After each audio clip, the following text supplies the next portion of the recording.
although you awakened as a top-tier mechanical lord. You were mocked as only fit to be a mechanic.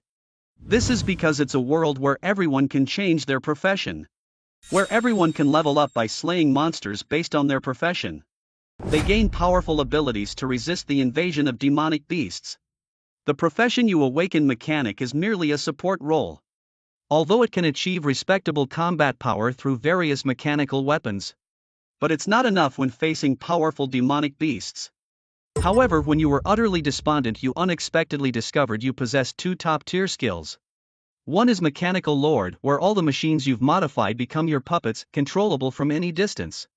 Another is Mechanical Enhancement, which involves analyzing and upgrading mechanical structures.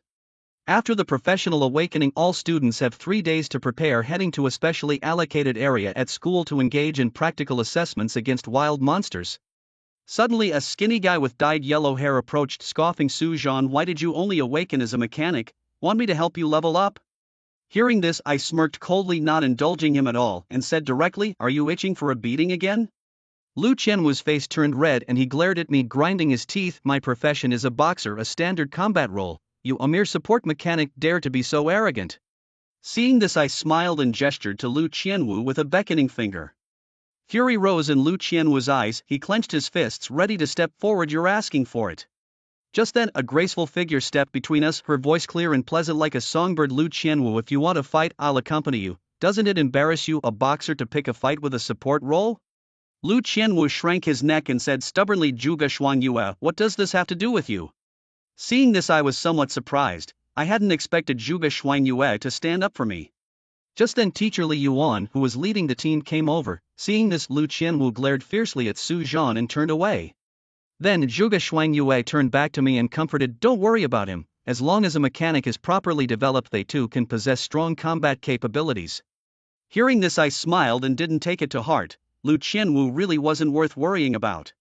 Teacher Li Yuan came over, comforted me with a smile. Don't be disheartened, mechanics also have intermediate combat capabilities. If you're not in a good position and don't want to participate in the practical assessment, you can tell me. Hearing this, I immediately responded, Teacher, I still have some savings. I want to participate in the practical assessment.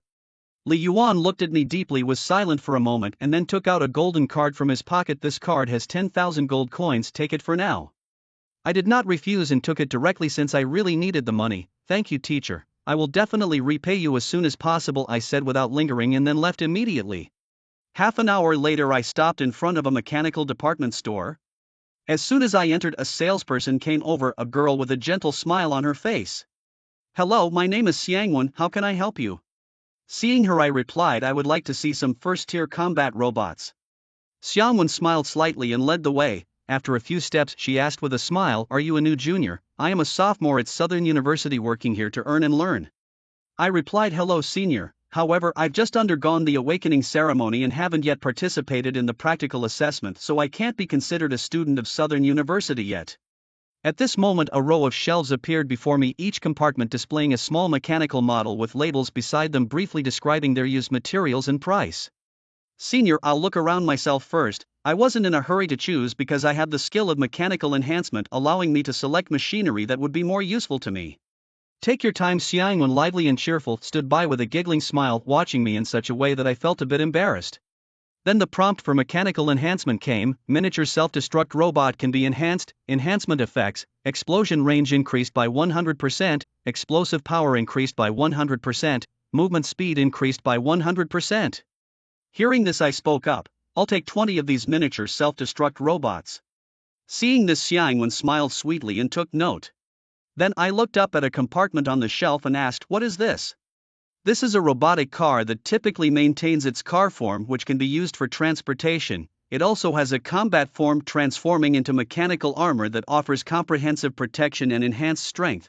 Xiangwen gently pressed a button on the side, and the compartment holding the black SUV descended. Such dual-form machines require at least a third-level mechanic to create and are worth over 100,000 gold coins in perfect condition.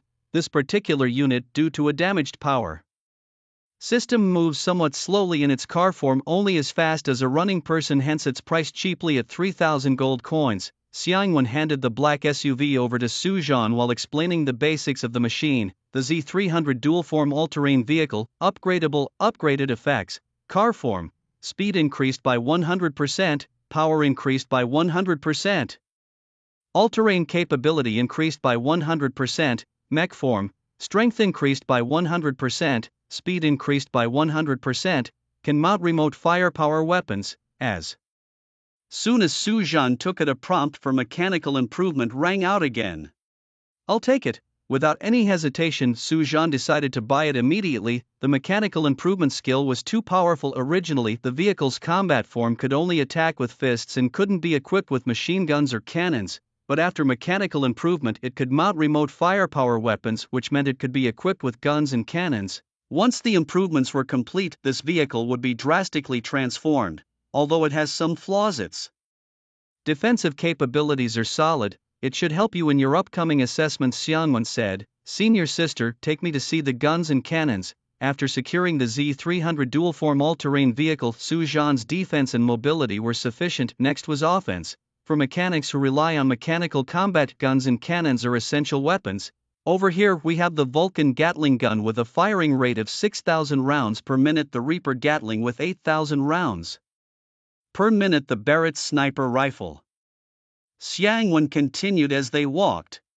An hour later, Su Zhan left the general store having spent all 28,000 gold coins, 10,000 given by his teacher and 18,000 of his own savings, all on mechanical items. Instead of returning to the dormitory, Su Zhan headed straight to a secluded area outside the city. It was his first time using the mechanical improvement skill and he wasn't sure what to expect, so caution was warranted. After making sure no one was around, Su Zhan took out the Z-300 dual-form all-terrain vehicle. Today he had spent 28,000 gold coins, with this vehicle being the main event. Mechanical improvement. Su Zhan placed his hand on the SUV, his eyes emitting a red glow that followed his arm and landed on the vehicle. As the SUV was enveloped in red light, the sound of mechanical gears clicking continuously erupted. The already massive body of the vehicle visibly expanded under the glow and the black paint became even glossier, turning into a vibrant, multicolored black. "Let's try it out." As the red light faded and the mechanical improvement completed, Su Zhan got into the vehicle. The interior was no different from a regular car, only more commanding, with an orange color scheme dominating. Combat form. At Su Zhan's command, the entire car began to transform. The front and rear wheels retracted into the body and two massive steel feet extended heavily, landing on the ground. Su Zhan felt himself rising, the windshield in front of him becoming transparent to display the scenery outside. To the left, there was a display for the mech status, and on the right, an energy display. There was also a panel for weapons, which was currently empty. Moreover, there were no control handles, it was controlled intelligently. This was the effect of the Mechanical Lord passive skill. The Z-300 dual-form off-road vehicle, modified, was currently in combat mode. Details included: level, first transformation, control mode, intelligent control, a unique effect of the Mechanical Lord skill. Energy, 100%, weapons, none, strength, 300 pounds to 1,000 pounds, depending on the power. Output, speed, up to 60 kilometers per hour. Su Zhan was overjoyed as he read the specs of the Z-300. Originally crafted by a third-level master with a strength of 150 pounds, the vehicle had been modified to double its strength to 300 pounds and could even reach up to 1,000 pounds with increased power output. This was terrifying, enough power to smash through metal with a single punch. Most importantly, the intelligent control mode was an exclusive effect of the Mechanical Lord skill, allowing Su Zhan to remotely operate the machine. Unmanned. While unmanned technology was not uncommon, the addition of complete interference immunity, allowing Su Zhan to control the mechanics as if he were physically present, made this skill truly formidable. Load the Fire God Gatling guns. With his thoughts settled, Su Zhan willed it and piloted the Z-300 to a nearby supply box. The Z-300 pressed its hand on it, and with a flash of red light the supply box began to transform, extending along the Z-300's arms. Moments later, a Fire God Gatling gun appeared on each arm. Originally, the Fire God Gatling gun had a firing rate of 6,000 rounds per minute, but after mechanical modifications it had doubled to 12,000 rounds per minute. At this firing rate, not even a steel body could withstand it. "Let's test the firepower." Su Zhan looked at the weapon-loaded Z-300 and drove it towards the south. He chose a location on the edge of the city in the wilderness, and just 2 or 3 miles further out was a place known as Boar Forest. This area was home to many wild boars.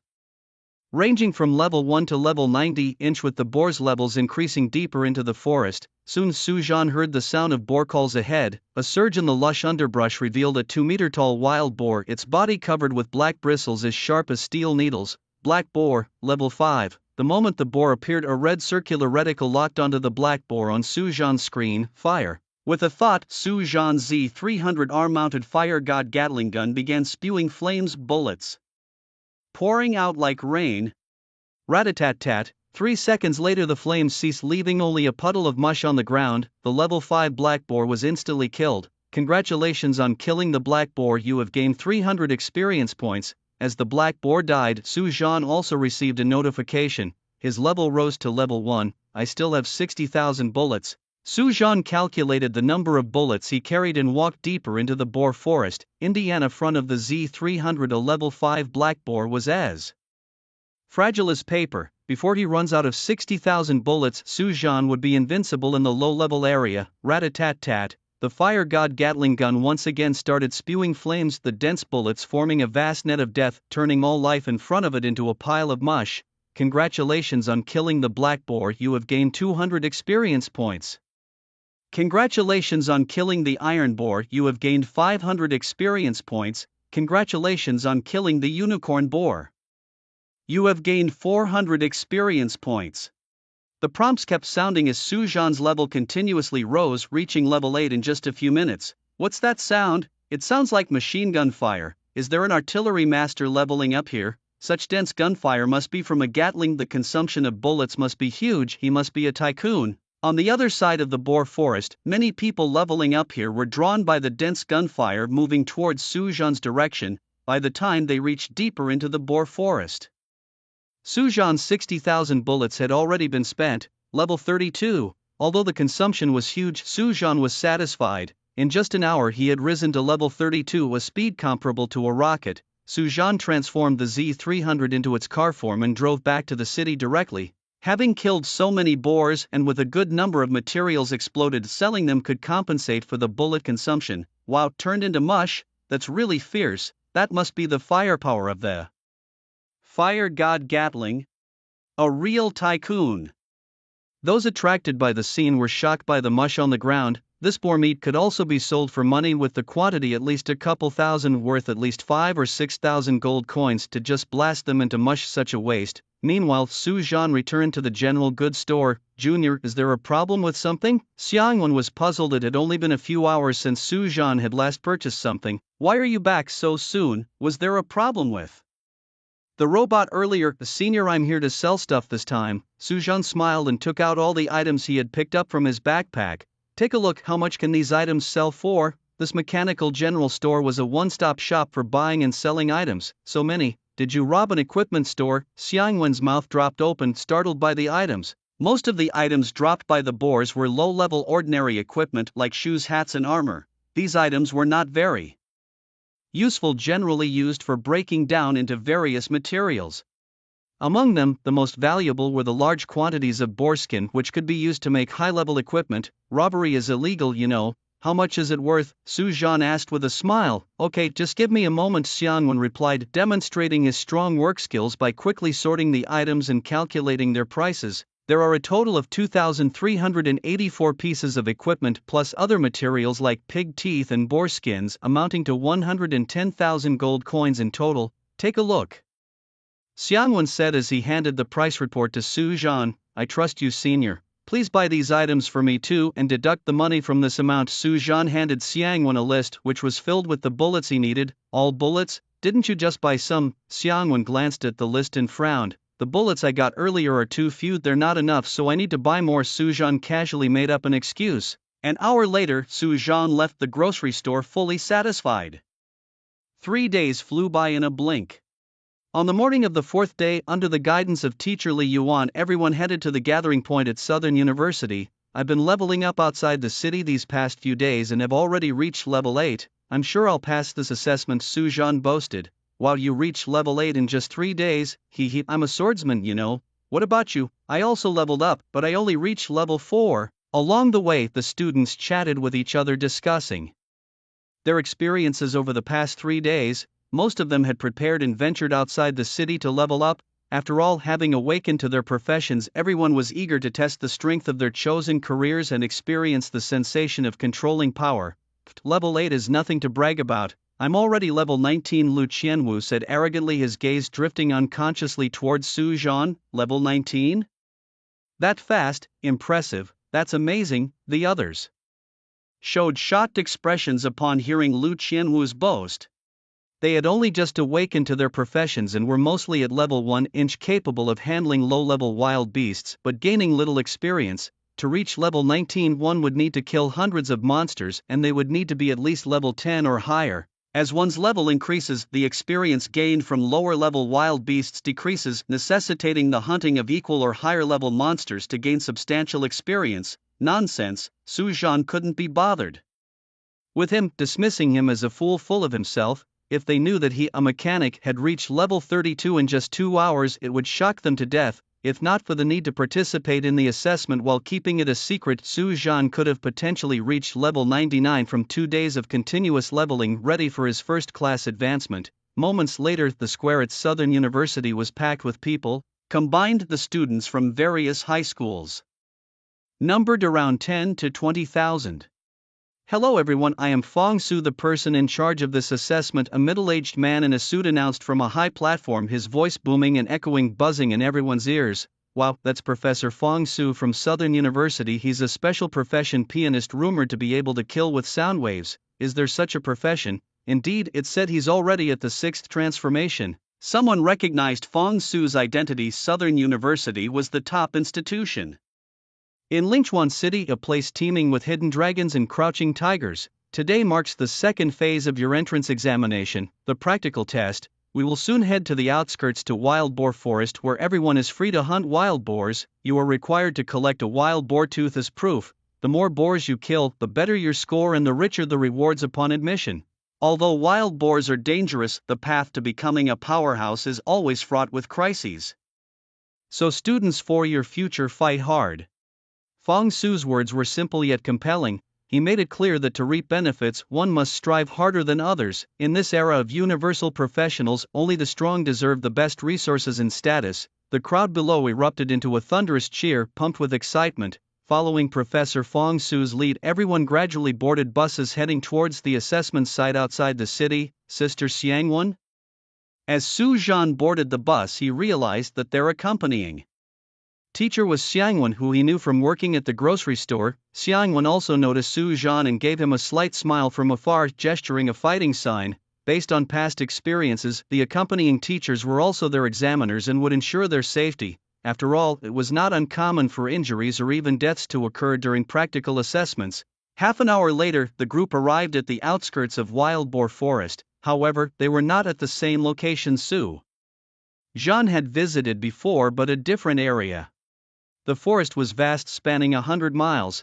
Everyone, I suggest we stick together, Xiangwen advised, scanning the crowd and pausing briefly on Su Zhan. Though it may reduce the number of trophies, it's safer this way. Good luck. With Xiangwen's orders, the crowd began discussing and planning to team up, although many confident individuals decided to venture into the forest alone. Despite the large number of participants, the vastness of the territory meant that people were actually quite spread out. Su Zhan, let's stick together, suggested Zhuge Xuanyue as Su Zhan was about to head off. No need, I plan to go alone, Su Zhan replied with a smile. With his current strength, the boars on the periphery were no challenge. He intended to go deeper into the forest. Having Zhuge Xuanyue accompany him might slow him down. The assessment didn't specify a minimum number of items, meaning the more wild boar teeth, the better. If he could get the tooth of a boar king, he might be directly ranked first.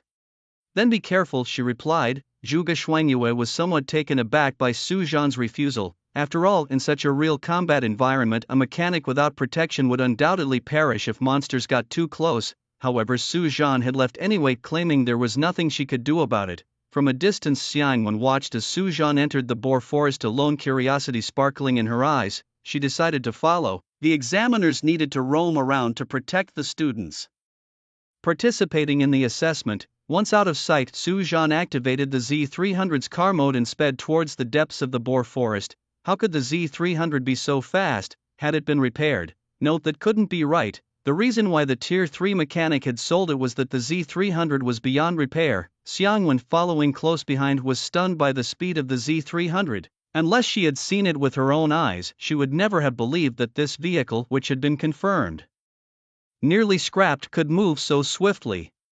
It seemed to glide effortlessly through the bamboo forest, even outpacing a fully functional Z300. This guy must be hiding something. With a deep breath, Xiangwen's curiosity about Su Zhan grew. She was eager to discover how he had seemingly resurrected the Z300. On the other side, after half an hour of rushing, Su Zhan reached the middle area of the boar forest. The forest was divided into 3 zones according to the levels of the beasts: the peripheral area for level 1 to 30 beasts, the middle area for levels 30 to 60 inch, and the inner area for levels 60 to 99. The deeper one went, the higher the level of the monsters and the greater the danger. Although the assessment from Southern University didn't limit the hunting zones, most stayed in the peripheral areas and didn't venture deeper. The slaughter began. As a level 30 wild boar appeared before him, Su Zhan immediately activated the Z300's battle mode, accompanied by the sound of mechanical transformations. The once mighty off-road vehicle transformed in just 5 seconds into an 8-meter-tall behemoth, its arms extended with Vulcan Gatling guns that exuded a deadly aura. The nearby boars, attracted by the transforming sound of the Z300, let out a piercing howl and charged over. Wild boars above level 30 were about 2 meters tall, their black bristles like steel needles forming a solid armor that ordinary weapons couldn't penetrate. This was why the middle area of the boar forest was more dangerous than the periphery. Su Zhan cracked a slight smile as the Vulcan Gatling began to spit flames. Puff, puff, puff, sounds like tearing cloth rang out, followed by a mist of blood rising into the air. In less than a second, the wild boar was reduced to a mound of flesh. Originally, a regular Vulcan Gatling gun would need at least 10 seconds to tear through the defense of a level 30 wild boar, but after mechanical improvements, the Vulcan Gatling was also upgraded. The firing speed and penetration of the bullets were enhanced by 100%, and it was 2 Vulcan Gatlings attacking at the same time. Such power was all within Su Zhan's expectations. Was that the sound of the Gatling? Upon hearing the Gatling's roar, Xiangwen suddenly started to speed up, and when she arrived, seeing the pile of minced meat on the ground, she immediately gasped in shock. It took me less than half a minute to get here from hearing the gunfire. Given the Vulcan Gatling's firepower, it would take at least 10 seconds if all bullets hit their target, plus the time to pick things up. I should have been able to see Su Zhan, but where is he? Xiangwen looked around, but there was no sign of Su Zhan, only a row of huge footprints leading deep into the wild boar forest. Teacher, I think I've discovered a genius. With that thought, Xiangwen immediately sent a message to her teacher Fong Su detailing everything. Soon Fong Su replied. Xiangwen recounted the events at the grocery store and here to Fong Su, who quickly responded again. Follow him, pay close attention. Understood. Xiangwen took a deep breath and followed the footprints deep into the wild boar forest. At this moment, 2 kilometers ahead of Xiangwen, Su Zhan was chasing a group of wild boars and spraying bullets wildly.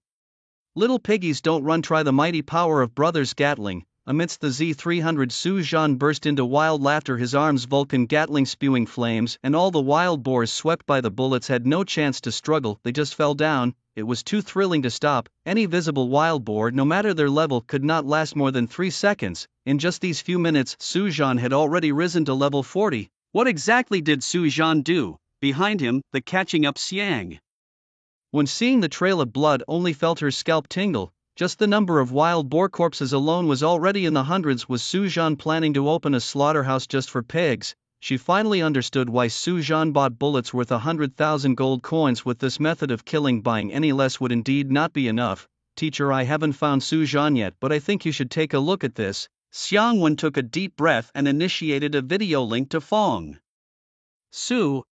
At this time, on the outskirts of the wild boar forest, Fong Su was sitting and resting with other high school team coaches behind him. Is this the central area of the wild boar forest? Wild boars above level 30 were directly turned into minced meat? Looking at the quantity of this minced meat, there must be at least several hundred. Fong Su glanced at it and couldn't help but sit up straight, his breathing becoming a bit hurried. Originally, when Xiangwen said Su Zhan was just a mechanic, he had only asked Xiangwen to observe closely, given that the mechanic's career ceiling wasn't high, but now the situation was completely different. No matter how high your level is, it's impossible to just head into the middle of the wild boar forest and hunt over 30 wild boar teeth. After all, it has only been 3 days since Su Zhan and the others awakened their professions. How could they possibly have such strong combat capabilities? What the heck is this bloodthorn mess? It looks like a wild boar. Who was so brutal to smash the wild boar into a pulp? Judging by the amount of blood, there must be hundreds. Is this person a genius? Which school are they from? A teacher noticed the screen in front of Fong Su and was instantly drawn to the scene displayed. It couldn't be helped, the bloody scene was too eye-catching. Su Zhan from the second middle school, Fong Su said. What? Who is Su Zhan? What profession does he have? Old Li is Su Zhan from your second middle school. What profession does he have to be so fierce? The teachers were all confused, indicating they had never heard of the name Su Zhan. He is a mechanist, Li Yuan said somewhat embarrassedly, even suspecting that Fong Su might have made a mistake. After all, mechanists are recognized for their weak combat capabilities, at best having only intermediate combat strength. Most importantly, this was just after awakening. No other profession would have such strong combat capabilities, let alone a mechanist. Mr. Fong, could there be a mistake? Not only did Li Yuan not believe it, but the other school's teachers also didn't believe it. Xiangwen, go and check who it actually is. Fong Su also had some doubts in his heart, having seen many mechanists but never one so formidable. Understood. Teacher Xiangwen didn't explain further and just drove the video feed forward, sprinting ahead. Yuling Zhongli Mei. Simultaneously, Xiangwen's eyes emitted a red glow, her originally black pupils eerily turning into double pupils as she spoke. A figure holding a long sword and dressed in ancient armor appeared beside her. With the appearance of this general, Xiangwen's speed suddenly increased, sweeping across the land like a gust of wind. Xiangwen's profession was a spirit conductor, capable of summoning ancient souls to serve her. Typically, spirit conductors could only summon souls at random with varying strengths. But Xiangwen was different. Her ancestor was Xiang Yu, and having double pupils was a signature trait. Thus, the souls she summoned were all related to Xiang Yu. According to Xiangwen's estimation, once her strength was sufficient, she could summon the soul of the overlord Xiang Yu himself using her double pupils. Moments later, the sound of the fire god Gatling became clearer in Xiangwen's ears. As she turned past a bamboo grove, a bloody scene came into view and was also displayed on the video screen in front of Fong Su and the other teachers. The sound of gunfire. An 8-meter-tall giant robot moved like the wind, leaping more than 20 meters. In a single bound, its arms Gatling ceaselessly spitting flames. Not a single bullet was wasted, each hitting the wild boars with unerring precision. Wild boars above level 40 didn't last even 2 seconds before turning into pulp in front of this massive beast. Around Su Zhan, within a 10-meter radius, hundreds of pieces of weapons and equipment were scattered. Wow, how fierce is this? This is the Z300 dual-form robot, but I've seen this robot before. How can it be so powerful? Is this the work of a mechanic? Impossible. I know about the Z300 robot, it's a third-tier mechanical device. A newly awakened mechanic shouldn't have enough mental power to operate it, he must be cheating. Yes, this robot has also been fitted with a Gatling gun which elevates its operational requirements. It would need at least a second-tier level to control. This is definitely cheating. Mr. Fong, someone is cheating, you need to handle this. Before Fong Su could respond, the group of team leaders who were watching started making a racket. Everyone quiet down, we will investigate whether this is cheating or not, Fong Su said, his expression somewhat grim. Using machines as one's battle weapon is fine, the problem is that the Z300's level is too high and it has clearly been modified. Mechanics are considered a support occupation because the machines they create can be controlled by anyone. However, high-level mechanics create high-level machines that require the operator to have sufficiently high mental power to control them. No matter how capable Su Zhan is, he's just a newly awakened mechanic. Even if his mental power is at the maximum value of 10, he absolutely cannot reach the level required to operate the Z300. Mr. Fong, the student is cheating. I suggest we immediately revoke his assessment qualification, said a team leader named Zhou Yong coldly. He had some grievances with Li Yuan, but since he couldn't do anything to Li Yuan, he vented his anger on Li Yuan's student. No one is allowed to interfere during the assessment. We will deal with other matters after it's over. Please be assured, Southern University will not tolerate any cheating. Fong Su turned around, his gaze sweeping over the crowd and pausing on Zhou Yong. Xiangwen, keep the video recording of Su Zhan's assessment process running the entire time. After explaining, bring Su Zhan over here and don't let him have contact with outsiders. Fong Su then instructed Xiangwen. Okay, teacher. Xiangwen nodded, not saying much more. In fact, She seriously doubted that Su Zhan had someone help him modify the mechanics, though all these parts were bought from her. The power and capabilities were completely different from what was recorded. It was simply not the same thing. She wouldn't have believed it if she hadn't seen it with her own eyes. Meanwhile, the roaring of the Gatling gun in the wild boar forest suddenly ceased. Why aren't there any wild boars coming anymore? Su Zhan, completely oblivious to the outside world, was puzzled. His level had already reached 59, a speed faster than riding a rocket. All he wanted now was to level up. But the wild boars, which seemed endless before, had suddenly disappeared, which was very strange. The wild boars in the wild boar forest usually appeared in groups, and any disturbance would attract nearby wild boars, so the Gatling gun should have attracted some, but now not a single wild boar was in sight. Could it be that they had been frightened off? That shouldn't be possible. How could wild boars be scared? Su Zhan felt something was off and was about to delve deeper into the situation when suddenly a sharp and ferocious squeal of a wild boar erupted, deafeningly loud. With a howl, successive cries of wild boars followed, accompanied by thunderous galloping sounds. What's happening? Su Zhan was bewildered. Something was definitely amiss. This was bad. The wild boars were in a frenzy. Not far away, Xiang Wen's face changed drastically and he charged forward, shouting at Su Zhan, "Run, the wild boars have gone mad."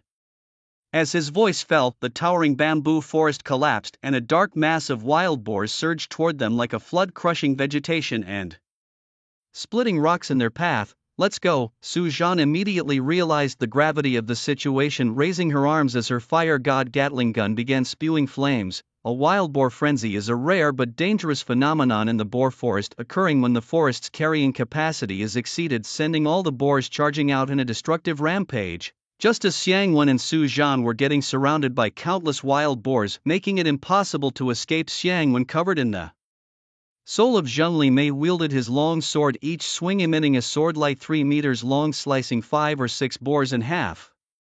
However, it was futile. The number of boars was overwhelming and Xiang Wen couldn't kill them fast enough. "Senior sister, I'm almost out of bullets," Su Zhan said, despair sinking in. The bullets, worth 100,000 gold coins and numbering 50,000, had been nearly depleted in less than 3 minutes since the onset of the frenzy, leaving just over 3,000. "We must hold on. Help from the school will arrive soon." Xiang Wen's face was stern as he continuously swung his sword, slaying the charging wild boars. He was a second-tier 89th level descending spirit master, and ordinary boars couldn't stop him. But during the frenzy, not only the low-level boars charged, even those from the central area that had reached the first tier and above were part of the onslaught. If a second-tier boar king arrived, they would both be doomed. Suddenly 5 huge explosions erupted one after another, sending 5 enormous fireballs skyward and instantly clearing a large area around the 2 individuals.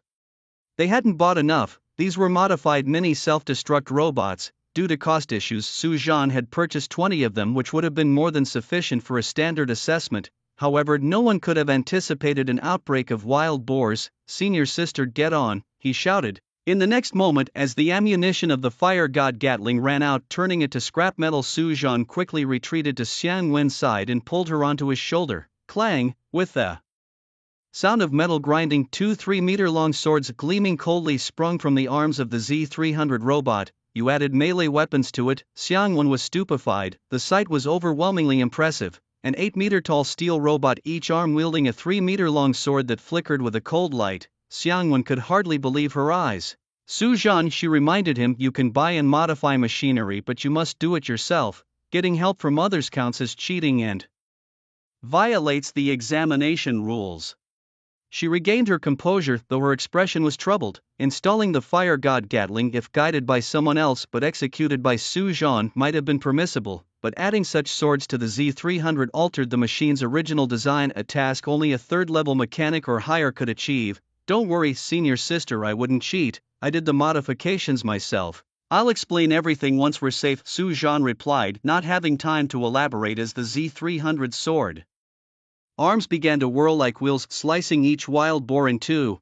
After its mechanical enhancements, the Z-300's strength had also increased significantly. Already powerful, the robot's capabilities were terrifyingly enhanced, which justified Su Zhan's decision to install melee weapons. Good. Xiang Wen, knowing the urgency of their situation, didn't press further, although her video recorder was still running. Deep down, she didn't believe Su Zhan would cheat, but the transformation of the Z-300 was too drastic to ignore.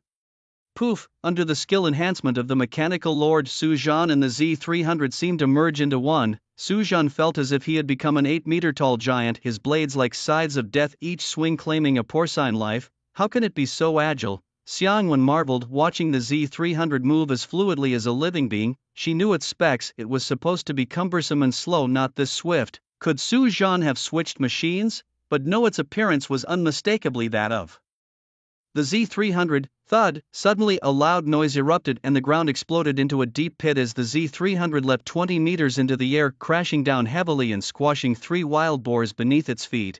It can jump too? Xiangwen was utterly baffled. An 8-meter-tall heavy machine, cumbersome in movement, could jump over 20 meters. Senior sister, don't worry. Unless it's the king of wild boars, these creatures pose no threat to us. They're perfect for leveling up. Su-Jian, now at level 87-inch, predicted that within an hour he could reach level 99 and be ready for his first-class advancement. Roar! Just as Su-Jian finished speaking, a loud and ferocious roar echoed from afar. Su-Jian, it's the king of wild boars, Xiangwen reminded him. Damn it! Su-Jian cursed under his breath as he released 10 miniature self-destructing robots. Instead of exploding upon hitting the ground, the robots burrowed into the earth. Su-Jian then stopped and turned around to face the bamboo forest behind him. The Boar King surely reached the second tier. It was tough-skinned and hard-fleshed, with its natural skill stiff-maned, making it difficult to kill. Crack! In less than a second, the bamboo forest in the distance seemed to have been crushed by a heavy bulldozer, and rows fell down one after another. A massive dark figure emerged before the two of them. Boar King, level, second tier, level 26, natural skills, stiff mane, boar charge, boar stomp, boar howl, etc. This big? Su-Jian glanced at the Boar King's attributes and then at its size, his scalp tingling. The Boar King was 5 to 6 meters tall, and although not as tall as the Z300, its length reached about 12 to 13 meters, resembling a large train carriage. Su-Jian, we should go. The second-tier Boar King is too strong, we're no match for it. Xiangwen's pupils shone brilliantly and the Zhongli Mei on her body became even more solid. Although she had also reached the second tier and was very strong, she was still insufficient against such a beast in a rampage. Moreover, the Boar King itself was very powerful, and now only one had appeared. If another showed up, they wouldn't even have a chance to escape. We can't leave now, Su-Jian murmured. Looking to the left, a larger boar, mountainous in size, approached with heavy steps. This was a female Boar King, even larger and 20 levels higher than the male Boar King, reaching the second tier, level 56. Su-Jian, I can only use this move for 5 minutes. I'll hold off the Boar King, you get away first. Xiangwen's fair face was filled with solemnity, showing a readiness to face death. When she first awakened, she could summon Zhongli Mei. At the first tier it was Xiang Shang, and at the second tier it was Ji Bu. She also learned a unique skill, Dual Spirits Manifestation, which allowed 2 spirits to appear and fight separately, but only for a limited duration, currently 5 minutes. However, with the speed of Z300, 5 minutes was enough for Su-Jian to reach a safe place. Senior sister, how could I possibly leave you behind? Su-Jian murmured, his left hand hanging low and his right hand raised, ready to strike. Facing 2 second-tier Boar Kings, Su-Jian didn't choose to flee. Instead, he decided to attack. You take on the female Boar King, I'll handle the male. Without waiting for Xiangwen to respond, Su-Jian dashed out. Su-Jian, I know you wouldn't cheat. Watching the back of Su-Jian as he dashed off, Xiangwen felt an inexplicable sense of trust welling up inside him. Then, with a serious expression, he turned to face the Mother Boar King on his left. Twin Spirits Manifestation. Zhongli Ming, Ji Bu. Xiangwen's heterochromatic eyes burst into a dazzling radiance as 2 figures, one on each side, separated from his body, gradually solidifying into 2 6-meter-tall armored giants. The Mother Boar King sensed the threat and let out a roar, charging forward. It had only taken a few steps when the ground beneath it suddenly exploded in flames, blasting the beast several meters into the air. When had he managed that? Xiangwen felt a warmth in his heart, not expecting Su-Jian to still think of aiding him under such circumstances. Immediately, Xiangwen took control of the 2 spirit giants and charged at the Mother Boar King. Meanwhile, Su-Jian moved with incredible speed, reaching the male Boar King in the blink of an eye. With a move called Mount Tai Overhead Crush, he slashed down with his twin blades right at the male Boar King's forehead. Clang, clang, the bristles on the male Boar King's body emitted a dark glow and the blade struck as if hitting steel, sparking flames. Su-Jian instantly guessed that this was the male Boar King's innate skill, rigid bristles, and kicked at the boar's side. The terrifying force of the Z300 burst forth, but the male boar King stood unyielding like a mountain, its fatty flesh merely quivering violently. Such terrifying power. Xiangwen, blocking the mother boar king, glanced over and saw this scene, his worry slowly easing. With the combat power of the Z300, self-preservation was least of his concerns. The male boar king, enraged beyond measure, let out a piercing roar, its body emitting a dark light as the sudden charge skill activated, charging forward like a high-speed heavy truck. In a split second, Su Zhan's thoughts moved and the Z300 leapt high, the male boar king thundering.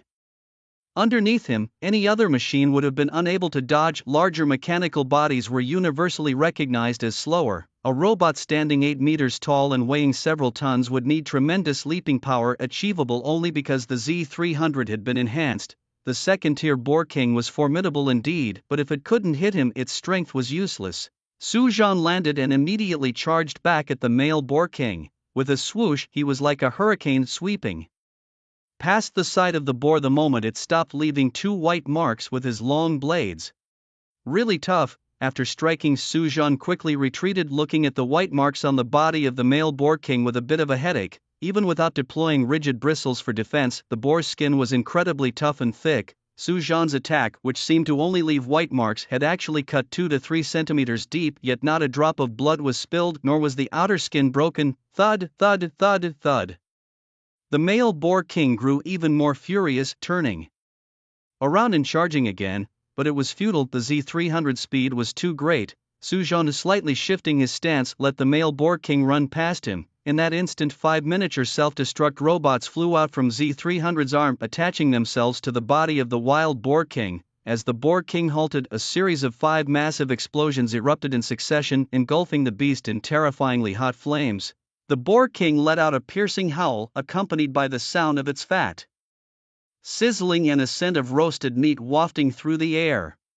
Roasted wild boar king. Su Zhan couldn't help but lick his lips, thinking to himself that this smell was simply delicious. On the other side, Xiangwen also caught the aroma and turned her head just in time to see the boar king enveloped in flames, leaving her speechless. She could hardly believe that the fierce and brutal boar king under Su Zhan's control seemed no more threatening than a small pig toy. Engulfed in flames, the boar king, driven mad, turned and charged at Su Zhan with flames trailing its body. But after barely making it 4 or 5 meters, another series of explosions sounded from beneath it, and the terrifying force blew off its front legs. With no support from its forelimbs, the heavy boar king's head crashed heavily to the ground. Su Zhan had used the remaining 10 miniature self-destruct robots for this very purpose: death. Su Zhan's eyes narrowed slightly as Z300 charged forward, its arm blades piercing through the openings created by the blasts. The boar king howled, enduring the pain as the blades penetrated its body. With a powerful thrust from its hind legs, it charged forward, slamming into Z300 and sending it flying 40 to 50 meters away. The impact also drove the blades through the boar king's heart, and after struggling on the ground for a moment, it lay still. Notification: you have killed the wild boar king, rewarded with 36,800 experience points. Notification: your level has increased to 95. As these 2 notifications sounded, Z300's chest opened and Su Zhan climbed out. The dying blow from the boar king was so powerful it had dented Z300's chest completely. Had it not been for the enhancements and improved defenses, that hit could have been fatal for Su Zhan. Inside, a howl. Not far away, the female boar king, seeing the demise of the male, went into a frenzy, opening her jaws wide and lunging at Xiangwen. Just then, a bolt of lightning struck from the sky, killing the female boar king instantly. Teacher, you've arrived, Xiangwen said, relieved, turning to look at Fong Su, who had just arrived. Quickly clear the battlefield, let's get out of here, Fong Su said, glancing at the corpse of the boar king, Su Zhan, and the Z300 at his feet. Okay, Xiangwen nodded, then turning to Su Zhan, hurry, there are 3rd-tier boar kings deeper in the boar forest. We must act fast. Okay, Su Zhan quickly packed up Z300, approached the boar king's corpse and collected all its dropped items along with the body. 5 minutes later, all the fallen items were cleared away and Fong Su quickly left with the 2 others. Teacher, the wild boars, there were too many. Teacher Xiao Lu was trampled to death by wild boars. Along the way, many students had already been found by their teachers. Under the raging torrent of wild boars, the situation was grim. Although most of the wild boars were gathered where Su Zhan was, the number of wild boars scattered elsewhere was also extremely large, and many unlucky students died at the hands of the wild boars. Back at the base, Zhou Yong ran over, glaring at Su Zhan. Teacher Fong, you owe us an explanation. 3 of our students died because of his cheating, which triggered the wild boar rampage. Teacher Zhou, watch your words, Fong Su replied sternly. Taking part in the assessment inherently carries certain risks, and you all signed agreements. The students are responsible for their own lives and deaths. Moreover, a wild boar rampage is a special incident that no one can control. Let me say it again, whether Su Zhan cheated or not, the school will investigate. You don't need to comment on this. Fong Su's expression was a bit ugly. He was a teacher at Southern University and was stronger than Zhou Yong, yet he had to listen to his ranting here. Humph, if you can't provide a satisfactory response, I will take this to the college administration, Zhou Yong said harshly, then turned and left. Su Zhan, what exactly happened? Li Yuan asked, worriedly concerned that if Su Zhan had indeed cheated, he wouldn't only be barred from entering Southern University but he might also face imprisonment.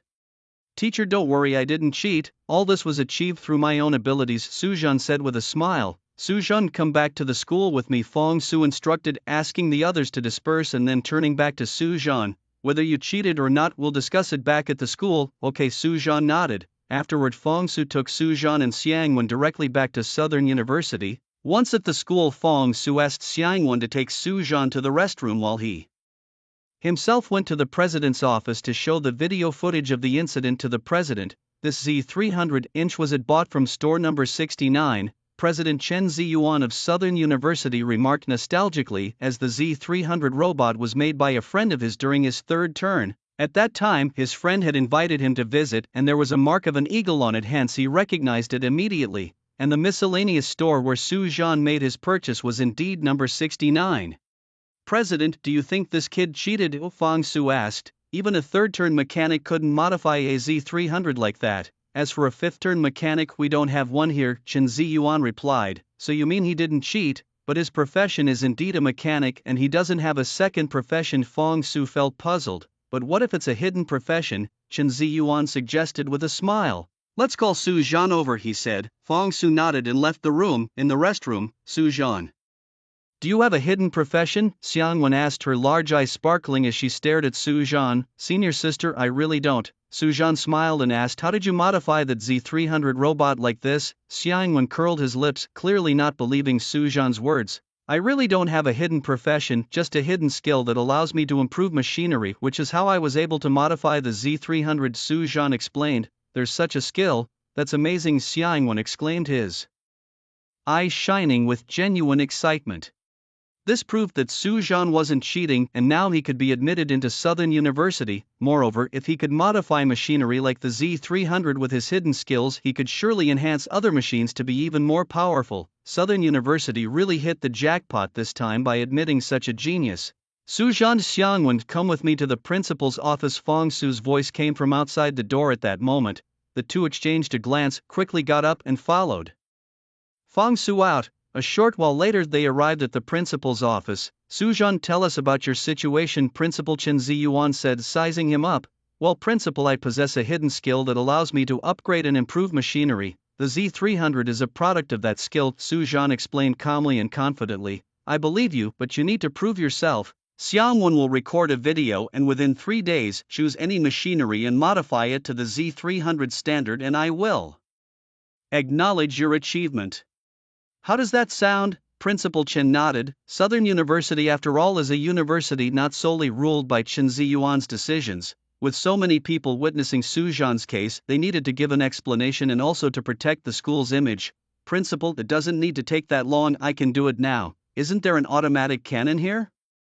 This will do, Su Zhan said, having noticed a small automatic cannon on a display stand when he first came in. Any mechanical product can be modified with his mechanical improvement skill. Modify it out of thin air, you don't need any other materials. It was now Chen Ziyuan's turn to be surprised. Usually mechanical upgrades require the addition of certain metal materials, but Su Zhan's method didn't require any additional materials? My skill is a bit special, it doesn't need other materials, although having them would enhance the improvement effect, Su Zhan replied. Alright, use this one then begin, Chen Ziyuan said. Directly realizing the uniqueness of Su Zhan's abilities, Ever since everyone awakened their professions, many incredible professions and skills have emerged, including the ability to modify out of thin air. If Su Zhan could truly modify things out of thin air, his value would be immense, potentially redefining the role of mechanical engineers as support professions. Mechanical improvement. Su Zhan walked up to the small automatic cannon and activated his skill. A red light spread from his hands, enveloping the small automatic cannon. A series of mechanical clicking noises repeatedly sounded, and as the light dissipated, a small automatic cannon was revealed before everyone's eyes. Originally, this small automatic cannon was merely 50 centimeters tall, a typical cannon augmented with an automatic loading and firing mechanism along with a small range radar. However, the cannon, having undergone mechanical improvements, was completely transformed. It was now at least 20 centimeters taller, more refined, with both the automatic loading and firing mechanisms significantly enhanced. They briefly reviewed its specifications. The projectile firing speed and loading speed had both doubled, the small radar's search range had tripled, and an automatic target locking feature had been added. Astonishing! How could this be possible? Had they not witnessed it with their own eyes, they would never have believed such capabilities existed. Fong Su and Xiangwen gasped in disbelief, hardly trusting their own eyes. Without the addition of any other materials, the structure of the cannon was directly altered and upgraded. Indeed, the world is full of wonders. Chen Ziyuan took a deep breath, trying to contain his excitement. His eyes sparkled as he looked at Su Zhan as if he had discovered a priceless treasure. The effectiveness of Su Zhan's skill was immense. Any machinery that passed through his hands saw significant performance enhancements, a truly substantial effect. It's well known that developing powerful professionals is no easy task, and many in supporting professions live at the bottom rung, their self-defense weapons typically being firearms and cannons. If such firearms could be made more powerful, their chances of survival would greatly increase. With this single skill, Su Zhan had single-handedly elevated the status of machinists among professionals. Su Zhan is starting today. You are a student of Southern University, your tuition is waived and the school will provide you with the highest scholarship annually. As long as you commit no crimes, the school will strive to meet all your other demands, Chen Ziyuan suddenly announced, speaking at length in each sentence, making Fong Su's heart skip a beat. President, isn't this a bit much? Should we discuss this with everyone? Southern University, ranked among the top 10 professional universities in Long Country, had produced many notable figures. For others desiring to study here, just the tuition alone was a significant amount, and the scholarships offered by the university were substantial, going up to 6 million at full amount. The main point was fulfilling Su Zhan's demands. Leveraging Southern University's influence in Long Country, almost anything could be accomplished. With Chen Ziyuan's declaration, Su Zhan could now walk horizontally across Long Country. Additionally, Chen Ziyuan's promise of a top-tier treasure, given that Southern University was a premier institution, meant it was truly something extraordinary. In Fong Su's view, while Su Zhan's skills were indeed impressive, the generous offer seemed somewhat excessive. No need for discussion, I have already decided. From today onwards you will be Su Zhan's mentor. You must assist him in any difficulties he encounters. Furthermore, it is imperative that Su Zhan's skills remain confidential. As for the truth demanded by other middle school teachers, simply state that the school has already conducted a thorough investigation. If they are not satisfied, they can either report it or choose not to come to Southern University. Chen Ziyuan, acting with absolute authority, outright dismissed the other middle school teachers' demands, saying, if you don't want to come, I don't even want you here. The value of a single Su Zhan far exceeds all of those people. Once Su Zhan develops, there's a great chance that Southern University will become the top institution in the Dragon Nation. Understand? Fong Su nodded. Although he felt somewhat puzzled, he did not inquire further. Alright, go and handle Su Zhan's admission procedures. I'll take Su Zhan to select a treasure, said Chen Ziyuan before he led Su Zhan out of the office. Su Zhan, I know you have many questions, but I want to tell you that we mean no harm, though I also have my own interests at heart. The school provides you with resources to help you grow, essentially in hopes that you will give back to the school once you have developed. You should understand this. Halfway through, Chen Ziyuan suddenly spoke. Principal, I understand, Su Zhan replied. In fact, Su Zhan was indeed puzzled when he heard about the many benefits Chen Ziyuan offered him. After all, these benefits seemed too substantial just for recruiting a student. Plainly speaking, Chen Ziyuan saw potential in Su Zhan and was making an early investment. Su Zhan didn't see any issue with this, as it was the truth. We're here. Moments later, a towering building 100 meters tall appeared in front of Su Zhan. From the outside, the building looked like a gigantic rectangular box placed vertically on the ground, entirely black as if crafted from metal. You are a machinist and you also possess the skill of mechanical enhancement, so I have brought you to the mechanical treasury of Southern University. Ordinary items are available outside, but there are 3 special items inside that you might consider choosing, said Chen Ziyuan as he walked up to a wall. A bright light flashed across the wall, scanning over Chen Ziyuan to verify his identity, and then a section of the wall slowly recessed inward, revealing a room similar to an elevator entrance. The two walked in and Chen Ziyuan casually tapped on the wall a few times and the door closed. The first item is called Deep Blue, a heavily armed ship, a relic left over from 300 years ago. You probably won't have use for it.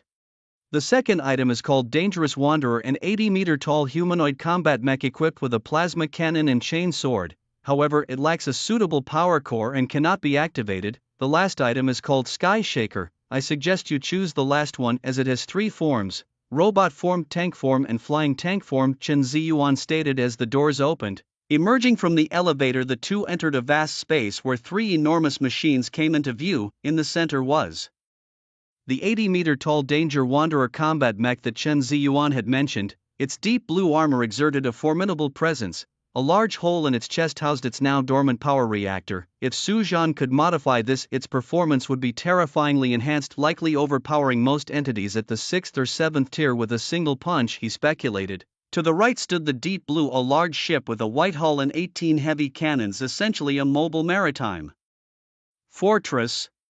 Next to it was the machine Chen Ziyuan recommended to Su Zhan, the Skyquake. Currently, it was in its tank form, its body a sleek silver with rows of track wheels front and back and a massive cannon in the middle. Below the cannon was a fiercely imposing face. Su Zhan's gaze was fixed on Skyquake and wouldn't shift away. Skyquake, the triple form mech, was currently in its Cybertronian flying tank form. It was 3 meters high, 8 meters long, and weighed 15 tons, with a flight speed of Mach 2. The ability to fly makes it my top choice, Su Zhan thought, especially since it's safer to take to the skies if the ground becomes too dangerous, and there are many places you simply can't reach without flying. While the Danger Wanderer might be more powerful, Skyquake's overall capabilities are superior. So which one will you choose? Chen Ziyuan asked with a smile, watching Su Zhan intently. This one, Su Zhan replied without hesitation, pointing at Skyquake. The Danger Wanderer is too large and entirely mechanically operated, but Skyquake is different. It's a mechanical life form capable of autonomous action. With my skills in mechanical enhancement, Skyquake offers a better cost-performance ratio. As for the Danger Wanderer and the Deep Blue, I'll come back for them once I've developed more skills. From the moment he laid eyes on these 3 machines, Su Zhan had already considered them his own. Southern University was merely holding them temporarily. Alright, I'll gather the college's mechanics to help you with the repairs. It should be ready to start in about 3 months, you can take it then.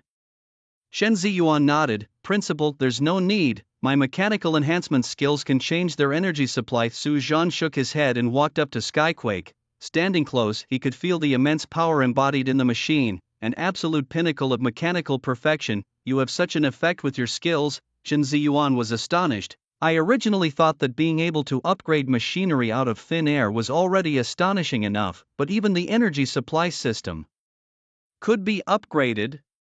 Mechanical improvement. Su Zhan immediately activated the skill, and a dazzling red light enveloped the Overlord Tiger once again. The sound of machinery turning resounded, and after 1 minute the red light dispersed, revealing a brand new Overlord Tiger Cybertronian flying tank in front of the 2 men. At this moment, the tank form of Megatron had slightly increased in size, its silver-white body shimmering even more brightly, exuding an indestructible aura. Additionally, some red stripes had been added for decoration. The interplay of red and white made it appear even more domineering and mighty. A red light flickered in the eyes of the skull beneath the gun barrel, as if this machine had been endowed with life. Overlord Tiger Megatron 3-form mech, current form, Cybertronian flying tank, height 5 meters, length 15 meters, weight 28 tons, flying speed Mach 4. The size had increased somewhat, but all other attributes had been enhanced by 100%. Wow, truly incredible. Although Chen Ziyuan had already witnessed the power of Su Zhan's mechanical improvement skills in the office, seeing how easily Su Zhan improved the Overlord Tiger still left him utterly shocked. This was a mechanical relic left from hundreds of years ago, untouched for so many years, yet upgraded with just a touch from Su Zhan. it must be said the mechanical improvement skill was incredibly strong. Actually, the reason why no one used such peak mechanical products like the Overlord Tiger was because after the emergence of professionals there were just too many various special skills. For example, Xiang Wen, if she summoned Xiang Yu, the previous Overlord Tiger couldn't possibly catch up with Xiang Wen. If it were a dangerous wanderer it would be just a target in front of Xiang Yu, but the situation was completely different in Su Zhan's hands. Even if Xiang Wen summoned Xiang Yu, he probably wouldn't be a match for the Overlord Tiger. Mechanical humanoid form. At Su Zhan's command, the Cybertronian flying tank transformed directly into a massive 18-meter-tall robot. The original tank's gun barrel was now located on the right shoulder of the Overlord Tiger. Dark and imposing. Retrieve. After looking around, Su Zhan was very satisfied and waved his hand towards the Overlord Tiger, and the entire machine began to shrink and disappeared in his hand. This was the unique mechanical space of all mechanical lords, able to hide some machines inside. You can also shrink them. Chen Ziyuan was dumbfounded as the huge Megatron disappeared with a wave of Su Zhan's hand. This is too unthinkable. This is another one of my hidden skills, Su Zhan said somewhat sheepishly. Su Zhan. Oh, Su Zhan, are you sure you don't have a second hidden profession? Chen Ziyuan stared at Su Zhan and asked in a deep voice. Principal, absolutely not. I am indeed a mechanic. These are just hidden skills, Su Zhan assured, patting his chest. Indeed, being a mechanical lord wasn't really considered a second hidden profession. At most it was a higher profession of a mechanic, so he wasn't lying at all. Forget it, I won't ask anymore. Let's go. If you have any issues at school in the future, just come to me directly, Chen Ziyuan said with a smile, not pressing further as he turned and left the mechanical treasury with Su Zhan. Fong Su had been waiting outside, and the arrangements for Su Zhan's dormitory were already in place. Unlike other students, Su Zhan was to reside in the faculty area in a villa all to himself. As a top institution, Southern University provided luxurious living quarters for its faculty. Each faculty member had their own 10-acre villa complete with a dedicated butler. Placing Su Zhan here clearly showed the school's high regard for him. This villa, number 36, is where you'll be staying. I live in villa number 35, so feel free to come to me if you need anything, Fong Su instructed as he brought Su Zhan to the front door of villa 36. Thank you, Professor Fong, Su Zhan said as he bid farewell to Fong Su and entered his villa. The villa was spread over 2 underground and 2 above-ground levels, fully furnished to a standard comparable to a 5-star hotel. For meals and such, there was no need to step outside. A simple phone call would have them delivered right to his door. The university's main courses were practical combat and career development specific to one's skills. Su Zhan, possessing the skill of a mechanical lord, didn't need the career development lessons but was still curious about the progress of other mechanics.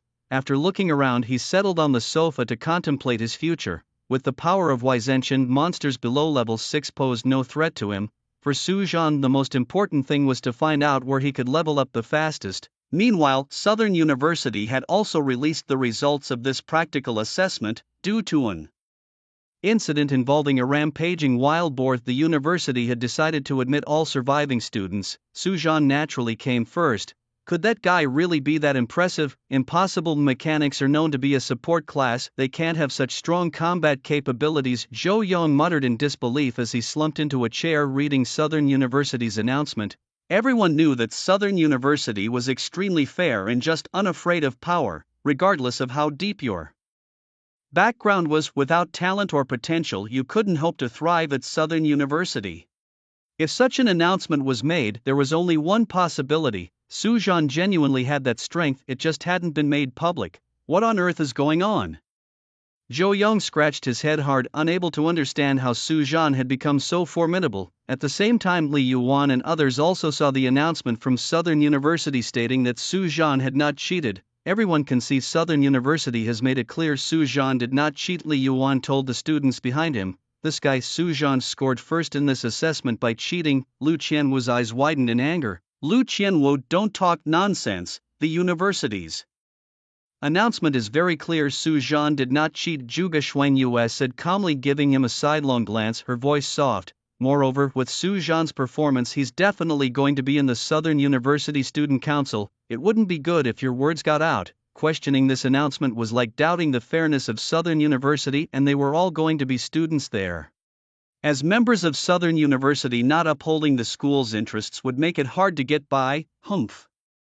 Lu Qianwu opened his mouth to retort but instead just huffed and turned away. Unless he didn't want to remain at Southern University, he really couldn't afford to speak carelessly. Alright, you will continue to be classmates from now on and should help each other. Li Yuan stepped in to smooth things over. Although he didn't know the details, Li Yuan believed that Southern University was not so easily fooled. Since an announcement had been made, it confirmed that Su Zhan indeed had not cheated. 3 days later, all the new students had completed their admission procedures at Southern University. Under the school's arrangements, they were assigned to their respective disciplines, and other matters, including dormitories, were also sorted out. Though everyone is now a professional, they are divided into different disciplines due to different career planning. For instance, Lu Qianwu is a boxer, a close combat profession, further classified as a melee combat type. In contrast, Zhuge Xuanyuet, a sorcerer, leans towards the magic system, and Southern University has a specific discipline for sorcerers. In the Dragon Nation, many people awaken as sorcerers, but the sorcerer profession varies widely. Zhuge Xuanyuet's ancestor was Zhuge Liang, and her sorcery profession, known as the Wuhou Qimen, is derived from him. People near Mount Wudong typically awaken to the Tai Qimen profession. Other sorcerers also have distinct characteristics that allow them to be classified separately. Su Zhan's discipline, on the other hand, is mechanical engineering. Mechanical engineering is a major foundational discipline in this era, although, as commonly said, while the top graduates go on to manufacture firearms and other machinery, many others end up in maintenance jobs. It's time to level up. In Villa number 36, Su Zhan stood up and stretched lazily. He was now at level 95, just 4 levels away from being eligible for the job change task. For all professionals, the job change task is of utmost importance. Typically, people seek help from others since each person's job change task varies. Some need to find materials, others to hunt monsters, and the tasks are quite diverse. But no matter what, they are all closely related to one's profession. As Su Zhan was preparing to leave, an email notification popped up on his computer. The Professionals Association. Su Zhan clicked to read it. It was an invitation from the Professionals Association. This organization is massive, with over 50% of Dragon Nation's professionals as members. Since the Professionals Association is an official organization in Dragon Nation, joining it can provide significant conveniences when operating within the country. Of course, it also requires certain commitments. I should level up first. Su Zhan shook his head and closed the email. Although joining a professional association has many benefits, Su Zhan's college life has just begun and he's not ready to start a 996 lifestyle just yet. Half an hour later, Su Zhan arrived once again at the boar forest. After the last boar rampage, the number of boars on the periphery had decreased significantly. However, the number of boars deeper inside the forest remained substantial. After all, the boar forest was immensely vast, and the place where they encountered the Boar King last time was just a region closer to the inner area. Shockwave tank transformation. Su Zhan immediately released Shockwave, allowing it to transform into a tank. He hadn't been idle these past few days, replenishing Shockwave's ammunition, though he hadn't upgraded Shockwave further. Firstly, after its mechanical improvements, Shockwave was already very strong, and ordinary modifications would barely enhance its capabilities. Only if he encountered extremely rare materials or special machinery would Su Zhan consider installing them on Shockwave. With a buzz, the tracked wheels rotated, and the mighty Shockwave, like a gust of wind, charged forward. In less than 10 minutes, Su Zhan reached the interior of the boar forest, where the piercing cries of boars were incessant. The boars here were all second tier or higher, each robust and hefty, resembling large trains. The hunt had begun. With a thought from Su Zhan, the Shockwave tank fired its cannon. With a loud bang, a shell was launched and landed on the distant ground. A deafening explosion erupted, sending flames 50 meters into the air and a terrifying shockwave sweeping across the area, instantly killing 7 or 8 second-tier boars. As the smoke cleared, a crater 10 meters wide and 5 or 6 meters deep was left on the ground. The shell's power had also doubled. Su Zhan was very satisfied. The mechanical improvements weren't just upgrades to Shockwave itself, but also to the ammunition it used. Originally, the shells could only blast a fire cloud of about 10 meters, but with the upgrades, the power had doubled. Settling his thoughts, Su Zhan started the tank and began the slaughter of the boars. Notification: you have killed the Boar King, gaining 34,020 experience points. Notification: your level has increased to 99. Notification: you have met the conditions for your first tier mission, which is to go to the Hengjia Mountains and hunt 10 armored earth dragons. As Su Zhan's level increased to 99, the first-tier mission was directly sent to his inbox, Hengjia Mountains. Su Zhan glanced at it, secretly alarmed. He wasn't familiar with the specific details of the Hengjia Mountains, but he knew one thing. The lowest level monsters there were third tier. Normally a person's first-tier mission involved hunting. First-tier monsters are searching for items in areas where first-tier monsters roamed, but Su Zhan's mission was to hunt third-tier monsters, which was indeed a bit outrageous. However, thinking about the passive ability of the mechanical overlord, Su Zhan felt relieved. Not to mention third-tier monsters, even fifth-tier monsters probably couldn't stand against the overlord tiger. Wow, what a domineering tank. What kind of tank is this? I've never seen it before, young master. This is far more imposing than your car. Just as Su Zhan was about to leave, a group of people emerged from the bamboo forest in the distance. Among them, a figure was particularly striking, a tiger made of steel with a young man in black sitting on top. Master Gu saw it. Gu Changlin, his eyes gleaming, stared at the overlord tiger tank. Lingchuan City is home to 4 major families, and he is the third son of the Gu family's head. One of these 4, his profession is that of a puppeteer. Different from a mechanic, he can control the puppets he creates for combat through special professional skills, while mechanics focus more on creating machinery. Su Zhan frowned slightly. His reason for coming here was that after a wild boar rampage, fewer people came here to level up, seeking tranquility, but it seemed there were still others around. With this in mind, Su Zhan immediately turned the overlord tiger tank around, preparing to leave. Stop him, I want that thing, Gu Changlin urgently said upon seeing Su Zhan attempting to leave. He had never seen a tank as majestic and imposing as the overlord tiger, not to mention if he were to drive the overlord tiger tank followed by an army of puppets he created, the thought alone was thrilling.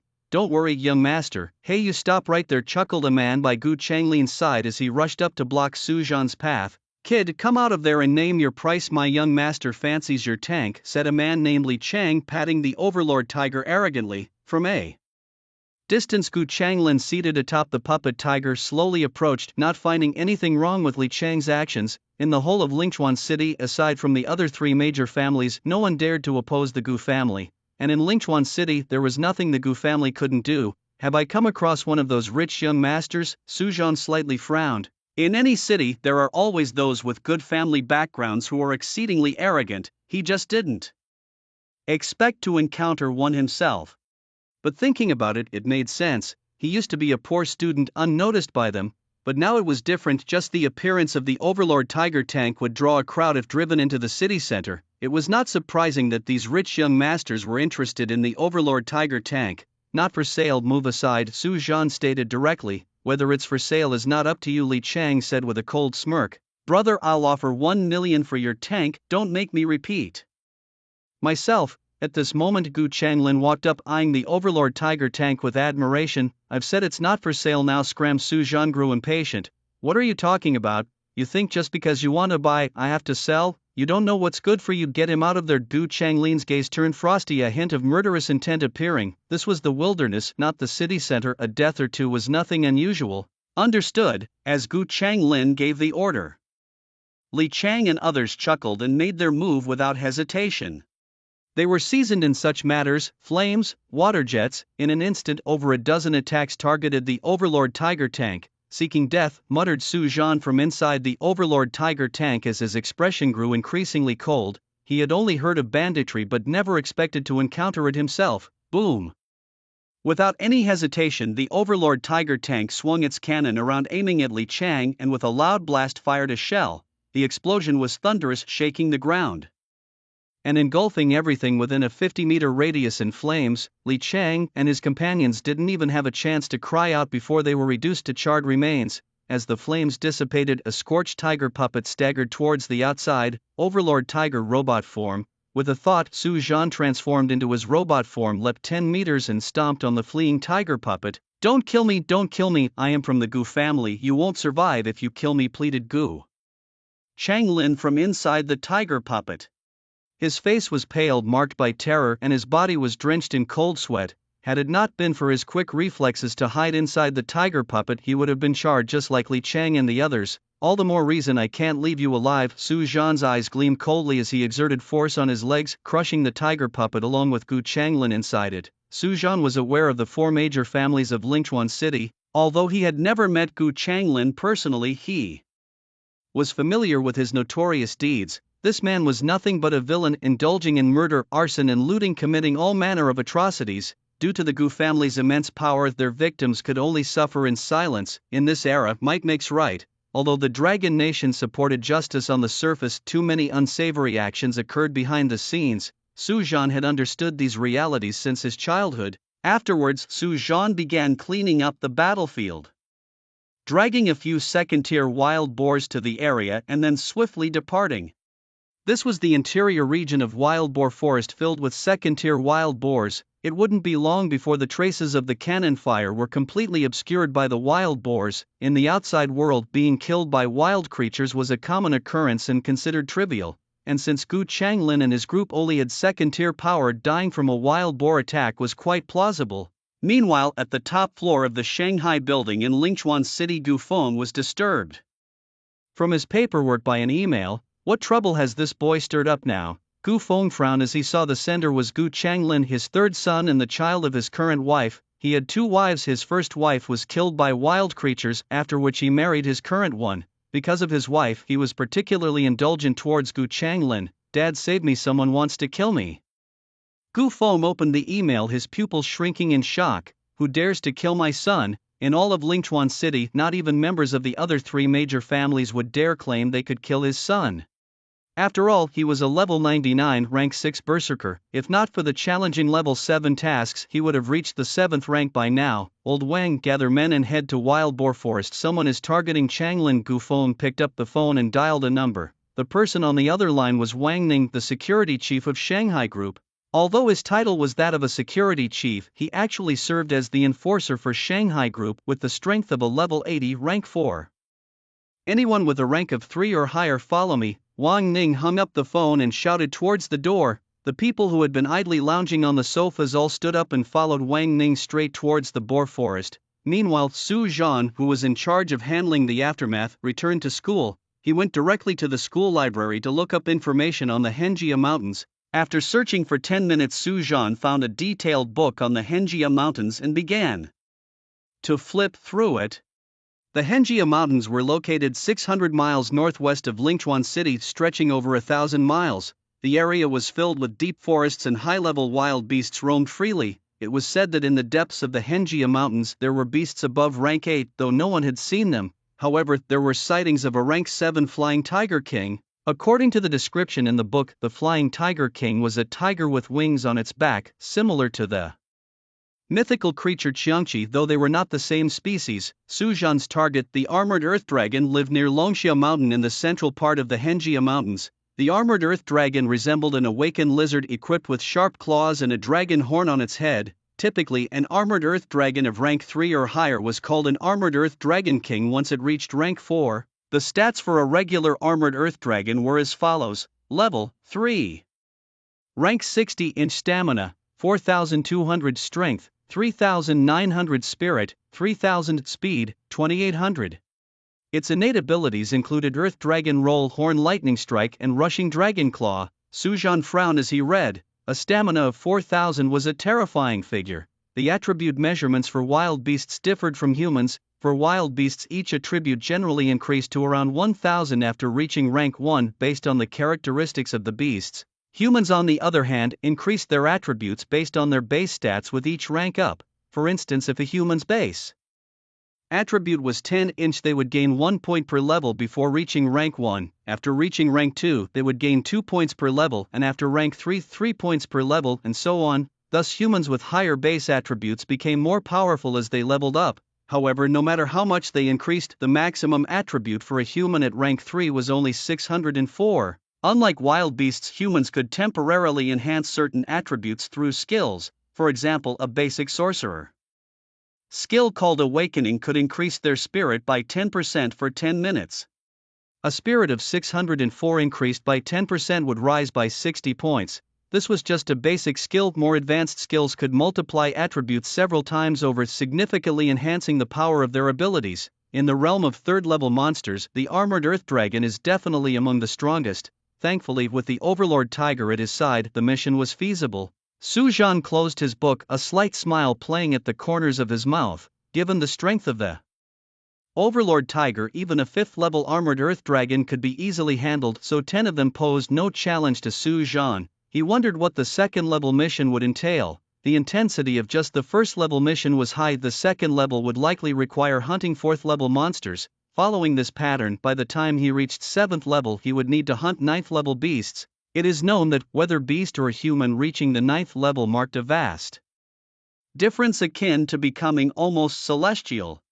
Nevertheless, he would worry about that when the time came. Su Zhan shook his head. Class change missions were automatically assigned by the world based on personal circumstances beyond anyone's control, thus pondering too much now was futile. Unless he chose not to advance in his class, no matter the difficulty he would proceed. Su Zhan, is that really you? Just then a surprised voice rang out beside him. Turning around, Su Zhan saw it was Zhuge Xuangyue. It's you. I've been at the school for half a month now. How come I haven't seen you even once? Zhuge Xuangyue asked with a smile. I've been leveling up outside these past few days, haven't attended classes. Su Zhan replied with a laugh. Where have you been leveling? Maybe we can team up sometime, she suggested with a chuckle. Su Zhan felt somewhat helpless. He knew Zhuge Xuangyue meant well, but he really didn't need the company. Just then Xiangwen burst into the library, her expression anxious. Senior sister, what's wrong? Su Zhan wondered quietly, unsure of what had happened. There are students from our department trapped in the Henjia Mountains. I was hoping you could help me rescue them, Xiangwen said directly. Usco. Su Zhan was puzzled. South University had its own dedicated rescue team, and normally such matters wouldn't fall to them. The area where they are trapped is known for 2nd-level monsters, and although I was supposed to go, I feared an accident might occur, so I wanted to ask for your help. Especially since it's the Henjia Mountains. Xiangwen's cheeks flushed, slightly embarrassed. She could supervise the freshman assessment because she was the president of the Spirit Summoning Department's student union, and each department had its rescue team with members taking turns as leaders. This time it was Xiangwen's turn, and she was asking Su Zhan for help with her own tasks. The Henjia Mountains are home to the 7th-level Flying Tiger King. Going there is tantamount to suicide. For a new student like Su Zhan, Zhuge Xuangyue interjected, frowning. And who are you? Xiangwen turned to look at Zhuge Xuangyue, her brows furrowed, her expression slightly unfriendly. I was talking to Su Zhan, not you. Why are you interrupting? It's okay, I was about to undertake a mission anyway. It's on the way. Su Zhan quickly intervened, sensing the tension. You're Su Zhan's middle school classmate, right? With Su Zhan's agreement, Xiangwen's lips curved into a smile as she looked at Zhuge Xuangyue. Yes, Zhuge Xuangyue replied coolly. Well then, I won't blame you. There are some things you don't know. Su Zhan killed a 2nd-level wild boar king during the entrance assessment. 2nd-level monsters are no threat to him, Xiangwen said, a touch of pride in her voice. When Southern University initially announced the news, they omitted the incident that occurred in the boar forest, leaving those outside unaware. However, this was not a secret, so there was no issue with Xiangwen revealing it. What? Zhuge Xuangyue's cherry lips parted in disbelief. It must be noted that there was only a 3-day gap between the entrance examination and the vocational awakening. Even if one diligently leveled up, they could only reach level 5 or 6 at most, which was still 2 tiers below the 2nd-tier Boar King. With such a vast level difference, how did Su Zhan manage to kill the Boar King? It was all coincidence. Anyway, we should get going now. We can chat another time, Su Zhan said, sensing that he shouldn't let the conversation continue any longer, otherwise he wouldn't be able to head to the Henjia Mountains to rescue people today. After informing Zhuge Xuangyue, he grabbed Xiangwen and left. Did he really kill the Boar King? Zhuge Xuangyue watched Su Zhan's receding figure, her heart unable to calm for a long time. The news was indeed shocking. Everyone had participated in the vocational awakening at the same time, and it had only been a few days since then. Could Su Zhan already kill a 2nd-tier monster? It was as if everyone was learning to walk together, and while others had just learned to stand, Su Zhan was already running, and running fast. Most importantly, Su Zhan was not any special class. He was widely acknowledged as the non-combative support class, a mechanic. She couldn't understand how he achieved it. On the other side, Xiangwen pulled Su Zhan away from Southern University and they boarded a train heading west directly to the Henjia Mountains. Is it just the two of us going? Su Zhan asked, puzzled. He had thought others would be joining them, as rescue teams usually operated in groups. Everyone else is out, and if we could find them we would have, but I think with your strength we don't need to look for others, right? Xiangwen smiled confidently at Su Zhan, her expression one of trust. You flatter me, senior. Su Zhan responded modestly, though she was telling the truth. Meanwhile, as the two were heading towards the Henjia Mountains outside the Boar Forest, Wang Ning led a group of over 100 men charging in. Wherever they went, pig blood splattered and any boar that stood in their way was slain.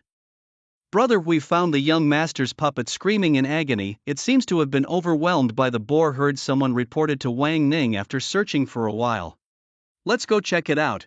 Wang Ning's brow furrowed. He couldn't believe that Gu Changlin could have been killed here. After all, Gu Changlin possessed second-tier strength, and with some powerful puppets provided by Gu Feng, dealing with third-tier boars shouldn't be a problem. Moreover, Gu Changlin had many subordinates. Even if they couldn't beat them, escaping shouldn't have been an issue. Minutes later, Wang Ning arrived at the site where the puppet debris was discovered. The ground was covered with wild boar footprints, and there were some wild boar carcasses as well as some puppet fragments mixed with the mud. At first glance, it seemed like Gu Changlin had encountered a group of wild boars and was surrounded and killed by them. But something was off. There were signs of an explosion. Wang Ning, duly appointed as the security director by Gu Feng, had a keen eye for detail. Despite the chaos of the boar tracks and the muddied ground, he noticed areas where the soil bore scorch marks. The explosion was brief and the blast radius was at least 40 meters wide, indicative of an aerial bomb. But who would use such a device nowadays, and using it against Gu Changlin seemed like overkill. Wang Ning searched the area and discovered shocking evidence of a massive explosion which he could only attribute to something as powerful as an aerial bomb. However, he couldn't understand why such a powerful device, generally considered overkill for dealing with low-level professionals, would be used here when landmines would suffice. Baffled, he decided to return and report back. Packing up the puppet remains, he could only take his findings back to Gu Feng for further decisions. 2 hours later, the train stopped and Su Zhan and Xiangwen alighted. Another 200 kilometers northwest, and they would reach the location from where the distress signal of the students from Southern University was sent. "Su Zhan, is your Z300 repaired?" Xiangwen asked with a smile. The Z300 was incredibly fast, likely to get them there in about an hour. "That thing's still not fixed, but I've got something faster," Su Zhan replied, summoning the Dominator Tiger. A tank shimmering in silver and adorned with red glyphs appeared before Xiangwen. A tank? Xiangwen was stunned. Such machinery was something he'd only seen in museums. Though powerful tanks were slow and easy targets for faster creatures, this was why tanks and rocket launchers were phased out. They had power but lacked the speed and versatility needed in modern combat against professionals of level 4 or 5 whose combat abilities underwent a qualitative change. These machines were obsolete. Modern professionals could reach speeds of 80 to 90 kilometers per hour, and their skills were devastatingly powerful. A single punch could rival the impact of a cannonball. Compared to professionals, tanks were limited by ammunition and lacked versatility. Hence, aside from a few museums or purely supportive roles, these machines were no longer in use. Z300 had no materials, so I didn't fix it. This is the pre-daking awarded to me by the principal with even greater power, Su Zhan explained with a smile. If it were just a regular repair it would be simple, but the Z300 in that form no longer meets my needs, so I ignored it for the time being. I'll decide what to do once I've learned some new skills. This is the reward the principal gave you. That seems rather shabby, doesn't it? Xiangwen initially thought the principal had given Su Zhan just an ordinary tank, her face cooling as she spoke up for him. "This is not shabby at all. It's a Cybertron flying tank form." Su Zhan laughed heartily, transforming pre-daking into the Cybertron flying tank form. With the sound of mechanical movements, the overall height of the Cybertron tank lowered, its cannon mouth sinking downward to settle between the tracks on either side. The rear tracks also expanded outward, revealing 2 large and 2 small jet ports in the middle. "Let's go, it won't take half an hour," Su Zhan gestured invitingly. The Cybertron tank could accommodate 5 people and was quite spacious inside. "This tank can fly." Xiangwen hadn't recovered from the shock of the transformation until Su Zhan called out to her, snapping her back to reality. "This thing can do more than just fly. Let's go first." Su Zhan smiled, pulling Xiangwen inside. If it were just an ordinary tank, it wouldn't deserve to be part of Southern University's collection. Buzz for jet ports emitted blue flames as the Cybertron flying tank soared into the sky, disappearing above the clouds. In the sky, a silver light flashed like lightning, vanishing in an instant. 10 minutes later, the Cybertron flying tank gently landed, startling some herbivorous wild creatures grazing nearby into scattering. "We're here already?" Inside the Cybertron flying tank, Xiangwen asked with wide, shining eyes. She hadn't finished examining the interior before they arrived. Pre-Daking's flying form can reach for Mach 10 minutes is enough, Su Zhan explained. 4. For Mach, Xiangwen was stunned. In this era, few people used Mach to denote speed, as many professionals at a certain level could fly and many flying skills could be learned. Thus, distances were usually measured in kilometers. For Mach converted to kilometers is about 4,900 kilometers per hour, a terrifying figure. According to Xiangwen's understanding, some professions skilled in flying could reach speeds of over 1,000 kilometers per hour at the 6th or 7th tier, which was already quite fast. In myth, Sun Wukong's somersault cloud covered 108,000 li in one leap, and this tank's speed was already nearing a quarter that of the somersault cloud. Let's find someone first, Su Zhan reminded. Right, Xiangwen's train of thought was pulled back and she quickly opened the map to locate the already marked place. Over here. After confirming their bearings, Xiangwen led Su Zhan towards the northeast. 10 minutes later, Xiangwen with a frown stopped by a pile of chaotic rocks. They were supposed to find something here according to the marked location, but there was nothing. Puzzled, Xiangwen checked the area thoroughly to confirm that the coordinates given by those who had called for help were correct. Despite searching around the pile of rocks, they found no one. There were no traces of wild beasts either. Could it be a hidden realm? Su Zhan suggested. In the wilderness, there exist special hidden realms concealed within the earth, each with different conditions for access. Some are peculiar, requiring specific materials to open, while others are like traps that ensnare anyone who steps on them, requiring the completion of certain tasks to escape. Regardless of the type, all hidden realms are perilous, inhabited by wild beasts of at least second-tier level, each possessing unique abilities. Underprepared adventurers often perish within these realms. It's likely. I've been trying to contact them the whole way here, but there's been no response, Xiangwen said, taking a deep breath, feeling a headache coming on. With Su Zhan by her side, she wasn't worried about the strength of the wild beasts inside the realm. Her main concern was locating it, since the coordinates point here. Even if it's a hidden realm, it should be nearby. Let's keep looking, Su Zhan reassured her. In fact, he was quite eager to explore the hidden realm, as such places often contained rich loot and rare items not found elsewhere. Xiangwen nodded and continued to search the area. Suddenly, a strange rustling noise reached their ears. The two exchanged glances and started to look around. The sound seemed to come from underground.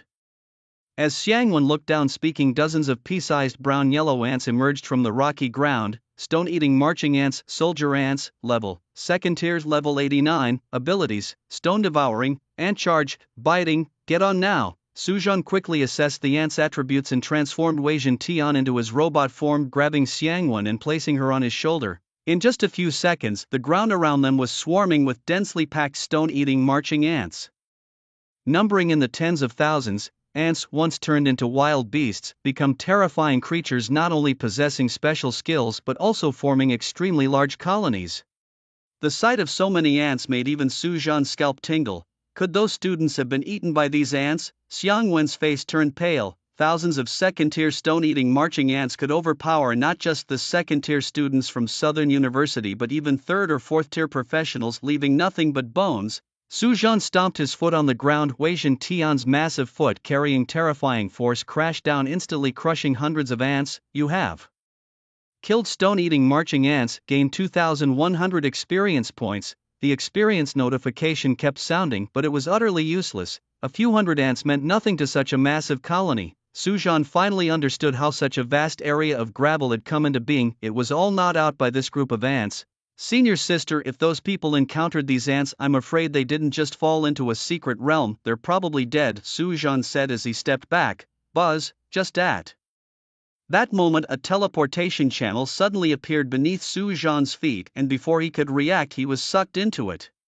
The two of them saw a blur before their eyes and found themselves in an entirely new world, a massive underground cavern carved out by something unknown, emanating a stench of decay. From deep within the cave, a rustling sound could be heard, as if a large number of creatures were moving. A prompt appeared: you have entered the underground ant nest, kill the marching ants to leave. This place was indeed the secret realm. At that moment, Su Zhan realized what was happening. The students who had sent out the distress signal must have come here to level up and then encountered the stone-swallowing marching ants, forced to send out a call for help.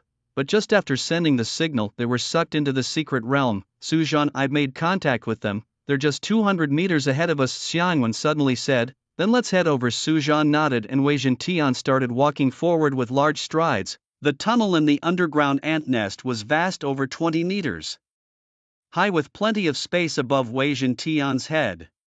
Squeak! After walking just a dozen meters, a squeaking noise came from around the corner ahead, resembling the sound of rats, and then 3 ants, each 2 meters tall, came towards them. Stone swallowing marching ant, worker ant, level. Second transformation, level 89, skills, stone swallow, soldier ant, charge, bite, boom, boom. With a thought, Wei Tian charged forward, stomping the middle ant to death. At the same time, his hands crushed the worker ants on either side. Ants have their special communication abilities, and if they were to send out information about an enemy invasion, who knows how many more ants would be drawn here. After killing the ants, Su Zhan did not stop but continued forward, while Xiangwen had long been numb to such scenes. It was just like back in the Z300 days. No matter how large the robots, in Su Zhan's hands they were as agile as monkeys. Senior sister. Woo woo woo. Senior sister, Gao Ming has been captured. After turning 2 corners following Xiangwen's directions, Su Zhan moved a rock, revealing a small hole. 3 students from Southern University were squeezed into a less than 2-meter hole, their bodies covered with stinking mud emitting a foul smell. Thanks to this mud, the ants, which had a highly sensitive sense of smell, had not discovered them yet. 2 women and 1 man. The man, covered in blood, had fallen into a coma. The flesh on his left leg had been gnawed away, revealing ghastly white bones. Treat him first, Xiangwen said as he climbed off Wei Tian's shoulder, pulling the 3 out and examining the man's injuries. The situation was dire. The man was barely clinging to life and their medical supplies were depleted. Do you know where the person named Gao Ming was taken? Su Zhan asked, keeping a vigilant watch for any ants that might suddenly appear. We don't know. The 2 conscious girls, tears brimming in their eyes, shook their heads. Su Zhan frowned to himself, realizing the trouble they were in. According to the map, the underground ant nest extended over a vast area at least 10 to 20 kilometers wide. Finding one person in such a large area would not be easy. Su Zhan transform into tank form so they can sit inside, Xiangwen suggested after treating the boy's wounds. Su Zhan nodded and directly transformed Wei Tian into a Cybertronian tank form, loading the 3 terrified students inside. Although it was the era of universal professionals, not everyone remained unfazed when faced with life and death crises. This was also the purpose of higher education institutions like Southern University, to help students plan their career paths and gradually adapt to the harsh realities of the universal professional era. By the end of 4 years of university life, those who graduated could at least maintain their rationality and protect themselves to the greatest extent in extreme situations. Squeak, squeak, squeak. Just as they were getting into the tank, a noisy commotion came from afar, and soon a large swarm of ants appeared at the end of the cave, a dense black mass that was impossible to count. Hold tight, Su Zhan called out and fired. The Cybertronian tank's shells flew out, piercing the ants along the way and hitting the far cave walls. A terrifying explosion ensued, and the flames that burst forth filled the entire cave, spreading far along its length. Most of the ants that had just rushed out were burned to death. As the smoke cleared, a large hole appeared before everyone. Is that the queen ant? Su Zhan couldn't help but feel excited. What appeared before them was a huge underground cavern about 5 or 6 miles wide, crawling with various ants. In the midst of these ants was a 30-meter-long milky white cylindrical structure. The front was an ant head, while at the back a line of soldier ants queued with milky white eggs being laid every few minutes. Devouring rock, marching ant, queen level, tier 4, level 29 skills. Summon ant swarm, ant frenzy, high-speed egg laying, special egg laying. After reviewing the queen ant's skills, Su Zhan was preparing to attack when a girl suddenly shouted, "That's Gao Ming!" Su Zhan looked and saw a soldier ant carrying a man in line, preparing to feed into the queen ant. Fire. Without hesitation, Su Zhan had Wei Tian open fire. The Cybertronian tank spewed flames and a shell landed among the ants. With a terrifying explosion, dozens of ants were blasted away. Whether they needed to leave this place or save Gao Ming, they had to kill the queen ant. With a high-pitched squeal, the queen ant, startled, sent the ants that were lying on the ground into a frenzy. They stood up in unison, rushing towards Su Zhan like a black tidal wave. Hold tight, Su Zhan chuckled, and the Cybertron tank transformed into its flight mode, spewing flames and vanishing from its spot.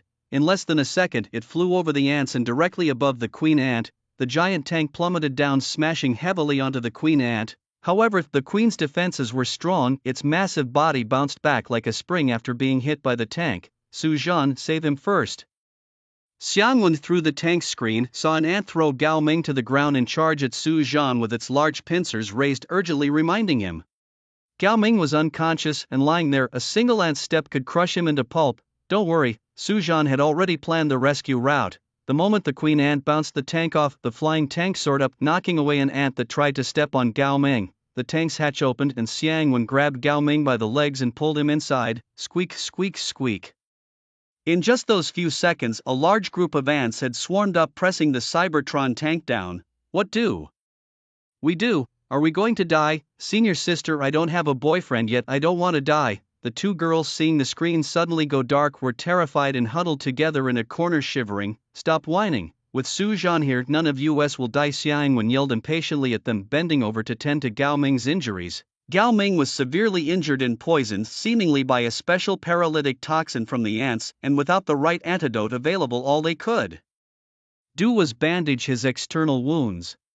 Xiangwen is right, none of us will die, Su Zhan said with a confident smile. The Devastator tank's guns blazed and a shell burst forth, blowing a bright hole through the dark screen. The ants in front of the gun were instantly vaporized. 6 shells fired in succession, clearing a large area in front of Su Zhan. He drove the tank onto this cleared ground and then swung the gun around to aim at the queen ant. The queen's body was too large to move, and it was no match for the speed of the Cybertron tank. With a loud boom, the shell hit the queen ant, exploding in a violent flame and tearing her body into pieces. System alert: you have killed the stone-eating army ant queen, earning 54,123 experience points. With the ant queen slain, a portal appeared where she had fallen. Su Zhan, piloting his tank, charged forward. As he passed the corpse of the ant queen, Su Zhan noticed a skill book on the ground and picked it up before rushing into the teleportation array. As a burst of light flashed, the group found themselves back on the surface amidst a pile of rubble.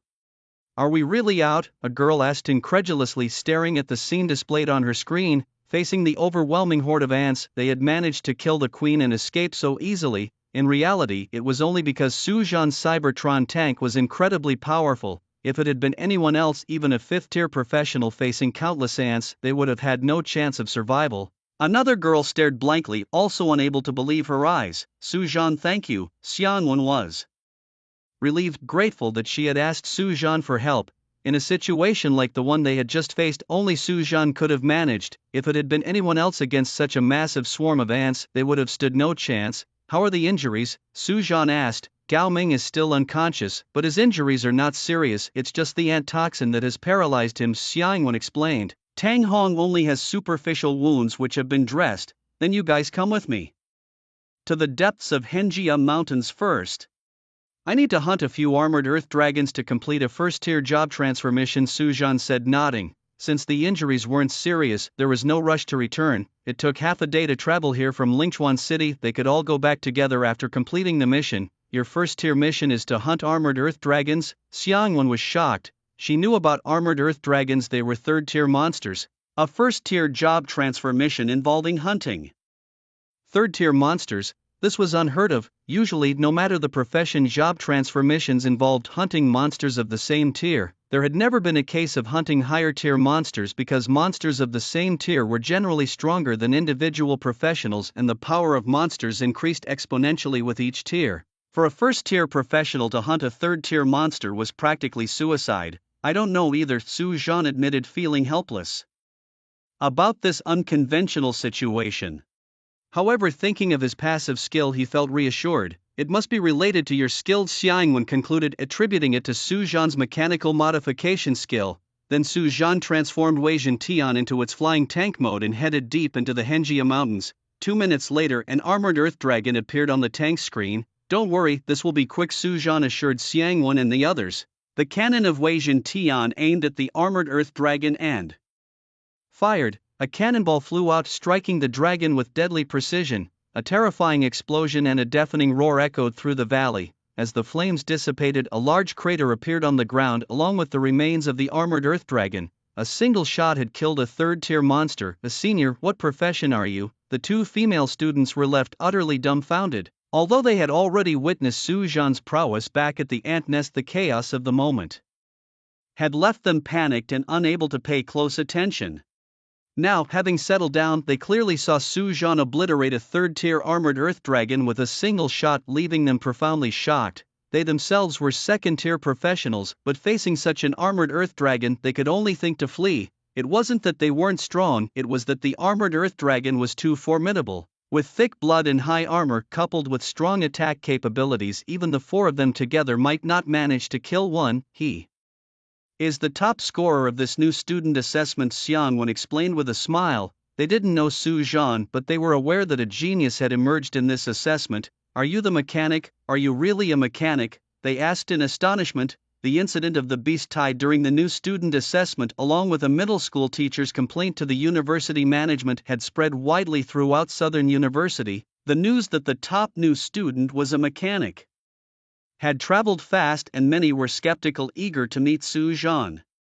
However, Su Zhan had been living in the faculty district and hadn't attended classes, so no one had seen him. I am indeed a mechanic, Su Zhan said with a smile. Then, with a dramatic transformation, Wei Zhenqian changed into his robotic form, heavily slamming onto the ground and scattering a large amount of rubble. After collecting the materials dropped by the armored Earth Dragon, Su Zhan continued forward, searching for more. In the habitat of the armored Earth Dragons, where no other creatures dared to approach due to their strength, Su Zhan heard a loud roar just a few meters ahead. His eyes lit up as he sprinted towards the source of the sound. After crossing a forest, 3 armored Earth Dragons appeared before him, levels 10, 60 and 98 of the 3rd tier, with the last one nearly reaching the 4th tier. Su Zhan scanned them and immediately took action. The cannon on his shoulder moved, and he fired at the level 10 armored Earth Dragon. The beast was obliterated before it could even react. Startled by the explosion, the other 2 dragons turned and fled. They can flee. Su Zhan paused, but then it made sense to him. In this era, these monsters, though wild, possessed their own consciousness, and it was normal for them to try to escape. Junior, you are incredible. I've never seen such a powerful mechanic before. I never thought robots could be this strong, the 2 female students exclaimed, their worldview completely overturned. They had seen many mechanics, but none like Su Zhan. Su Zhan smiled and said nothing, chasing after 2 armored dragons into a valley. Notification: you have entered the Dragon Herb Garden. As soon as they stepped into the valley, the group received the notification. Is this a special secret realm? After surveying his surroundings, Su Zhan's pupils shrank sharply. Looking around, the entire valley was covered with a light red grass, and the properties of the grass had already appeared on Su Zhan's screen. Secret realms come in various types. The ant nest they encountered before was a hidden secret realm, whereas the Dragon Herb Garden was an overt secret realm, directly visible on the surface. Anyone who found it could enter. Dragon Grass level, Tier 3 effect. Direct consumption increases strength by 10% for 10 minutes. It can also be used in medicine making. Note: legend has it that this red grass, which grows on land watered by dragon blood, absorbs the power of the dragon blood and grants temporary dragon-like strength when consumed. Su Zhan had seen this type of dragon grass in the Hengjia Mountains records. It was an extremely rare Tier 3 herb, usable directly or in the crafting of other medicinal materials and even weapons. A single plant was worth 10,000 gold coins, and there were at least tens of thousands of plants spread across the hills. A fortune had landed in their laps. Su Zhan found himself breathing rapidly, overwhelmed by the sudden richness. How can there be so much dragon grass here? Xiang Wen was stunned too, fully aware of the value of these plants. The value of so much dragon grass could be in the billions. Such a find was rare indeed. Just as they were excitedly preparing to harvest, a man appeared from behind a large rock in the distance. His interest peaked as he stared at the formidable robot. Another person. Su Zhan instantly became vigilant. Had the man not spoken, he wouldn't have noticed there was someone else there. Folks, name your price and sell this thing to me, and I'll spare your life, not blaming you for trespassing here, the man said with a smile, slowly walking up to the robot and tapping its foot, producing a hollow sound. Who are you? Is this your place? Su Zhan frowned. These wild secret realms were ownerless, located in the wilderness where wild beasts were rampant, and no one could occupy them for long unless they had a city-building command to construct a city here. But even that would only be temporary, as the newly established city would face the onslaught of beast tides, and if it couldn't withstand, it would be destroyed. Let me introduce myself. I am Quan Guisheng, a level 94 Tier 6 Wind Fire Fist Master. This place was discovered first by our Zhu clan, so it's our territory, said Quan Guisheng, his smile faint. He is from the Zhu clan? Xiang Wen's face turned pale when she heard the name Zhu clan, as if she had heard something extremely terrifying.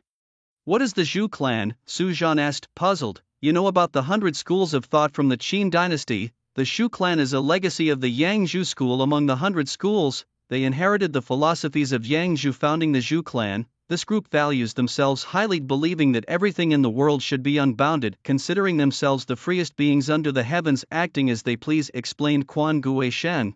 In simple terms, the people of Zhou clan are ruthless killers without any sense of guilt. Xiangwen took a deep breath and explained the situation regarding the Zhou men to Su Zhan. People like this exist, Su Zhan gasped in surprise. In the era of universal professionals, many old schools had re-emerged, some with formidable power. Su Zhan had heard of them but never expected to encounter them himself. Su Zhan, it's best not to provoke them. This group is like a bunch of madmen, they believe whatever they see belongs to them, so they simply take whatever they want. Moreover, their strength is immense, including many 7th and 8th level professionals. Xianwen urgently warned, fearing that Su Zhan might clash with Quan Guisheng. They think they can just take my stuff? They'll have to see if they're capable enough. Su Zhan scoffed, outright rejecting Xiangwen's suggestion. Not to mention the Tian Weijian that cannot possibly be sold to others, let alone these mountainous fields of earth dragon grass worth hundreds of millions. I'm definitely not giving them up. Your Zhumen people think whatever you see is yours. That's shamelessly ridiculous. It's nothing but an excuse for blatant robbery. Others may be afraid, but I am not. How are your thoughts now? My patience is limited, Quan Guisheng said, frowning, slightly impatient. If not for the fear of damaging the robot, he would have made his move already. Buzz. The next moment, like a meteor, the giant palm of Tian Weijian smashed towards Quan Guisheng. The massive hand heavily slammed onto the ground, causing the entire valley to tremble violently. Why did you start fighting directly? He is a 6th level professional, Xiangwen said, anxiously, aware of Su Zhan's strength but also knowing the vast gap between a 6th level and a 1st level, which couldn't just be bridged by 1 or 2 skills. If we don't kill him, we can't leave, Su Zhan murmured softly, his eyes fixed on the screen. On the screen a circle kept flashing, then landed on a large rock in the distance. Unbeknownst to them, Quan Guisheng had already fled there. It's truly a case of refusing the toast only to drink the forfeit. Quan Guisheng's expression darkened with a murderous intent, while secretly shocked by the speed of the Tian Weijian robot, which had surpassed the common understanding of a robot's speed. If it weren't for his skill Feng Hua Baoxing, which could burst forth with 300% speed in an instant, he would have been crushed already. Meteor burst flame kick. The next moment Quan Guisheng roared, leaping high, his left leg bursting with terrifying flames like a meteor charging towards Su Zhan. Quan Guisheng's skill was fast, but Su Zhan was faster. Tian Weijian's legs powered up and its massive body agilely dodged like a monkey to the side. Quan Guisheng smashed into the spot where Su Zhan had just been standing, the terrifying energy exploding and blasting a huge pit into the ground 4 to 5 meters wide. How could something so large move so swiftly? Quan Guisheng leaped out of the large pit, his eyes fixed on Su Zhan in front of him, his mind swirling with doubts and suspicions. What a waste of resources. Su Zhan glanced around, his heart aching for the damage done. Quan Guisheng's earlier kick had destroyed at least 100 stalks of earth dragon grass. Boom, boom, boom. The cannons on Weizenchen's shoulders had already targeted and fired 5 consecutive shells. Quan Guisheng smirked, barely regarding the incoming shells, and swiftly dodged to the side, covering a distance of several meters. However, as the shells hit, Quan Guisheng was stunned. Terrifying flames instantly engulfed an area of 30 to 40 meters in radius, enveloping him in fire.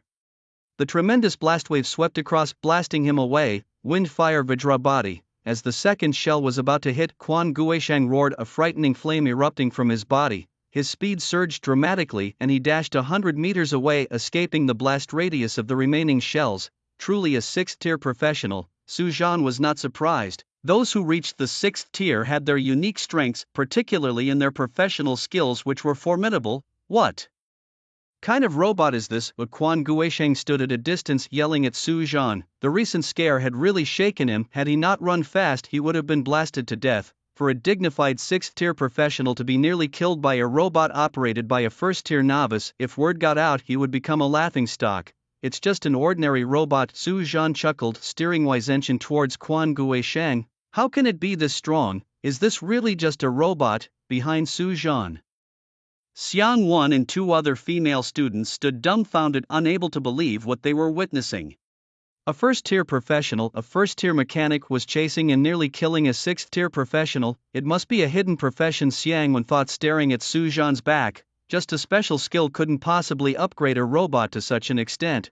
Meanwhile, Wei Zhenqian's rear flight thrusters activated, and with its formidable power it reached peak speed in the blink of an eye, charging right up to Quan Guisheng. The massive fist, like a mountain, smashed towards Quan Guisheng. All he saw was a blur before a mountain appeared before him, leaving no time for extra movements. His body's flames erupted, boosting his speed to the extreme as he dodged to the side. The heavy fist grazed the edge of Quan Guisheng's clothes and smashed into the ground, sending numerous fragments flying like bullets against Quan Guisheng's body. Without a moment's hesitation, Quan Guisheng dashed over 100 meters before stopping. "What the hell kind of monster are you?" He glanced at the wounds on his body, shouting at Su Zhan.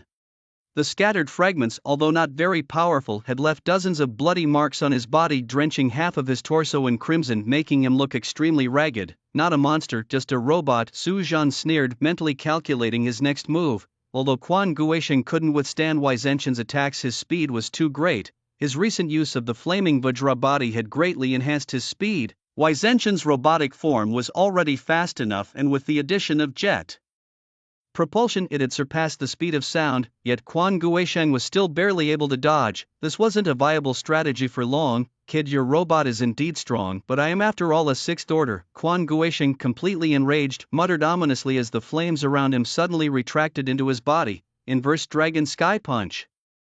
In the next moment, the flames that had contracted around Quan Guisheng burst forth explosively, forming a fiery armored dragon around him which charged towards Su Zhan. The speed was like a flash of lightning. Su Zhan swung his fist at the same time and their attacks collided, instantly erupting with terrifying energy. The phantom of the armored dragon shattered and Su Zhan skidded backward for over 10 meters before coming to a stop. How could this be? Quan Guisheng was utterly shocked. This skill had been acquired after he had killed thousands of armored dragons and had been merged with his professional skills, making it his strongest ability, yet it had only pushed Su Zhan back a few steps, which was inconceivable to him. So much for a sixth order. The cannons on Wei Zhenqian's shoulders fired and a barrage of shells fell, forcing Quan Guisheng to dodge frantically, looking extremely distressed. "How much longer are you going to just watch? This guy's robot is too bizarre, it must be a hidden class. Capture him quickly and bring him back, it will be a great achievement," Quan Guisheng shouted as he ran. "The situation is getting desperate, huh?" A voice echoed through the valley, its origin indiscernible. Spectral possession. Immediately after, the voice sounded again, and suddenly from beneath Su Zhan's Wei Zhenqian robot over a dozen black tendrils formed from dark miasma, binding him like a rice dumpling. "Another professional? It can't be another sixth order, can it? How can there be so many sixth order professionals in this tiny valley?" Inside the cockpit of the Wei Zhenqian robot, Xiang Wen and the others were terrified. One sixth order was already daunting enough. If another one appeared, they were doomed. "Allow me to introduce myself, Zhumen Lu San, a 7th order level 10 Spectre Warlock." From a distance, a stream of black vapor rose from the ground and a thin, gaunt old man emerged from it, his face bearing a sinister smile. 7th order. Cold sweat broke out on Xiang Wen's forehead and his body trembled slightly. A 6th order and a 7th order, were they not doomed? "Don't be afraid, it's okay," Su Zhan reassured them. "Maximize the energy output of." Wei Zhenqian exerted force with both arms and directly snapped the dark tendrils. "Since when did you become a 7th order?" Outside, Quan Guisheng watched Lu San in amazement. Setting aside the fact that Lu San's robot was impressively powerful, capable of handling a 6th level with just a simple turn, surely indicating a hidden profession, if they could bring it back and transfer this profession to the right person, it would be formidable indeed. Lu San waved his hand dismissively, his eyes greedily fixed on the mighty robot called Weijin Tian. In this world there were special professions or skills that could strip others of their professions and transfer them to someone else. Needless to say, let's get started, Quan Guisheng called out as he activated his Flame King body skill and charged forward. Shadow transform. Lu San chuckled darkly as his body suddenly turned into a mist of black vapor and dispersed, rushing towards Su Zhan. Boom, boom, boom. Su Zhan promptly activated Weijin Tian's automatic attack mode. The screen before him showed two crosshairs that quickly locked onto the two assailants.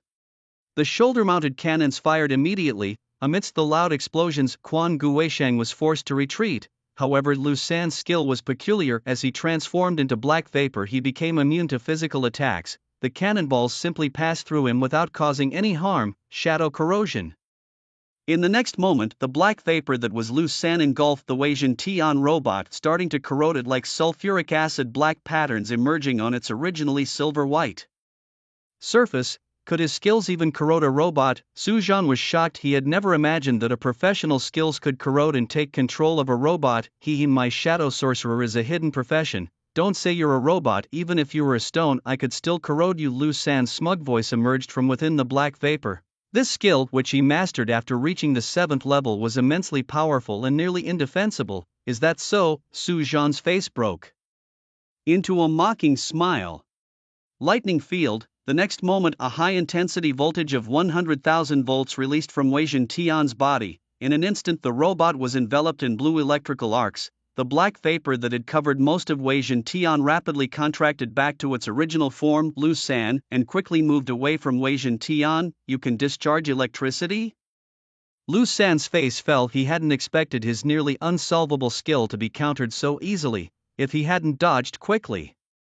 The 100,000 volts would have electrocuted him on the spot. There's still a lot you don't know, Su Zhan said coldly as Weijin Tian's massive fists wrapped in electric currents smashed down towards Liu San. As a mechanical life form, Weijin Tian inherently possessed the ability to discharge electricity, which had been enhanced further by Su Zhan's skill modifications, shadow kill technique. As Liu San landed, he spread his arms in the pose of an archer, and black vapor quickly condensed into a bow and arrow in his hands.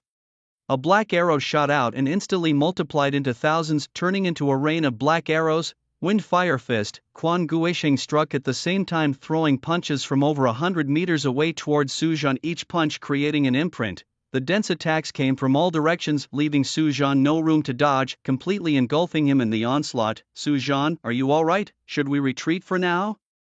Inside the cockpit of the towering mech, Xiang Wen clenched his fists, deeply concerned about Su Zhan's condition. Su Zhan was indeed strong enough to dominate Quan Guisheng, a 6th-level fighter, and even match Liu San, a 7th-level opponent, in combat. However, the level difference was ultimately too significant, and Su Zhan struggled to keep up as the two higher-level adversaries teamed up against him. Su Zhan sighed inwardly. It wasn't that his mech wasn't powerful enough, rather its massive size, despite its speed, made its movements too predictable. Both his opponents were exceptionally quick, and once they were on guard, it was difficult for Su Zhan to land his attacks. Heck, kid, your profession is indeed impressive, but you can't easily bridge the gap of level difference, Liu San said with a sinister smile before drawing his bow again to unleash a barrage of arrows. Having witnessed Su Zhan's speed, they now opted for ranged attacks, not allowing him any chance to get close. Kid, I really want to see what your profession is. Mechanics aren't usually this formidable, sneered Quan Guisheng, ready to strike at any moment. Just then, due to the commotion from their valley fight, dozens of armored earth dragons were drawn to the scene, charging from the other side of the valley.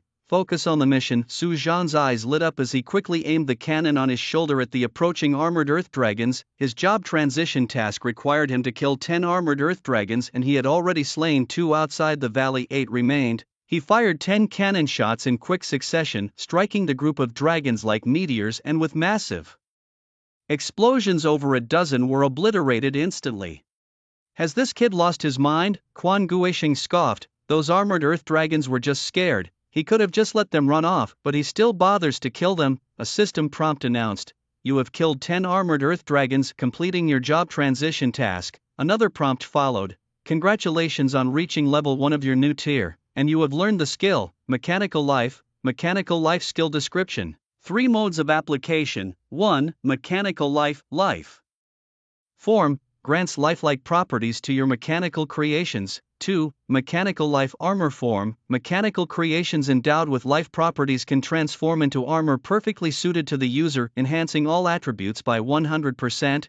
3. Mechanical life fusion form, merge various life-endowed mechanical creations to upgrade into a higher form, a combination of multiple mechanical properties. The continuous prompts kept ringing, and as Su Zhan read through the system's introduction, his breathing became rapid with excitement. He could hardly believe that the skill he learned upon reaching his new tier was so incredible. Although it's just one skill, it manifests in 3 forms equivalent to 3 separate abilities, and the effects of these three abilities are simply monstrous. Granting mechanical entities lifelike characteristics, isn't that like bringing dead creatures back to life? This is practically like adding a unique personality to superintelligent robots, not to mention just this one ability alone is akin to creating mechanical life. Then there's the second one, transforming machinery into armor. Isn't that just like the armored warriors from animation stepping into reality? But considering the current global environment and the various professionals around, it's not surprising that such a skill would emerge. Mechanical life form.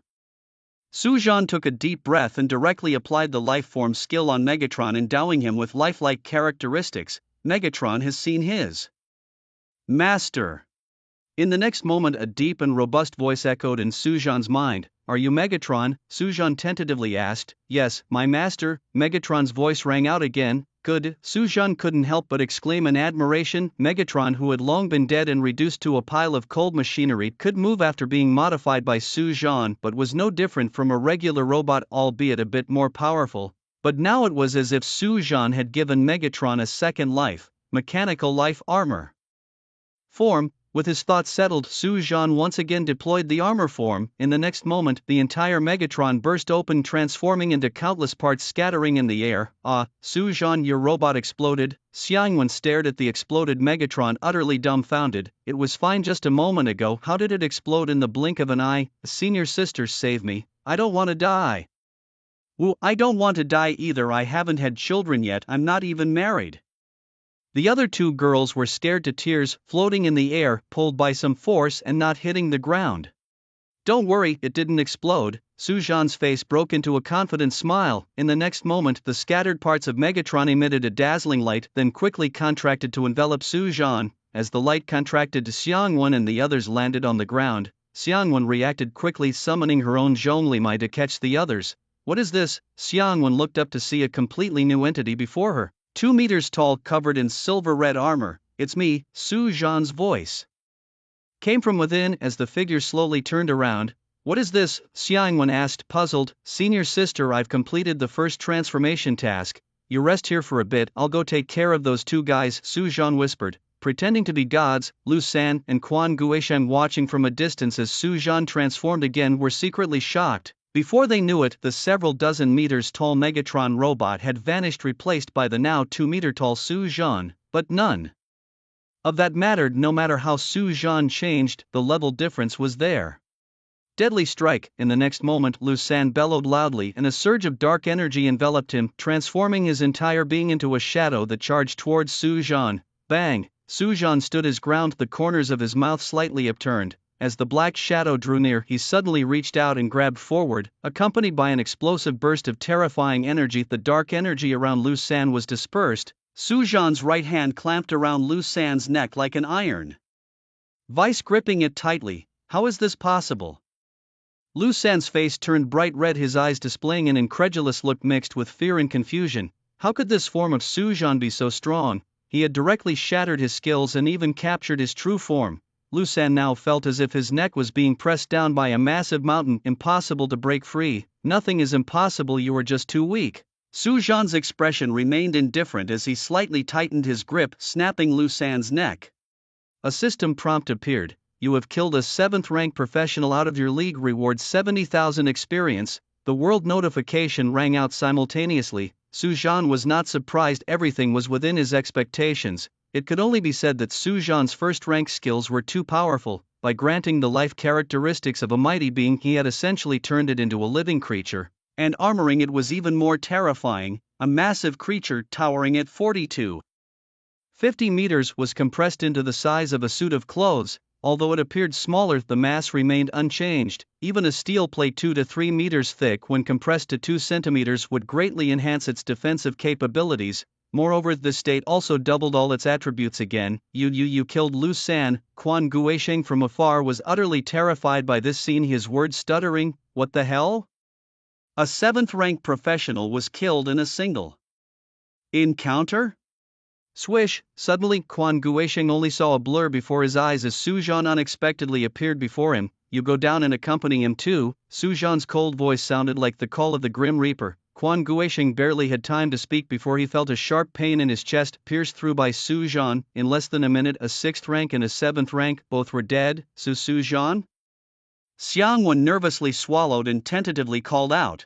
The scene was too shocking. The turnaround was too quick. Just a moment ago, they were being chased by Quan Guisheng and his men. In the blink of an eye, both were dead. Even a fellow 7th rank professional wouldn't have killed them so swiftly. Senior sister, don't be stunned, hurry up and gather the earth dragon grass. After collecting the items dropped by Quan Guisheng and Lu San, Su Zhan returned to Xiang Wen's side. The brief battle had destroyed 30 to 40% of the valley's earth dragon grass, but the remaining were still worth 1 to 200 million gold coins.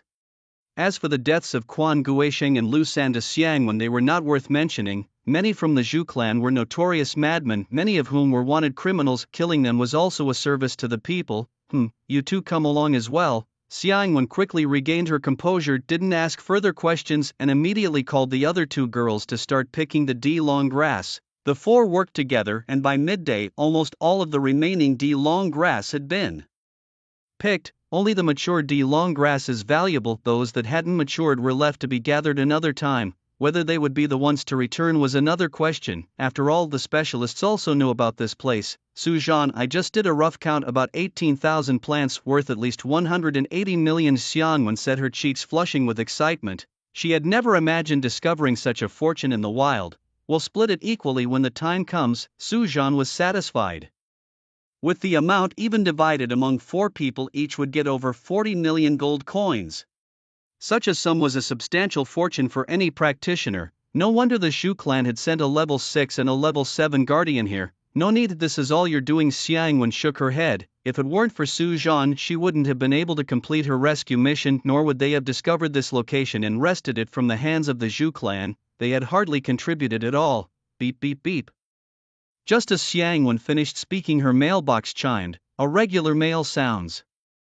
Once urgent mail, twice in 3 chimes means something significant has happened. Simultaneously, Su Zhan and the others also received emails. Urgent notice. A beast tide has suddenly occurred in the urban area, currently assessed at a medium level. All students from the Southern University who are outside must head to the nearest safe point immediately. Do not return to the urban area, it is extremely dangerous, extremely dangerous. Xiang Wen opened the email and her face turned pale. A beast tide? Su Zhan, after reading, was shocked. He had only heard about beast tides in the news before and never imagined he'd witness one. Beast tides are categorized into 5 levels: primary, medium, high, special, and catastrophic. The primary level mainly includes level 1 and 2 monsters, with some levels 3 and 4 mixed in. The medium level consists mainly of levels 2 and 3 monsters, with some levels 4 and 5 mixed in, and so on. The catastrophic level is the most terrifying, featuring level 9 monsters. A disaster that envelopes all of humanity. Even the most common level 9 monster requires a practitioner of the same level to deal with, and as far as Su Zhan knew, he hadn't seen a level 9 practitioner yet. Su Zhan, what should we do? Xiang Wen was somewhat panicked, unsure of what to do. We definitely have to go back, it's more dangerous to stay here, Su Zhan said solemnly. The nearest safe point from the Hengjia Mountains is Lingshui City. Once a beast tide occurs, it will cover at least 1,000 miles around, making it even more dangerous to stay in the wilderness. Su Zhan alone wasn't afraid, but having Xiang Wen and the others with him would significantly impact his strength. Xiang Wen nodded in agreement. They indeed needed to get back quickly, especially since there were 2 injured among them. Cybertron, transform into flying tank mode. Su Zhan commanded Wei Zhentian to transform into a flying tank mode, and they headed towards Lingshui City. Su Zhan, look! Xiang Wen tapped his shoulder just as they flew up, signaling him to look at the screen. I see it. Su Zhan didn't need Xiang Wen's reminder, he had already seen the scene below. Right where they had just been, a large number of armored D-longs were rushing forward, looking like a surging flood from afar, intent on crushing everything in their path. Far beyond, other monstrous creatures were also sprinting towards Lingchuan City. Observing the situation, it was clear that this was no ordinary beast tide, it was at least a high-level tide. An urgent announcement was made. The beast tide has been upgraded to high level. All students are advised to seek refuge nearby immediately. High-level beast tide. Su Zhan's heart sank. A high-level beast tide was primarily composed of 4th and 5th tier wild beasts, with some 6th and 7th tier beast kings mixed in. Coupled with the enormous number of creatures, this was a disaster for Lingchuan City. He steadied himself. With his thoughts settled, Su Jian accelerated at full speed towards Lingchuan City. Meanwhile, atop the city walls of Lingchuan, Jin Changping, the president of the Professional Association's Lingchuan branch, was leading the defense organization. Far out, 10 miles away, a black line sped towards them at an incredible speed. The sky was also darkened by a massive swarm of flying beasts that blotted out the sun, resembling a vast storm cloud rolling in. The air was filled with the howling of various wild beasts, sending shivers down the spines of the onlookers. President Jin Wei from Southern University will take charge of the east side of the city. Southern University's President Chen Ziyuan, along with instructors including Fong Su, had also arrived. President Chen, it's great that you're here. Jin Changping breathed a sigh of relief upon seeing Chen Ziyuan. The beast tide had come unexpectedly fast, leaving them no time to prepare. Many of the association's top fighters were out leveling up, and it would take some time for them to return. Their task was to hold the fort until reinforcements from other cities or their own experts returned. A high-level beast tide. I hope there aren't too many 7th-tier Beast Kings. Chen Ziyuan sighed heavily, his expression extremely grave. The Beast Kings were always the most destructive element of any beast tide. Once a wild beast reached the 6th tier, its strength increased significantly, and it would take at least 2 or 3 professionals of the same level to handle it. They're here. Jin Changping's brow was furrowed as he stared intently outside the city walls. Both he and Chen Ziyuan were 7th tier professionals, with Chen Ziyuan at level 89 and himself at level 90. Southern University had 5 or 6 7th-tier professionals, but some were not present. Now, including Chen Ziyuan, they only had 3. On the side of the Professional Association, he was the only 7th tier. In reality, the branch of the Professional Association was stronger, boasting 18 7th-tier professionals and 1 8th tier, but those individuals were usually out leveling up.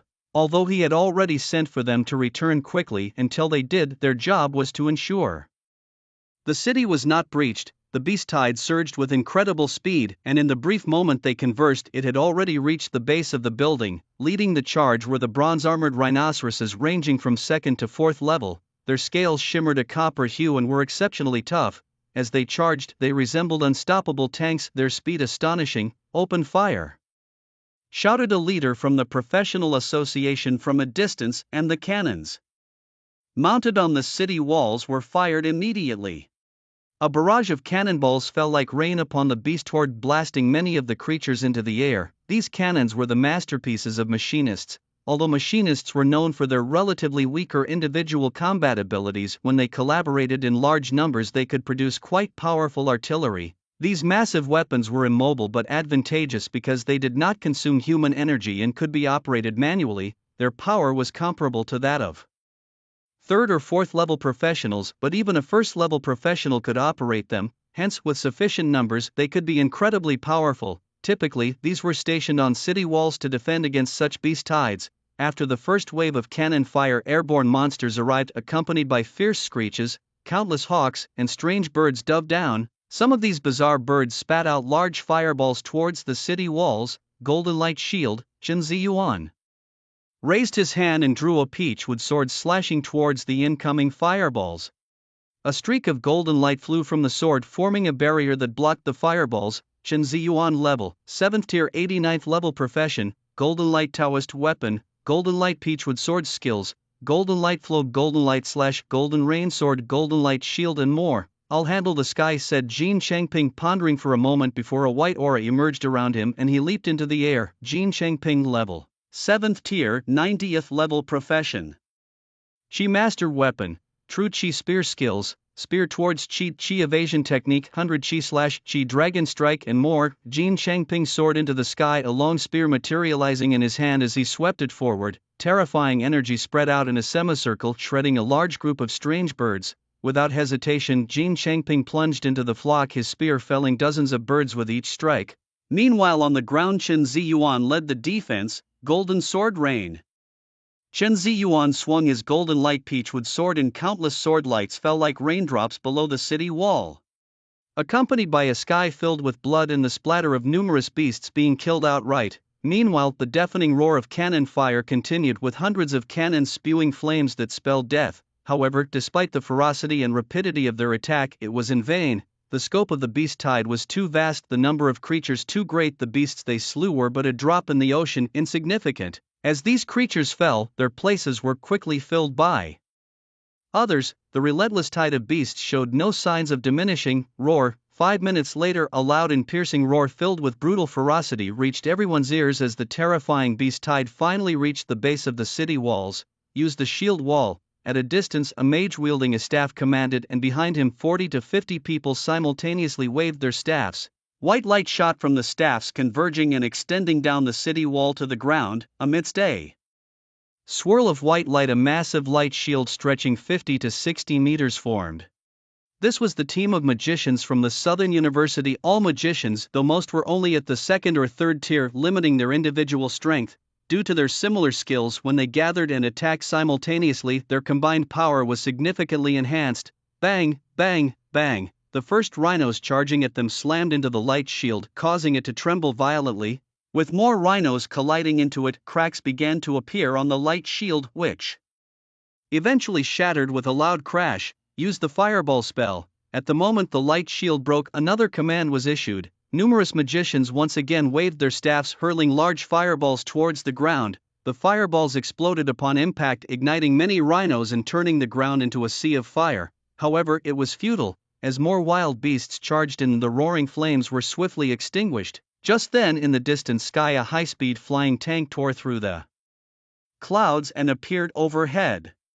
"Senior sister, I'll get you all out first," said Su-Jean from inside the cyber flying tank, glancing down at the battlefield with a heavy heart. The battle was too brutal. Although the Professionals Association and several high-level professionals from Southern University were leading the fight, the number of wild beasts was overwhelming, attacking both from the air and underground. Many places with weak defenses had already been breached by wild beasts climbing the walls. Some professionals with weaker melee capabilities were torn apart by the beasts spilling blood across the ramparts. "Be careful," Xiangwen said with concern. "Don't worry, even 7th tier professionals are no match for me, let alone these wild beasts," Su-Jean replied confidently. The number of wild beasts below was large, but none were of the 7th tier yet, posing no threat to him. Such beast tides usually started with lower level creatures, with higher level beasts appearing as time progressed, culminating in the highest level beast whose defeat would determine survival or doom. "What's that? An airplane? Impossible, no one uses airplanes anymore." "It's not an airplane, it's a tank." "A tank flying in the sky? Wow, a flying tank. I must be seeing things." "Everyone be careful, there might be illusion casting beasts around." As the cyber flying tank transformed into a streak of light and flew into the city, many onlookers were shocked by the fleeting sight of the tank. The tank landed and Xiangwen and the others stepped down. Su-Jean turned around and flew away. "Careful." Xiangwen watched the direction Su-Jean was heading and shouted loudly, "Senior sister, how did he do it? Is he really a mechanic?" Two girls looked in the direction of the departing flying tank, still somewhat in disbelief. "You must keep this about Su-Jean a secret. Tell no one or the school will punish you severely." Xiangwen shook her head without explaining, but seriously warned the two. "The other two are unconscious, unaware of what happened, so don't worry about them." "Don't worry, senior sister, we understand," the two replied simultaneously. Meanwhile, Su-Jean piloted the flying tank over the city walls. "What is that?" Jin Chengping glanced at the flying tank not far from him, inwardly astonished. "Is that the mighty cyber tank?" Chen Ziyuan recognized it immediately as the flying tank transformed into the mighty cyber, feeling an inexplicable sense of reassurance. "A tank flying in the sky? Tanks can fly. What's going on? How is this happening?" The people engaged in the battle were also distracted by the flying tank, looking up one after another. The next moment the scene dramatically changed. "Start killing." Su-Jean glanced down at the dense crowd of monsters below and activated the mechanical life armor mode skill. The entire cyber flying tank burst into brilliant light. As the light faded, Su-Jean, clad in mighty cyber armor, appeared before everyone. "Oh man, has he become a hero? What the heck? How is this happening? A flying tank is one thing, but a transforming one? Is this a mechanic? Don't be silly. Mechanics don't have this capability, it must be a hidden class." "What exactly is this hidden class?" People were incredibly shocked. They had seen tanks before, but never a flying or transforming one. Can it even be used like this? Chen Ziyuan was startled by the scene in front of him. He recognized it was Su-Jean at the sight of the cyber tank, but he never expected Su-Jean to transform it like this. Human-shaped mechanical armor. Jin Chengping's eyes widened. Although he didn't know exactly what it was, his years of experience allowed him to guess roughly what was happening. Just then a sudden change occurred, a shrill scream suddenly rang out as a fifth-tier golden feather iron eagle sped forth, its sharp talons grazing the distracted Jin Changping, drawing a streak of blood. Damn, Jin Changping reacted, quickly steadying himself, thinking that this was not good. The golden feather iron eagle cried out again, flapping its wings and attacking once more. Just as Jin Changping was about to counterattack, a silver-white flash of light zipped past him like lightning, heading straight for the golden feather iron eagle. Boom! The moment they collided, the silver-white light streaked across the body of the golden feather iron eagle, splitting it in two. So strong, Jin Changping's pupils shrank dramatically. The fifth-tier golden feather iron eagle was a very powerful wild beast, its feathers as hard as steel. Only a sixth-tier attack could break its defense, and even that would only just breach it. Even if Jin Changping used all his strength, it would take some time to kill it, yet such a fierce beast was torn apart in a single encounter by a man in silvery white armor, showing just how terrifying his strength was. Unable to see his level, Jin Changping tried to view Su Zhan's attributes but found he couldn't see anything. Name-level skills, all were question marks. This was a unique passive ability of life forms capable of hiding one's own attributes. First he would deal with some of the aerial beasts, then tackle those on the ground. Su Zhan dispatched a fifth-tier golden feather iron eagle in one strike, turned back to check on Jin Changping, saw he was alright, and then looked towards the distant swarm of beasts. Compared to those on the ground, the aerial beasts were much faster and harder to deal with. The battle began. With his mindset, Su Zhan transformed into a streak of light that shot forth. Bang, bang, bang. A series of blood mists exploded in the air, and without using any skills, Su Zhan relied solely on the speed and defense of his sky-shaking life armor. Below the sixth tier, no beast could withstand his impact. The blood mist filled the sky, as if a rain of blood had begun. What is this thing? So strong? How is he so fierce? Fifth-tier beasts were like paper mache to him. He must be at least a tier 8 professional, right? Tier 8? Those professionals who were originally dealing with the sky beasts suddenly seemed to lose their targets, as all the beasts had turned to attack Su Zhan, leaving them unattended. People stared at Su Zhan in the sky, whispering among themselves, is he really Su Zhan? Shen Ziyuan beside was also stunned. Initially when he saw the sky-shaking flying tank, he thought that was Su Zhan.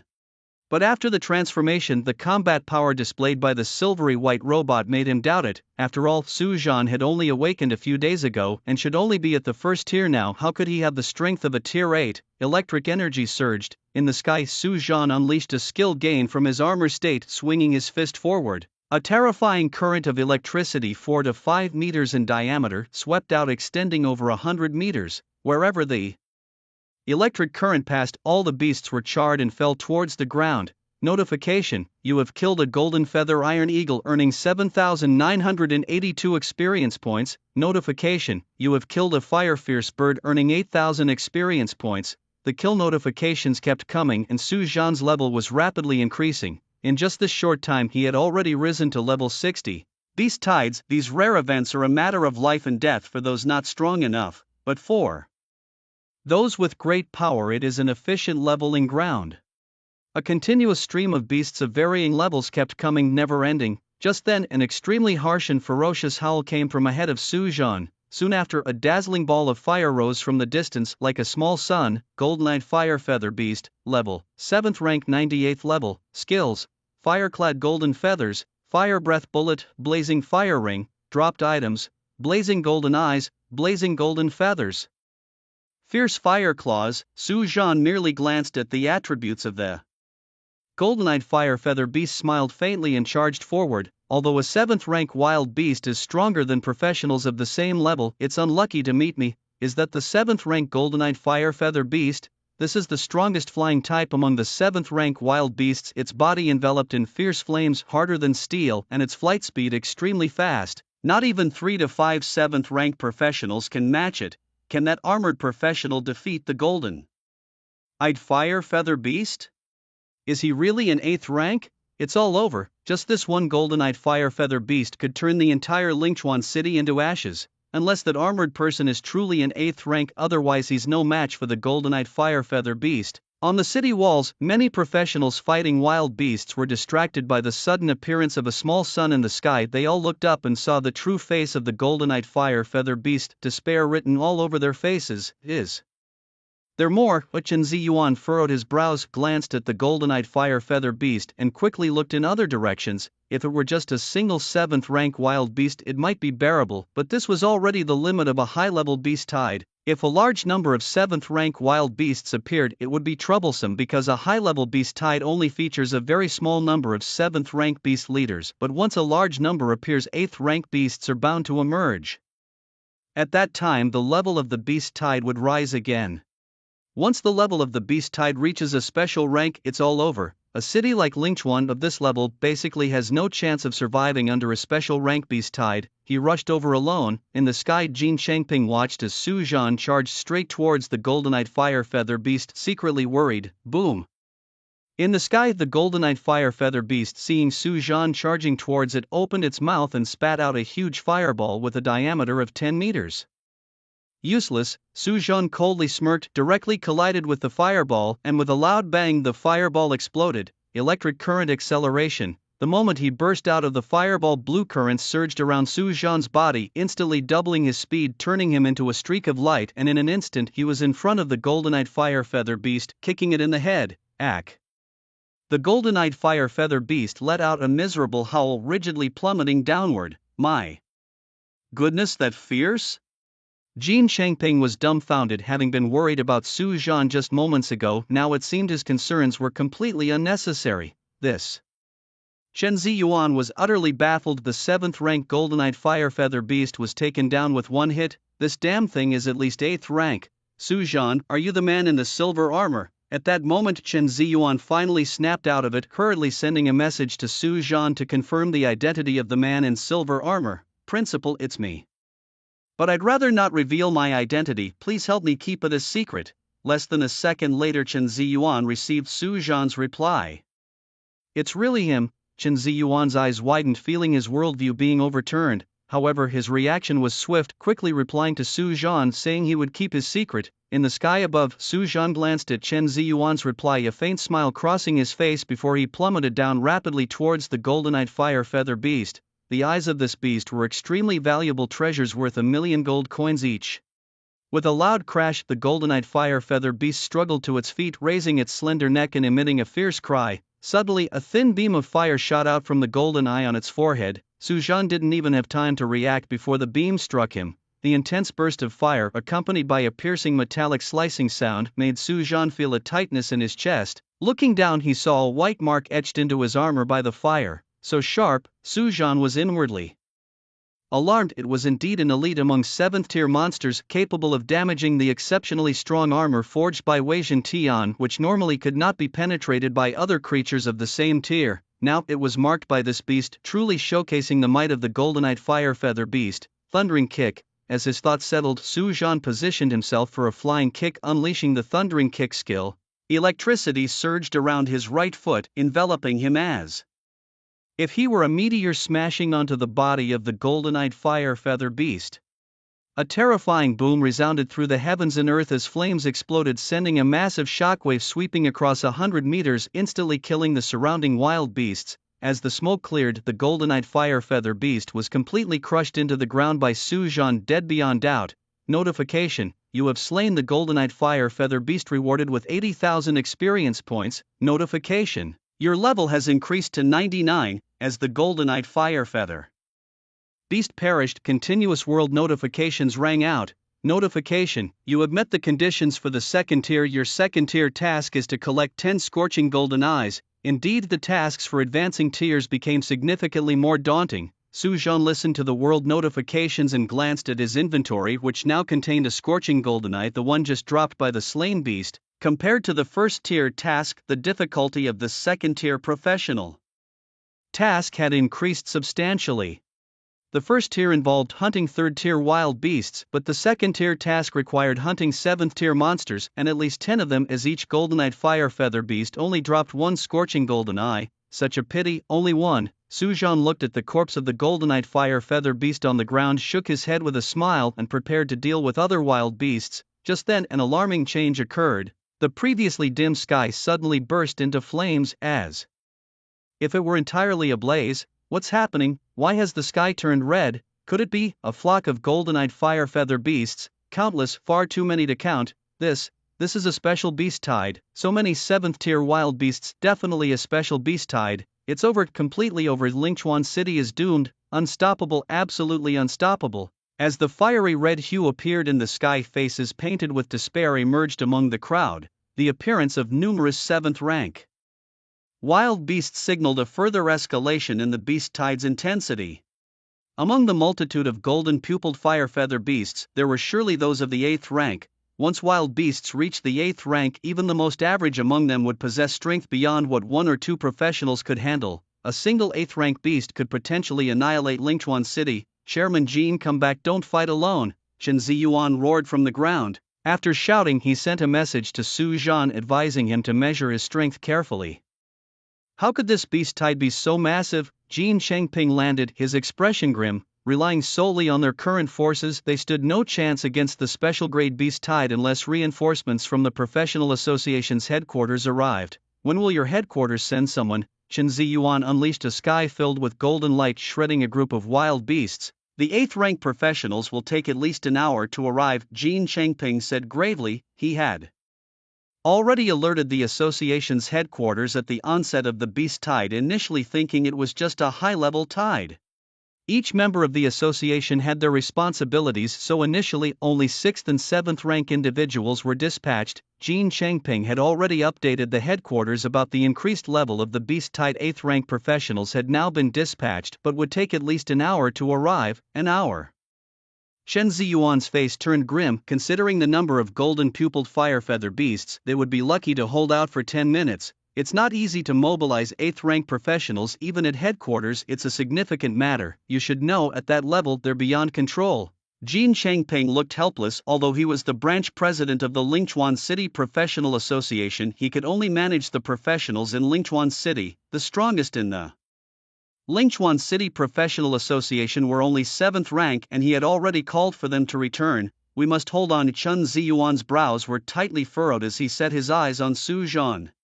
To last an hour, we can only rely on Su Zhan now. On the ground, Su Zhan looked up at the sky where the golden-pupiled fire-feather beasts appeared, a smirk forming on his lips. Good timing. Then his body shimmered with electric light as he activated his electric power field ability, transforming into a bolt of lightning that shot into the sky. Electric power field activates one's own electrical energy to envelop the body, creating an electrified force field, boosting speed and strength by 50%.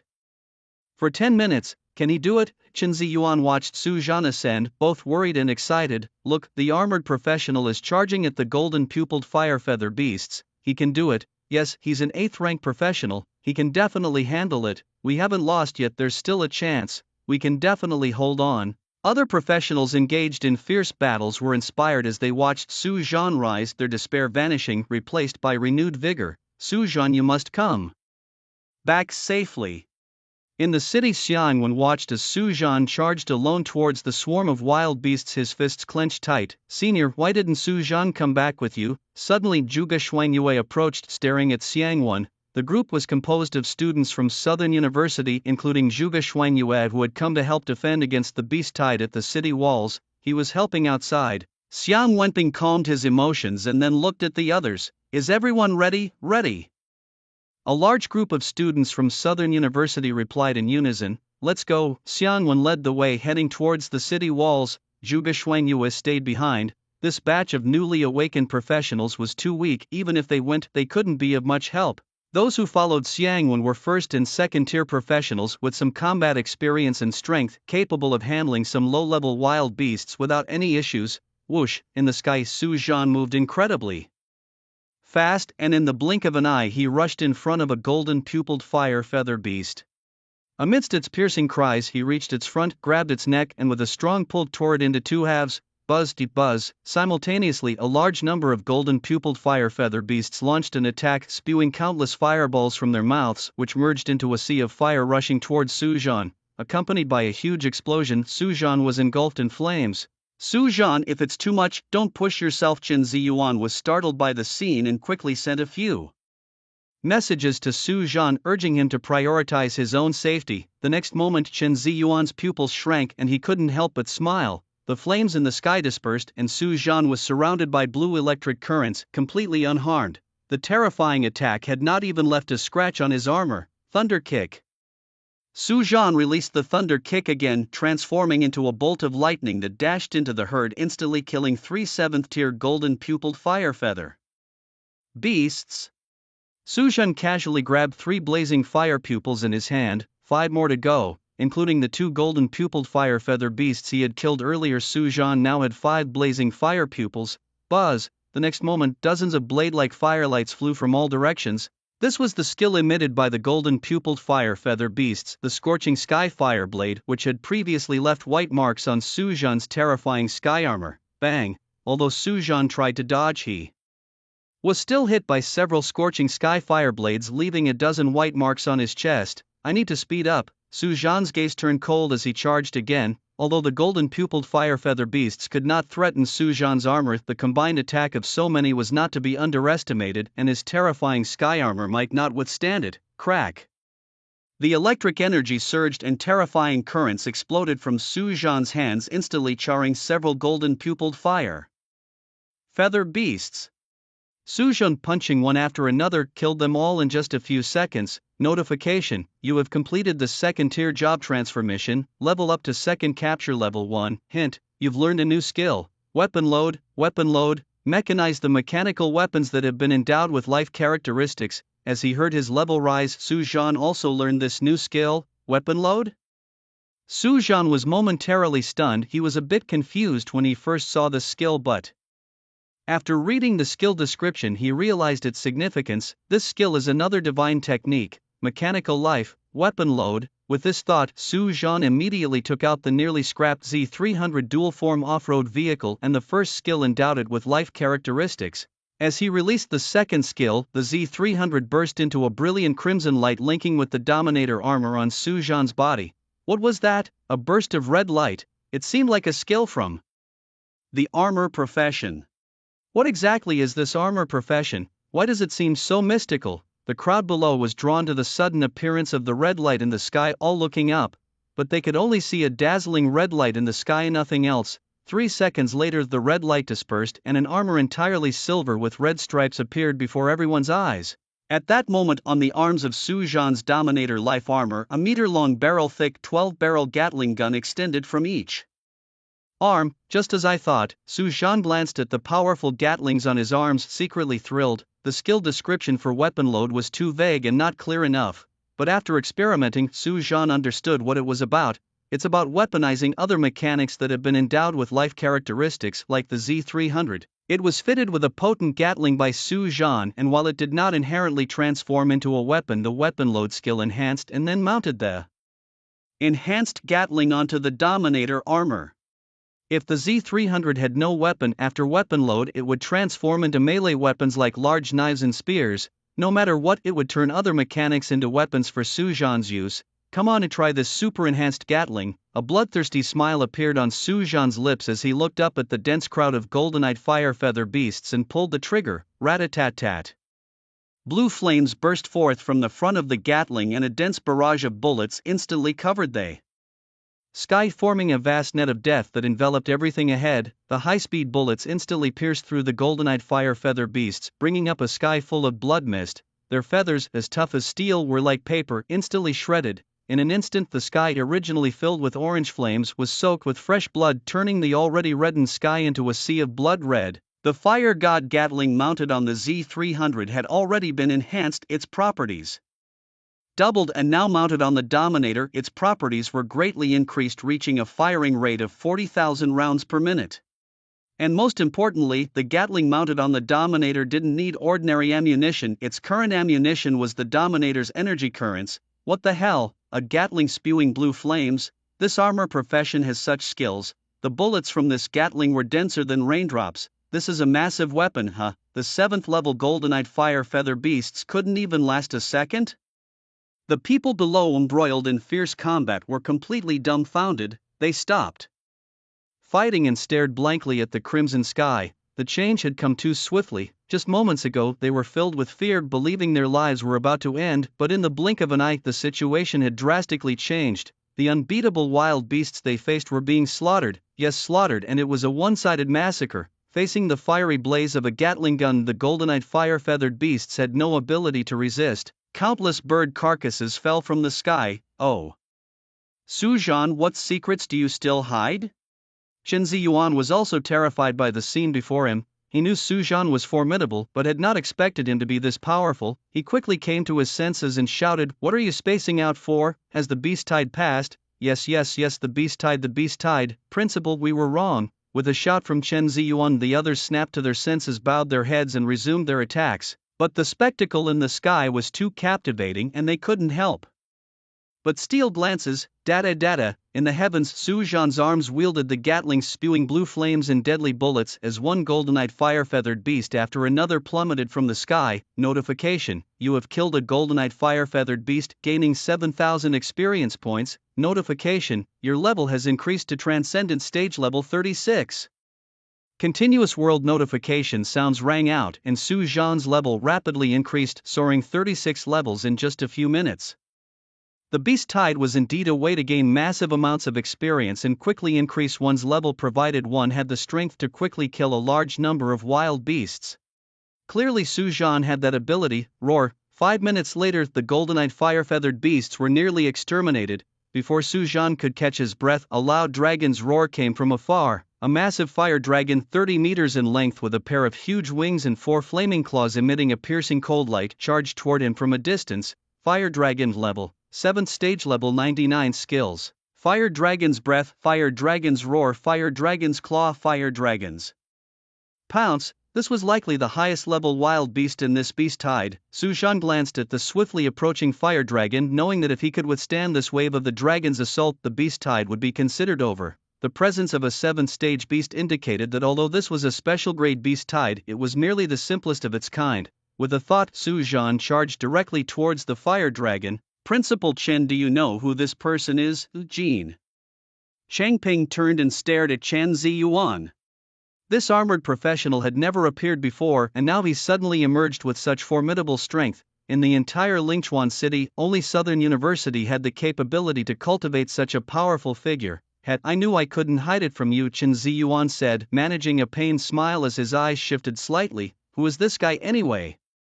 Upon hearing Chen Ziyuan's words, Jin Changping actually breathed a sigh of relief. As long as he's from Southern University, it's fine.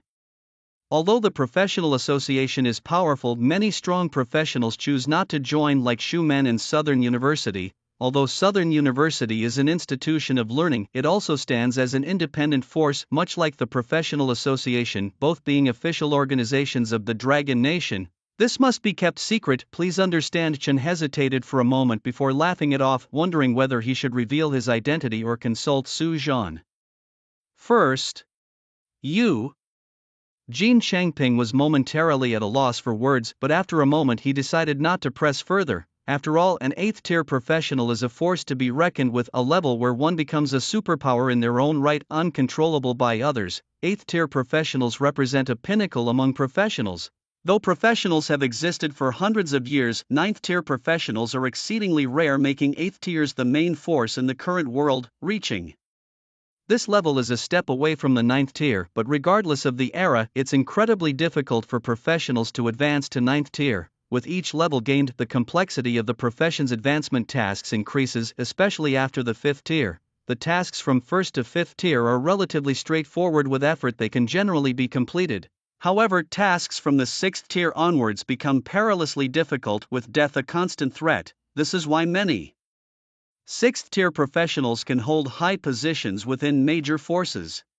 Meanwhile in the sky, Su Zhan was closing in on the fire dragon, his arms wielding Gatling guns that sprayed blue flames, sending a barrage of bullets raining down on the dragon, sparking off its tough hide, tough skin. But how many shots can you take? Su Zhan was surprised. Even the golden-eyed fire feather beast couldn't withstand the Gatling, and it was unexpected that the bullets merely sparked off the fire dragon. However, it wasn't entirely ineffective. Su Zhan could see scales flying off the fully leveled 7th tier fire dragon, fragments falling away. This just means one thing, he thought: 2 Gatlings aren't enough, we need more firepower. Weapon load transform. With that thought, Su Zhan activated his weapon load skill again, and a brilliant blue light rose from him. As the light faded, 4 new Gatling guns appeared on his shoulders. Now, Su Zhan looked somewhat exaggerated, with a Gatling gun in each hand and 2 on each shoulder, making a total of 6, all 6 Barrels fired simultaneously at a rate of 40,000 rounds per minute, totaling 240,000 bullets in a minute. Not even an 8th tier might withstand this. Look, he's transformed. Wow, 6 barrels, he can do that. In that minute, how many bullets does he fire? Doesn't his gun need bullets? The crowd below quickly noticed the change in Su Jian, astounded by the 6 spitting Gatlings, unable to believe Su Jian had this capability. Where previously 2 barrels were insufficient, he could now morph and add 2 more, all while seemingly not needing to reload. In fact, Su Jian's Gatling gun consumes his own energy, firing energy bullets. As long as he has energy, his ammunition will never run out. How many more surprises are you going to give me? Chen Ziyuan thought excitedly to himself. He had firmly decided to keep Su Jian despite others' objections, and now he was thrilled with that decision. If he had expelled Su Jian over baseless cheating allegations, he would be deeply regretting it now. Roar! In the sky, the fire dragon's body erupted with explosive flames to boost its defense while it dodged left and right, trying to evade the Gatling gun's fire. But it was futile. Su Jian's Gatling gun featured an automatic locking mechanism, ensuring that no matter how the dragon flew, the bullets would hit their target with incredible precision. Under the heavy barrage, scales and blood from the dragon sprayed across the sky as if a rain of dragon blood was falling. Boom! In the blink of an eye, the fire dragon's body was torn apart within less than 2 minutes, letting out a wail of defiance as it crashed to the ground, creating a massive crater. A notification appeared. You have slain a level 7 fire dragon, earning 9,000 experience points. Another notification followed. Your level has increased to tier 2 level 97. The rapid succession of these notifications confirmed Su Jian's ascent to tier 2 level 97. His leveling speed was miraculous.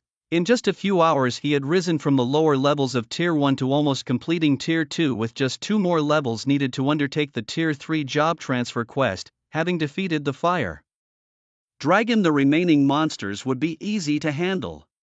Su Jian glanced at the beasts below and muttered to himself. Beast waves were not endless. Typically there would only be 2 or 3 waves, including the fire dragon. This was already the 3rd wave and no new monsters appeared in the distance. If they could just eliminate the remaining monsters on the ground, this beast wave would be over. Everyone push on, the strongest fire dragon is dead and the greatest threat of this beast wave has passed. Just kill the rest of the monsters and we'll be through this, Chen Ziyuan shouted energetically from the ground, boosting everyone's morale. Principal, we understand. Attack. The beast wave is nothing more than this, the crowd roared excitedly. Every beast wave typically resulted in many professionals dying. They had braced themselves for death by joining the fight, but no one expected this wave to be so easy because of Su Jian's involvement. The most dangerous and high-level monsters didn't require their intervention at all. Su Jian had handled them single-handedly.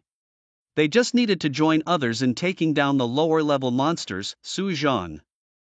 Xiangwen stared blankly at Su Jian soaring in the sky, his eyes twinkling with stars, his face unabashedly filled with admiration. It's inevitable, people always admire the strong, and Su Jian was indeed the strongest. The scene where Su Jian had just slaughtered the goldenite fire feather beast and the fire dragon was deeply etched in Xiangwen's mind. Unforgettable. Rat-a-tat-tat. Just then the powerful sound of the Gatling gun echoed again, its 6 barrels spewing out deathly energy bullets. Wherever the muzzle swept, all the wild beasts were instantly turned into mincemeat. That's enough. Half an hour later, Su Jian glanced at the sparse wild beasts below the city walls, disengaged his weapon, and the 6 Gatling guns disappeared into thin air. He didn't linger but turned and flew towards the city. All the items dropped from killing the wild beasts had already been collected by him. Now, not wanting to reveal his identity, leaving directly was the best course of action. Xiangwen lead everyone to clean up the battlefield. Chen Ziyuan watched Su Jian's departing figure, eager to find out more about the situation. After speaking to Xiangwen, he lifted his foot to leave, but a figure suddenly appeared in front of him. Where do you think you're going? Jin Chengping stared straight at Chen Ziyuan. What's it to you? The beast tide is over. I'm obviously going home, Chen Ziyuan said, looking skyward, not even glancing at Jin Chengping. Don't give me that nonsense. Take me to see that armored professional, Jin Chengping said, grabbing Chen Ziyuan's wrist firmly. Don't worry, I won't reveal his identity. I am the branch president of the Lingchuan City Professionals Association. With such a powerful person in Lingchuan City, I must pay a visit and offer my respects as a form of courtesy from the younger generation. Because of Su Jian's strength, Jin Chengping had assumed Su Jian was some old man in his 50s. After all, only someone who had lived for decades could possess such a high level and formidable power.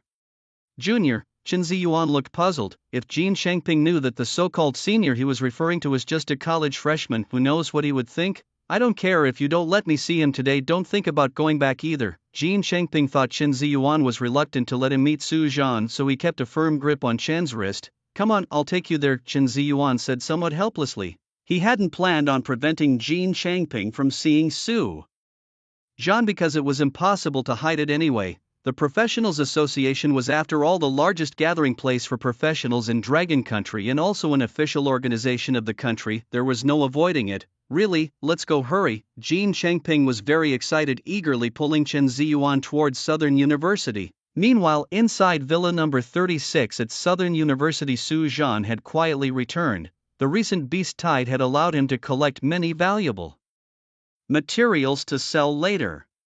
The intense battle also left Su Zhan quite exhausted, needing a good rest, yet the outing was hugely rewarding. When he had left, he hadn't even completed his first transformation, and now he was already at level 97 of the second transformation, almost reaching the third. My current combat power has reached the 8th transformation, and wild beasts below level 30 of the 8th transformation are no match for me. Su Zhan lay back in his chair, a slight smile curving his lips. The skills of the Mechanical Lord were too powerful, especially the new skills learned after leveling up a transformation, all overwhelmingly strong. He had never imagined that the skills of the Mechanical Overlord would be so powerful. As it stands, with the abilities of mechanical life and weapon loading, he could utilize any of the two machines at the school. If he transformed them into armor or weapons, even the level 8 wild beasts would stand no chance against him. In an instant, Su Zhan thought of two other large machines stored away in the warehouse at Southern University.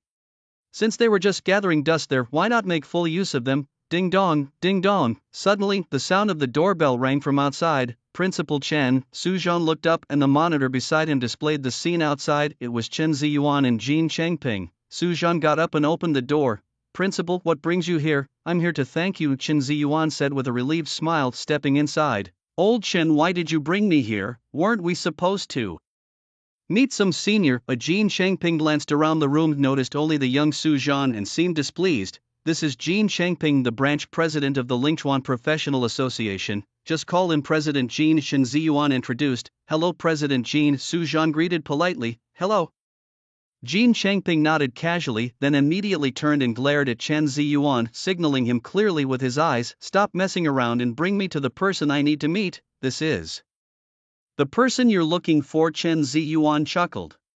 Him. Jin Changping spun around and scrutinized Su Zhan back and forth several times before turning sharply to Chen Ziyuan. Are you trying to fool me? This is just a kid. Could he be the dragon-slaying senior? Guaranteed. This young man is the senior you're looking for, Chen Ziyuan asserted firmly. Kid, was that armored person who defended against the beast tide you? Jin Changping turned sharply and stared at Su Zhan, his expression serious. It was me, Su Zhan responded confidently. Knowing Jin Changping's identity, Su Zhan had a rough idea of their intentions. The professional association was a huge entity, and he believed Chen Ziyuan wouldn't harm him. What exactly is your profession? Jin Changping's pupils shrank as he pressed for an answer. Mechanic, Su Zhan declared. Impossible, there's no mechanic like that. Jin Changping's face darkened, utterly disbelieving that Su Zhan's profession was a mechanic. Are you two conspiring to deceive me? Why would we deceive you? It's all true, Chen Ziyuan spoke, giving Su Zhan a look, signaling him to demonstrate. Senior, watch carefully. Su Zhan didn't make a fuss. He also knew that nobody would believe a mechanic could transform into armor, but actions speak louder than words. Life armor, overwhelming sky. In the next instant, accompanied by a flash of white light, the majestic Vajra armor enveloped Su Zhan. This silver-white mechanical armor, striking in its aesthetic, emitted a soft luminescence under the surrounding lights as if cloaked in divine radiance. My God, is that really you? Even the seasoned Jin Changping couldn't help but curse upon witnessing the scene. Had he not seen it with his own eyes, he would never believe that Su Zhan, such a young lad, possessed the strength of an 8th-tier warrior. Are you really a mechanic? Jin Changping asked incredulously. Su Zhan was young enough as it was, but a mechanic was typically seen as a support role. Moreover, mechanics were not known to produce such transformative energy armor. I am indeed a mechanic, just with a few hidden skills. Su Zhan revealed his attribute panel to Jin Changping, which clearly displayed the words mechanic. The skills like Mechanical Lord were hidden, invisible to others. can a mechanic be this powerful? It was only then that Jin Chengping believed Su Zhan was the armored figure who had defended the city from the beast tide, yet it still felt surreal. The traditional impression of mechanics was deeply ingrained, and here was one who completely shattered that image, challenging everyone's perceptions. Alright, now that you've seen him, think about what you want to do next. Su Zhan and I need to talk. Chen Ziyuan patted Jin Chengping, signaling him to sit and wait. Okay, Jin Chengping mumbled, taking a seat on the sofa. Chen Ziyuan gave Su Zhan a look and the two moved to the adjoining room. Su Zhan, as you saw, old Jin insisted on coming and I couldn't refuse, but his presence might be beneficial. The professional association is, after all, an official organization of Long Nation controlling vast resources. Joining them could be advantageous for your future. However, even if you join the professional association, you'll still be part of Southern University. Your current strength is beyond that of a mere student. I plan to offer you the title of honorary fellow. Your benefits will match mine, including similar privileges. What do you think? Chen Ziyuan rattled off as soon as the door closed. Principal Su Zhan was taken aback by Chen Ziyuan's proposal. The position of honorary fellow at Southern University, a prestigious institution with a history spanning over 100 years and only 18 fellows to date, was highly coveted. To become a fellow, one must reach the 8th tier among other academic requirements. It was surprising for Chen Ziyuan to offer him such a title so readily. Moreover, the authority that came with it was second only to Chen Ziyuan himself, which was astounding. Southern University had nurtured countless talents over the years, and the status of an honorary fellow alone could mobilize unimaginable resources. Old Jin is definitely going to try to recruit you into the professional association, Chen Ziyuan continued, but you should know that while it appears to be just an association on the surface, it actually encompasses many special groups internally, and Jin will surely try to pull you into those. The reason I granted you such high authority is also because I have my own selfish reasons. I hope you can support this little school in the future. After all, you know, your hidden skills are too strong, they're disruptive. I must consider the school's future, Principal, Chen Ziyuan said earnestly, noticing Su Zhan daydreaming. Principal, could you give me the other 2 machines in the storeroom? Su Zhan asked with a smile, looking at Chen Ziyuan. As long as the school has it, you can have whatever you want, Chen Ziyuan replied without hesitation. It was clear from Su Zhan's words that he had agreed to Chen Ziyuan's request. Not just the 2 antiques in the storeroom, but anything else Su Zhan asked for, Chen Ziyuan would provide without a second thought. Then let me thank the principal first. Su Zhan was very grateful to Chen Ziyuan. Without him, he wouldn't have obtained such a powerful machine as Wizenshin, nor could he have advanced to second transformation so quickly. Meanwhile, in the next room, Jin Chengping glanced at the room where Su Zhan was located, took out his phone, and dialed a number quietly. Old Jin, what made you think of calling me? A deep, hoarse voice with a teasing tone came from the other end. There's something important to tell you. A genius has emerged from Southern University. He's a second transformation but has the strength of an 8th transformation, and he's a mechanic, Jin Chengping whispered, summarizing the events of the day and Su Zhan's profession and skills. Well, Jin, have you been drinking? Why are you talking nonsense? The voice on the other end was skeptical, not believing Jin Chengping's words. It's true, you should know about today's beast tide. If it weren't for him, we couldn't have held off. Jin Chengping was somewhat anxious. I called to ask if you want him to join your Qinglong group, or I'll ask the people in the Fenghuang group. Hold on. The person on the other end, Sang Sanja, furrowed his brow, turned on the computer next to him, and searched for Lingchuan City. A bunch of videos popped up, with the one at the very front showing Su Zhan in silver armor slaying a dragon. My goodness, it's actually true, Sang Sanja gasped, hastily picking up the phone. Well, Jin, at all costs I want him. From seeing the silver armor slaying the Jin Tonghuoyu beast to Su Zhan attaching a Gatling gun and then producing 6 gun barrels, Sang Sanja realized that Su Zhan was a talent. The professional association is a large organization that manages all the joint professionals uniformly. However, within it, there are many smaller organizations, and Qinglong Group is one of them. Zhang Sanja is the clan leader of the Qinglong Group, currently commanding 3 individuals, all of whom are professionals of the 8th rank or higher. The missions they undertake are extremely perilous, but each time they act, it brings great benefits to the Dragon Nation or eliminates significant threats. In essence, they serve as the guardians of the Dragon Nation. Because of this, they are exceptionally well compensated. Good with your words, my job is easier now. You owe me a big favor. This time, and you'll have to treat me to a drink, Jin Chengping said with a laugh. The reason he called Zhang Sanja was because they were as close as brothers. Zhang Sanjia had tried several times to transfer Jin Changping to the headquarters of the Professionals Association, but Jin Changping felt he was not strong enough and declined. "Don't worry, I'll treat you to a month of drinks, but make sure you keep this person for me. I'm on my way now." Zhang Sanjia laughed heartily while also reminding Jin Changping, "Rest assured, I have to hang up now, they are coming out." Jin Changping saw the door next to him open and quickly ended the call with Zhang Sanjia. "Well, Jin, what are you thinking about?" Chen Ziyuan walked ahead, looking at Jin Changping with a half smile. "Stop your nonsense, I'll get straight to the point. I've already arranged for him to join the Qinglong group." Jin Changping stood up, glanced at Chen Ziyuan, and then said seriously and clearly, "What, the Qinglong group?" Chen Ziyuan was shocked upon hearing the name, his eyes wide with surprise. He had expected Jin Changping to offer Su Zhan a ceremonial position like his own, not a direct recommendation to the Qinglong group.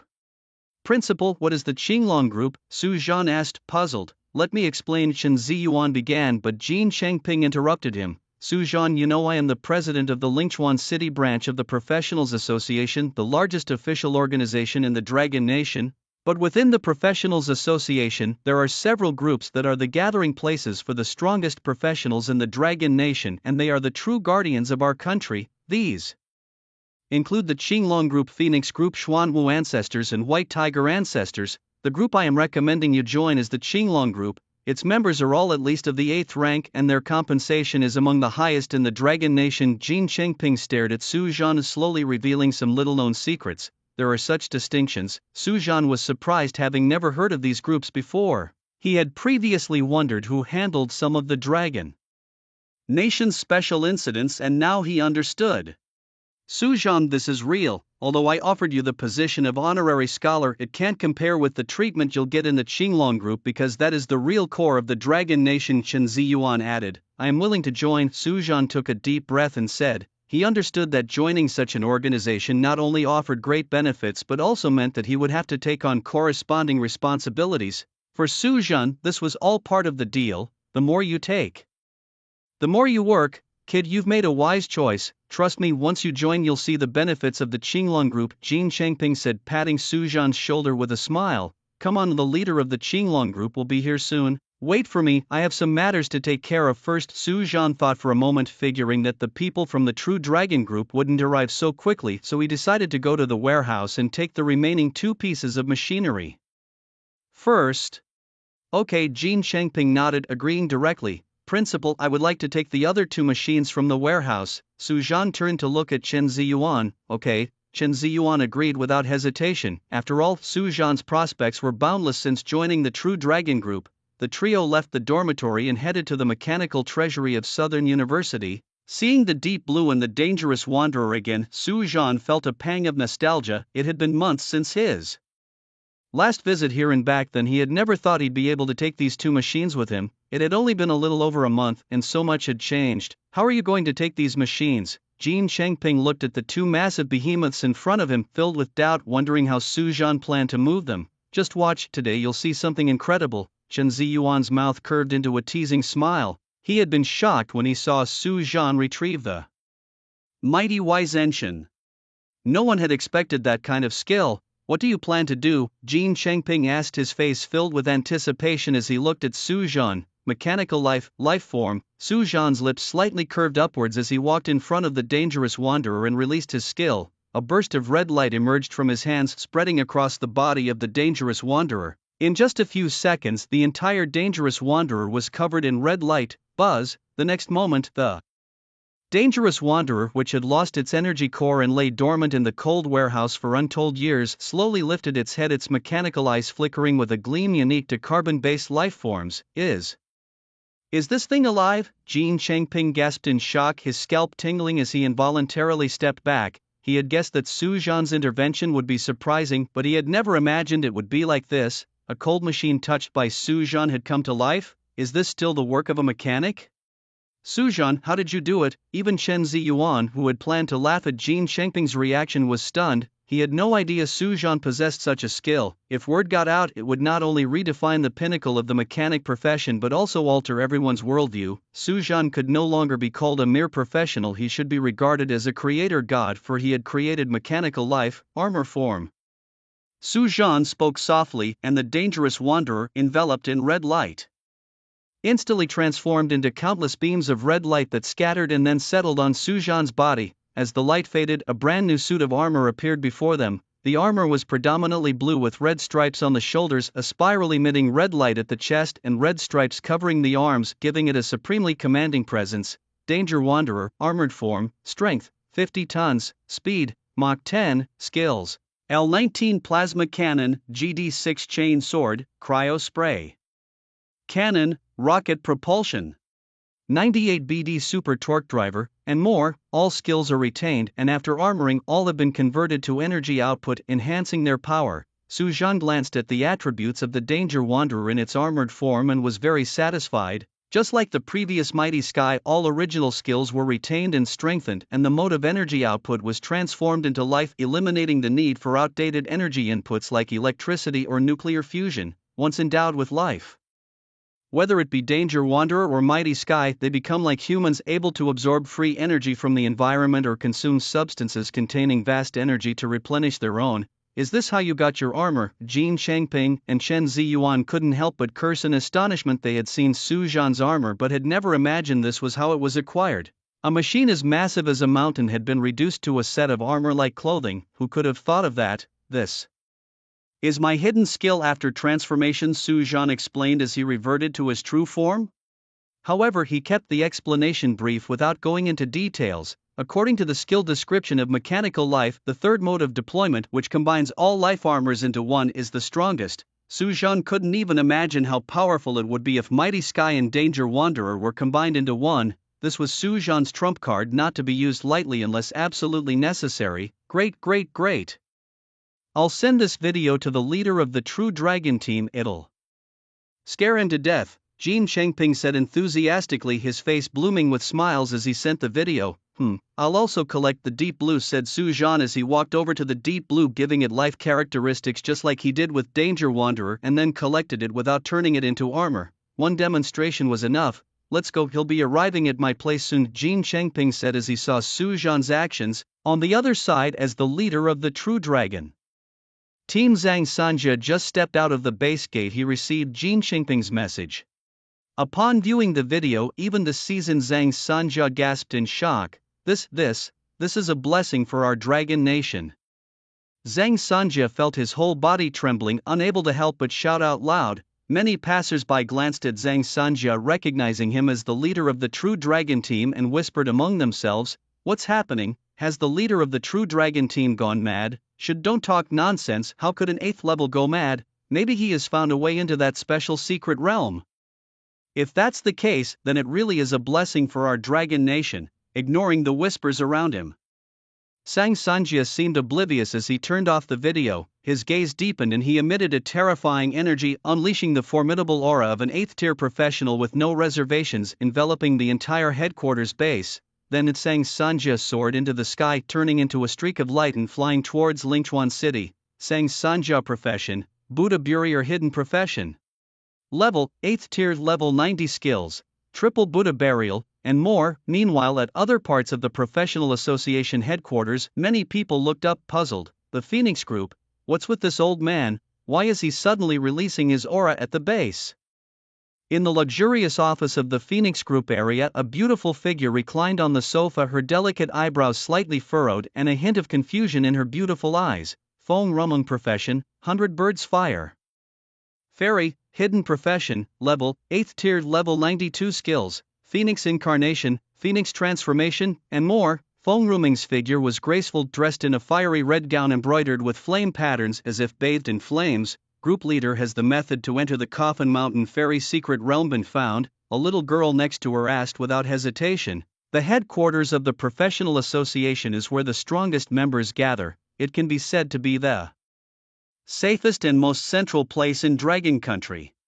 Here releasing aura is not allowed. As the leader of the True Dragon Group, Zhang Sanja had privileges, but he was expected to set an example. His sudden breach of rules must mean something significant was happening. Makes sense, follow him and see, Feng Rumung said seriously. The little girl named Susu, one of her team members with the fastest speed as a windmaster, chuckled and left the room. At the same time, above the Professional Association base, a streak of golden light flashed past. Zhang Sanjia was enveloped in golden light, pushing his speed to the maximum, flying with all his might. It was unavoidable. Su Zhan was too important. This was a world-changing profession. As soon as Su Zhan joined the True Dragon Group, their team would not only be the strongest in Dragon Country but perhaps the strongest in the world. They had also found the super special secret realm Coffin Mountain, meeting immortals, which they hadn't been able to enter for 100 years. It was said that there were immortals in that secret realm. Indeed, in the era of universal awakening, immortals were no longer just mythical fantasies but genuinely existed. Like Zhang Sanjia, with an 8th tier level, he could fly through the sky and move mountains, already comparable to the legendary immortals. But in the Coffin Mountain meeting immortals secret realm, it was said that there was a secret of professionals evolving into immortals. On the other side, Su Zhan, led by Jin Changping, arrived at the Lingchuan City branch of the Professional Association. In Jin Changping's office, Chen Ziyuan did not come but went to continue post-disaster work with students from the Southern University. He is, after all, the principal. This time, due to Su Zhan's presence, the casualties from the beast tide were minimal, but many students had never witnessed such a scene and were psychologically affected. They needed him to go and inspire them a bit. "Feel free to sit," he said as they entered the office. Jin Changping pointed to the sofa nearby, then turned to fetch his finest tea leaves.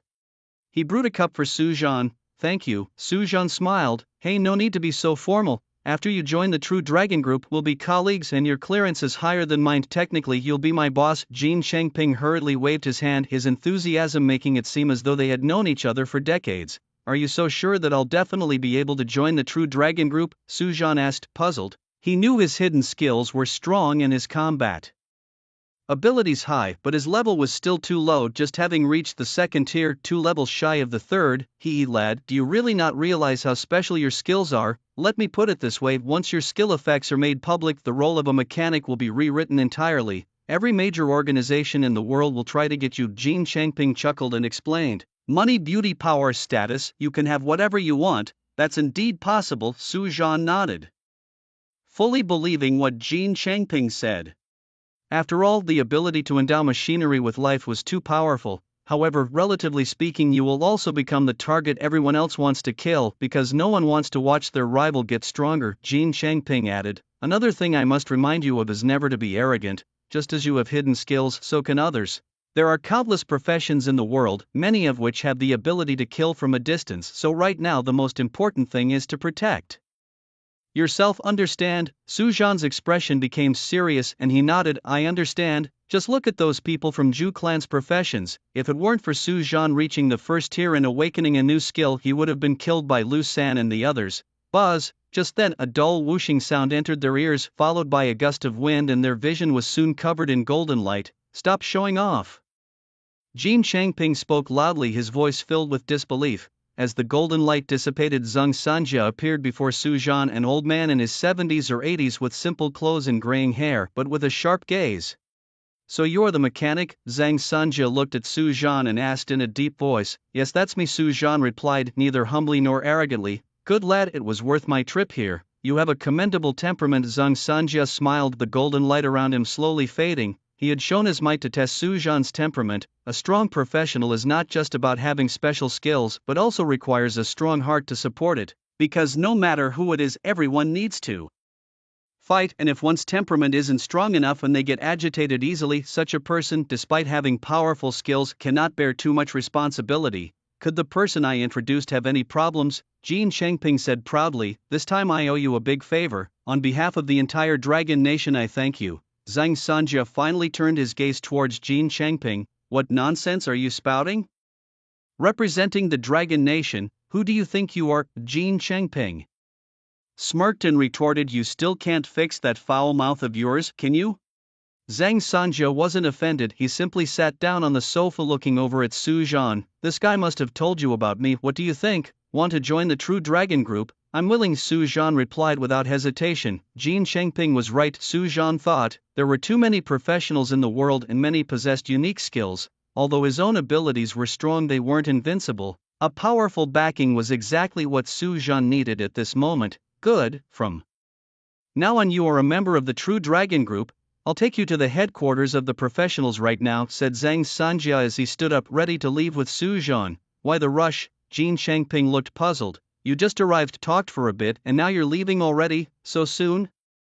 Su Zhan was also surprised. He had thought Zhang Sanjia was just visiting to check on him and would give him a few days to prepare, then provide an address for him to follow. No choice, you know.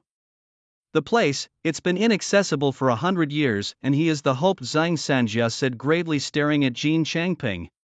I understand, we really need to hurry then. Many are aware of the existence of the Coffin Mountain Meeting Immortal Secret Realm, but no one has been able to enter. Do you have any other matters to attend to? Once we leave, it might be months before we return. Zhang Sanjia nodded, then turned to look at Su Zhan with excitement and anticipation in his eyes. No, I'm ready to go now. Su Zhan shook his head. He didn't have many close relatives. If he had to mention anyone, it would be Xiang Wen from Southern University, along with Principal Chen Ziyuan and teacher Fang Su. As for the materials he posted in the marketplace, there were staff maintaining it, and any money from sales would be transferred automatically to his account.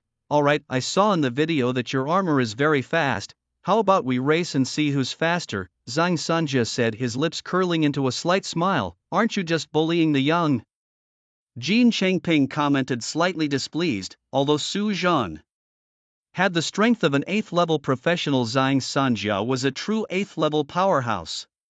Don't worry about it, Zhang Sanjia replied. Even I might not be able to catch up to him as seen in the video. I do intend to test Su Zhan's strength, but there's certainly no bullying involved. No problem, Su Zhan smiled. Alright, let's go then. I'll send you the location. With a gesture, Zhang Sanjia sent the location of the Professional Association's headquarters to Su Zhan, then his body emitted a burst of golden light. Buddha's light soars to the sky. With a light shout, Zhang Sanjia transformed into a streak of golden light shooting straight out of the window. Majestic Sky Armor Mode. Su Zhan's eyes narrowed as he summoned the Majestic Sky, and with a flash of crimson light the Majestic Sky Armor enveloped him. President, I'm off. Su Zhan was not in a hurry. After bidding farewell to Jin Changping, he flew out of the window chasing after Zhang Sanjia. My goodness, that speed.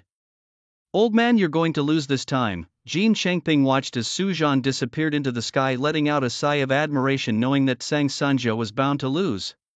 Buzz to buzz, outside, two streaks of light one after the other swept across the sky over Lingchuan City, the intense sound of sonic booms spreading far and wide, startling countless people to look up. Is that Su Zhan? Where is he going? On the city wall, Chen Ziyuan was calming the students. Hearing the sonic booms, he looked up, and although he could only see a flash of light passing by, he recognized that it was Su Zhan. Principal, why did Su Zhan leave? Xiang Wen is standing next to him.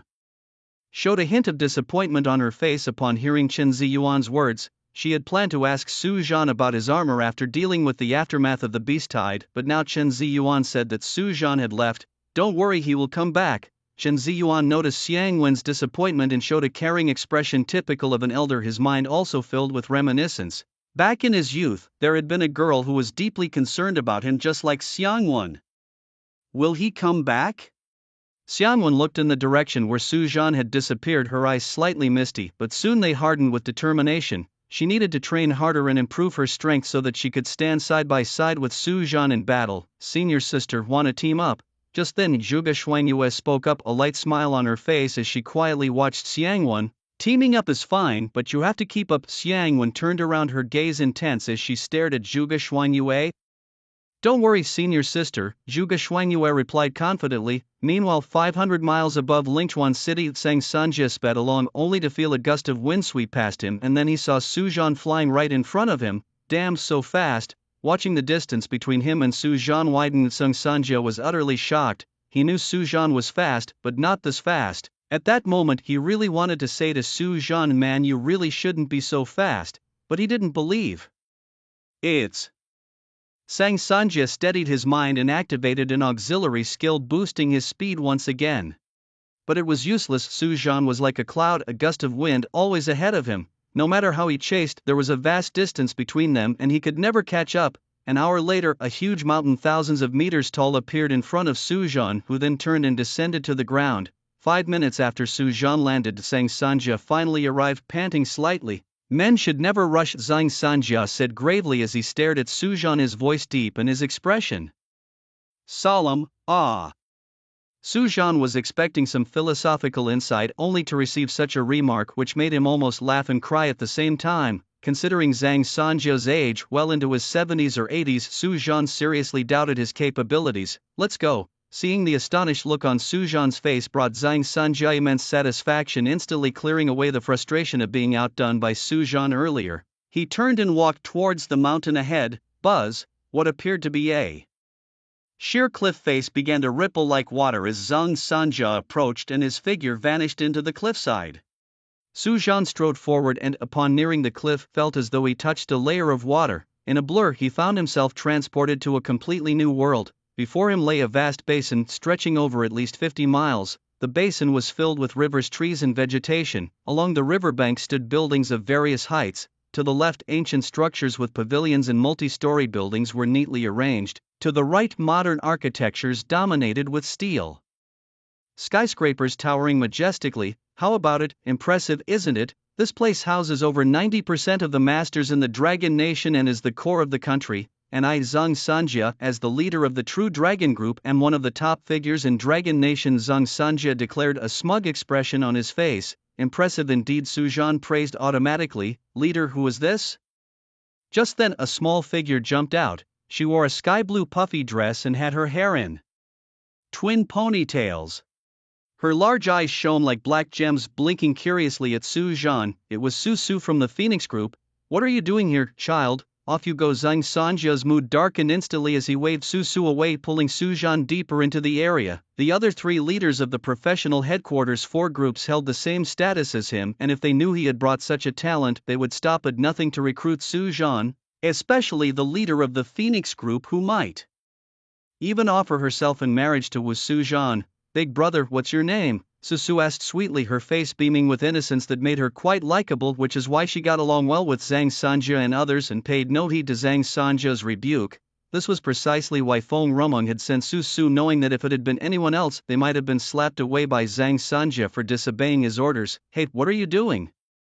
His name is none of your business, Zhang Sanjia interjected hastily, stepping in between them to keep them apart. Oh, Grandpa Sanjia, just tell me, otherwise the team leader will scold me again when I get back. Su showed a pitiful look on her face, grabbing Sanjia's hand and starting to act coquettishly. Pretending to be pitiful won't work.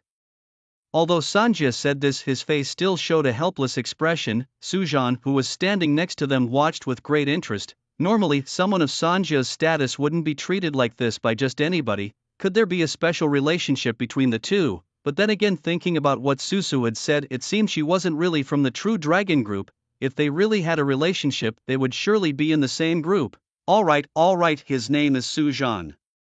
And he's a mechanic. It took less than a minute for Sanjia to soften and reveal Su Zhan's name and profession. Grandpa Sanjia, you're lying. A mechanic worth you making a personal trip? Su pouted, her face expressing disbelief due to her young age. What I said is true, believe it or not. Taking the opportunity, Sanjia broke free from Su and pulling Su Zhan along, they turned into a beam of golden light and disappeared. Grandpa Sanjia.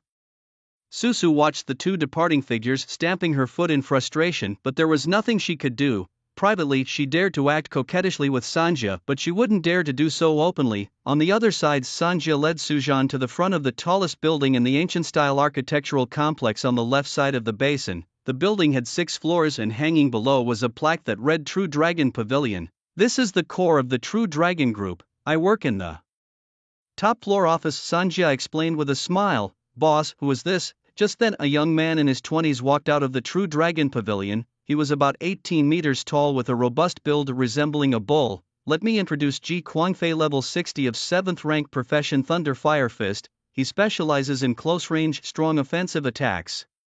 Seeing this, Sanjia said with a smile, I'll tell you quietly, this guy has extremely strong defense, able to withstand attacks from 8th level wild beasts. Boss, what are you doing? Should you be saying this out loud? Ji Kuangfei looked displeased, somewhat wary as he eyed Su Zhan. His name is Su Zhan, a new member of the True Dragon Group, Sanjia explained lightly. I see, so he's the newbie. Brother, what's your profession? Don't worry, from now on Brother Fei has got you covered. Ji Kuangfei said, his face easing up instantly as he walked over and warmly clapped Su Zhan on the shoulder. I'm a mechanic, Su Zhan replied with a smile, Ji Kuangfei being straightforward and hearty. Brother, you're not treating me as one of your own, huh? From now on we're all on the same team, how can you act like this? Ji Kuangfei immediately seemed displeased, since although there were many mechanics in the Professionals Association, none had entered the top groups. Don't underestimate the Mechanic, his strength is great, he might even be a match for me, Sanja interjected.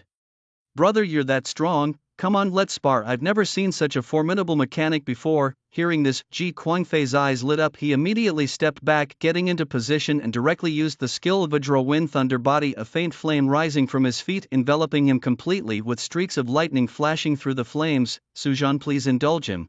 Zhang Sanjia's lips curled slightly as he looked towards Sujan. Although Ji Guangfei was quite carefree and boisterous, his strength was formidable. Since Sujan had just arrived, although others couldn't see his level, he needed to demonstrate his capabilities to join the True Dragon Group and establish himself at the headquarters of the professionals. Though it seemed like no one was around, Zhang Sanja knew that countless eyes were watching Sujan. Moreover, now that Sujan's joining of the True Dragon Group was almost a done deal, there was no fear in showing his strength, as no one could snatch him away at this point.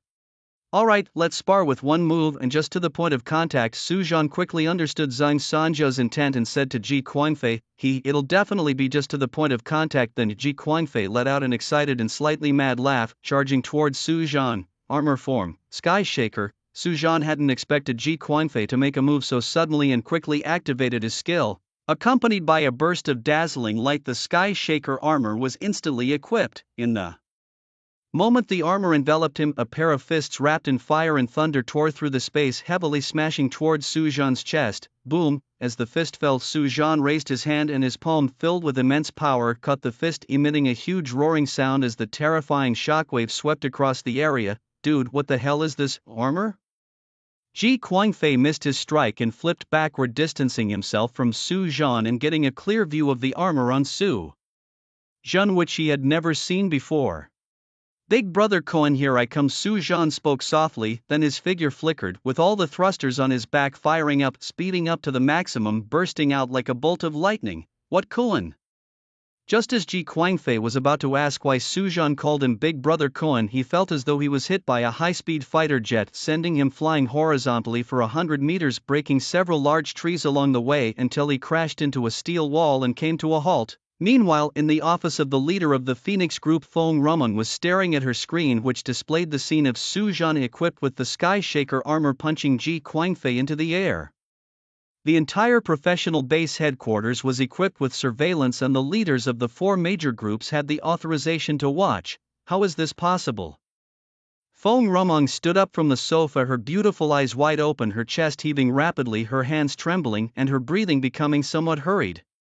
Wearing armor and punching Ji Guangfei flying. Although Feng Rumeng couldn't see Sujan's information, she intuitively guessed that Sujan's profession must be a completely new one, as she had never seen anyone dressed in armor like his. The main issue was his combat power. If Sujan was at the 8th level, no, not even 8th, perhaps even 7th or 6th, professional headquarters would have gathered information about him. But she knew nothing about him, which suggested that Sujan either secluded himself to train up to the 8th level before appearing, or his current level wasn't very high. It was not unheard of for a profession with a level not so high yet possessing combat power far exceeding its own to exist. Such a phenomenon had appeared a century ago. As for the possibility of Sujan being secretly groomed by other forces, that simply could not be the case, because if it were, Zhang Sanja would not have brought Sujan to the professional headquarters. Team leader, that person called Sujan. Grandfather Sanja said he's a mechanic.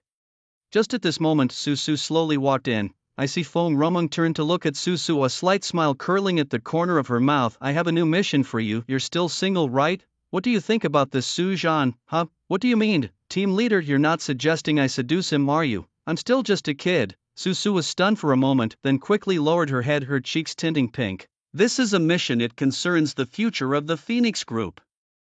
Feng Rumeng's eyes narrowed slightly, pulling Susu into her embrace, beginning to earnestly instruct her. Meanwhile, in the office of the White Tiger Group's leader, Bai Zizai was staring at the screen, his brow furrowed. After a flash of red light, a layer of armor appeared, looking like energy armor but also mechanical. Ji Guangfei's punch had the strength of the 7th level limit, and his defense had reached the 8th level. Half of the 8th level wild beasts couldn't even touch him.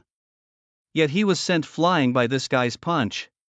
A new powerful profession, perhaps it really could enter that place. Bai Zizai leaned back in his chair, his deep eyes filled with anticipation. In the eastern base under the water marsh, Xuanwu Group's leader Hua Ting was also watching the duel between Sujan and Ji Guangfei. notify Su Dongsheng to return. Prepare to enter Coffin Mountain, Hua Ting said indifferently. Someone behind him acknowledged and quickly left. At this moment outside the True Dragon Pavilion, Su Zhan had already removed his terrifying sky armor. Brother, I give up. What exactly is your profession? Mechanics don't work like this. Ji Guangfei ran over from a distance, excitedly staring at Su Zhan. He was reputed to withstand attacks from the 8th level, and it wasn't just talk. Although Su Zhan's punch had sent him flying over 100 meters, it hadn't injured him. I really am just a mechanic, Su Zhan laughed. Ji Guangfei wanted to continue questioning but was interrupted by Zhang Sanjia. All right.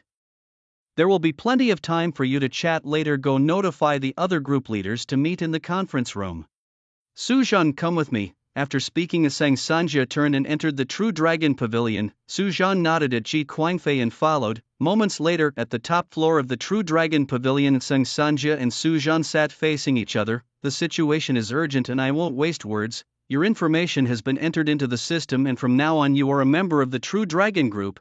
First, take a look at this document. Zhang Sanjia is a man of action. After speaking, he sent a document to Su Zhan. Su Zhan opened the email and began to read. Document title: Encounter with a Celestial in Coffin Mountain, danger level, catastrophic. Upon seeing this, Su Zhan felt his heart skip a beat. The danger level of this secret realm, calculated similarly to that of Beast Tides, indicated that there were 9th-tier monsters within, a reason why Zhang Sanjia and his group of 8th-tier individuals dared not enter. However, Su Zhan was puzzled. His own combat power was also at the 8th tier, roughly the same as theirs. Adding him to the mix against a group of 9th-tier monsters seemed unlikely to change the outcome. Su Zhan glanced at Zhang Sanjia, who had his eyes closed, and decided to continue reading without disturbing him. The secret realm was located beneath a cliff deep in the Kunlun Mountains, with an entrance that was a teleportation array. However, at the gateway of the teleportation array there was a monster guarded by a person known as the Pursuer of Immortals. This monster's level, 8th tier.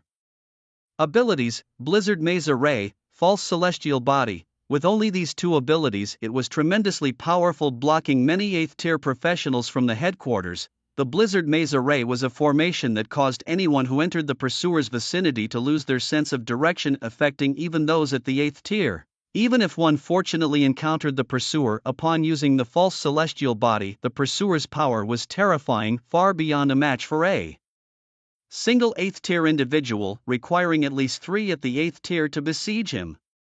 Zhang Sanjia believed that with Su Zhan's arrival they could defeat the Pursuer of Immortals because Su Zhan was a mechanic. Mechanical positioning could be used within the Blizzard Maze Array, though no matter how high level the mechanical device, it could only operate for a few seconds before freezing. Yet, Su Zhan was different. His energy armor's positioning system should withstand the blizzard. As long as Su Zhan found the Pursuer and sent his location to the others, allowing them to find their way and coordinate an attack, they could enter. This secret realm had been discovered a century ago, but in these 100 years, countless attempts to enter had failed. The main reason was the absence of a 9th-tier professional. With one, there would be no need for positioning, as they could simply break through the Blizzard Maze Array. Is your armor capable of positioning? Zhang Sanjia asked softly as Su Zhan looked up. Yes, Su Zhan replied with a smile. Good, let's go, we have a meeting to attend. Zhang Sanjia's worry was finally alleviated, until he received confirmation from Su Zhan. All his plans were mere speculations, but now reassured, he was completely at ease. Meanwhile, the leaders of the Phoenix White Tiger and Black Tortoise groups had received messages from Ji Guangfei. The 3 leaders quickly stood and headed to the meeting room. By the time they arrived, Zhang Sanjia and Su Zhan were already there waiting. Fake monk, aren't you going to introduce us? A Feng Rameng said with a smile as she entered the door, her eyes fixed on Su Zhan. Since Zhang Sanjia worked as a Buddha-burying monk, everyone jokingly called him a fake monk. No need for introductions, I'll send the information directly to you. At this moment, Zhang Sanjia could hardly keep his composure and he sent over Su Zhan's information to them. 2nd level, that low, what's going on? The 3 team leaders only glanced at Su Zhan's information and were completely baffled. What's this? Didn't they say they found a master? Why is it only a 2nd level? What kind of master is this? The 3 of them stared at Su Zhan, each using their scouting skills to check his information. Zhang Sanjia had told Su Zhan, who had already unblocked his profile so others could see his level and skills. However, they could only see the common skills of a mechanic. The skills of a mech lord were still hidden. The Mech Lord's skill set was Su Zhan's most crucial asset, the foundation of his strength, and absolutely not to be disclosed. To others, stay calm, what's the rush, let's sit down and talk this through slowly, said Zhang Sanjia, pleased with their reactions, gesturing for them to sit. Fake monk, stop beating around the bush, just tell us, Feng Rumeng said as she hurriedly sat down, her face filled with anxiety. She was smart but still guessed wrong. She never expected Su Zhan to be just a second level. The scene where he punched and sent Ji Guangfei flying wasn't fake, they had all seen it with their own eyes. A second level sending a 7th level flying capable of withstanding attacks from an 8th level was unbelievable unless witnessed. Old Zhang, what's really going on here? Bai Zizai was also impatient, constantly staring at Su Zhan. No wonder this old fellow suddenly burst out in aura at headquarters, it turns out he found such a genius. Hua Ting suppressed his curiosity, looking at Zhang Sanjia with a half smile. The three were excited. Regardless of which team Su Zhan joined, he would be a member of the professional association on their side. Let Su Zhan explain to you himself, Zhang Sanjia said when the situation seemed right. Addressing Su Zhan, esteemed team leaders, my profession is indeed that of a mechanic, but unlike ordinary mechanics I possess several hidden skills. I can transform machinery into armor because of these hidden skills. However, I cannot disclose the effects of these hidden skills. What I can tell you is that after transforming I possess the combat power of an 8th level. Su Zhan stood up, first bowing slightly to the four, showing respect. These four had shed blood for the dragon nation. Without their desperate battles, there wouldn't be the peaceful life that the dragon nation enjoys today. They deserved this respect, but as respectful as he was, there were things Su Zhan would not disclose. Good grief, impressive, you're going to change the perception of the mechanic profession, Bai Zizai exclaimed excitedly, startling Su Zhan. As for the effects of Su Zhan's skills, they wisely did not inquire further. It's normal for everyone to have their secrets. The professional association is a formal organization, and as long as you're genuinely joining, that's all that matters. They don't pry into the details. Kids, would you like to join our Phoenix group? Let me tell you, all the members of our Phoenix group are beauties. You've met Su Su, a cute little girl who is still single. I can help you two connect. Sitting next to Su Zhan, Feng Rumeng leaned towards him after he finished speaking, her beautiful eyes twinkling. Ahem, Captain Feng, mind your words. Zhang Sanjia quickly coughed a few times, trying to change the subject. As Su Zhan has explained his situation, I believe everyone understands what I mean. With Su Zhan here, after he transforms, his armor has mechanical positioning that can ignore the blinding snow and accurately locate the people pursuing immortals, so I plan to organize another expedition. What do you all think? The secret realm of Coffin Mountain meeting immortals has troubled us for nearly 100 years, and it also hides secrets beyond the 9th turn which are crucial for us to break through the 9th turn. I have already asked Su Dongshang to come back, Hua Ting said. Su Dongshang is a member of the Xianwu group, also a powerful 8th turn whose combat power is formidable even among his peers. I'm ready here. Old Xiao is at headquarters, Bai Zizai added. I don't need to prepare anything on my side, it's just me here, Feng Rumeng said with a smile, yet a deep longing was evident in her eyes. Well, let's not delay any further, let's get ready and set off tomorrow. Zhang Sanjia was excited, having waited so many years and finally seeing a glimmer of hope. At their level, advancing to the 99th level of the 8th turn was actually quite fast. But they dared not because the predecessors of the professional association had left warnings. Once reaching the 99th level of the 8th turn, they would automatically receive the 9th turn promotion quest. If they failed to complete it within the specified time, they would be punished and their levels would directly revert to the 7th turn. The death risk of the 9th turn promotion quest was 99%, a life-threatening challenge.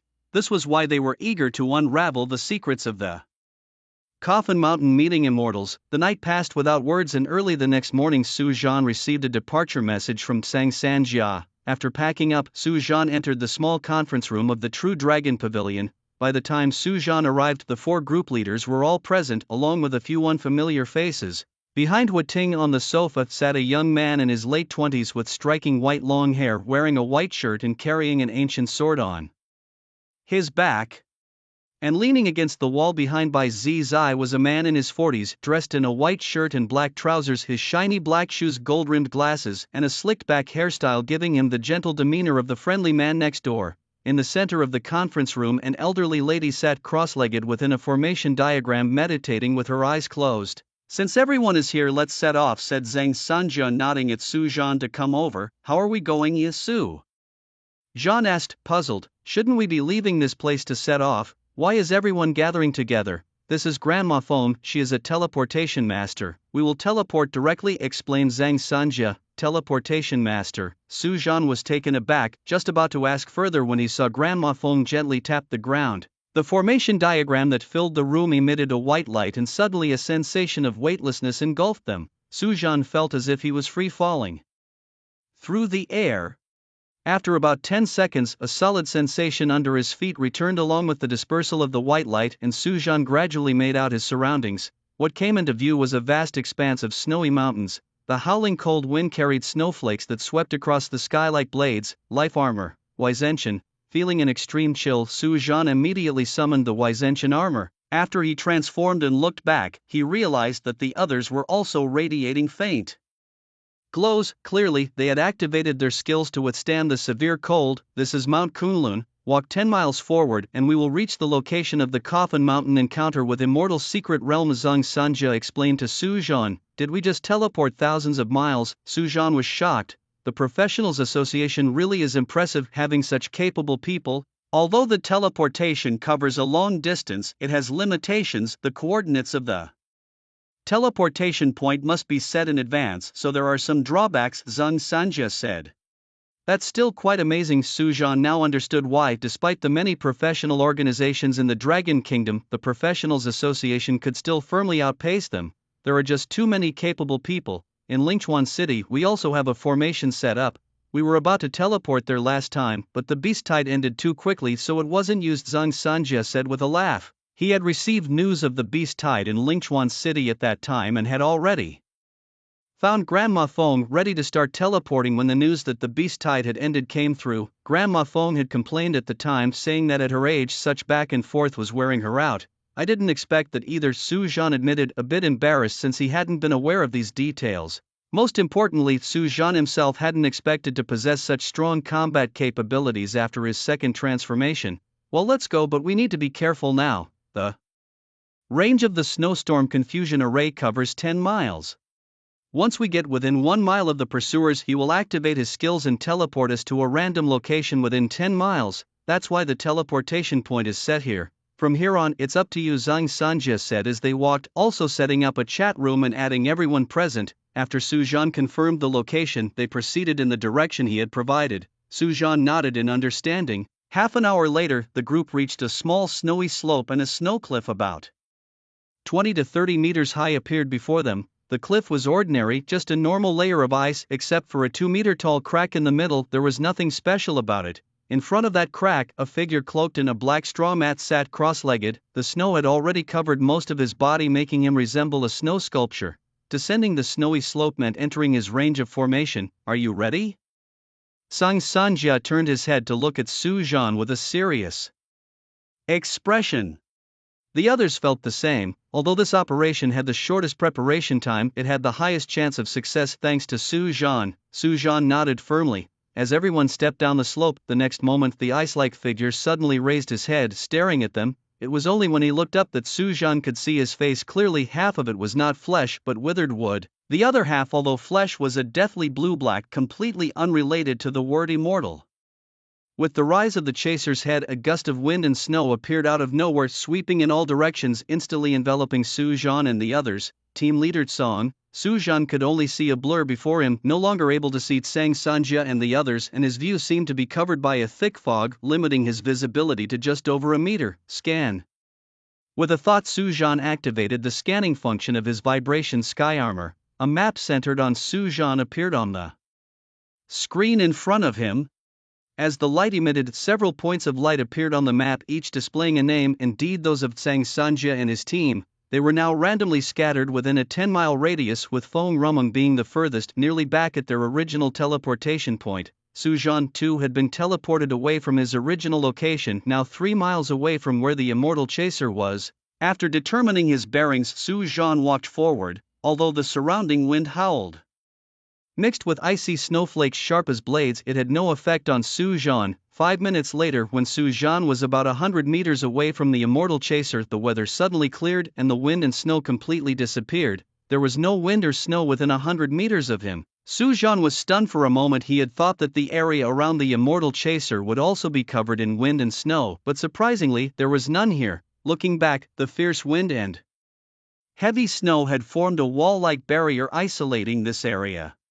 Everyone I found the location. Su Jian directly shared the coordinates with the others. As long as they followed the coordinates towards Su Jian's position, they could reach this place. Mere mortals also wished to chase immortality. As soon as Su Jian shared his location, a grating hoarse voice echoed in his ears, sounding as if two sharp stones were frantically grinding against each other. Reacting swiftly, Su Jian's figure flickered, darting out a distance of more than 10 meters. Turning back, he saw the pursuer of immortals standing exactly where he had been moments earlier. Such incredible speed. No, not speed, it was a spatial movement, indeed worthy of an 8th-tier elite monster. A surge of fear washed over Su Jian as his heart skipped a beat. No wonder Sang Sanjia and the others had always failed to break through. Even if they were lucky enough to get past the blizzard and enter, they were advised not to engage hastily but to wait for others. With just this spatial movement skill, the pursuer of immortals, this wild creature had already surpassed 99% of the 8th-tier professionals. Weapon load, flame dual blades. A flash of red light burst from Su Jian, and the Z300 dual-form off-road vehicle transformed once again into weapons. This time, however, it wasn't the fire god Gatling but a pair of 5-meter-long broadswords in each hand. Since the pursuer of immortals could teleport the bullets from the Gatling fast as they couldn't hit him, it had to be close combat. Flame thrusters, activate. With a mere thought from Su Jian, the thrusters behind Devastator roared to life, spewing out scorching flames. Su Jian transformed into a streak of lightning, charged forward, his arms wielding the dual blades that sliced through the air, cutting a ripple through the space itself. Zing! In an instant, Su Jian had reached the front of the pursuer of immortals, his crossed blades slashing down with a trembling sound. However, the pursuer of immortals' spatial movement was instantaneous, lacking any skill lead time or casting delay, and he vanished into thin air right before Su Jian's eyes. The moment Su Jian landed, he quickly spun around, his dual blades slashing toward his rear. A loud thump resonated as a large withered hand shimmering with a faint golden light firmly grasped the steel blade and then forcefully flung Su Jian away. Such tremendous strength. As Su Jian's thrusters at his back expelled flames to offset the force, he landed on the ground. Although Devastator had transformed into armor, only its size had changed, not its mass, weighing 40 to 50 tons. Devastator was easily thrown aside. A testament to the terrifying strength. Was it due to that layer of golden light? In a flash, Su Jian recalled the skill description of the pursuer of immortals. Besides the blizzard illusion formation, there was another ability called the pseudo-immortal body, whose effects were unknown to them. Now it seemed clear that this skill could significantly enhance strength. Perfect. It was time to test the third form of the mechanical life skill. Taking a deep breath, Su Jian deactivated his weapon load skill. A flash of red light and the dangerous wanderer appeared on his left with the Z300 dual-form off-road vehicle on his right. Mechanical life. Combine form, Devastator. Combine, dangerous wanderer. Combine, Z300 dual-form off-road vehicle. Combine. As Su Jian's voice fell, red light burst from the mechanical entities on either side. They rapidly shrank and converged onto Su Jian. As the light dissipated, a brand new set of armor emerged. At the heart of the intimidating mechanized armor is a chest piece transformed into the visage of a dangerous drifter, featuring a round orange halo that represents an infinitely miniaturized energy-converted nuclear furnace. On each arm, there appear scale-like patterns, which are the enhanced chainswords of the dangerous drifter, now perfectly integrated with the formidable armor. The shoulders are adorned with the iconic pattern of the fire god Gatling, a modification marked by the Z300. The overall silver and red hues lend the armor a terrifyingly majestic aura. Buzz! In the next moment, the pursuer appeared out of nowhere in front of Su Jian, delivering a punch straight to Su Jian's chest. A loud boom resonated, and a terrifying burst of energy exploded, blowing the snow off the ground and revealing the ice beneath. Yet, Su Jian stood immovable like an indestructible mountain. This was not merely a combination, nor was it a simple addition, but rather akin to multiplication. Su Jian, feeling the impact of the pursuer's attack, gained some understanding of his current armor. He then accessed the armor's attributes: Sky Shaker, Dangerous Drifter, Z300 Dual Mode Off-Road Vehicle, Triple Mechanical Fusion Armor. Beyond the name, every attribute remained a question mark. However, Su Jian had his suspicions. The fusion of the three machines amalgamated all their features into one. Attributes like strength and speed were incalculable, or rather they surpassed the limits that could be displayed. It wasn't that they couldn't be shown, but that Su Zhan couldn't see them. The skills had also transformed, merging due to the fusion of various machines. For instance, the Z-300's Fire God Gatling could combine with the dangerous Drifter's plasma cannon to form a Gatling plasma cannon. Boom, boom, boom. In the next moment, a series of dull thuds echoed continuously as the pursuer's fists, like raindrops, pummeled Su Zhan relentlessly, but it was futile, they had no effect whatsoever. Is that all the 8th level has to offer? Su Zhan smirked, slowly raising his arm and swatting at the pursuer. In what seemed like a slow motion, yet swiftly, Su Zhan's arm came crashing down. With a loud crash, the pursuer was sent flying like a meteor, smashing into a distant ice cliff. A thunderous roar followed as masses of ice fell, burying the pursuer. So powerful, despite being mentally prepared, Su Zhan was still taken aback by the scene before him. Moments ago he couldn't even catch up to the shadow of the pursuer, yet now he easily overpowered him. Meanwhile, 3 to 4 miles away, in the midst of a boundless snowstorm, Zhang Sanjia and others were braving the elements, moving towards Su Zhan's location. How much farther are we from Su Zhan? Zhang Sanjia checked his distance from Su Zhan and sent a group message. I'm 3 miles away, should be there in about 3 minutes. Huiting replied, definitely there in 5 minutes. I'm about 5 minutes away too. Others responded similarly, quickening their pace. I just messaged Su Zhan, no reply. He's probably already clashing with the pursuers of immortals. You know the strength of those from pursuers of immortals, with one of them being in 8th stage, he's no match for them. Zhang Sanjia's heart sank, his face showing worry, hastening his steps considerably. Although the wind snow maze formation held no wild beasts, the fierce winds carried heavy snow swirling like blades in the sky, greatly hindering their progress. Seeing Zhang Sanjia's message, others felt a heavy heart and sped up, especially the other team leaders. Should anything happen to Su Zhan, they would lose their guide, let alone approach the Coffin Mountain mystery. Moreover, Su Zhan's potential was boundless. If he were to rise, he could very well lead the Dragon Nation to a new height. In the hearts of the team leaders, Su Zhan's status was far more important than theirs. That's why, even if they were in danger, Su Zhan must not be harmed. Zhudongshan, hold nothing back, hurry over. Huiting urgently sent a message to Zhudongshan, his capable lieutenant, a Bloodblade berserker who was even stronger at level 30 of the 8th stage. Zhudongshan, known for his cold demeanor and reticence, seldom spoke. Received, came Zhudongshan's swift reply. At that moment a surge of blood light enveloped Zhudongshan and his speed dramatically increased. This skill, called Burst Spirit Blood Light, though a buff, was Zhudongshan's primary ability. It enhanced his attributes comprehensively for 10 minutes. Old Shao, stop dawdling. Su Zhan must not be harmed by Zizai also messaged his subordinate. Don't worry, old boy, I'm almost there, replied Old Shao, adjusting his gold-rimmed glasses and then slightly bowing. A faint golden light radiated from him, transforming into a golden streak that tore through the stormy snow and dashed forward. Old Shao, whose full name no one knew, had only shared one thing about himself. He claimed to be mentally unstable, advising others to keep their distance lest he couldn't restrain himself from killing them. His profession was Sinful Vajra, also at level 30 of the 8th stage. Meanwhile, the team leaders also employed their speed-enhancing skills, rushing towards Su Zhan's location. At the center of the wind snow maze formation, the snow pile burying the pursuer of immortals exploded with a bang. The pursuer, wrapped in golden light like flowing sand, charged at Su Zhan. Though he didn't use spatial transfer, his speed was astonishingly fast, almost instantly reaching Su Zhan. The fist, wrapped in golden light carrying destructive power, smashed down.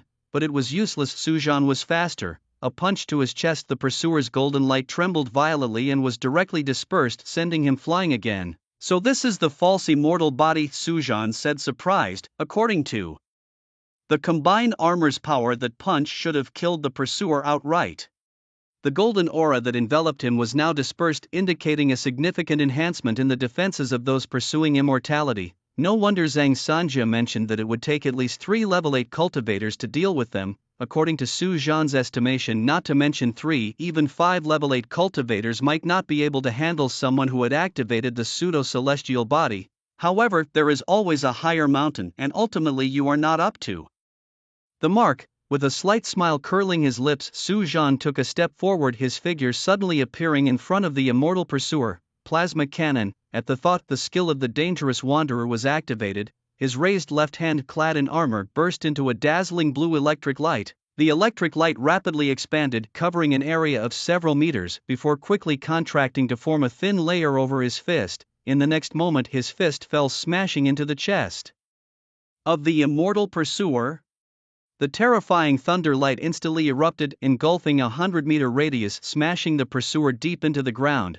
Wherever the thunder light passed, the snowy ground cracked inch by inch as if a level 10 earthquake had occurred. The deafening roar spread to the heavens as if heralding the collapse of the sky. The terrifying energy carrying the thunder light instantly broke through the wind and snow maze formation, tearing the grand formation apart.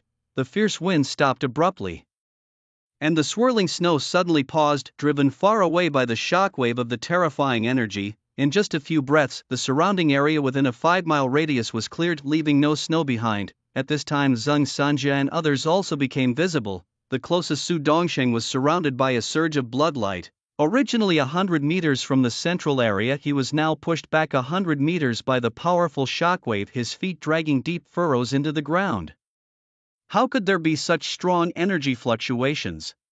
Su Dongsheng steadied himself, looked up towards the distance, and his pupils shrank at the sight of a huge pit not far ahead, 100 meters in diameter and several meters deep. What happened? What is this pit? Meanwhile, several streaks of golden light flashed past Su Dongsheng, and Zhang Sanjia and others appeared one after the other. Looking at the deep pit before them, they all gasped in shock, feeling their scalps tingle. Then, exchanging glances, they all rushed to the edge of the pit. Deep within the pit they saw an armor that everyone felt somewhat familiar with. The armor's silver-based with red stripes was strong and exuded a domineering presence. At that moment the armor stood proudly with the lifeless body of the immortal pursuer lying beneath its feet. Is this Su Zhan? Is he standing over the body of the immortal pursuer? Did he change his armor? Did he kill the immortal pursuer alone? The top-tier monster that required at least 3 level 8 cultivators to kill was just killed by him? Is this even real? When did a level 2 mechanic become so powerful? After a long moment of stunned silence, Zhang Sanjia and his companions finally snapped back to reality, unable to believe the scene before their eyes. It was simply too astonishing. They were facing a pursuer of immortals, an 8th tier top beast unparalleled by anyone under the 9th tier. How could it be dead in the blink of an eye?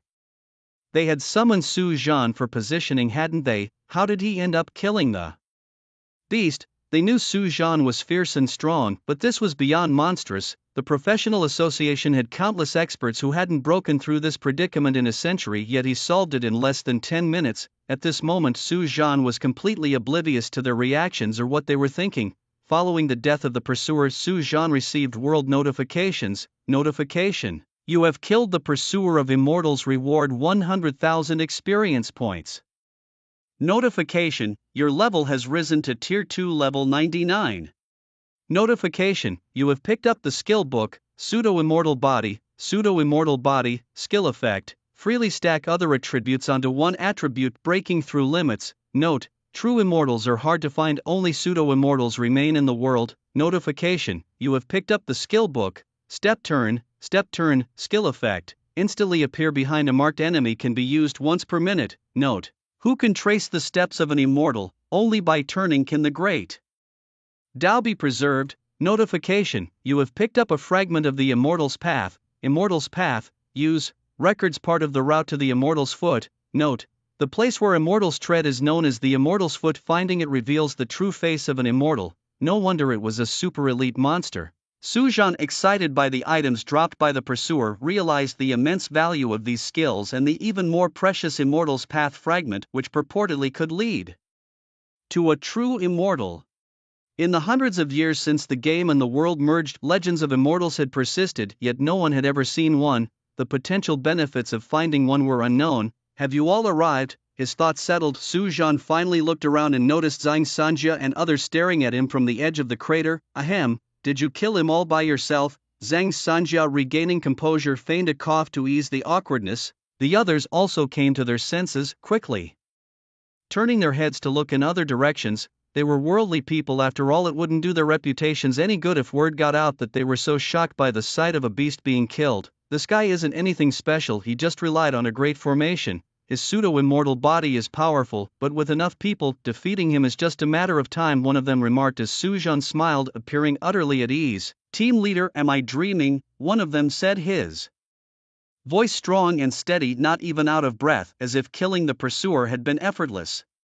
Old Xiao adjusted his gold-rimmed glasses, trying to keep his voice calm, but a slight tremble betrayed his inner shock. It's real, although I don't know how it happened. One thing is certain, this is real. Our dragon nation is about to flourish, said Bai Zizai, his lips trembling slightly as he spoke. His excitement was irrepressible. Ha, excellent, just excellent. Zhang Sanjia came to his senses and couldn't help but laugh aloud. Young man, I didn't see it coming, you're truly formidable. Feng Ruming's lips curled into a smile, her phoenix eyes slightly squinting as she sized up Su Zhan from head to toe. They all realized that once Su Zhan grew up, he could bring a bright future to the Dragon Nation. I didn't expect to be this strong in such a state, Su Zhan chuckled. Indeed, he hadn't anticipated that the armor, after merging with 3 mechanical entities, would reach the power of the 9th level. In fact, this wasn't even Su Zhan at his full strength. After all, he hadn't used his deep blue super machine yet. If he were to include it, the combined armor's power would be even more terrifying. Thinking of the items dropped by the pursuer, Su Zhan quickly spoke up. Normally, in team situations, the loot from hunting monsters is distributed among the group. Although he had killed the pursuer on his own, the location had been provided by Zhang Sanjia and the others. We didn't contribute to the fight. Those items are yours, Zhang Sanjia interrupted Su Zhan, dismissing the need for the items. The others agreed without any objection. If it weren't for Su Zhan, they wouldn't even have seen the pursuer, let alone claim his dropped items. Thank you, everyone, Su Zhan said unpretentiously, clicking to learn from them. Alert, you have learned the skill Pseudo-Immortal Body. Alert, you have learned the skill Step Turn. As the alert sounded, he easily acquired the skills. However, his proficiency was not high. Reaching the level of the pursuer would require much practice and insight. Shall we go in now? Zhang Sanjia looked up towards the distant snowy cliff crevice, his excitement gradually giving way to a solemn expression. Although they knew of this secret realm, they had never entered it. Just the guardian monsters at the entrance were so strong, one could only imagine how fierce the monsters inside might be. The professional association had many experts, but they were all leveling up outside. Organizing them would take time and coordination from various parties, not something that could be done quickly. We've come this far, we definitely must go in, Hua Ting said firmly. Exactly, we've come all this way, how can we not see what's inside? Bai Zizai was of the same opinion. Why have we been afraid to level up all these years? Now that the opportunity is before us, are you going to just watch it slip away? Feng Ruming smiled, her gaze resolute. Su Zhan, what about you? Killing the pursuer was your achievement. We might rely on you even more once we're inside. Zhang Sanjia nodded slightly and then turned to look at Su Zhan. The opinions of the other 3 team leaders weren't as crucial. What mattered most was Su Zhan's opinion. Although Zhang Sanjia was eager to enter, he valued his life more. However, the situation would be different if Su Zhan went in. They could no longer gauge Su Zhan's strength accurately. By Zhang Sanjia's estimate, all of them combined might not match up to Su Zhan. Of course, they had to go in and see. Although I'm not at a high level, discovering the secret to breaking through to the 9th transformation would be greatly beneficial for the future. A look of anticipation flashed in Su Zhan's eyes. Alright, let's go. Upon receiving Su Zhan's agreement, a gleam of sharpness appeared in Zhang Sanjia's eyes as he took the lead and walked forward. The others followed closely behind. At the same time, the world also issued Su Zhan's 3rd-tier mission. Notification, your 3rd-tier mission has been issued. Mission requirement, find a Qinglong reverse scale. Am I supposed to hunt a Qinglong? But I've never heard of any Qinglongs around. Su Zhan glanced at the mission requirements and frowned quietly.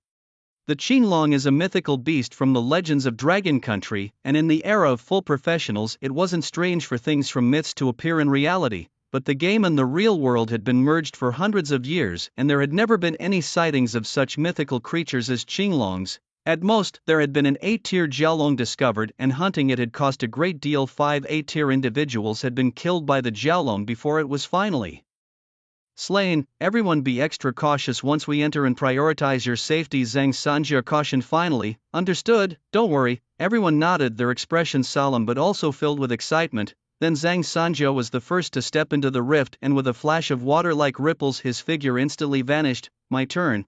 Hua Ting's lips curled upwards as he stepped in, followed by Su Dongsheng, Bai Zizai and Old Xiao. Little brother, you go last. Feng Rumeng saw Su Zhan about to enter, grabbed him and walked in front of him, staring at Su Zhan. No matter what, you must ensure your own safety first.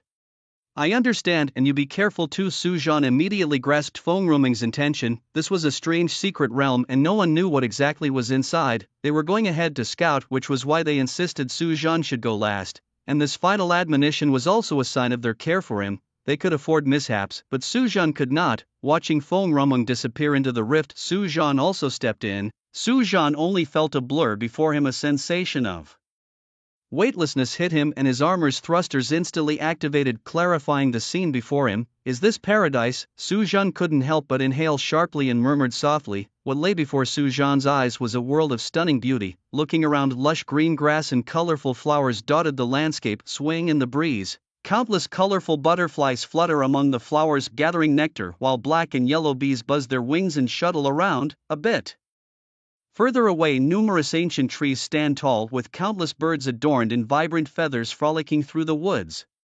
A path made of bluestone stretches from beneath Su Zhan's feet deep into the forest. Indiana, the distance, there lies a mountain. Midway up the mountain, pavilions and towers with blue tiles and glass glisten under the sunlight, twinkling with golden light. Vague figures dressed in splendid garments can be seen walking, sitting cross-legged, drinking or enjoying the scenery within these structures.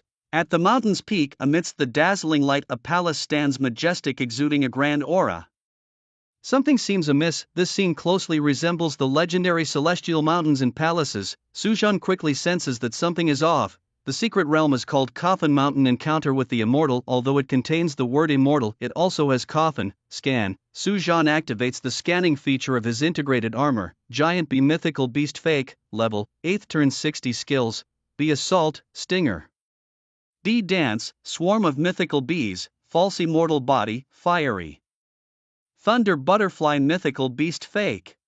Level, 8th turn, 40 skills. Butterfly dance, thunder move, butterfly leading thunder, false immortal body. Both the bees and butterflies are 8th turn. Su Zhan is startled with just one glance. It's not the strength of these monsters that scares him, but their exceedingly high levels. According to outside experiences, small creatures like bees and butterflies usually don't surpass the 2nd turn. Here, however, they've reached the terrifying 8th turn. Most importantly, they all share one skill, false immortal body. Su Zhan has already witnessed the terror of this skill. With so many bees and butterflies here, along with countless birds, all being 8th turn monsters equipped with false immortal body, the situation is dire. Su Zhan has the ability to protect himself, but it's different for others.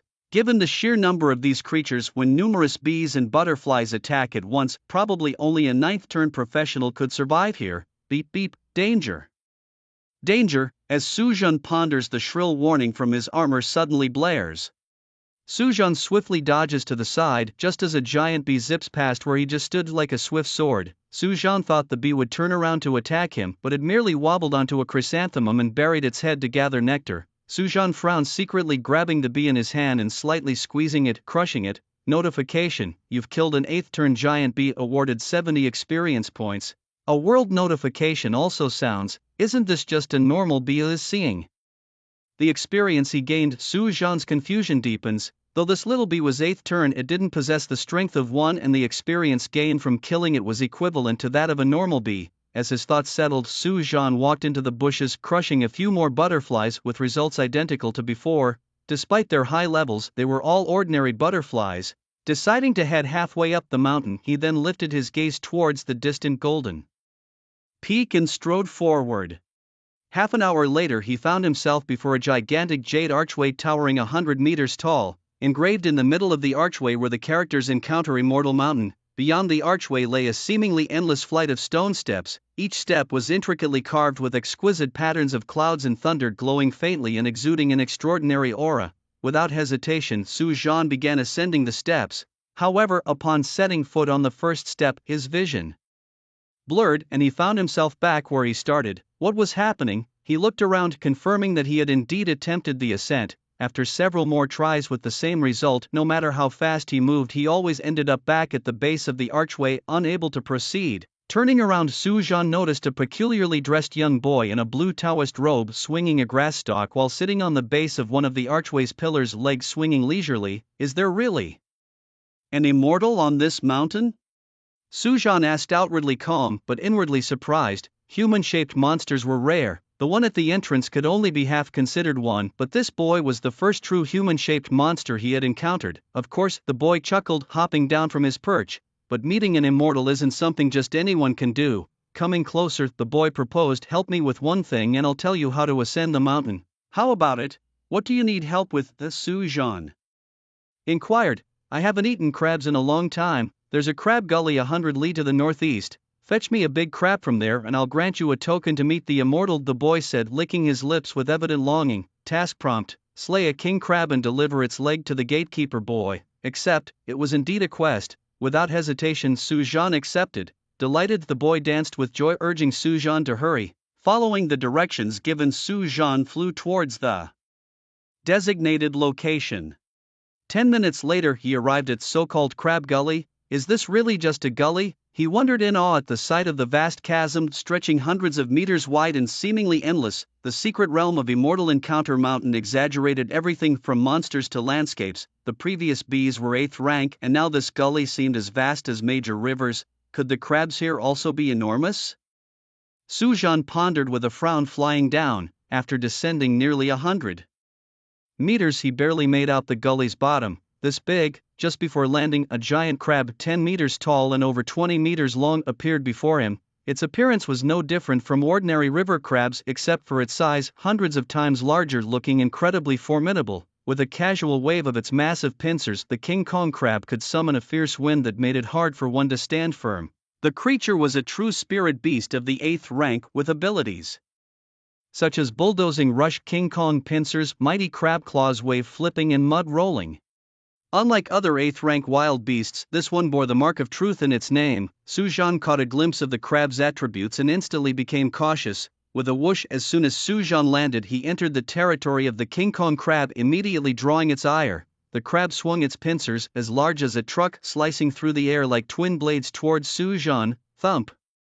Su Zhan flexed his arms and caught the crab's pincers, his immense strength causing his feet to sink into the sandy rocks below. With a fierce exertion of his arms, Su Zhan lifted the mighty King Kong crab high and slammed it against a nearby boulder. Accompanied by the sound of steel shattering, the thick crab shell cracked open, spilling lustrous golden crab roe that exuded an intoxicating aroma. A prompt appeared: you have slain the 8th rank King Kong crab, rewarded with 40,000 experience points.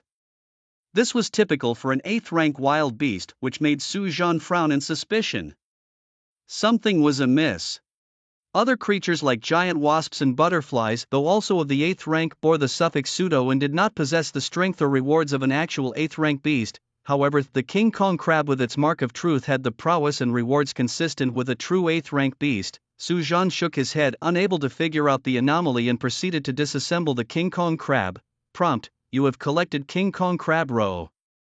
Prompt: you have collected King Kong crab claws. Prompt: you have collected King Kong crab legs. Within less than 3 minutes, Su Zhan had completely dissected the King Kong crab. He noticed that the meat of the King Kong crab was extremely potent. The crab roe could rapidly restore energy, and the crab claws could astonishingly increase strength by 500 points for a duration of 1 day. Such items could fetch tens of thousands of gold coins if sold outside. Just as Su Zhan was preparing to return and meet the mountain guardian, a loud rumbling noise suddenly came from the distance.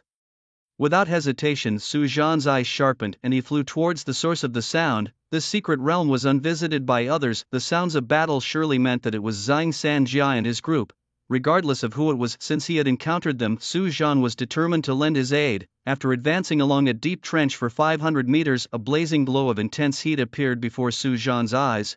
Amidst the exploding flames, a golden phoenix flapped its wings, scattering countless flames while being besieged by several King Kong crabs. The phoenix struggled to fly away, its wings beating vigorously. Every time it soared high, a King Kong crab would shoot out an extremely fast stream of water from its mouth, forming a huge net to cut off the phoenix's flight path. It was team leader Feng. Su Zhan recognized her at a glance. It was Feng Rumeng.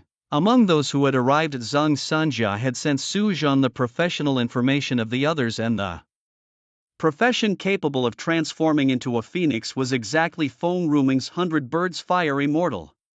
At this moment, as she transformed into a phoenix, her body blazed with fierce flames, seemingly powerful, yet she was actually in great danger. More than a dozen King Kong crabs surrounded her, each of formidable strength, possessing both ground-to-air abilities. Feng Rumeng was besieged and couldn't break free. Su Zhan, come save me. Feng Rumeng was desperate and, upon seeing Su Zhan appear, she called out for help without a second thought for the leader's peril. However, Su Zhan was swift. He had moved even before she cried for help. Transforming into a beam of light, he rushed instantly in front of a King Kong crab and threw a punch, cracking its shell. With that single punch, Su Zhan had killed the King Kong crab. Boom, boom, boom. Afterwards, all Feng Rumeng could hear were several muffled sounds as the cluster of King Kong crabs, which she had struggled in vain to escape, were annihilated by Su Zhan. I never thought there would come a time when a second-tier professional would save me, Feng Rumeng exclaimed as she looked around at the corpses of the King Kong crabs, never having imagined that she would rely on Su Zhan to save her life.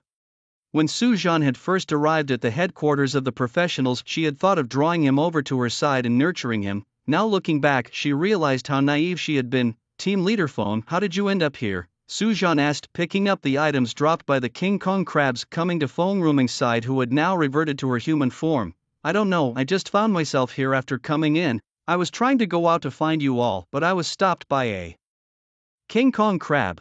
Before I could kill that crab, others swarmed out and trapped me. If not for you, I might have died here. Feng Rumeng still felt a lingering fear. Although Su Zhan made defeating these crabs look easy, she who had fought with the King Kong crabs had deeply realized their terror. Their hard shells had extremely strong defensive abilities. Typically it took more than 10 full force attacks from an 8th tier to barely break a crab shell. Moreover, the King Kong crabs also had long-range attack abilities, making them difficult to defend against.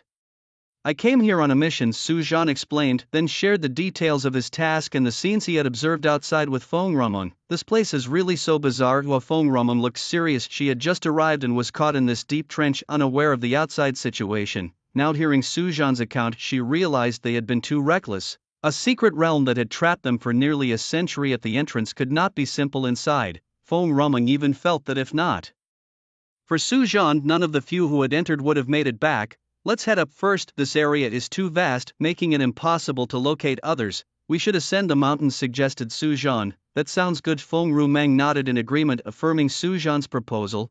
The surface here appears peaceful and quiet, but it conceals many mysteries. The best way to find the others isn't to wander around aimlessly like a headless fly, but to swiftly understand the secrets of this mystical place. I'll carry you as we fly. Su Zhan took Feng Rumeng's hand and leapt into the air, soaring high above. What a beautiful view, Feng Rumeng remarked, now able to see the entirety of the mystical realm, and was utterly astonished by the sight before her. Looking around, she saw mountains lush with greenery and rivers winding through them, truly a serene paradise. 10 minutes later, Su Zhan landed at the foot of a mountain gate. Here are the crab legs you wanted, he said, handing over a giant king crab leg to the gatekeeper. Wow, I've missed you so much, the gatekeeper exclaimed as he tossed a golden token to Su Zhan and then eagerly started to gnaw on the crab leg. Notification: you have completed the mountain gatekeeper's task and received 100,000 experience points and a token of celestial encounter. Note: token of celestial encounter. The bearer of this token may ascend Mount Encounter and pay homage to the immortals. Little gatekeeper, if I give you a few more crab legs, could you give me more tokens?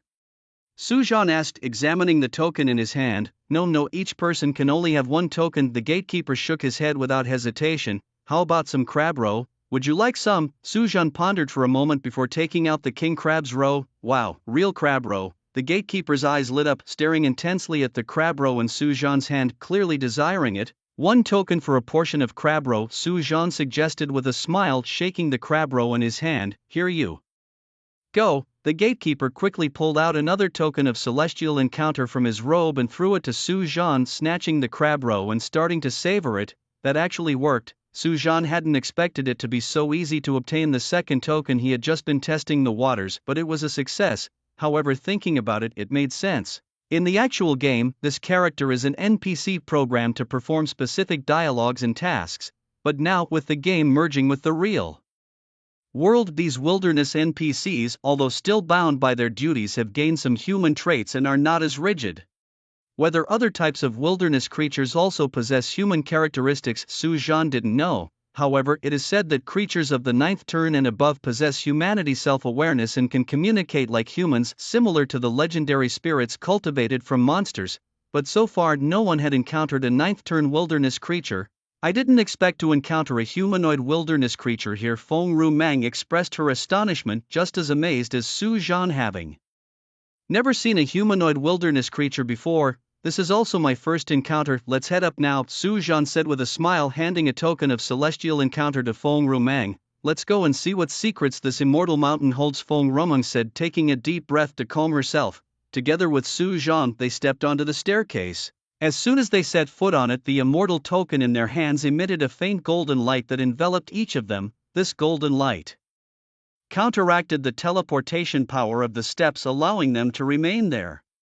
The steps not only had the power to teleport but also prohibited flying. After stepping on the stairs, Su Zhan quickly tried to see if he could fly. After all, in such a place, being able to fly or not completely changes the situation. Perhaps because he was using mechanical flight, there was just a strong force pressing down on him, and to fly he had to break through this force. According to Su Zhan's estimate, if he used the full output of his 3 armored combined form, he could still take off, but the speed would only be 1/10 of what it was outside. However, this speed was already quite fast, which somewhat reassured Su Zhan. Then the two continued up the stairs. Half an hour later, they had climbed nearly 1,000 steps, and upon stepping on the last one, a square as large as 10 football fields appeared before them. So many people, Feng Rumeng exclaimed, startled by the sight before her. In the center of the square, there were about a dozen meditation cushions, each occupied by a person in a Taoist robe, sitting cross-legged with a faint golden light emanating from them as if in deep contemplation.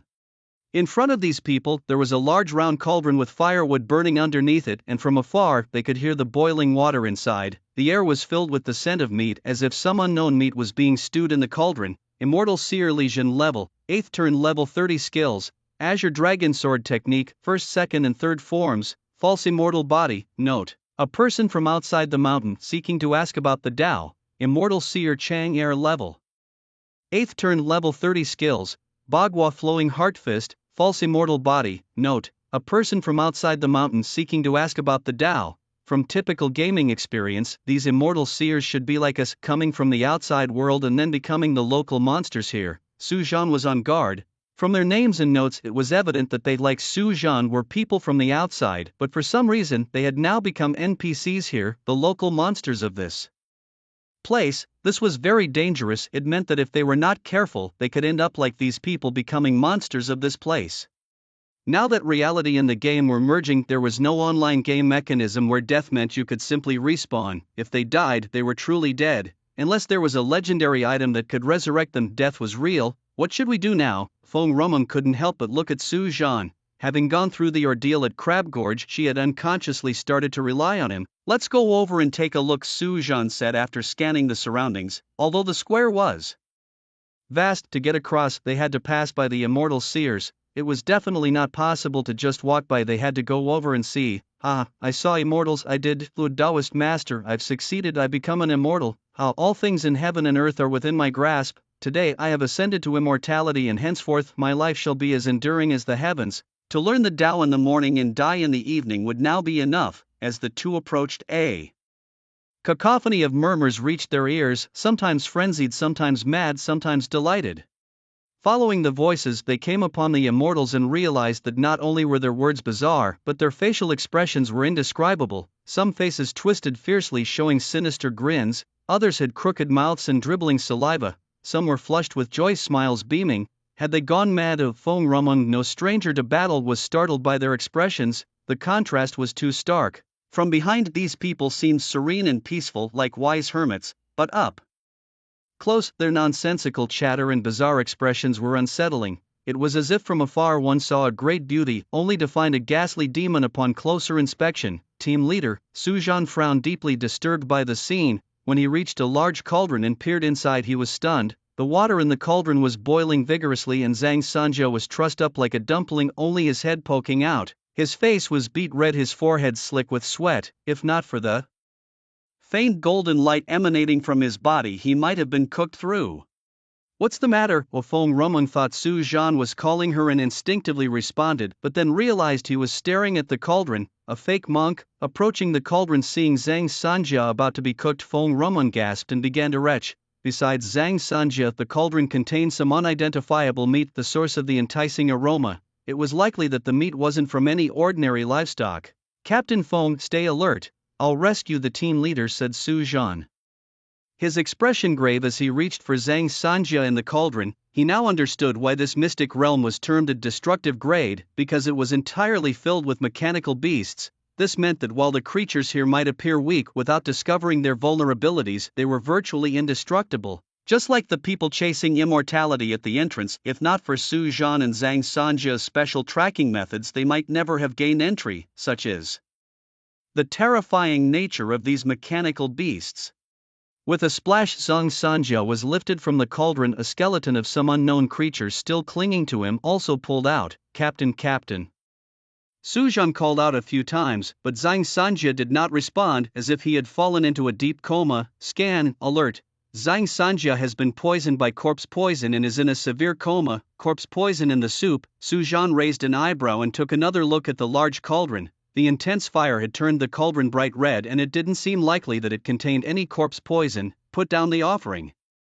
How dare you steal the offerings prepared for the immortals, do you want to ruin our chance to become immortals? The moment Zhang Sanjia was dragged out, the previously dazed immortals sitting on the ground suddenly straightened up, staring fixedly at Su Zhan. The golden light on their bodies slowly faded, and their eyes emitted a gray-green corpse aura, turning them into something akin to evil spirits. Captain Feng, you protect our team leader, I'll handle them, Su Zhan said as he stepped forward, shielding Feng Rumong and Zhang Sanjia behind him.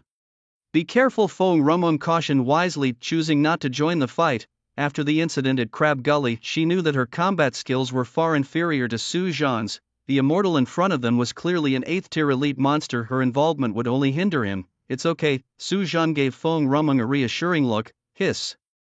In the next moment, the immortal legion unexpectedly drew a long sword from somewhere and charged at Su Zhan, aiming straight for his forehead. Get lost. Su Zhan's expression turned fierce, and he punched Legion in the chest. Like a cannonball, Legion flew back, smashing into a distant blue stone slab and creating a large crater. Bagua traveling steps. At the same time, another immortal Chang Air roared, moving incredibly fast with his steps patterned after the Bagua, and in a blink of an eye he was in front of Su Zhan, throwing a punch straight at his face. Su Zhan slightly bowed to dodge the incoming fist, the thrusters on his back open, turning him into a bolt of lightning.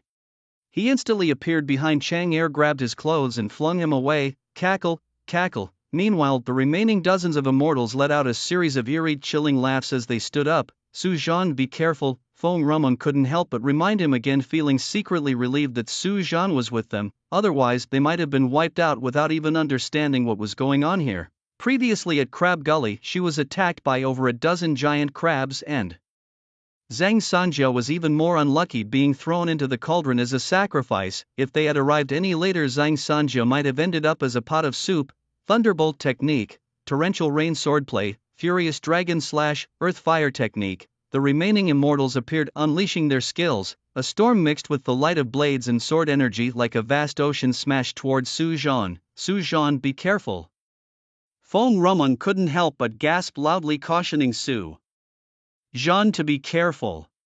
These immortals were originally human professionals turned into wild monsters, and now they were using the same skills they had as human professionals, coupled with their 8th-tier level and the general rule that wild monsters are stronger than human professionals of the same level. The combined attack of more than a dozen people was extraordinarily powerful. Chain sword lightning enhancement.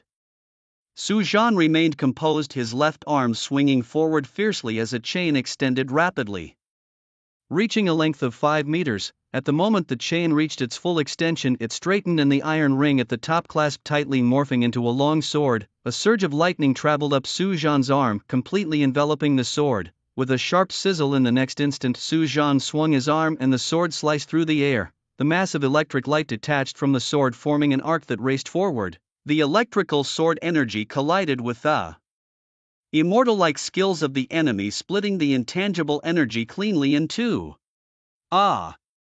Is that even possible? Feng Rumong's pupils contracted, shocked by the scene before her. Could energy be sliced through? Wasn't that something that only happened in myths? Just how powerful was Su Zhan? Buzz. The next moment a whooshing sound abruptly filled the air as the boosters on Su Zhan's back fully activated, pushing his speed to the limit. Although a special force in the area suppressed flying abilities, Su Zhan, with maximum energy output, still transformed into a phantom-like figure, dashing out like a specter. With each swing of his chain sword empowered by the terrifying force of his combined armor and the excessive electrical output, a vacuum-breaking sword hum was produced. The currents on the chain sword roiled, bursting out with thunderous noises. These immortals couldn't withstand a single strike from the chain sword being cleaved in two straight away. Notification: you have slain Immortal Li Air. Reward 90,000 experience points. Notification: you have slain Immortal Legion. Reward 90,000 experience points.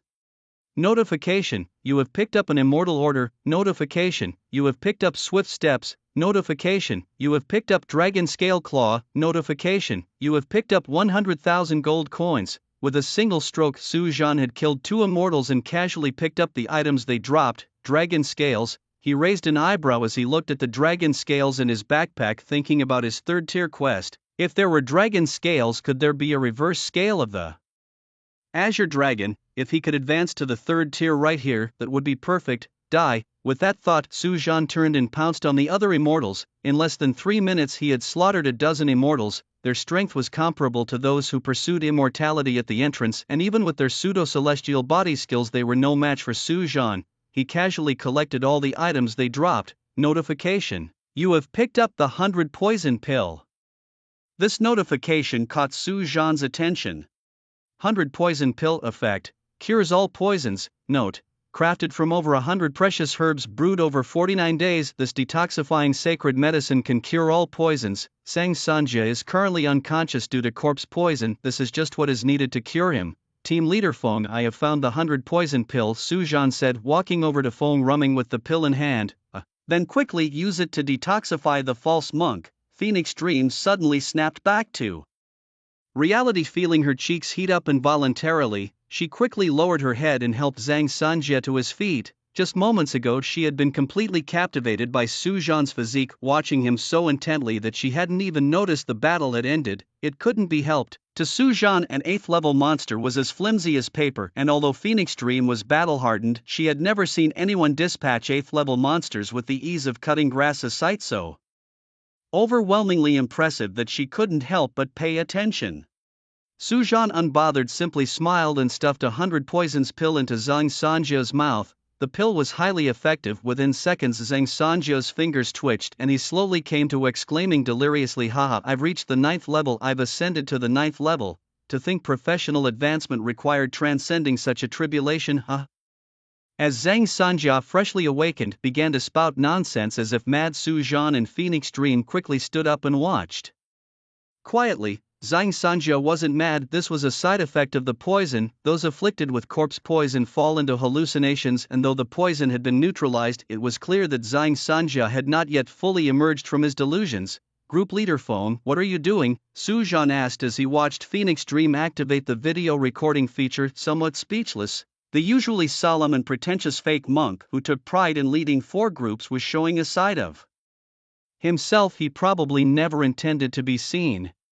This definitely needs to be recorded. When he wakes up, let him see it and drop the act, Phoenix Dream said with a mischievous smile, her lips curling in amusement as Su Zhan's forehead creased with annoyance. Nevertheless, the scene also highlighted that despite their frequent squabbles, the group leaders shared a genuinely close relationship. What are you doing? Suddenly Zhang Sanjia, who had been laughing loudly and seemingly in a frenzy, stood up abruptly, staring intently at Phoenix Dream. I'm doing nothing, we're just waiting for you. Phoenix Dream quickly turned off the video recording feature, her face breaking into a sly grin before swiftly changing the subject. What happened to you? How did you end up being cooked in a cauldron? Speaking of it, I was also confused, Zhang Sanjia said, a trace of fear crossing his face as he turned to look at the mountain peak behind him. As soon as I entered, I was transported to the mountaintop, to what seemed like a palace made entirely of gold. Just as I approached the main entrance, a woman dressed in a phoenix coronet and robes emerged and struck me from the mountaintop all the way here, right into the cauldron. That cauldron was extraordinary too, the corpses inside were highly toxic. I felt something was wrong the moment I entered and released my protective skills, but it was too late and I passed out. If it hadn't been for you guys, I would have been done for. Zhang Sanjia still shuddered at the thought of what had happened. The woman at the mountaintop palace was terrifyingly powerful. At my 8th level I stood no chance against her. It was outrageous. Don't just talk about yourself, if it weren't for Su Zhan I would have been dead too, Phoenix Dream interjected. What happened to you? Zhang Sanjia looked puzzled. I was teleported to a place full of giant crabs, and if it weren't for Su Zhan, I would have been crab food. Phoenix Dream said, patting her chest and speaking slowly. Are all these you're doing, Zhang? Sanjia finally noticed that all the immortals around them had been slain.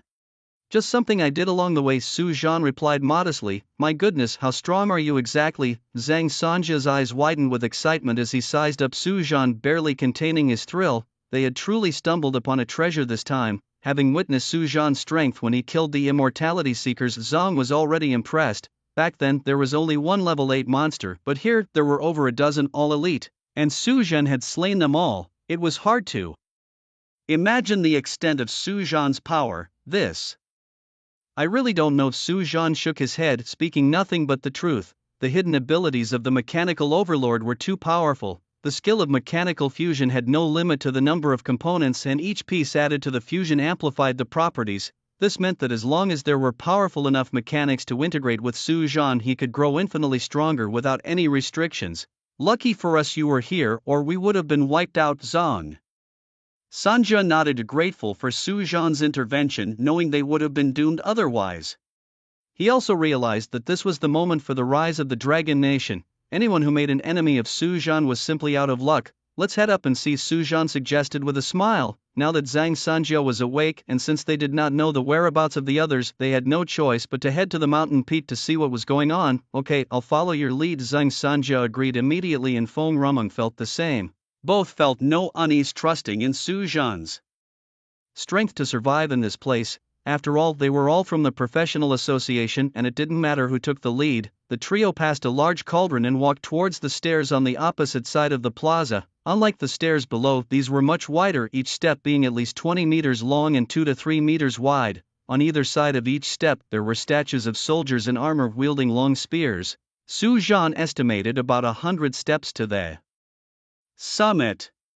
The three of them continued up the stairs, and after several minutes reached the top.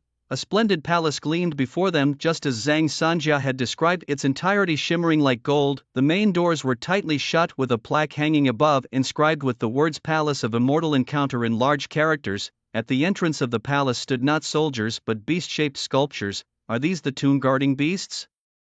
Su Zhan paused, looking at the two fierce beast statues. They were almost identical to those mythical creatures said to appear only in tombs, except these were much larger, 30 meters in height, with a majestic and imposing appearance. Yes, they are indeed the tomb-guarding beasts, so this place should be a tomb, just like his name suggests, Zhang Sanjia explained. As he said this, it really does seem like meeting immortals at Coffin Mountain. The name itself contains the word coffin, but the scenery here is too beautiful, it doesn't look like a burial site at all, so nobody thought of it in that way.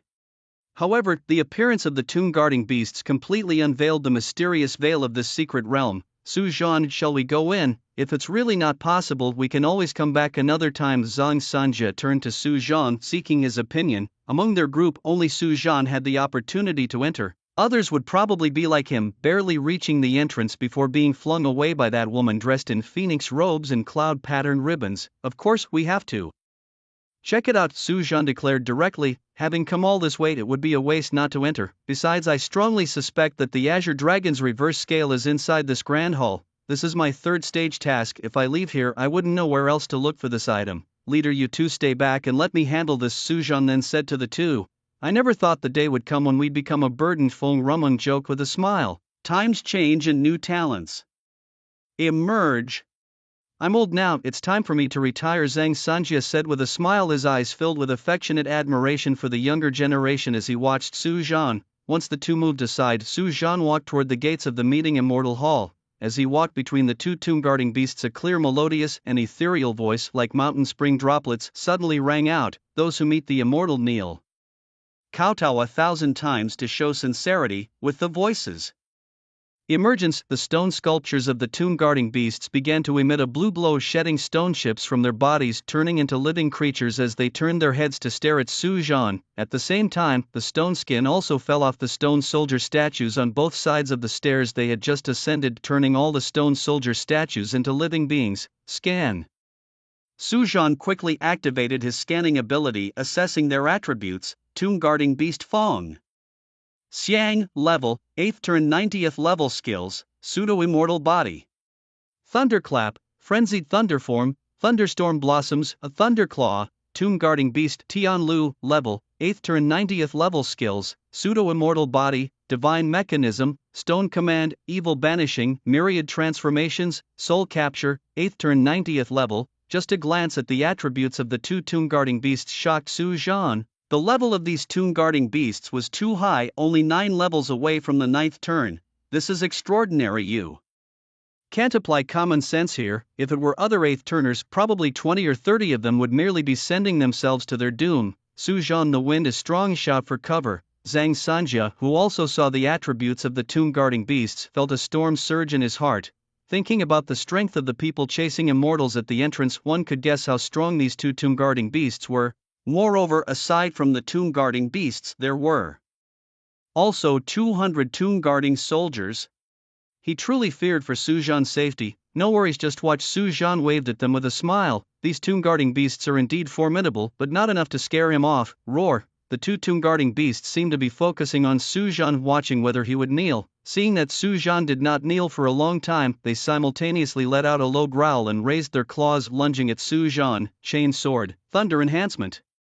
With a grand sweep of his arms, Su Zhan extended the chain swords on both of his arms, completely enveloped in a brilliant blue current of electricity. With a sharp cry, his figure dashed forward as the thrusters at his back ignited fully, spinning him around rapidly. The chain swords by his arms transformed into a whirlwind, with lightning forming a circle on the swords, sweeping out and striking heavily against the twin Tomb Guarding Beasts. The terrifying energy exploded, forcefully repelling the two beasts. Seeing this scene, Zhang Sanja gasped in shock.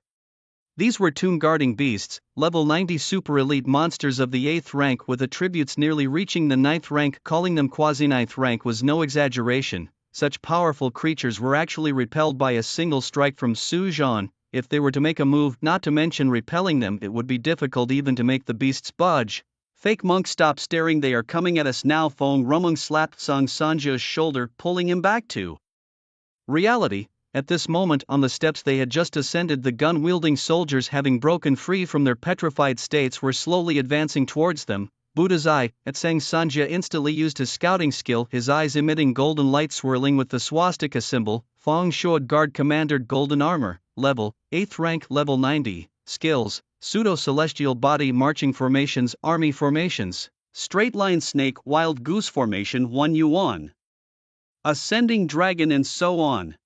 Li Ziyuan, Guard Commander, Golden Armor, level, 8th rank, level 90, skills, Pseudo-Celestial Body, Marching Formations, Army Formations, Straight Line Snake, Wild Goose Formation 1 Yuan, Ascending Dragon and so on. Zhao Yuan, Golden Spear, Guards Silver Armor, level, 8th rank, level 30, skills, Pseudo-Celestial Body, Army Formations, Straight Line Snake, Wild Goose Formation 1 Yuan, Ascending Dragon, 100 Battle Spear, Sweeping Thousands Army and so on. Zhang Sanja involuntarily swallowed his saliva. Damn, not only are they all 8th rank, but they also know army formations? This is on par with past armies. With the world and the game having merged for so many years, there had never been humanoid wild monsters until now, and they are this formidable, truly terrifying. Pseudo-Celestial Body, Guard Commander Feng Shuo promptly activated his skill, covering himself with a faint golden light. In an instant he dashed forward, his golden spear thrusting straight towards Zhang Sanjia's chest. Golden Buddha indestructible. Zhang Sanjia's pupils contracted as he quickly deployed his defensive skill, a golden Buddha light radiating around him, making him appear as if he were cast from gold. Bang! In the next moment, the golden spear struck, the golden light around Zhang Sanjia shattered, and he spat out a mouthful of fresh blood, his body flung sideways. Fake monk, are you alright? Feng Rumeng's expression grew grave. Damn it, be careful. This guy is too strong. My defensive skills can't hold him off, she warned. In the distance, Zhang Sanjia struggled to rise from the ground, wiping the fresh blood from the corner of his mouth. When he had been thrown into the cauldron previously, it was only his golden Buddha immortality defense technique that had sustained him, and it was his strongest defensive skill. Yet now, it had been shattered by a single spear thrust from the commander of the guards. Form up, attack. In that brief moment, another commander, Li Ziyuan, roared. Lowly.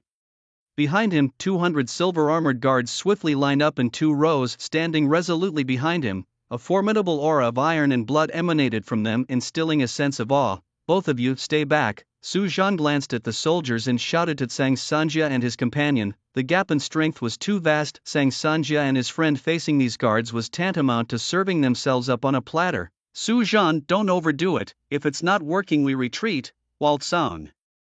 Sanjia advised Su Zhan verbally. His actions were swift as he quickly pulled Feng Rumeng to a safer distance, hiding behind a large stele. It's nothing to worry about. Su Zhan gave them a confident smile, then once again unleashed his mechanical life fusion form. The Azure Deep #1, dazzling azure light burst from Su Zhan, illuminating the entire sky in blue. A massive warship hundreds of meters long emerged in the blue light, with several dark cannon muzzles on top. It exuded a tremendous deterrence.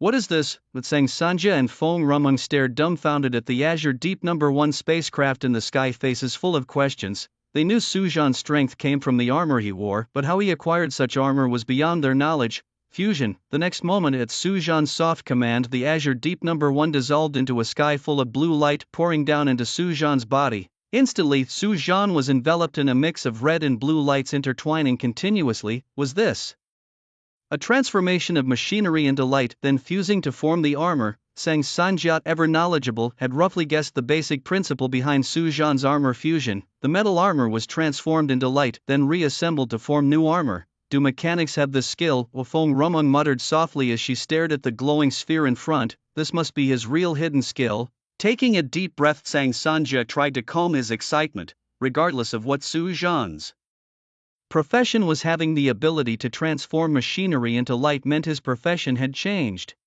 Buzz! At that moment, the fiercely swirling light sphere suddenly dispersed, revealing Su Zhan's figure clad in a brand new suit of armor. The armor, adorned with blue and red stripes, still bore the emblems of the dangerous wanderer, the formidable Z300 dual-mode off-road vehicle armor, but now additional symbols representing the Azure Deep #1 were visible on the back and legs. Indeed, the attributes had been enhanced. Su Zhan glanced at his current attributes, which were still marked with question marks, but he could distinctly feel the power of the armor had greatly increased. Whoosh! With a sudden movement, Su Zhan appeared before Li Ziyuan. A direct punch landed on Li Ziyuan's chest, and at the moment of impact, terrifying electric sparks exploded, accompanied by a tremendous booming sound. Li Ziyuan's golden armor burst into fragments, scattering across the sky. Li Ziyuan flew like a cannonball, crashing into a distant cliff, and then there was silence. Notification: you have killed Li Ziyuan of the 8th rank. Reward 100,000 experience points.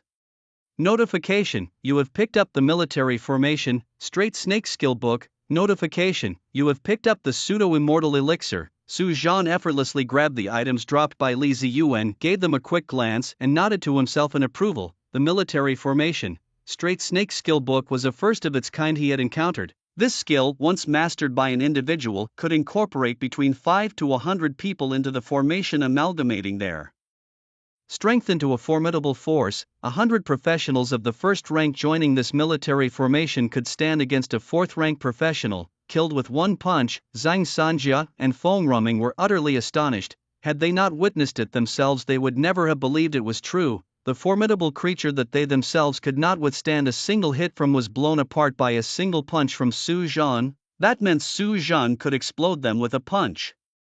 2. This damn thing made killing an 8th rank professional seem easier than drinking water, haha. At this thought, Zhang Sanjia couldn't help but burst into laughter. Have you gone mad? Why are you suddenly laughing? Feng Rumeng looked at him with disdain and stepped aside, fearing that his madness might affect her. I'm just happy. Haven't you forgotten? The once-in-a-decade medicinal mountain life and death battle is about to begin. Professionals from various countries will participate to compete for the spiritual medicines and to level up. Now that we have Su Zhan, we will definitely take first place again, and those rats from Sakura country, this time we'll wipe them all out. As Zhang Sanjia spoke, the smile on his face slowly faded, replaced by a chilling intent to kill. The fact was, apart from Dragon Country, many other countries participated as well. During the last medicinal mountain life and death battle, Dragon Country had paid a heavy price, harvesting half of the medicinal materials inside. It should have been a fruitful return, but the people from Sakura Country disguised themselves and ambushed them halfway. Although they didn't steal the medicinal materials, they killed many of the injured professionals from Dragon Country, including Zhang Sanjia's apprentice. Later, Zhang Sanjia took action several times, killing professionals from Sakura Country to soothe his vengeance. Yes, this time they must pay with blood for blood. Upon hearing this, Feng Ruming's expression also turned icy. The professionals from Sakura country, if they can't beat us openly, will resort to sneaky attacks, extremely cunning, she exclaimed. At that moment a furious roar erupted from behind Su Zhan. The guardian beast Feng Xiang unleashed a roar, sending forth a burst of explosive lightning that spread around him, enveloping his entire body as if he had become a divine beast wielding thunder, emanating an extremely terrifying pressure. Then Feng Xiang opened his mouth wide like a deep abyss, and from it a thunderous orb burst forth, howling as it sped towards Su Zhan. Bring it on! Su Zhan couldn't help but laugh as he watched the lightning approach at high speed. Su Zhan, be careful, be careful! Sang Sanja and Feng Ruming shouted in alarm as they watched Su Zhan stand motionless. They feared for his safety. They would rather die themselves than see Su Zhan harmed. Along with a tremendous booming sound, the fierce lightning exploded. But then a shocking scene unfolded. The exploded thunder did not disperse but instead slowly gathered back towards the center, as if a massive black hole had appeared, forcibly absorbing the scattered bolts of electricity. He can absorb lightning? Is that even possible? As the lightning diminished, Sang Sanja and Feng Ruming could see the scene more clearly. Strands of lightning like streams of air were all being absorbed by the armor on Su Zhan's body. As all the lightning was absorbed, Su Zhan's armor flickered continuously with electric light, as if he was draped in armor woven from thunder and lightning. Although I've imbued this armor with life, it fundamentally still operates on electricity, so attacks from lightning actually replenish my energy, Su Zhan explained to the two onlookers.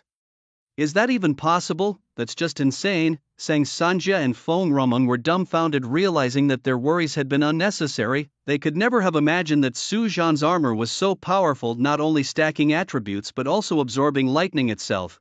This was totally like cheating, base manipulation, no violation. Su Zhan suddenly blurted out a popular internet slang, unable to hold back, roar. Meanwhile, Feng Xiang, seeing that its attack had not only failed but had also turned into energy for Su Zhan, was furiously enraged. It bellowed, lowered its head, and charged at Su Zhan like a super tank. Plasma cannon. Su Zhan stood his ground, immovable as a mountain, lifting his left hand and aiming at the guardian beast Feng Xiang. The machinery on his hand began to transform, slowly expanding into a huge cannon with a diameter of 1 meter. The explosive thunder gathered in the cannon through his arm. Suddenly a terrifying burst of thunder shot out from the cannon, a column of apocalyptic thunder carrying destructive force, striking directly at the top of Feng Xiang's head. Sizzle! Without any resistance, the moment the thunder touched it, melted a large hole in the guardian beast's forehead. The power of the thunderous beam did not diminish as it continued towards the distant land, raising an enormous mushroom cloud from the earth, a terrifying shockwave sweeping across in all directions. Is this a nuclear bomb? Sang Sanja and Feng Ruming were speechless, their understanding of Su Zhan refreshed yet again after witnessing him defeat the pursuers. The celestial beings instantly kill the Imperial Guard commander, absorb the guardian beast's lightning attack, and now instantly kill the guardian beast. Just one incident was enough to astonish them, and the continuous stream of events was making their heads spin. Alert! You have slain an 8th tier Tomb Guardian Beast. Reward 100,000 experience points. Alert! You have picked up the Azure Dragon's reverse scale. Alert! You have picked up the Eye of Direction. Alert! You have picked up the Thunderclap skill book. Alert! You have completed the 3rd tier mission. Alert! You have learned a new skill, Mechanical Clone. Unexpectedly, this creature actually carried the Azure Dragon's reverse scale. Su Zhan listened to the unending alerts with surprise. He had originally thought the Azure Dragon's reverse scale would be in the Hall of Immortals. He hadn't expected it to be on the Tomb Guardian Beast Feng Xiang. Mechanical Clone. Note: passive skill automatically activates after mechanical integration. It reorganizes the integrated machinery, allowing them to act independently or release skills independently. Su Zhan glanced at the introduction to the mechanical clone skill and suddenly noticed a change in his armor. The armor had transformed, its original blue and red patterns had vanished, replaced by a golden hue. On Su Zhan's chest, 4 card-sized frames appeared, displaying from left to right the deep blue No, the Hazardous Wanderer, the Sky Shaker, and the image of a Z300 dual-form off-road vehicle. Fake monk, am I seeing things? Or has Su Zhan's armor changed color? Feng Ruming only then reacted, rubbing her eyes vigorously, turned to gold, and there are energy card frames on the chest. Sang Sanjia's eyes widened in disbelief, feeling as if he was seeing things too. It was one thing for Sujan to be able to fully integrate the massive mechanical ship Deep Blue No, but now the armor had changed color from blue and red to golden yellow, looking incredibly noble and domineering. Every transformation Sujan underwent seemed to significantly enhance his battle strength. It was hard to imagine just how much his strength had increased now. False immortal body, one spear breaks the extreme. Just as the two were shocked, the commander of the guards Li Ziyuan leaped forward, swinging his spear that emitted a faint golden glow, stabbing towards them. Be careful. Sung Sanjia reacted quickly, pushing Feng Rumeng aside and activating the Golden Buddha's indestructible skill. Mechanical clone Hazardous Wanderer. From a distance, Sujan pressed on the frame marked with Hazardous Wanderer on his chest. The next moment, a crimson light emitted from it, transforming into the shape of the Hazardous Wanderer in mid-air. In an instant it rushed in front of Sung Sanjia, swinging its enormous fist and directly sending Li Ziyuan flying. Then, the Hazardous Wanderer dissolved into a sky of crimson light points, swiftly returning to the frame on Sujan's chest. My goodness, it can do this too. Zhang Sanjia stood there dumbfounded, as if turned to stone. Not only could you merge into one, but now you can also release attacks separately, and it seems that the attacks launched by the machinery when released separately are as effective as if Sujan himself were striking. Currently, there are 4 square frames on Sujan's chest, indicating that he might as well have split himself into 4 separate entities. This is just outrageously powerful. Military formation, Yuan Tang Dragon. Meanwhile, Li Ziyuan landed holding his spear horizontally while a dragon's roar echoed from him.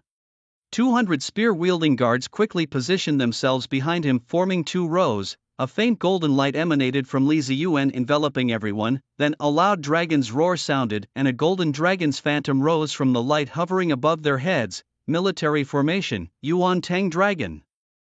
This formation combined the energy of 200 soldiers into a dragon phantom, controlled by the main person in the formation. Each attack was as powerful as the combined attack of all the soldiers in the formation. Sujan, be careful, this military formation is extraordinary. Together, these 201 8th level warriors possess the strength of a 9th level. Zhang Sanjia had just recovered from his astonishment at Sujan's mechanical clone ability when he saw the proud dragon in the void. His face filled with worry again, and he couldn't help but shout, "Team leader, don't worry. Even 400 would be useless, not just 200, Sujan confidently said. Then he raised both hands simultaneously, aiming them at Li Ziyuan. The armor on his hands quickly transformed, merging into a 2-meter-wide giant cannon mouth. Plasma cannon, enhanced mode. Furious electric light surged from Sujan's body into the cannon, with explosive lightning gathering at the muzzle, emitting a blinding light. At the same time, Li Ziyuan swung his long spear vigorously and the dragon overhead roared and swooped towards Sujan. Buzz, Sujan's enhanced plasma cannon also activated, firing a terrifyingly large beam of light twice as large as before, instantly rushing out and striking the dragon phantom with destructive force. The terrifying roar echoed to the skies, and the dragon held only for a moment before being penetrated by the beam, exploding into a shower of light that dissipated into the sky. The terrifying power of the light beam, undiminished, shot straight towards Li Ziyuan. Li Ziyuan and his soldiers, like snow facing the blazing sun, were instantly melted away. The beam swept through the void, disappearing into the horizon. The terrifying force spread out, scattering the clouds across thousands of miles, revealing a clear sky. Gulp, gulp. Zhang Sanjia and Feng Rumeng couldn't help but swallow their saliva, now utterly speechless from shock. They felt there were no words to describe Sujan. Just one word would suffice. That is strong. 2 words, very strong. 3 words, exceptionally strong. Sujan didn't care about the reactions of Zhang Sanjia and Feng Rumeng. He directly ran to where Li Ziyuan and his men had stood, picking up the items they had dropped. Notification: you have killed 8th level Li Ziyuan, awarded 100,000 experience points. Notification: you have killed the 8th level Golden Spear Guard, awarded 800,000 experience points. Notification: you have picked up the skill book, Military Formation, Yuan Tang Dragon. System alert: you have picked up the skill book, Pretend Immortal Body. System alert: you have picked up the skill book, Sweeping Thousands.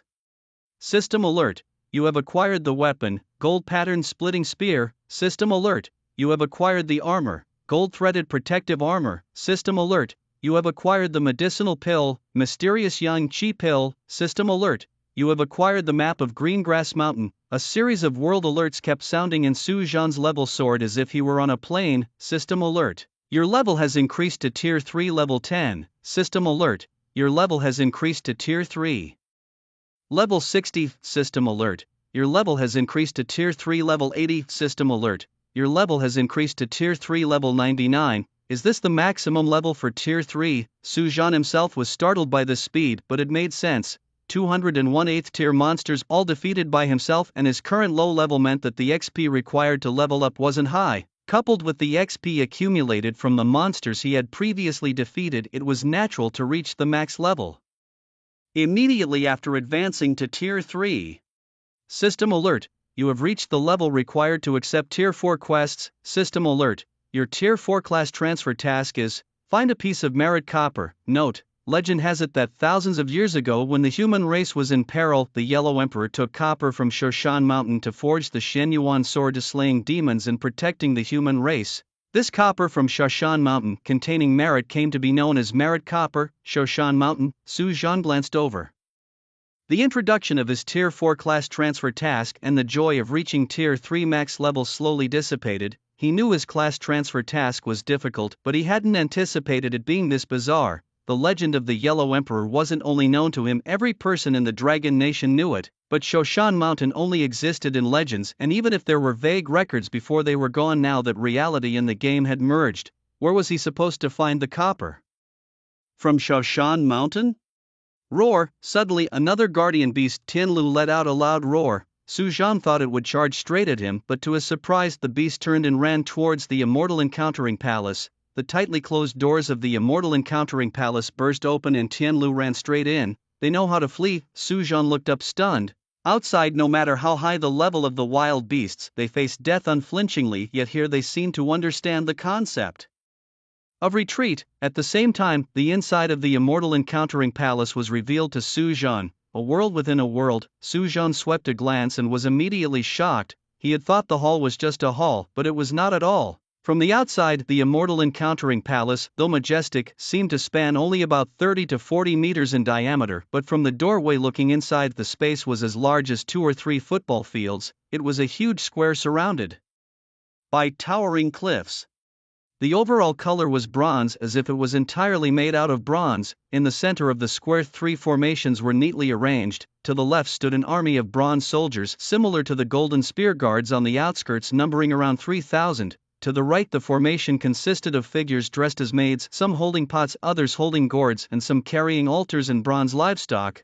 The formation in the middle was quite different. The rear half was filled with various bronze statues dressed in official robes resembling officials. The front part was made up of bronze statues dressed like Taoist monks and Buddhist monks, some holding precious swords and forming hand seals, others waving dust whisks as if performing rituals. At the forefront of these 3 bronze formations were 3 coffins, colored in gold, silver and bronze. On the left edge of the square, 3 vermilion-colored coffins were placed, surrounded by bronze-made statues, holding various bronze-made jewels and ornaments.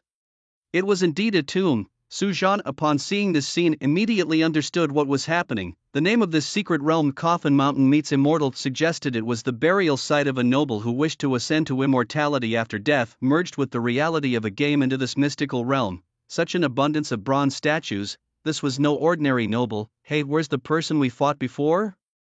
Zhang Sanjia glanced through the entrance and saw nothing inside nor the woman dressed in a phoenix crown and rosy cloud's robe who had tried to stop him earlier. These bronze statues, don't they resemble the terracotta army of Emperor Qin Shi Huang? Feng Rumeng wondered aloud. Could it be that Emperor Qin Shi Huang's tomb has also turned into a secret realm? Hearing this, Su Zhan suddenly realized, yes, not only has it become a secret realm, but also the most dangerous one. Hearing this, Zhang Sanjia turned to look at Su Zhan, his expression grave. The discovery of Emperor Qin Shi Huang's ancient tomb was made by a nearly 9th-tier senior of the Professional Association.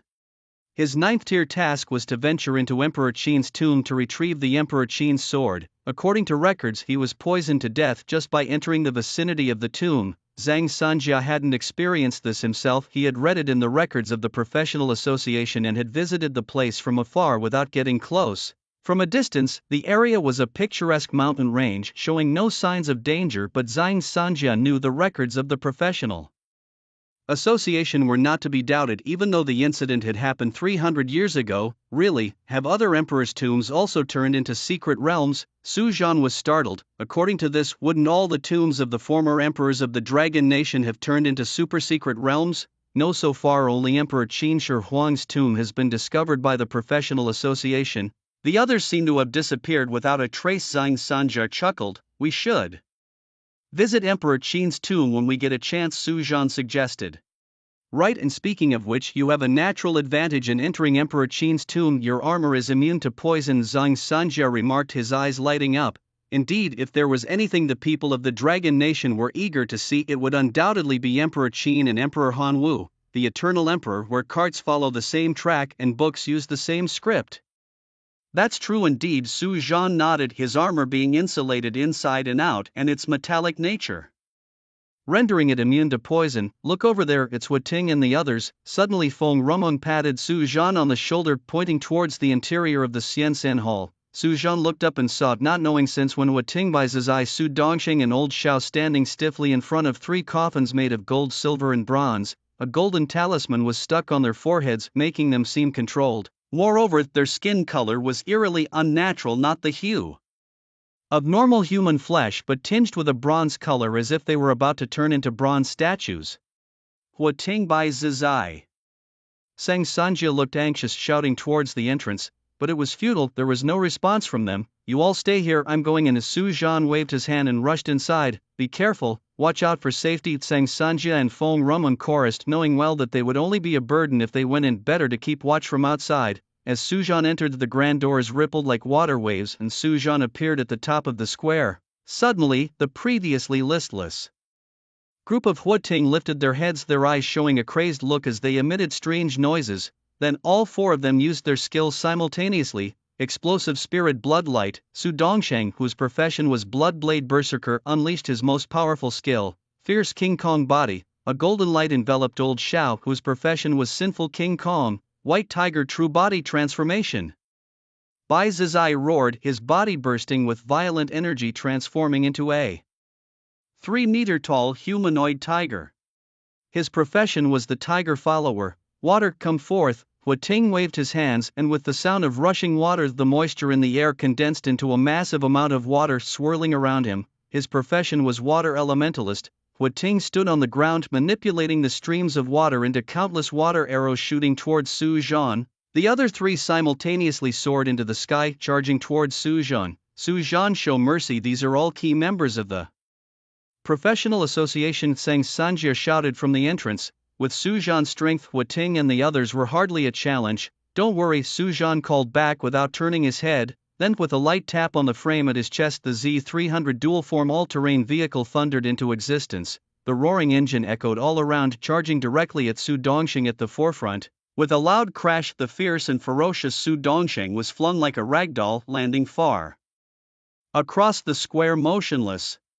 The talisman on his forehead also fell off, turning to ash and vanishing. Next, the Z300 dual-form all-terrain vehicle turned mid-air, charging towards Bai Zizai. White Tiger Roar. Bai Zizai let out a furious roar, spewing a massive orb of light from his mouth that struck Z300 with a violent explosion. However, it was futile. Z300 burst through the energy fluctuation and slammed into Bai Zizai, causing the talisman on his forehead to fall off. Bai Zizai plummeted towards the ground in free fall. The engine of Z300 roared continuously, its tires sparking in the void, and in an instant it rushed in front of Old Shao. With a move reminiscent of a dragon's tail whip, the rear of the vehicle smashed into Old Shao. The Buddha's light from the evil conqueror crumbled and Old Shao crashed stiffly onto the cobblestone ground. Water Dragon Chant. On the ground, Hu Ting waved his hands, casting the skill Water Dragon Chant. Moisture swirled in the void, coalescing into a massive water dragon that howled as it charged towards Z300. But it was useless. Z300 suddenly accelerated, crashing directly into the water dragon and shattering it. The torrential water flow was sent flying back, sweeping Hu Ting into the air before he heavily fell back down. All 4 of them were down like this. Standing at the door, Zhang Sanjia watched as Su Zhan merely released Z300, and in less than 30 seconds all 4 of them, including Hu Ting, were taken down. He felt fortunate to have foreseen this and reminded Su Zhan to show mercy. Otherwise Hua Ting and the others might have been dead. He got it on camera. Feng Rumeng chuckled and hit save, then continued recording. She had been running the video recording function all along, firstly to document the proceedings for future visits to the secret realm, and secondly to record Su Zhan's strength as a reference for future generations at the professional association to boost their morale. It was unexpected to capture Hua Ting and the others being effortlessly dominated by a car. If one didn't witness it personally, even if the video was circulated, no one would believe it. They would think it was a digitally manipulated video. After all, a car flying through the air and knocking down 4 8th-tier masters with a simple bump seemed utterly implausible. Inside, Su Zhan had just landed. Upon landing, he immediately activated his scanning ability, surveying the bronze statues and the coffins made of gold, silver and bronze around him. The future gold coffin, note. Forged from 108 types of gold from around the world, it is said that those buried in it could see their own future. The now silver coffin, note. Created from silver that has circulated in the world for over 100 years, it is said that it can absolve one's sins in this life. The past bronze coffin, note. Made from the bronze of Shoshan, it is said to resolve grievances from past lives. Shoshan bronze? Su Zhan's eyes brightened, realizing that fortune had indeed come easily. He had just accepted the task for a 4th-tier transformation and was thinking about where to find Shoshan bronze. It seemed it had come right to him. No wonder everyone says that although exploring secret realms is challenging, it yields the best rewards. Now seeing this, it indeed seems true. Alchemist Master Wang Daozhang, level 8th tier, 90th level. Skills: She returning to the origin, air into spirit, transmute rock to gold, summon wind, summon rain, draw lightning and more. Alchemist Master Chang Daozhang, level 8th tier, 90th level. Skills: Exhale stone, unseen fire, sand into pill, fire. Pill, weapon, pill, artifact, pill and more. Su Zhan then looked at the other bronze statues. As expected, all were 8th tier. These bronze statues could definitely be revived. Su Zhan nodded to himself. Where others might have fled at the sight of so many 8th tier monsters, Su Zhan was not afraid. However, for Su Zhan the priority was to secure the ancient copper coffin and complete the level 4 mission. Creak. Just as Su Zhan was about to approach the copper coffin, a creaking noise emanated from 3 vermilion coffins tucked away in a corner. The lids of the vermilion coffins slowly shifted, creating an eerily sinister scene against the dark black rocks. As the coffins fully opened, 3 women adorned in phoenix crowns and robes abruptly stood up. The one in the middle was the person who had attacked me earlier. That's the person in the middle coffin, Seng Sanjia shouted. These must be the concubines buried with him, Feng Rumeng whispered softly. Qingmeng, consort of Yen King, level 8th turn, level 90. Skills: Dream Song, Leaving Song, Flute Dance, Phoenix Seeking Phoenix and more. Wang Zifei side, consort of Yen King, level 8th turn, level 90. Skills: Fairy Sword Dance and more. Zhao Fei side, consort of Yen King, level 8th turn, level 90. Skills: Spirit Painting and more. 3 more at 8th turn, level 90. Su Zhan's face showed anticipation, almost impatient. Earlier from the guards outside, Su Zhan had acquired several skill books and various other elixirs. Whether it was military formation, skill books or other materials, all were treasures of immense value once taken outside. But for Su Zhan, they weren't what he desired most. What he truly coveted was top-tier metal, like the metal used to forge these 3 coffins, perfect for upgrading the equipment of wandering adventurers. Moreover, these 3 consorts were likely to drop some special metal items that could be used for upgrading machinery. Suddenly, the middle consort Qingmeng slightly parted her vermilion lips, and a piercing sound transformed into a tangible wave of sound spreading in all directions. As the sound wave dispersed, the eyes of 3,000 bronze soldiers on the left side simultaneously emitted a ghostly glow accompanied by the clanking of armor. The 3,000 bronze-armored soldiers came to life. Military formation, dragon transformation. The leading bronze general roared, his body emanating a bronze glow that enveloped the 3,000 soldiers behind him. Then all the soldiers merged into the bronze general in a burst of blue light. As the bronze general roared up to the sky, the blue light exploded, transforming him into a 50-meter-long bronze dragon. What's happening to me? What's going on? A dragon? What is this situation? Meanwhile, the unconscious Hua Ting and others were also awakened by the furious roar of consort Qingmeng. The 4 were bewildered, still unclear about the situation in front of them when they heard the transformation of 3,000 bronze soldiers into a bronze dragon. They were all dumbfounded, having no recollection of the moment when they were sent flying by Z-300. "Be careful, Su Zhan, run," Huating shouted. As he saw the bronze dragon charging toward Su Zhan, urgently reminding him, "Explosive spirit bloodlight," Su Dongsheng reacted immediately, releasing his skill and preparing to go for the rescue. "Enchanted Vajra," Old shouted the same, but in the next moment the four stood still, their eyes wide open, unable to believe what they were seeing. The massive bronze dragon looked fierce, emanating an extremely terrifying power. Compared to the one Yuan Rising Dragon and Dragon Transformation, it was not even in the same league. The Dragon Transformation, which combined the strength of 3,000 soldiers, was still technically an 8th tier, but its actual combat power definitely reached the 9th tier. However, even so, it was useless in front of Su Zhan. Chainsword Lightning Enhancement. Su Zhan sneered, his left hand's chainsword extending, powerful electricity flowing through it, condensing into a 40-meter-long giant electric sword. With a sharp crackle, Su Zhan swung at the bronze dragon, and the violet electric chainsword instantly swept across the body of the bronze dragon. The bronze dragon, formidable as it was, acted as if nothing had happened, still charging at Su Zhan. Just as it was about to hit him, the dragon abruptly stopped mid-air. A sound like the crackling of porcelain slowly emerged, and a straight line appeared on the forehead of the bronze dragon, with web-like cracks spreading from both sides of the line, quickly covering its entire body. With a loud bang, the bronze dragon exploded into pieces, and the 3,000 bronze soldiers fell to the ground like raindrops.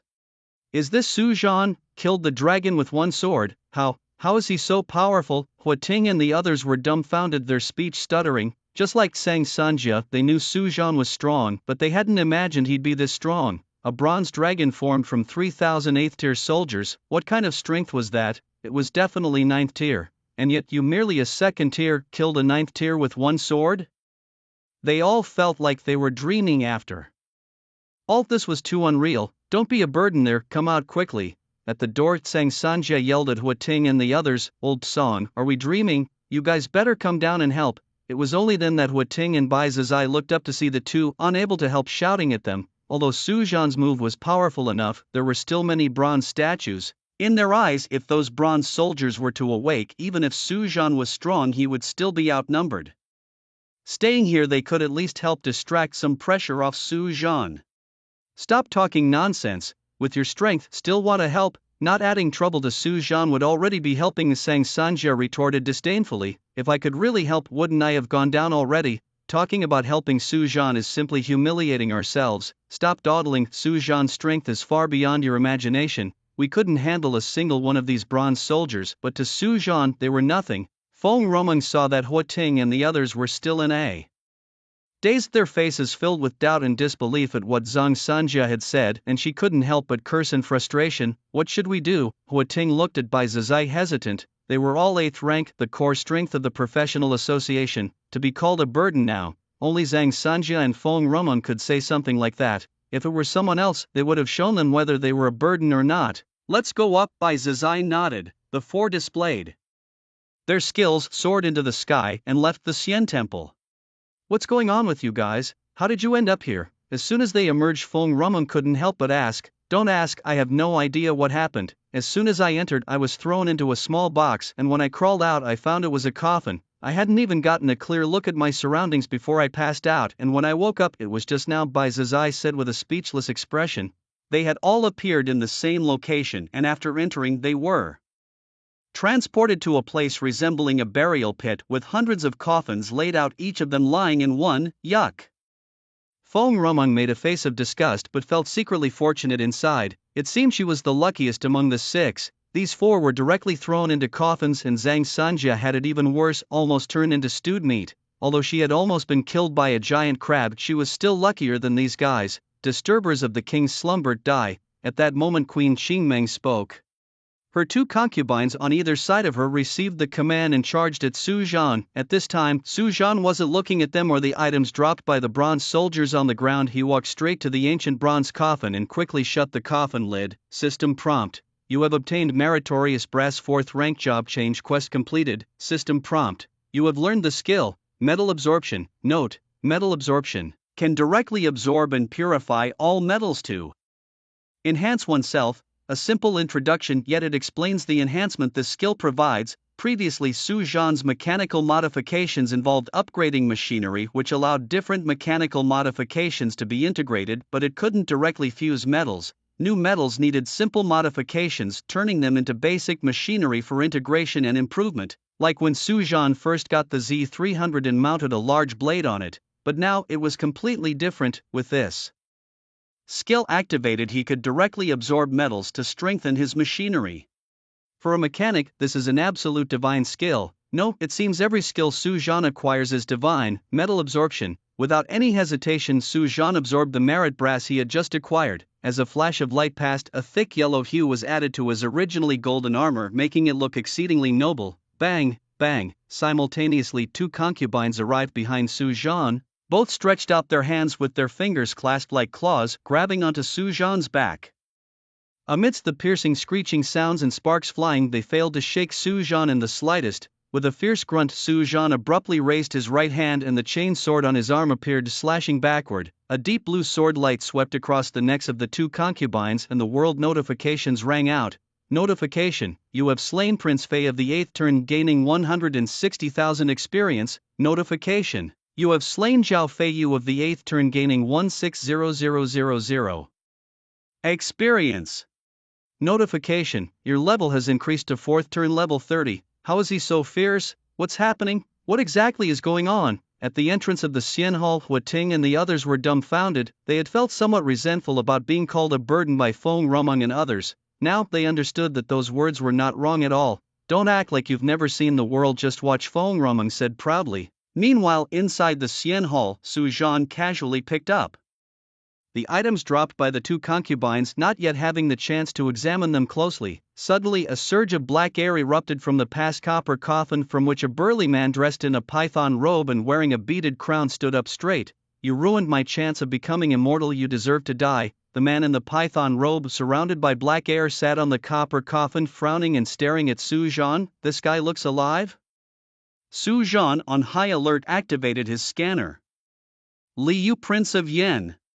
As the information appeared on the screen in front of him, Su Zhan's eyelids twitched. 9th turn. This was not only Su Zhan's first encounter with a 9th turn, but it was also the first 9th turn creature to appear in the 300 years since the game and world had merged. This man's name was very prominent in history. He was the 5th son of Emperor Taizong of the Tang dynasty, assassinated due to a failed rebellion and buried with the honors of a duke. But there was something off about Li Yu. He shouldn't be considered a mere creature, as his speech and expressions seemed very much alive, a real 9th turn creature. But why doesn't he seem like one? At the entrance of the Xian Hall, Zhang Sanja and others also noticed the anomaly with Li Yu, their expressions grave. As Li Yu appeared, the originally fierce and somewhat mad prince consort Qingmeng stood gently still. Pity you awakened too early, Li Yu said, glancing at Zhang Sanja and the others, shaking his head in a sigh. Young man, to possess such strength at the 4th turn in this game of mine, I don't resent losing. Then Li Yu's gaze fell on Su Zhan. Have you truly become immortal? Su Zhan was shocked. Li Yu, a historical figure dead for hundreds of years, now stood before him. Could it be that after the game merged with reality, all those historical figures of the Dragon Country would come back to life one by one? If that were the case, things would certainly become lively. Throughout the 5,000 years of Dragon Nation's history, countless outstanding individuals have emerged. If all were to come back to life, they could conquer the entire blue planet. They are alive indeed, but still they fall short of becoming immortals. Li Yu shook his head and then swiftly changed the topic. But we are getting close. Can we truly become immortals? Su Zhan was startled as Li Yu's words carried significant weight. Although today's professionals already possess power far beyond ordinary humans, they are still a great distance from the legendary immortals. With your current power, calling you an immortal wouldn't be too far off. Once you reach the 9th transformation, your power will undergo a qualitative change. However, reaching the 9th transformation is not that easy, Li Yu explained. May I ask, Senior, what are the conditions for breaking through to the 9th transformation? Su Zhan now held Li Yu in high esteem, no longer seeing him as a mere wild creature but as a venerable predecessor. What exactly does it take to achieve the 9th transformation? After the 9th transformation, what will happen? Meanwhile, at the main entrance, Zhang Sanja and others pricked up their ears, holding their breath. Their eagerness to enter was not only to explore new secret realms but most importantly to find the conditions for advancing to the 9th transformation. The 9th transformation. Li Yu's mouth curled into a smile and he gave Su Zhan a deep look. With a wave of his hand, a surge of dark energy flipped open two nearby coffins. And two masses of dark energy emerged and were swallowed by him. Although I woke up a bit early, waking up early also allows me to do what I wish to do sooner. In fact, I should thank you for this. As a token of my gratitude, I'll tell you the conditions. To ascend to the 9th transformation, there are 3 conditions. The first and the simplest is the 9th transformation job change quest. Unlike previous job change quests, this one is closely related to your profession, said Liu as he turned to face Su Zhan. Thank you, Senior. Su Zhan bowed in gratitude. What about the other conditions? The people at the entrance like Zhang Sanjia were anxious. They were familiar with the job change quests from the professional association's past cases of individuals approaching the 9th transformation, but without exception all were stuck on this 9th transformation task. The second condition is to realize a skill that is uniquely your own. And the third condition you will naturally know once you have realized your own skill. Liu finished speaking. With a wave of his hand, a gust of cold wind suddenly blew around, enveloping the entire meeting immortal hall. Ghostly figures floated out from all around, hovering in the air, and knelt down from afar toward King Yan. Liu, let's go, we will meet again. Liu gave Su Zhan a slight smile, transformed into a shadow, and rushed out of the meeting immortal hall, followed closely by the summoned souls, disappearing into the sky. Can we still leave? Su Zhan gasped, completely taken aback by the situation. Realizing one's own skills, aren't all professional skills predefined? When you reach a certain level you automatically comprehend them. What does it mean to realize your own skills? At the main entrance, Zhang Sanjia and others showed pensive expressions, pondering the words of Liu. As Liu left, the scenery of the Coffin Mountain Immortal Secret Realm also began to change. The originally splendid sky turned into a gloomy gray, appearing very dark. A dim aura enveloped the entire secret realm, and the lush forest decayed in the blink of an eye, as if it had been buried underground for hundreds of years. The bees and butterflies, which had been peacefully gathering nectar among the flowers, also mutated, growing hundreds of times larger and exuding an extremely fierce aura. My goodness, has the secret realm mutated? Su Zhan, come out, we should leave. This must be the true face of this secret realm. Zhang Sanjia and the others realized that the situation was not good. However, inside the Hall of Meeting Immortals, some abnormal events also occurred on Su Zhan's side. After Liu left, a black mist appeared behind his 3 coffins, and as the black mist dispersed, a Liu dressed in a python robe looking like a mummified corpse appeared before Su Zhan. Liu, Corpse King of Swallows, level 8th transformation, level 99 skills, pseudo-immortal body, King's Fury, Prince's Sword, Imperial 8 swords, and so on. All the attributes were exactly the same as before. It seems that this is the kind of monster that a normal secret realm should have. Su Zhan looked at Liu's attributes and understood what was happening. The previous scene occurred because of the Liu who had just left, and the current scene is the secret realm's original state. Wait a moment, let me kill the first wave, Su Zhan said to Zhang Sanjia and others. Then he started fighting directly. He maximized the energy output of his armored suit, turning into a streak of light rushing towards the Corpse King Liu. In just about 10 minutes, Su Zhan had slaughtered all the monsters in the Hall of Meeting Immortals, picked up the items they dropped, and left the hall. Such secret realms, like wild monsters outside, drop valuable items only the first time they are killed. Items dropped and subsequent respawns diminish in value, much like in a regular game. This is why the first wave of exploration in many secret realms yields the most valuable items. We've achieved our goal, let's go. Su Zhan glanced at the now gray and gloomy Coffin Mountain Immortal Secret Realm and spoke directly. Okay. Zhang Sanjia and others had no objections. Without Su Zhan they would all have died here. Follow me, Su Zhan said, then took the lead and flew towards the exit. Zhang Sanjia, Feng Rumeng and others released their flying skills and followed closely behind Su Zhan. Any monsters that came to block their way were split in half by Su Zhan's chainsword. Half an hour later, they all left smoothly. Finally, we're out. As soon as they left the secret realm, Zhang Sanjia breathed a sigh of relief and his expression relaxed. It was really oppressive inside the secret realm. That constant fear of losing our lives was very uncomfortable. Su Zhan, we really have to thank you this time. Without you, we all would have been done for. Feng Rumeng gazed at Su Zhan with a sincere expression. It's all part of what I should do. Next time we encounter such a secret realm, we'll need to be more cautious. Su Zhan smiled in response. Indeed, without needing to be told, they had already recognized the issue. From now on, when exploring these destructive level secret realms, we shouldn't enter lightly unless we have dozens of 8th level practitioners together. Although the Coffin Mountain meeting the immortal secret realm is somewhat unique, every new realm is quite special and we must be careful in the future. Let's head back for now. Zhang Sanjia rested for a while, then sent a message to Granny Feng. Shortly after, Granny Feng arrived via a teleportation array. Did you really go in? Granny Feng walked up to the entrance of the secret realm, looking at the place where the pursuers had disappeared, her face showing surprise and curiosity in her eyes. Would you mind moving the teleportation array here? From now on, we need to have someone guard this place specifically, Zhang Sanjia requested. The previous array, due to the pursuers, was located 10 kilometers away. Now that they were gone, it was certainly time to move the location of the teleportation array. Moreover, henceforth this secret realm would become the exclusive domain of the Professionals Association. Once our strength is sufficient, we can send people here periodically to farm it. Although the drop rate for items has decreased, the sustainability is a win. As long as the visits are frequent enough, those skill books, dragon scales and such will be obtainable. Setting up the array would take Granny Feng several days, so a few decided to leave Su Dongxing behind to help, while the others returned with Granny Feng.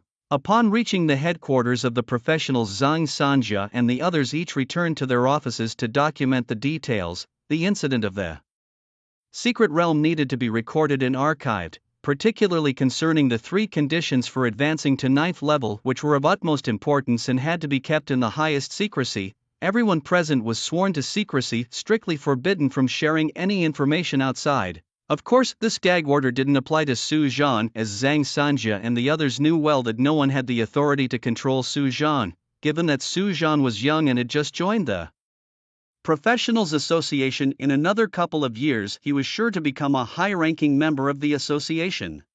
Meanwhile, Su Zhan returned to his dwelling to check the items he had acquired during the expedition. Since he had been the main contributor in the battle, the treasures from the secret realm were his alone to claim with no right for others to share. This corpse king really dropped a lot of treasures. He hadn't paid much attention to them while in the realm, simply picking them up and moving on. Now, upon inspection, the treasures dropped by the corpse king Liu were indeed plentiful. First of all, there were 3 skill books: King's Fury, Imperial 8 Swords and Dragons Roaming the 4 Seas. The first 2 are attack skills, while Dragon Roaming the Seas is a flying skill. Once executed, the user kicks to create a golden dragon phantom and soars through the air. After reading the skill descriptions, Su Zhan clicked his tongue in admiration. It was only because of his exceptional strength, far surpassing his own level, that he could manage this, otherwise relying solely on this skill would exhaust Zhang Sanjia and the others to death without ever reaching the corpse king Liu. But the main treasures were still to come. Su Zhan only briefly glanced at the skill books before his attention shifted to 3 other items. They were the gold and silver and bronze coffins of corpse king Liu. To Su Zhan, more skill books were just icing on the cake, but these special metal coffins could significantly enhance his prowess. Metal absorption. Without any hesitation, Su Zhan activated the skill and absorbed the 3 coffins. As the gold, silver and bronze coffins transformed into streams of differently colored light and merged into Su Zhan's body, his armor also transformed. The base color of the golden armor became thicker, making Su Zhan appear even more imposing. A mere glance was enough to convey an overwhelming sense of dominance. The next step was to exchange these unnecessary skill books for precious metals or machinery, Su Zhan thought. For him, the 9th turn was still some distance away. The priority now was to enhance his strength using the items he had acquired. With this in mind, Su Zhan sent a message to Zhang Sanjia expressing his desire to check the inventory at the headquarters of the professionals and to sell some items from the immortal encounter in the Coffin Mountain. In less than a second, Zhang Sanjia replied, asking Su Zhan to wait a moment as he would be right over. 3 minutes later, there was a knock at the door.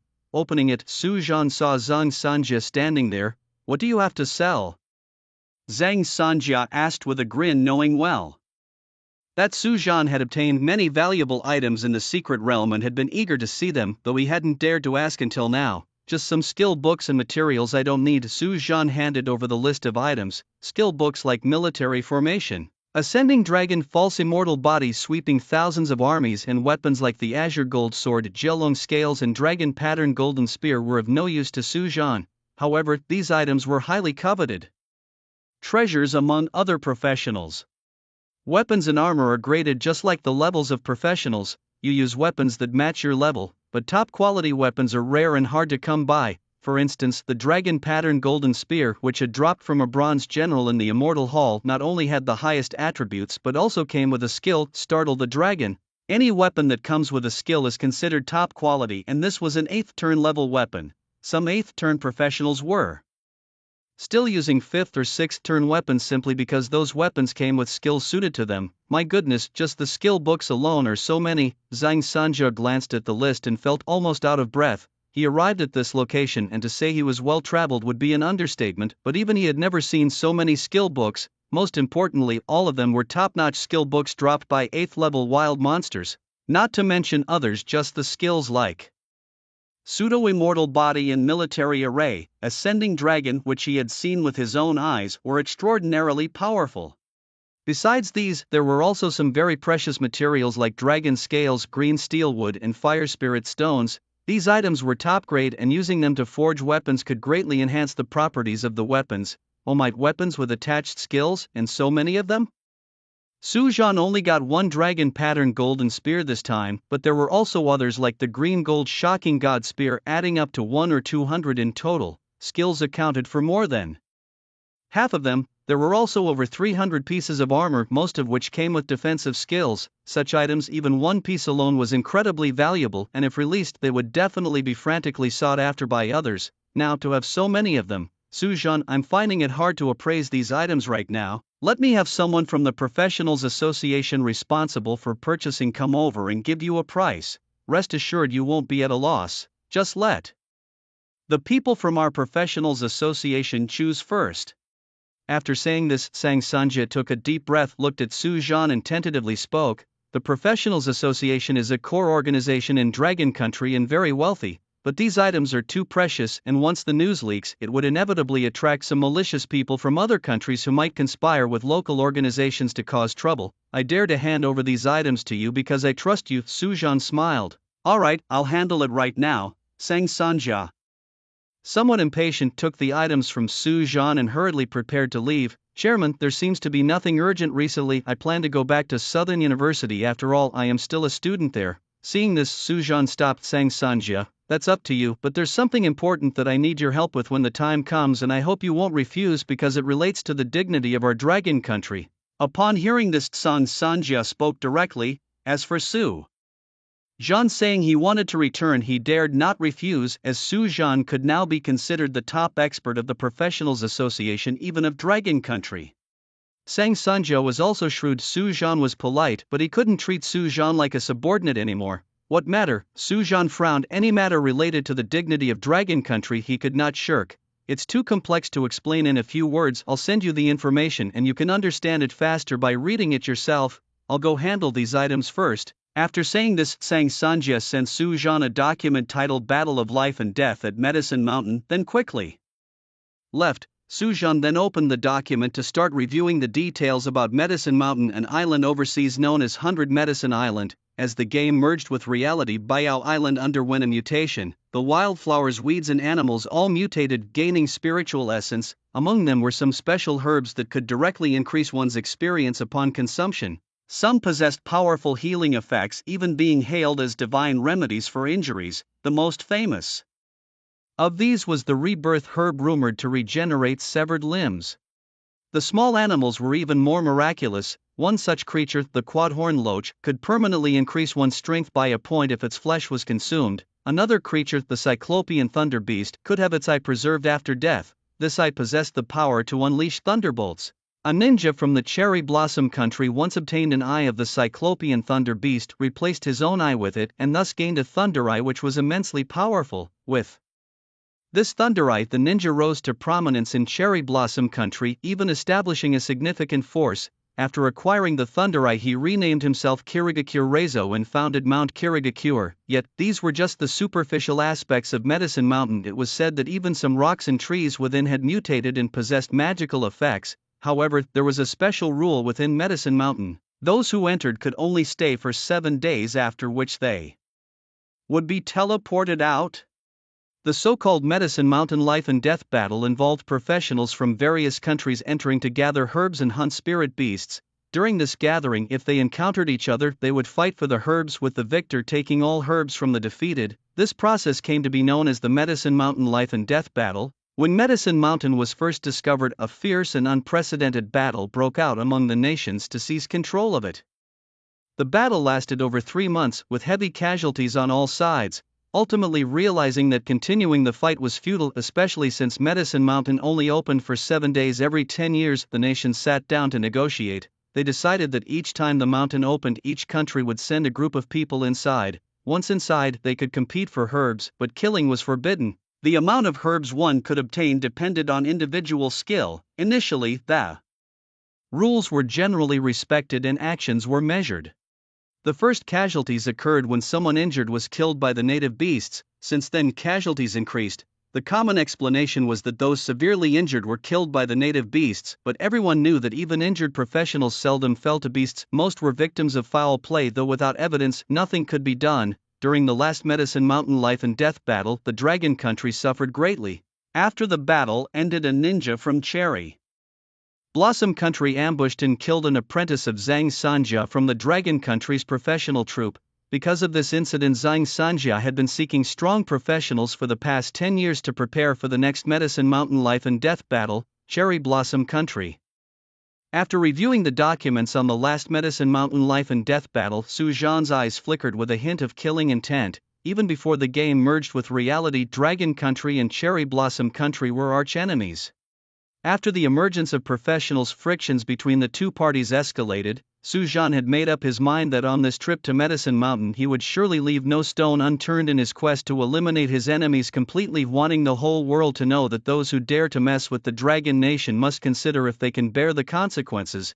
Subsequently, Su Zhan left the headquarters of the professionals, summoned his combined armor, transformed into a streak of light, and headed straight for Lingchuan City. Meanwhile, at the top floor of Shanghai Tower in Lingchuan City, the head of the Gu family, Gu Feng, sat on the sofa with a cold expression. Ever since his son Gu Changlin died, he had been sending people to investigate, and now they finally had some leads. Chairman, according to our investigation, at the time of the young master's death, he was in Wild Boar Forest, and the only person with the capability to kill the young master was this Su Zhan. Wang Ning finished quietly, looking up to gauge Gu Feng's expression. Seeing no change, still as indifferent as before, he continued, although Su Zhan is a newbie, his profession as a mechanic doesn't seem to have much combat power. However, he ranked first among the freshmen in the entrance exam at Southern University. Although Southern University did a good job in keeping it confidential with no videos leaked, there were too many students participating and some saw someone wearing mechanical armor. I investigated and found that it was a Z300 dual-mode off-road vehicle that can transform into a robot. After the awakening ceremony, Su Zhan bought a Z300 as well as a Vulcan Gatling and a large amount of ammunition. He made 2 purchases totaling over 200,000 gold coins. Su Zhan is an orphan, he definitely doesn't have that much money on his own, so there must be someone behind him. The person who killed the young master is definitely connected to the Su Zhan. I'm certain that if we find Su Zhan, we can find the murderer of the young master. Wang Ning took a deep breath, pouring out all the information he had tirelessly gathered over the days. Why haven't you captured him then? Gu Feng's gaze turned icy, looking faintly at Wang Ning. Su Zhan has disappeared and his whereabouts are unknown.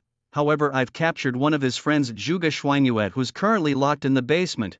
But she also doesn't know where Su Zhan has gone. Wang Ning's eyelids twitched as he hurriedly explained. Gu Feng was a ruthless character known for his killer instinct. The previous security chief of Shanghai Group was executed by him for incompetence. Capture that Xiangwen as well, Gu Feng said coldly. Boss, Xiangwen is the president of the student union at Southern University. If we capture him, there might be issues with Southern University.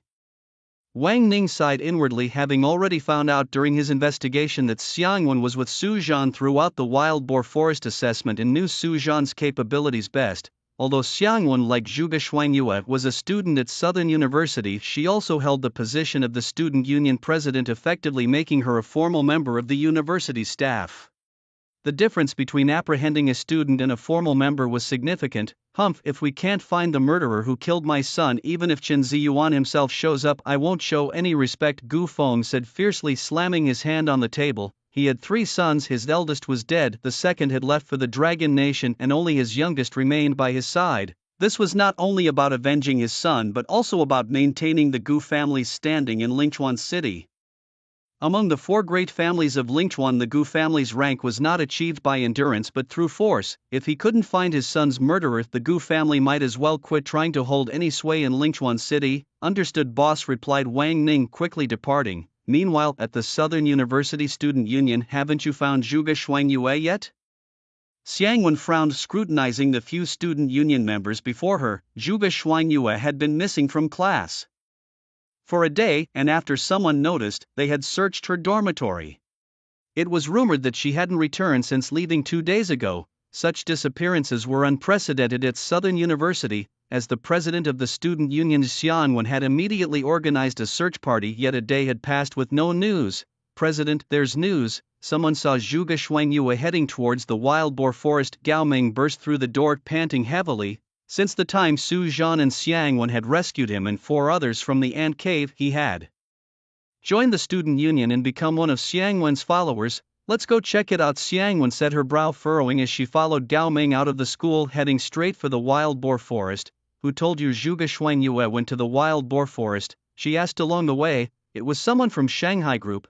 They said they saw someone with a Southern University badge enter the forest 2 days ago. I showed them a photo of Zhuge Shuangyue and they confirmed it was her. Gao Ming explained. Xiang Wen nodded, not overthinking it. Although Shanghai Group was influential, Southern University was stronger and maintained a neutral stance. Generally, as long as one wasn't foolish, no one would think of targeting Southern University. After all, the university was solely focused on education and had no conflicts of interest with these powers. In fact, some graduates even joined them to work. Half an hour later, Xiang Wen, leading Gao Ming and others, arrived in the inner area of the wild boar forest. Is it this direction? Xiang Wen pointed towards an open area ahead which felt vaguely familiar. Upon closer inspection, she remembered that this was where she and Su Zhan had once defeated the wild boar king. The people from Shanghai Group mentioned this direction. Gao Ming nodded. Everyone spread out and look for any clues, but be careful, Xiang Wen instructed. Then, as they dispersed to widen their search for Zhuge Shuangyue, Xiang Wen also moved forward. At that moment, in a bamboo grove ahead, Wang Ning and a group of men crouched quietly, waiting for Xiang Wen to approach. Xiaoma, it's up to you now. Wang Ning watched as Xiang Wen's figure appeared in the distant bamboo grove, then turned to look at a thin man beside him. Boss, you can rest assured, as long as he's hit by my soul loss stab, even a 5th-tier professional would have to kneel, said Xiaoma confidently. Although his level was only 3rd tier, his profession as a soul assassin granted him a skill called soul loss stab, which could paralyze anyone struck by it. It was this skill that had allowed him to join the Shanghai Group. Good, just make sure you don't miss, Wang Ning cautioned. Subsequently, Xiaoma quietly left the forest, using the cover of the underbrush to slowly approach Xiang Wen. Why is it so quiet? In the bamboo grove, Xiang Wen frowned, her gaze sweeping around the surrounding woods, feeling a sense of unease. The boars in boar forest usually respawn quickly. By logic, she should have encountered numerous boars by now, as she had ventured deep into the forest, yet she hadn't seen a single one, inch, which was strange. Soul loss stab. Just then, a whooshing sound suddenly came and a dark energy burst out from the nearby bushes at great speed, heading straight for Xiang Wen's chest. Zhongli Domain. Xiang Wen reacted quickly, releasing her skill in summoning. Accompanied by a flash of red light, Zhongli Mei appeared out of thin air, pulling Xiang Wen back and narrowly avoiding the gray airstream. Come out.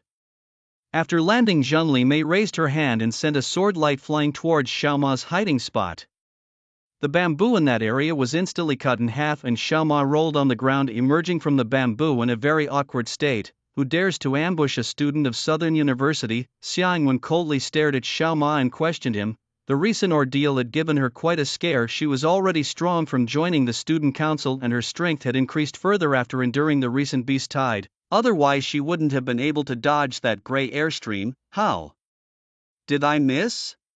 Xiaoma crouched on the ground, pounding his fist into the dirt, his face full of frustration. His move had always been foolproof and he couldn't accept that it had failed against Xiang Wen. Meanwhile, Wang Ning and others no longer hid themselves, stepping out directly from the bamboo grove. True to the reputation of the president of the Southern University Student Council, to dodge a 3rd-tier ambush with 2nd-tier strength is impressive indeed, Wang Ning said, a trace of mockery emerging as he sized up Xiang Wen. He hadn't been too concerned about Xiaoma's failure. After all, anyone who could attend Southern University was a genius. He had sent Xiaoma to make things easier, but a failure didn't matter much. With so many of them there, they were confident Xiang Wen couldn't escape. Who are you? Xiangwen watched Wang Ning warily while secretly sending a message to Gao Ming and the others urging them to hurry over. At this point, how could she not understand? Gao Ming had been deceived.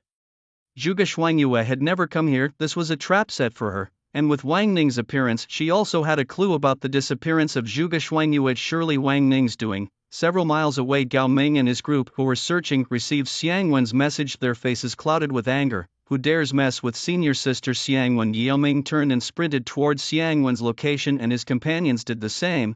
Xiangwen, known for her good nature and the care she showed them, was highly respected by all. Now that she was in trouble, they felt it was their undeniable responsibility. Don't worry about who I am. Would you rather surrender quietly, or shall we beat you half to death before taking you away? Wang Ning said confidently, shaking his head slightly. Humph. Xiangwen snorted coldly, unwilling to waste words with these people. Above her, Zhong Limai swung his sword, casting out a swath of sword light. If you won't drink a toast, you must drink a penalty.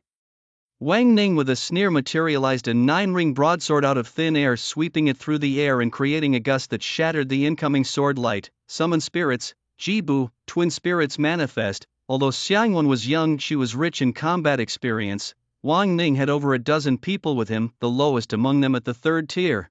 Having survived a beast-tied, Xiangwen had reached level 99 of the 2nd tier but had yet to complete the task to advance to the 3rd tier. Fighting these people head-on meant certain death. She quickly summoned her 2 spirits and executed twin spirits manifest, allowing them to break away and hinder Wang Ning's group. Although this wouldn't stop them for long, it would buy her some time to escape. Swoosh, swoosh, Zhong Limai and Jibu sword brandishing their weapons and attacking Wang Ning. Meanwhile, Xiangwen turned and ran. Think you can run? Wang Ning scoffed, a flash of white light under his feet, then leaping over 20 meters high, soaring over the heads of Zhong Limai and Jibu. Both spirits tried to stop him but were blocked by Wang Ning's men. Wild wind slash. In midair, Wang Ning's expression turned serious, his hands gripping the broadsword tightly. With a low roar, a 5-meter diameter massive blade light carrying a wild wind rushed towards Xiangwen. The blade moved incredibly fast. Xiangwen barely dodged, but the blade hit the ground, causing a huge explosion and a violent shockwave that threw Xiangwen off her feet. Pooh! Xiangwen spat out a mouthful of blood. The power gap between the 4th and 2nd tiers was too vast. Though not directly hit, she was severely injured. Su Zhan, where on earth did you go? Wu Xiangwen lay on the ground watching Wang Ning draw closer. Instead of her own safety, she first thought of Su Zhan. If Su Zhan were here, he probably could have killed Wang Ning with a slap. Just before Su Zhan had left, she had asked Fong Su about Su Zhan's whereabouts. Fong Su had said that Su Zhan seemed to have gone to a highly confidential location for some reason, but he didn't know why. As the principal, Chen Ziyuan was beyond her usual reach since she was only the student council president. She had been wanting to message Su Zhan but held back, remembering Fong Su's words. Su Zhan, I might be dying. If you see this message, you must go save Zhuge Shuangyue. She must have been captured by Shanghai Group.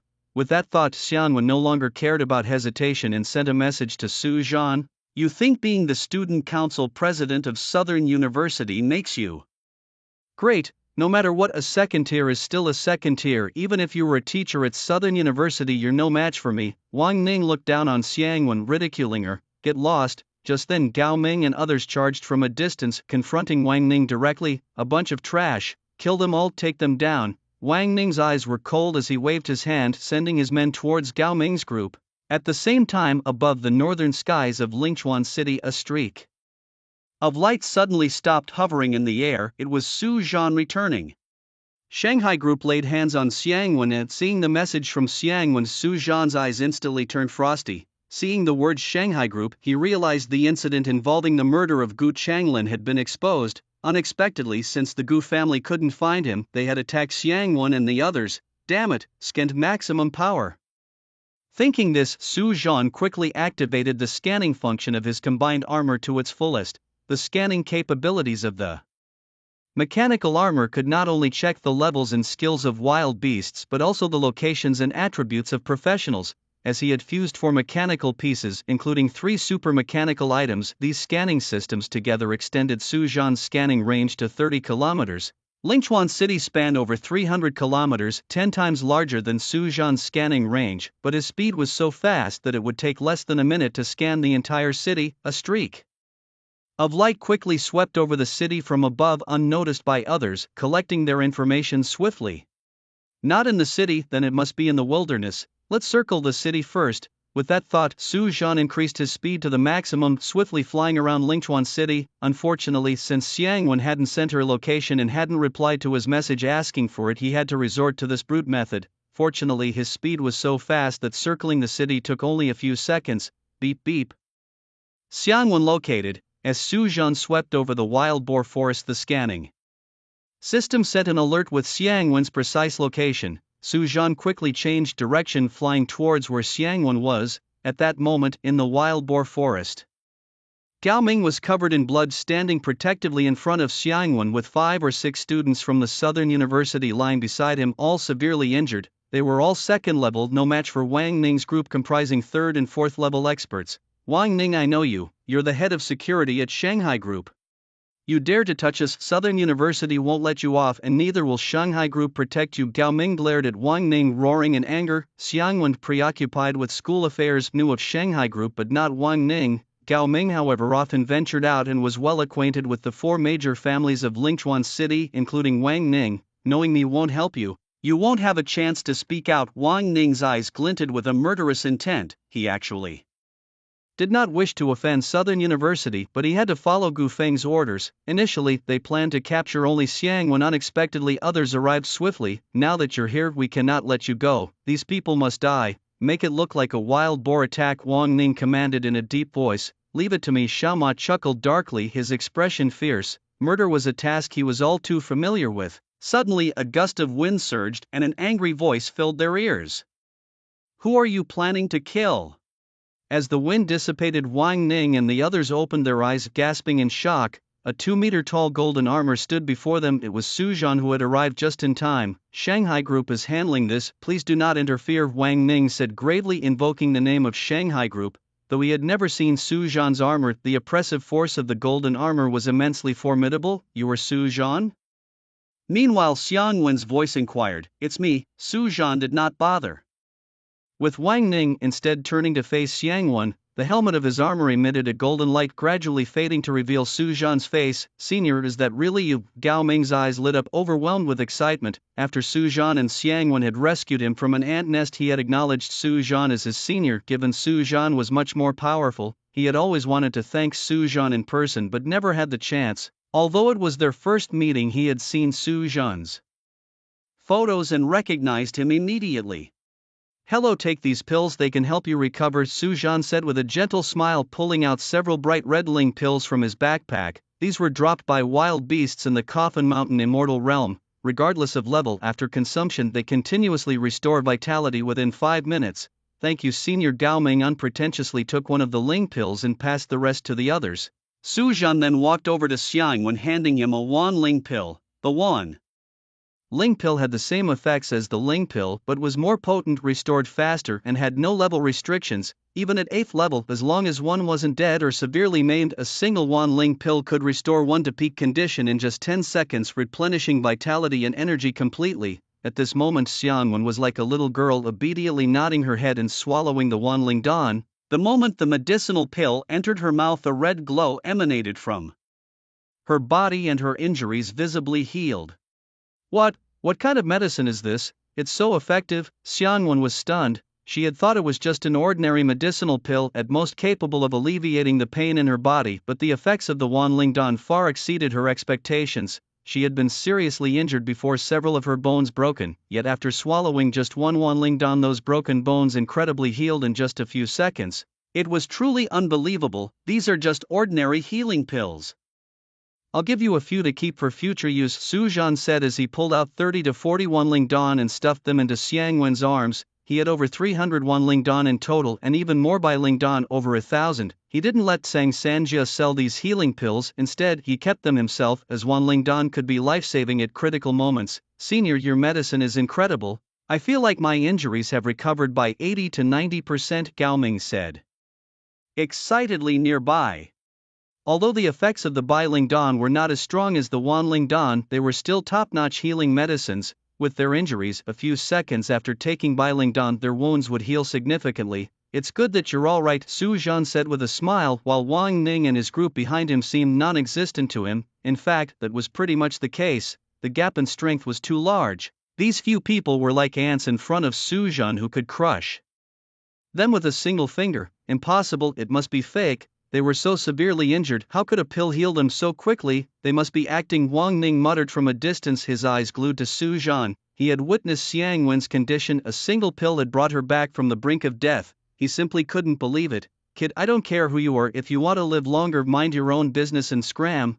Otherwise Shanghai Group won't let you off, Wang Ning shouted at Su Zhan. Thinking of this, since Su Zhan had turned around, Wang Ning had not seen his face, so he didn't recognize him. Shanghai Group won't let me go, Su Zhan chuckled, then turned to stare at Wang Ning. If it had been a few days earlier he might have taken these words more seriously, but now hearing this threat sounded like a ridiculous joke to him. Shanghai Group, as formidable as they were, was just a small family power in Lingchuan City, not even comparable to Lingchuan City's professional guild, and they thought they could threaten Su Zhan? What a joke! Big brother, isn't this guy Su Zhan? Oh, I thought he was some formidable character. You scared me there for a moment. It's just you, kid. Kid, you've really managed to hide yourself well. We've been looking for you for over half a month now. As Su Zhan turned around, everyone saw his appearance and Xiaoma immediately recognized him. After confirming Su Zhan's suspicion, they had been carrying his photo around looking for him and had long since etched his face in their minds. Kid, you've made me search hard for you. Seeing Su Zhan, Wang Ning also breathed a sigh of relief. Su Zhan was dressed in a set of golden armor like none they had ever seen before, majestic and domineering. He had thought that Su Zhan was a hidden master from some powerful faction, but it turned out to be just a freshman from a southern university. Su Zhan, they've taken Zhuge Xuanyue. We were led here while trying to find Zhuge Xuanyue, Xiang Wen said urgently. She knew Su Zhan's strength well. Not even 10 Wang Nings could stand up to him. I understand, Su Zhan nodded, looking towards Wang Ning. Then a burst of light flashed above his head, covering his armor. Buzz! The thrusters on his back suddenly activated and Su Zhan's figure vanished on the spot like teleportation. Wang Ning only saw a blur before Su Zhan appeared right in front of him, scaring him so much that his legs went weak and he stumbled backward. Brother Wang, save me, my leg is broken, my arm is broken. Cries of agony rang out and Wang Ning looked around with a pale face. What have you done? Next to him, the men he had brought lay scattered on the ground, their limbs twisted unnaturally, clearly broken. In just a moment he had broken the limbs of more than a dozen third-tier professionals. Could it be that he also had the power to kill these people instantly? How is this possible? Su Zhan was just a college freshman who had recently chosen his profession as a mechanic. How could he be so strong? More than a dozen third tiers, all seriously injured in the blink of an eye. Just how strong is Senior Su Zhan? This is too strong. He had just started school. How could he be this formidable? Yao Ming and others witnessing this scene were dumbfounded, rubbing their eyes as if they were dreaming. Su Zhan was the top new student in the Southern University's assessment. They all knew that. They knew Su Zhan was strong, but they didn't expect him to be this powerful with third tiers powerless before him. Your strength has grown stronger, Xiang Wen, though aware of Su Zhan's capabilities, was still shocked by the scene before her.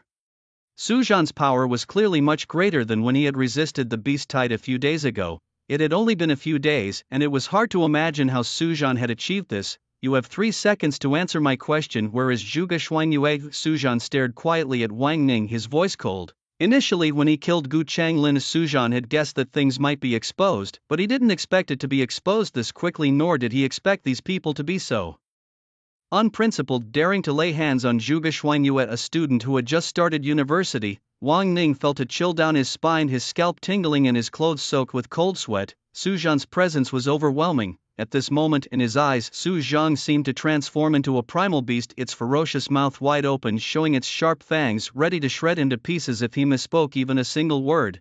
Zhuge Xuanyue is in the basement of Shanghai Tower. It was Gu Feng who had us capture her. He said if he couldn't find you, he'd take someone close to you instead. He knows you killed Gu Changlin and wants to avenge his son. Hesitating for less than a second, Wang Ning quickly spoke up, betraying Gu Feng immediately.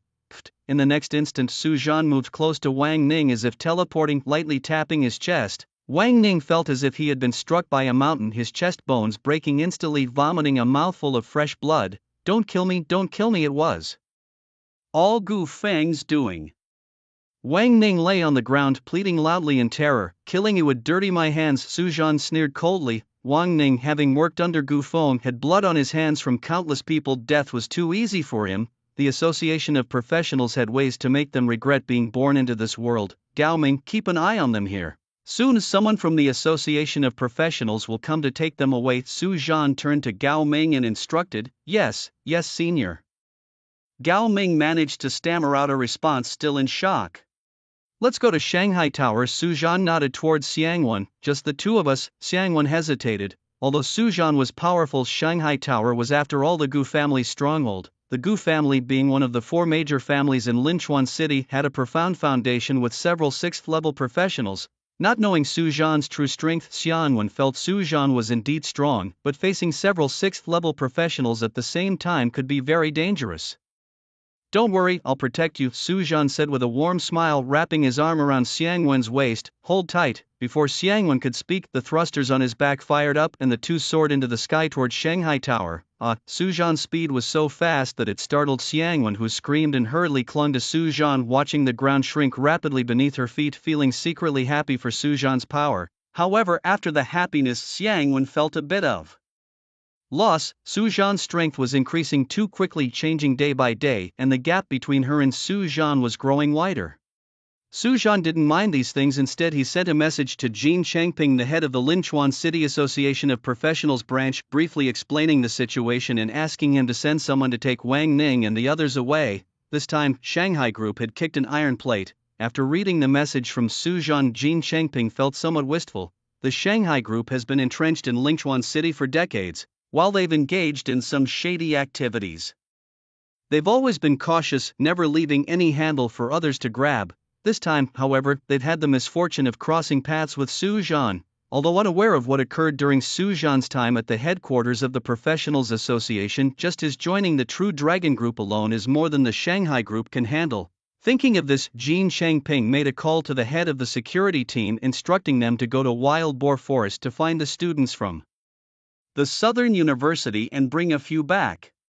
After hanging up, Jin Changping thought for a moment and decided to call Zhang Sanjia. Hello, if you have something to say it quick, I'm very busy here, Zhang Sanjia said, sounding anxious as he sat in his chair at the headquarters of the Professionals Association. He had good reason to be anxious. The items Su Zhan had brought him were overwhelming, prompting him to summon the most experienced appraiser in the association to evaluate them. When this appraiser Li Hexing, a level 7 treasure master, saw the items Su Zhan had brought, he burst into tears, having never seen so many exquisite items in his life. His profession was unique, possessing certain combat abilities and leveling up by defeating monsters and earning experience, yet his advancement task required appraising enough treasures to complete. With the help of the Professionals Association, he had reached level 99 at Tier 7 but had been unable to advance to Tier 8 as the treasures required for leveling up needed to be of Tier 8 quality. Seeing the treasures Su Zhan brought, he saw his chance to advance to Tier 8, naturally making him ecstatic. Meanwhile, Su Zhan had returned and apparently had some conflicts with the Shanghai Group. On the other end of the phone, Jin Changping was quite relaxed, not perceiving it as anything serious. What? Zhang Sanjia was stunned upon hearing this. Who dares to provoke Su Zhan? Is someone really tired of living? Su Zhan is now the treasurer of the Professionals Association, going against Su Zhan is like opposing the entire Professionals Association and the whole Dragon Nation. What's there to be agitated about? I've already sent people, Jin Changping said with a laugh, still oblivious to the gravity of the situation. Old Jin, it's not about whether they dare or not. Let me be clear with you, Su Zhan is now the sole candidate for the president of the Professionals Association. Anyone who dares to touch Su Zhan is declaring war against the entire Professionals Association. Do you understand? Zhang Sanjia took a deep breath and spoke earnestly. The candidacy for the president was an unspoken agreement among the four group leaders. After all, Su Zhan's strength was evident, and unless someone stronger than Su Zhan appeared, no one else had a chance at competing. What? The only candidate for president? Jin Changping was stunned upon hearing this. What's going on? What exactly happened at the headquarters during these few days that Su Zhan became the sole candidate for president? This meant that as soon as the time was right, Su Zhan was guaranteed to become the president of the Dragon Nation's Professionals Association. You don't need to know the specific reasons, just be assured that this matter is absolutely true and it's top secret. Never mind, wait for me, I'll come over directly. Zhang Sanjia initially thought about reminding Jin Chengping to help Su Zhan but then decided to go there himself. Although Su Zhan is capable enough not to need their help, they must show their stance. As for the matter of the weapons materials, just leave it to Li Hexing. Alright, I'll be waiting for you. Jin Chengping nodded, hung up the phone and sat in silence. He couldn't understand how Su Zhan had become a candidate for the president of the association. You know, the position of president of the professional association in the Dragon Nation is no small feat. Dragon Nation is vast, with nearly 1 billion professionals, 60% of whom are members of the professional association. The remaining 30% either have extremely ordinary professions or have no combat abilities, with only 10% belonging to other forces. But these forces are also under the jurisdiction of the professional association and dare not act recklessly. The president of the professional association is the supreme leader of these people. On the other side, Su Zhan landed directly at the entrance of Shanghai Building with Xiang Wen. What are you doing? Stand aside, you riffraff. The two security guards at the door immediately surrounded them. Click. Su Zhan, not wanting to waste words, waved his hand and released a burst of electricity, knocking one unconscious. Take me to the basement, he then said, looking down at the other guard. You dare to act here? Do you know that Shanghai Building is the Gu family's territory? The other guard, already paralyzed with fear from the electricity, stuttered. Don't remind me, or you'll end up like him. Su Zhan's hand sparkled with blue electricity, crackling loudly. I'll lead the way. The man, terrified, couldn't even stand properly as he trembled like a leaf. Su Zhan walked over, grabbed his shirt and entered the Shanghai Building. Su Zhan, be careful of ambushes, Xiang Wen cautioned. Don't worry, Su Zhan gave Xiang Wen a confident look. To others, Shanghai Building might be a den of dragons and tigers, but to Su Zhan it was insignificant. Compared to the secret realms like Coffin Mountain and meeting immortals, this place wasn't even a corner. Just as they entered the Shanghai Building, Gu Feng on the top floor saw Su Zhan through the surveillance cameras. Because Su Zhan was wearing armor, he did not recognize him, but he did recognize Xiang Wen. Humph, what a waste! Gu Feng scoffed, his face showing annoyance. He thought it was Wang Ning who had failed to capture Xiang Wen, and now Xiang Wen had brought the armored man here to seek justice. No matter who you are, Shanghai Building isn't a place you can just come and go as you please. A ruthless glint appeared in Gu Feng's eyes as he pressed a button on the phone beside him. Boss, what's the matter? A low hoarse voice came from the other end of the line. There's a girl and a man in armor who went down to the basement. Capture the girl. The man in armor, dead or alive, doesn't matter, Gu Feng commanded sternly. Understood, the person on the other end replied before hanging up. Gu Feng then lay back on the sofa, closing his eyes to rest. The person he had just called was a killer he had raised, named Deng Yuan, a level 56 tier Vajra with skills that made his muscles as tough as steel, impervious to damage, who had once killed a 7th tier. Meanwhile, under the stuttering guidance of the door security, Su Zhan and Xiang Wen reached the very bottom of Shanghai Building's basement. The place resembled a gigantic cave about 15 meters high and as large as a football field, with lights hanging from the ceiling illuminating the space as if it were daylight. The area was bare except for over 100 large iron cages in the center, most of them empty, but in those that weren't each held a person. Su Zhan quickly spotted Zhuge Xuanyue confined in one of the cages. She seemed alright, her clothes clean though her face looked weary, and a faint luminescence protected her. The others weren't so fortunate. The cages held men and women, old and young, most covered in blood, seemingly having endured severe torture, with a dozen lying motionless on the ground, nearly dead. Damn it, Su Zhan's voice was ice cold, filled with anger. Gu Feng is truly ruthless, capturing so many people and torturing them here, though I don't know his purposes. They're surely not benign. Is that Su Zifei? Xiang Wen's gaze sharply turned to a small girl lying on the ground, barely alive. Do you know her? Asked Su Zhan. I saw a missing person notice from her parents half a year ago. She had disappeared after going out. I never expected she'd end up here, explained Xiang Wen. What could Gu Feng possibly want with them? Her parents are just ordinary professionals, nothing special. We'll soon find out, said Su Zhan, his face stern as he walked forward. In this era where games and reality merged, survival was difficult for everyone. Outside nations eyed each other warily, inside various monsters lurked. Everyone's strength was precious, and no one knew if any of them might eventually reach the 8th tier. No matter what Gu Feng's intentions are, he deserves to die for this. Who are you? Suddenly a dozen people emerged from the shadows, frowning and looking wary. Is that the gatekeeper, Little Li? Are you here to cause trouble? A sharp-eyed person spotted the security guard thrown at the back of the entrance and immediately realized Su Zhan's hostile intentions.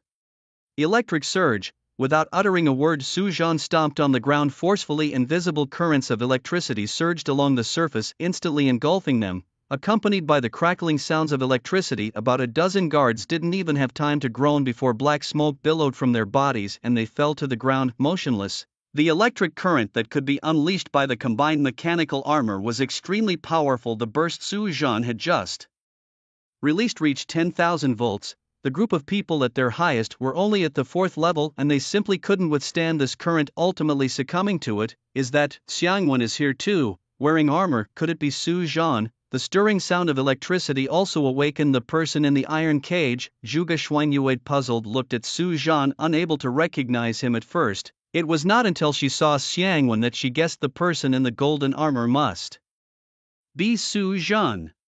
Su Zhan, you must leave quickly. With that thought, a worried expression appeared on Zhuge Xuanyue's face as she yelled out to Su Zhan. She had witnessed the terror of the Shanghai group these past few days. There were several professionals at the 6th level and possibly even at the 7th.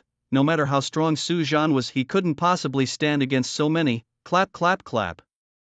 Just as Su Zhan was about to speak, a round of applause came from behind him. Turning his head, he saw a man in his 40s with a burly figure walking down the stairs. It was Deng Yuan, who had received orders from Gu Feng. Not bad, not bad. Wearing armor and still able to release lightning. What profession are you? Deng Yuan curiously surveyed Su Zhan's golden armor, his expression relaxed, clearly not taking Su Zhan seriously. Are you Deng Yuan? Xiangwen's pupils shrank as she recognized him. 10 years ago, a massacre of professionals had occurred in Lingchuan City where 3 5th level professionals were brutally killed and left in the street. The incident had caused a huge sensation at the time, and after investigation, Deng Yuan was identified as the murderer. The Association of Professionals had even issued a warrant for his arrest, but since then Deng Yuan seemed to have disappeared, never to surface again. I didn't expect you, a little girl, to know me, Deng Yuan said, somewhat surprised, glancing at Xiangwen. After he had killed those 3 5th level professionals, he had joined Gu Feng and had been working for him in secret ever since. Su Zhan, this guy is a Class A wanted criminal by the Association of Professionals with a reward of 600,000 gold coins. Xiangwen turned her head and shouted to Su Zhan. The 3 5th level professionals killed by Deng Yuan actually had no personal grudges against him. Deng Yuan had coveted an item they possessed. When they refused to sell it, in a fit of rage he killed them. Little girl, you know quite a lot, but do you think he can defeat me? Deng Yuan scoffed, his 6th level aura fully unleashed. At the same time, he activated the Vajra body skill and a speck of golden light spread from his brow, quickly covering his entire body. From a distance, Deng Yuan seemed to have transformed into a golden statue. Thump! Just as Deng Yuan was about to speak further, a dull thud suddenly reached his ears. The smile on Deng Yuan's face froze and he slowly lowered his head to look at his chest where a golden fist had pierced through. How could this be possible? Deng Yuan's eyes widened in disbelief, the golden light on his body slowly fading away as intense pain finally surged into his heart. Feeling waves of dizziness in his head, Deng Yuan couldn't understand what was happening. Hadn't Gu Feng said that Su Zhan was just a college student who had recently awakened his professional abilities? How could a single punch pierce through his chest, especially after he had activated his protective skills? Is this really the strength of someone who just awakened their professional abilities? It's not that you can't beat me, but in my eyes you're less than trash. Su Zhan slowly withdrew his fist, flicking off the blood, and with no support, Deng Yuan collapsed to the ground motionless. How had he become so strong? Zhuge Xuanyue in the cage gasped in shock. After just a few days, Su Zhan could now kill a 6th level professional with one punch. Save me, please save me. Meanwhile, in the other cages, those who had been tortured into hopelessness and lay on the ground waiting to die saw this scene, and their eyes, once lost, now filled with a desperate desire for life. Don't worry, I will get you out of here, Su Zhan said as he approached the cages. He lightly traced his hand over the cage and a flash of electricity sparked as the cage door tore open. These cages had been electrified with 5,000 volts and ordinary people wouldn't dare touch them, but for Su Zhan this current was merely a supplement. Minutes later, all cages were opened and the people inside were freed. Su Zhan, thank you, Zhuge Xuanyue said, supporting herself on Su Zhan's arm as they walked out of the cage. It's nothing. If it weren't for me, you wouldn't have been caught here, Su Zhan replied somewhat embarrassingly. After all, Zhuge Xuangyue was only implicated because he had killed Gu Changlin. By the way, I discovered a secret recently. Shanghai Group has actually been collaborating with people from Sakura country, capturing these professionals to conduct experiments and steal their abilities. Zhuge Xuangyue mentioned, her eyes filled with hatred as she recalled the things she had seen. What?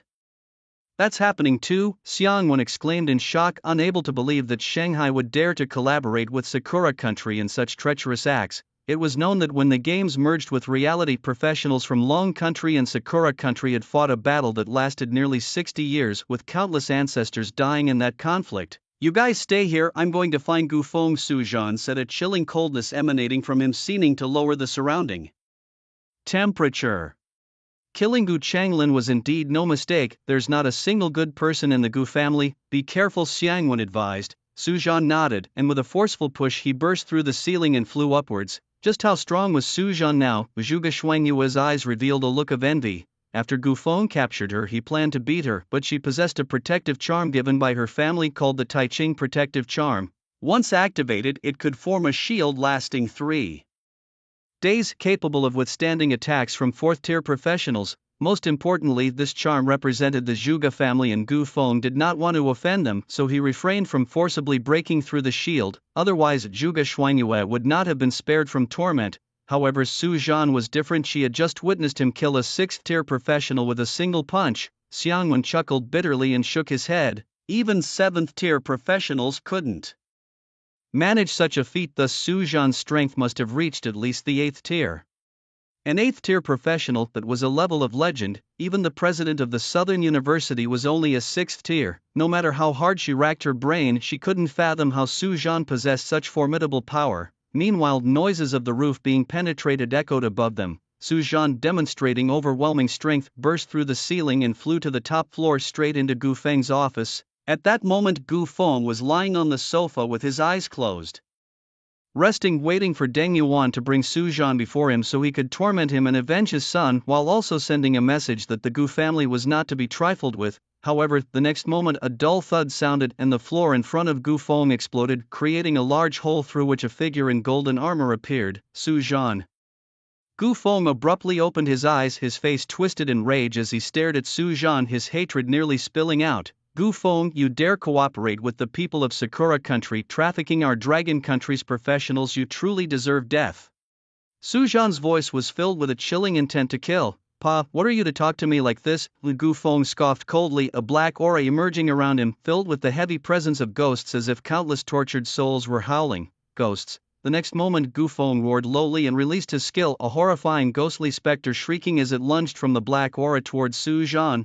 Originally, his profession as a ghost host allowed him to collect the resentful spirits from the world and harbor them within himself to unleash during battle. Bang! Su Zhan raised his hand and slapped the ghostly specter, which exploded with a loud bang, turning into streams of black mist that dissipated into the air. Could it be that Deng Yuan was really killed by him? Gu Feng's pupils shrank, a wave of uncertainty washing over him as information about Su Zhan flashed through his mind. His profession was supposed to be a mechanic, wasn't it? How could he be so strong? No, it's normal for mechanics to operate robots, but wearing armor was different. Could it be that his incredible strength was due to the set of golden armor? But I've never seen this golden armor before. What kind of armor is it? Gu Feng's mind raced, pondering the anomaly of Su Zhan, but no matter how much he thought, he couldn't understand what was going on. No wonder your heart is so dark. It turns out you have so many demons within you. Su Zhan gave a cold smile, raised his hand slightly, and a stream of electricity as thick as a bucket shot out from his hand toward Gu Feng. Not good. Gu Feng's face changed drastically, a sense of mortal danger surging in his heart. The power of this electric current was too strong, a single hit would be nearly fatal. Senior, save me. Suddenly, Gu Feng couldn't help but shout out, "What a waste!" Then a low hoarse voice slowly rose, and the dark energy around Gu Feng violently changed, emitting a strong scent of blood. A crimson blood light began to spin, forming a shield in front of him. The violent electric current struck the crimson shield, exploding on impact, and the terrifying energy blasted Gu Feng back, smashing him heavily against the wall behind him, creating a huge hole. Cough cough, the young people nowadays, each is more formidable than the last. Gu Feng slowly climbed up from the ground, wiping the blood from the corner of his mouth, his crimson eyes fixed on Su Zhan. You are not Gu Feng, who are you? Su Zhan frowned. The lightning just now was actually restrained because Suzhan wanted to question Gufeng about his collaboration with professionals from the Sakura country, but even with restraint it wasn't something a Tier 6 professional could withstand. A single hit would cause severe injuries, yet the Crimson Shield's defensive power had definitely reached the level of Tier 8. Gufeng was clearly Tier 6, yet he released a Tier 8 power ability which was very abnormal. My name? I almost can't remember. Should I be called Tokugawa something? Tokugawa Yazunari? Or Tokugawa Yasuke's? Upon hearing this, Gufeng suddenly went a bit mad, starting to speak nonsensically. No, I am Tokugawa Yazunari, I am of the Tokugawa family. The next moment Gufeng stood up straight, his crimson eyes bursting with a fierce and brutal aura. A ghost from Sakura country, Suzhan was momentarily stunned, roughly understanding what was happening. Gufeng had actually been possessed by a ghost from Sakura country. Such an occurrence was indeed rare. I am not a ghost, I am a god. Tokugawa Yazunari seemed extremely averse to being called a ghost. Hearing Suzhan's words, he instantly flew into a rage, the blood light on his body violently swelling several times, his mouth full of sharp teeth biting towards Suzhan. Bang! Suzhan's lips curled into a mocking smile. He reached out his hand toward the front, and along with a burst of electric current, Tokugawa Yazunari seemed to stuff his own neck into Suzhan's hand, easily grasped by Suzhan. I am supposed to be Tier 8. Tokugawa Yazunari's eyes widened in horror, his limbs flailing in the air trying to break free, but Suzhan's palm was like a pair of iron pincers forged from refined metal, unbreakable. No matter how hard he struggled, he couldn't shake him in the slightest. At this moment, Tokugawa Yazunari was utterly confused, completely unclear about the current situation. He was a figure from over 300 years ago. His profession was that of a ghost master, and the combat method of this profession was to summon Shikigami and merge them with oneself. Over 300 years ago, in a fierce battle to vie for territory against the professionals of the Dragon Nation, he was killed. However, due to the unique nature of his profession, his controlled Shikigami merged with him, allowing him to transform into a Shikigami-like state and miraculously survive. After nearly 300 years of recuperation, he finally regained the ability to act independently. The reason he sought out Gufeng was that 10 years ago Gufeng encountered him during an expedition in a secret realm. Moreover, Gufeng's profession as a ghost bearer perfectly matched his current form, so he possessed Gufeng's body. Since then, he has been controlling Gufeng and collaborating with professionals from the Sakura Nation to capture those from the Dragon Nation for experimentation. His goal was to see if it was possible to create a suitable body for him to fully resurrect. Nothing is impossible, you are just too weak, Suzhan said coldly. With a thought, a powerful current burst forth from his arm and blue electric light instantly enveloped Tokugawa Yazunari, accompanied by a series of wretched screams. Dark energy continuously flew out from his body, dispersing into the air. No, I will not die. I survived such intense slaughter 300 years ago, I cannot possibly die here, Tokugawa Yazunari roared defiantly, struggling desperately, but it was futile. Suzhan's current power had long surpassed the 8th level. Tokugawa Yazunari, merely a spirit, stood no chance against him even if he had a physical body. Don't worry, I won't kill you. Killing you this easily would be letting you off too cheaply. A creature like you is indeed rare. Living as a spirit for 300 years is quite valuable for research, Suzhan said, never intending to kill Tokugawa Yazunari, as such a state was too rare and unheard of. Who would have thought that a professional from 300 years ago, after dying, could transform into a spirit due to his profession and survive in an alternative way, even gaining the strength of the 8th level? Now, Tokugawa Yazunari held great research value. If the Dragon Nation could decipher how his spirit state was formed, it could greatly enhance the nation's power. Imagine if all professionals from the Dragon Nation could transform into spirits after death, they wouldn't need to worry about the consequences when fighting. To live as a person of the Dragon Nation, to die as a ghost of the Dragon Nation. I can still fight for the Dragon Nation after my death. If this level could be achieved, it's only a matter of time before the Dragon Nation becomes the world's foremost power, Suzhan mused. Suddenly, the dark energy around Tokugawa Yazunari dispersed violently and he retracted back into Gufeng's body. He was truly frightened. Another shock from Suzhan and he might really die. Who are you? The crimson in Gufeng's eyes slowly faded, returning to their original appearance. At this moment Gufeng was utterly terrified, although Tokugawa Yazunari had taken control of his body. As the true owner of the body, Gufeng could clearly see everything that had just happened.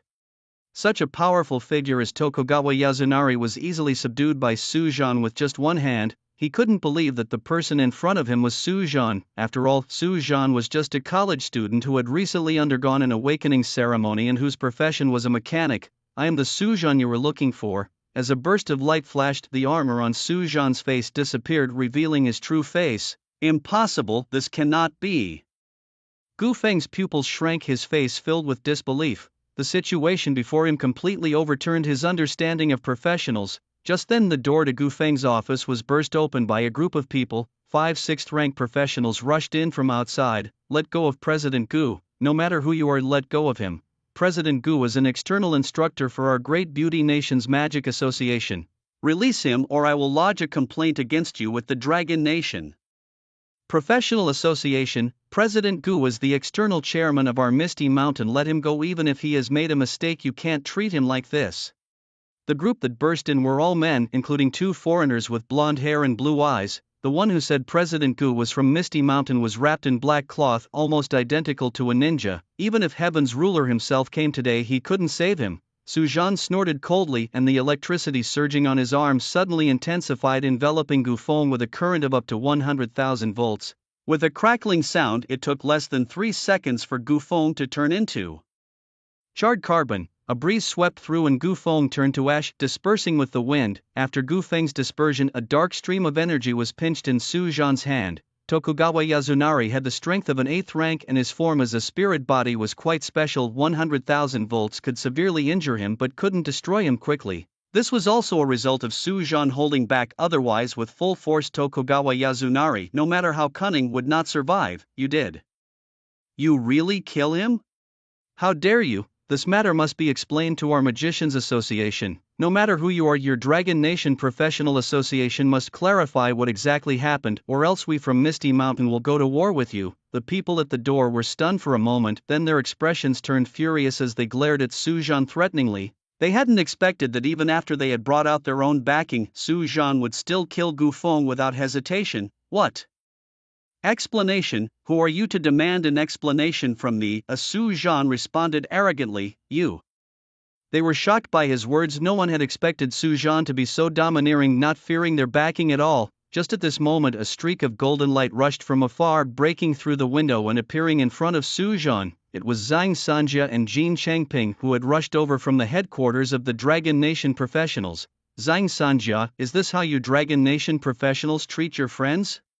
As Zhang Sanjia approached, the ninja from Sakura country was the first to challenge him. Zhang Sanjia is well known in Sakura country, so he was immediately recognized. "Su Zhan's attitude is our attitude. What can you do about it?" Zhang Sanjia retorted without even asking. "You." The ninja from Sakura country was left speechless and infuriated by the response. He didn't expect Zhang Sanjia to be so assertive. After all, Zhang Sanjia is the leader of the Qinglong group within the professional association. This wasn't typical behavior. Besides the initial excitement everyone felt when the game descended, and everyone was thrilled with newfound power, leading to frequent deadly clashes over secrets. Later, when people from various countries noticed that wild monsters were also mutating and were stronger than the professionals, they all became more restrained and united to confront the wild monsters. This situation was established back then. It also led to a mutual courtesy among the professionals from different countries when they met, especially if they represented official agencies where they were even more polite. What happened today? Why does it seem like everything has changed? Our great beauty nation's Mage Association will have to complain to your professional association's president.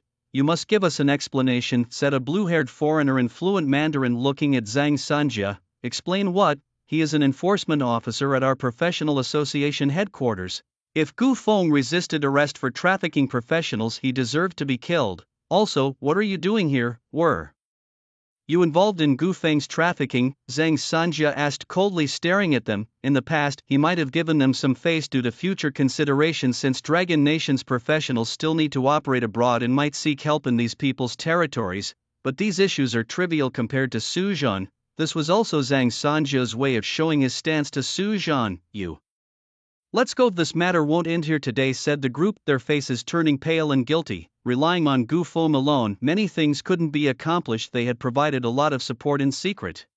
Moreover, Sakura country's Misty Hidden Mountain was Gu Feng's key contact. Most of the captured professionals were sent there. As for the Mage Association, they chose to take away those they needed. Who said you could leave? Su Zhan's voice filled with murderous intent rang out. Gu Feng deserved to die, and so did those who colluded with him. Leader Zhang, do you really want to kill us too? The ninja from Sakura country was stunned, warily watching Su Zhan. They had all seen Su Zhan kill Gu Feng just now, a definite 8th tier power. If they lay hands on them, none of them would survive. Whether to kill them or not, he decides. Zhang Sanjia knows how to handle people well. Upon hearing Su Zhan's words, he understood Su Zhan's intention. Let's go. As Zhang Sanjia's voice fell, 6 people burst out simultaneously, each displaying their skills and rushing in all directions. They had seemed confident just now, as if they were sure about Su Zhan's stance, but now that Su Zhan showed intentions of killing them, they ran faster than rabbits.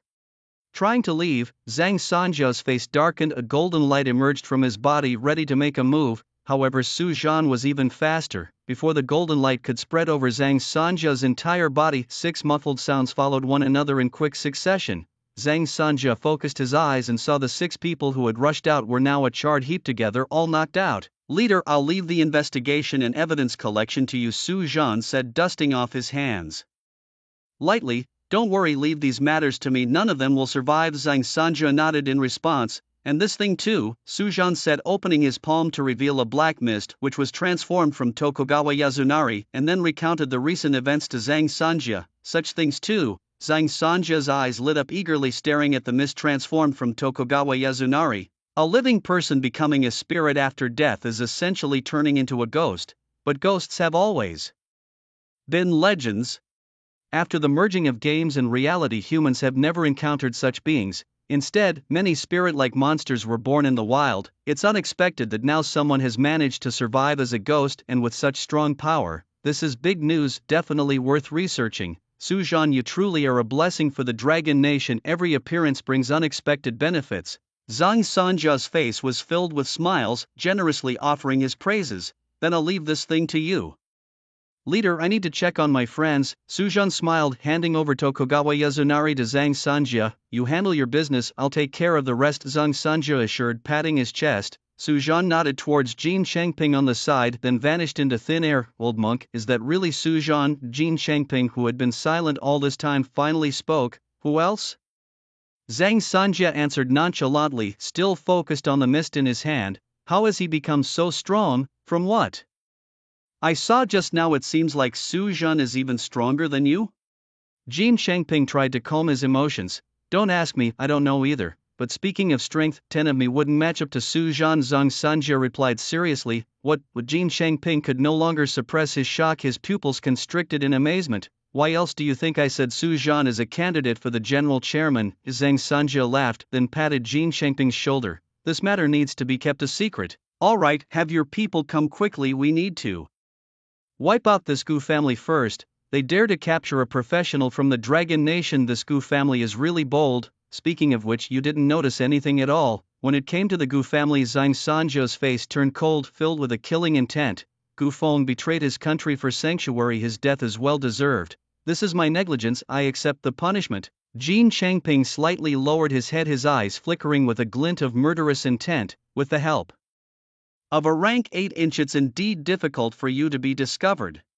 However, this matter won't just end here, Zhang Sanjia said in a deep voice. Jin nodded, then made a call to the Lingchuan branch of the Professionals Association, instructing them to send people over. Meanwhile, in the basement, Xiang Wen and Zhuge Shuangyue were sitting on the side waiting for others to arrive. Su Zhan, you're back. Are you alright? A flash of lightning streaked and Su Zhan appeared in front of them. Xiang Wen quickly stood up, asking with concern, I'm fine, I've killed Gu Feng. The people from the Professionals Association will be here soon, we can leave the rest to them, Su Zhan explained. You killed Gu Feng, doesn't that mean we've lost the evidence of the Gu family capturing professionals? Zhuge Shuangyue inquired. The Shanghai group has done so many bad things, letting Gu Feng die like this is too lenient. In her view, the entire Gu family should be uprooted, Su Zhan replied. The Gu family is finished. It's not just Gu Feng here, there are also professionals from Sakura country and the Great Beauty country who have been captured. We can pry more useful evidence from their mouths. There are professionals from Sakura country here, Xiang Wen exclaimed in surprise, his face showing disbelief. each professional possesses great power and professionals from other countries need to declare their entry into the cities of the Dragon Country, otherwise the destructive power a single professional can unleash is too great, posing a significant threat to urban stability. Clearly the professional from Sakura Country under the Shanghai Group hadn't declared his presence. This matter is already being handled by the headquarters of the professionals. Let's leave the rest to them and head back, Su-Jan said, nodding. The rest is Shanghai Group's issue. Leaving it to Zhang Sanja and Jin Chengping should be enough. Zhuge Shuangyue and Xiang Wen both nodded, and the trio left Shanghai building together. Upon returning to Southern University, Zhuge Shuangyue and Xiang Wen went together to see a doctor at the school's medical office to ensure there were no problems. Su-Jan, on the other hand, went to Chen Ziyuan's office and briefly explained the events at Shanghai Group. I knew it, those people from Sakura Country have never given up their evil intentions, wanting to destroy the dragon's bones. If it were up to me, we should send someone to wipe out Sakura Country right now. Chen Ziyuan slammed his fist on the table and roared. Previously, some professional schools in Sakura Country wanted to send exchange students to Southern University, but Chen Ziyuan directly refused and even specified in the school regulations that exchange students from Sakura Country were absolutely not accepted. His great-grandfather died in a battle 300 years ago against professionals from the Sakura Country. Principal, rest assured, in this upcoming Medicinal Mountain life and death battle I will make them pay, Su-Jan said in a deep voice. You're participating in the Medicinal Mountain life and death battle? Chen Ziyuan asked, surprised. Although his rank wasn't high as the principal of Southern University, he was somewhat familiar with many matters concerning the Dragon Nation. Yes, Su-Ran nodded. What level has your strength reached now? Chen Ziyuan hesitated, but finally plucked up the courage to ask. You know the leader of the True Dragon Group, Zhang Sanja, who visited last time? He's no match for me. Su-Jan smiled. Asking about another professional's strength directly like this was usually considered intrusive and could offend if the relationship wasn't good. However, Chen Ziyuan was an insider, so it was fine for him to know. Good heavens, how did you become so powerful? Chen Ziyuan gasped in shock. It truly was a case of seeing someone in a new light after 3 days, but Su-Jan's transformation was too rapid. From the last beast tie to now, less than a week had passed and Su-Jan had already demonstrated the ability to kill a 7th-rank wild beast head-on. But you must understand, Zhang Sanja is a veteran 8th rank with formidable combat power. If Su-Jan says he can now defeat Zhang Sanja, doesn't that mean he has the strength of an 8th rank? This rate of strength improvement is beyond terrifying, it's monstrous. Speaking of which, I still have to thank you, Principal. If it weren't for you giving me those 3 large machines from the school, my strength couldn't have improved so quickly, Su-Jan explained with a smile. That's what you deserve. Chen Ziyuan waved his hand, unconcerned. The stronger your strength, the better it is for the Dragon Nation. With your capabilities, you're sure to win the Medicinal Mountain life and death battle. When the time comes, don't let those professionals from Sakura Country go, they're all ungrateful dogs. When Chen Ziyuan spoke of the professionals from Sakura Country, the hatred on his face was unmistakable. Over the years since Southern University was established, many students who went out for practical experience had died at the hands of Sakura Country's professionals. However, those incidents were always very secretive, and even if traces were found, the Professionals Association of Sakura Country would only give you the runaround and the matter would end up unresolved. Thus, in Chen Ziyuan's view, there was no need to show mercy to the professionals from Sakura Country, it was best to eliminate them on sight. Don't worry, Principal, I understand, Su-Jan said. He had already planned to do just that. By the way, you mentioned that machinery could enhance your strength. I wonder if an energy body would work. Chen Ziyuan suddenly thought of something. Indeed, Southern University's warehouse only had 3 large machines: Dangerous Wanderer, Sky Shaker and Deep Blue. However, there were also many smaller machines, among which one item was quite special. It was also made of metal, but it contained a huge amount of energy. Previously, the school had experimented with using that energy body as a power source, but the experiments showed that although the energy was immense, it was extremely unstable and uncontrollable. For safety reasons, that item had to be sealed away. Is there such a thing? Su-Jan's eyes lit up with surprise. According to his skill set, as long as it involved metal, he could modify and assimilate it. If such a massive energy source could be integrated into his armor, the power of his combined armor would be significantly enhanced. Let's go, I'll show you, said Chen Ziyuan, a man of action who stood up and led Su-Jan back to the warehouse at Southern University. After entering the warehouse, the two took an elevator deep down to 100 meters below ground level. the principal, what brings you here?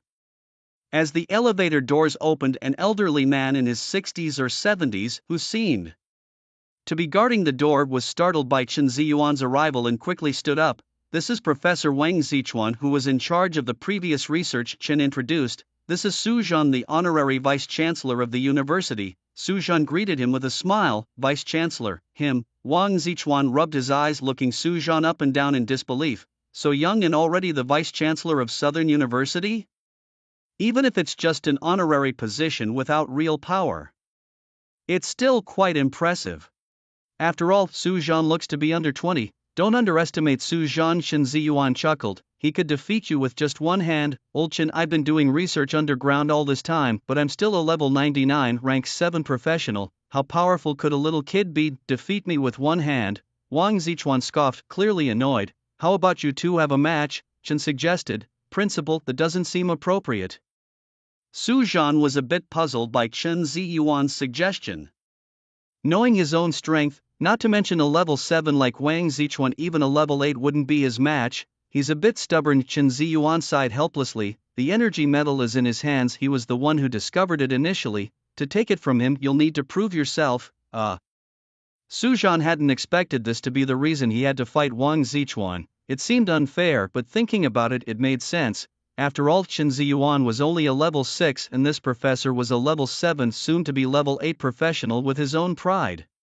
This will also allow you to see the depth of talent at Southern University. Su Zhan thought. He had suspected that Southern University couldn't only have level 6 professionals. Now it seemed he was right, there were even stronger professionals present. Kid, my profession is quite special. I'm a little inventor, so be careful, Wang Zichuan warned as a metal sphere appeared in his hand out of thin air. With a flash of electric light, dots appeared on the sphere, which then took flight, hovering in the air. Su Zhan, have a good match with Professor Wang, but please, be gentle and don't hurt him, Chen Ziyuan encouraged. Chen Ziyuan cut the nonsense, he said. Though he didn't know why Chen had come, he was certain it wasn't for anything good. If he can hurt me, you can take whatever you want from here. Wang Zichuan was also known for his fiery temper. Hearing Chen Ziyuan's words, his pride surged, and he truly didn't believe that Su Zhan could defeat him. Professor Wang, be careful, Su Zhan said with a wry smile, summoning his combined armor.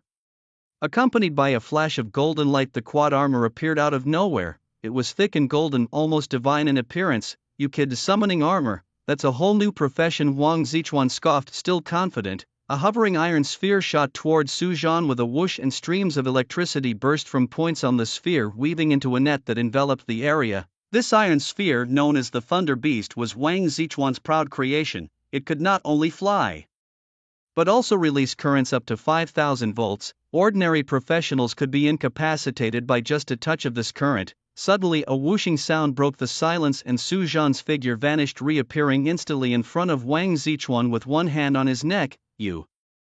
Wang Zichuan's eyes widened in disbelief. He hadn't seen anything before Su Zhan charged at him. What kind of speed was this? It was terrifying, almost like teleportation. Old man, do you believe it now? Chen Ziyuan chuckled.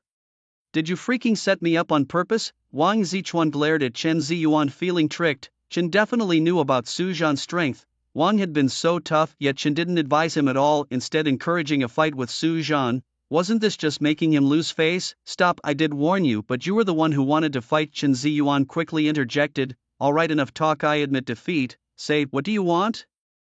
Wang Zichuan sighed, his face showing resignation. We want the blue gold medal. Chen Ziyuan didn't beat around the bush, stating their purpose directly. That thing's energy is too immense. You think you can control it? Wang Zichuan's pupils shrank, cautioning them. He had thought Chen Ziyuan wanted his help in making something, not that it was for the blue gold. It's not me, it's him who can handle it. Just take us there, Chen Ziyuan said impatiently, pushing Wang Zichuan to lead the way. The three walked along the corridor for about 200 meters, finally stopping in front of a glass box. The box wasn't large, about 20 to 30 centimeters in size, sealed all around with red lights flashing intermittently. It was made of a special material that could isolate electric currents. Inside the box lay a fist-sized blue metal block with blue currents occasionally flashing over it. How about it? Can you use it? Chen Ziyuan looked at Su Zhan expectantly. The metal contained immense energy, and it would be a waste if Su Zhan couldn't use it. As long as it's metal, I can use it, Su Zhan confidently declared. can you really control this thing? Wang Zhichuan was astonished. Ever since he had obtained the blue metal, he had tried numerous methods but failed to control the energy output of the blue metal. Let me try, Su Zhan said as he approached the glass cover. Metal absorption. A red light emerged from Su Zhan's hands, enveloping the entire glass cover, and with a loud bang the glass exploded. The blue metal instantly went berserk, unleashing a terrifying current of electricity.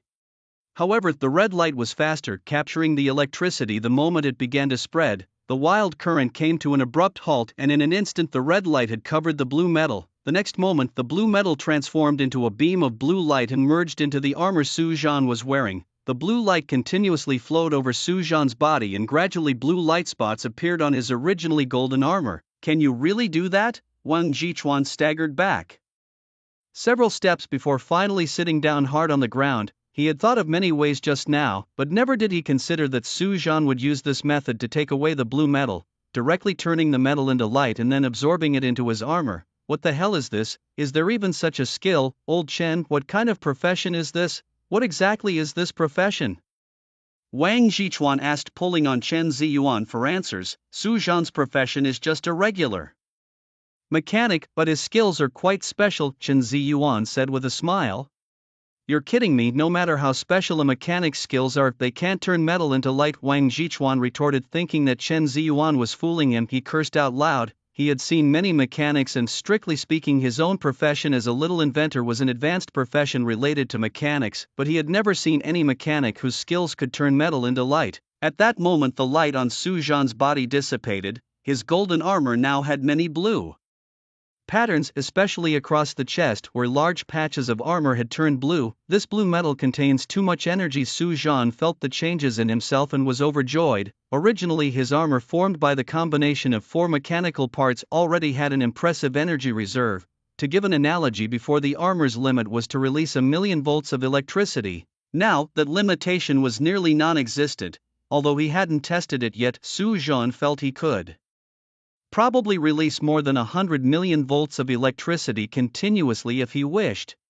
This was extremely terrifying, as it meant Su Zhan now possessed nearly infinite energy. With this energy, Su Zhan no longer needed to conserve energy during battles and could unleash the maximum power output without any reservations. Let's see. Thinking this, Su Zhan could not resist trying it out, elevating his energy output. A furious stream of electricity surged from within him, twisting around his body like silver snakes. Su Zhan, now clad in a layer of thunderous armor, looked incredibly formidable. Can it really be like this? Wang Zhichuan stared blankly at the lightning armor on Su Zhan's body as a burst of air suddenly erupted from him. Old Wang, have you reached the 8th rank? Chen Ziyuan looked at Wang Zhichuan in surprise, noting that the advancement in a professional's level could manifest in small anomalies, just like the burst of air from Wang Zhichuan just now. What happened? Su Zhan deactivated the electric current and disengaged his combined armor, looking puzzled.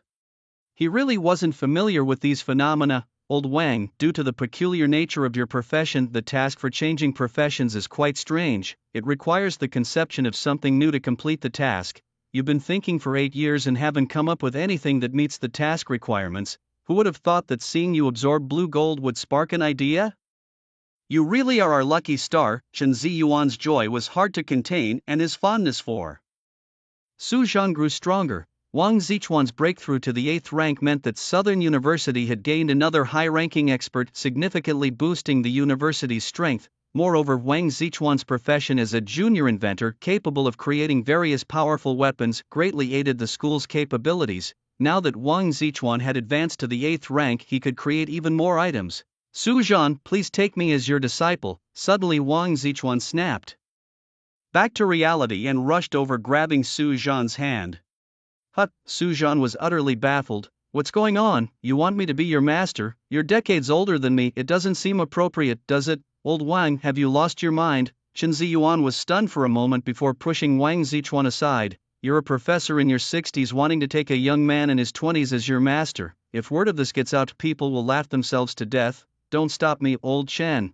I'm not joking, I'm serious. Do you know what my profession is? To quickly enhance my combat ability, I need to invent new things. My profession might be that of a junior inventor, but ultimately it converges with that of a mechanic. My master possesses a hidden skill that can transform mechanics into armor, and the scene of him absorbing blue gold and releasing thunder gave me endless inspiration. I feel that as long as I follow my master, stepping into the 9th rank is just a matter of time. 9th rank, old Chen, that's the 9th rank. Wang Zichuan eagerly explained to Chen Ziyuan and Su Zhan, becoming more excited as he spoke, eventually unable to stand still and pacing around them.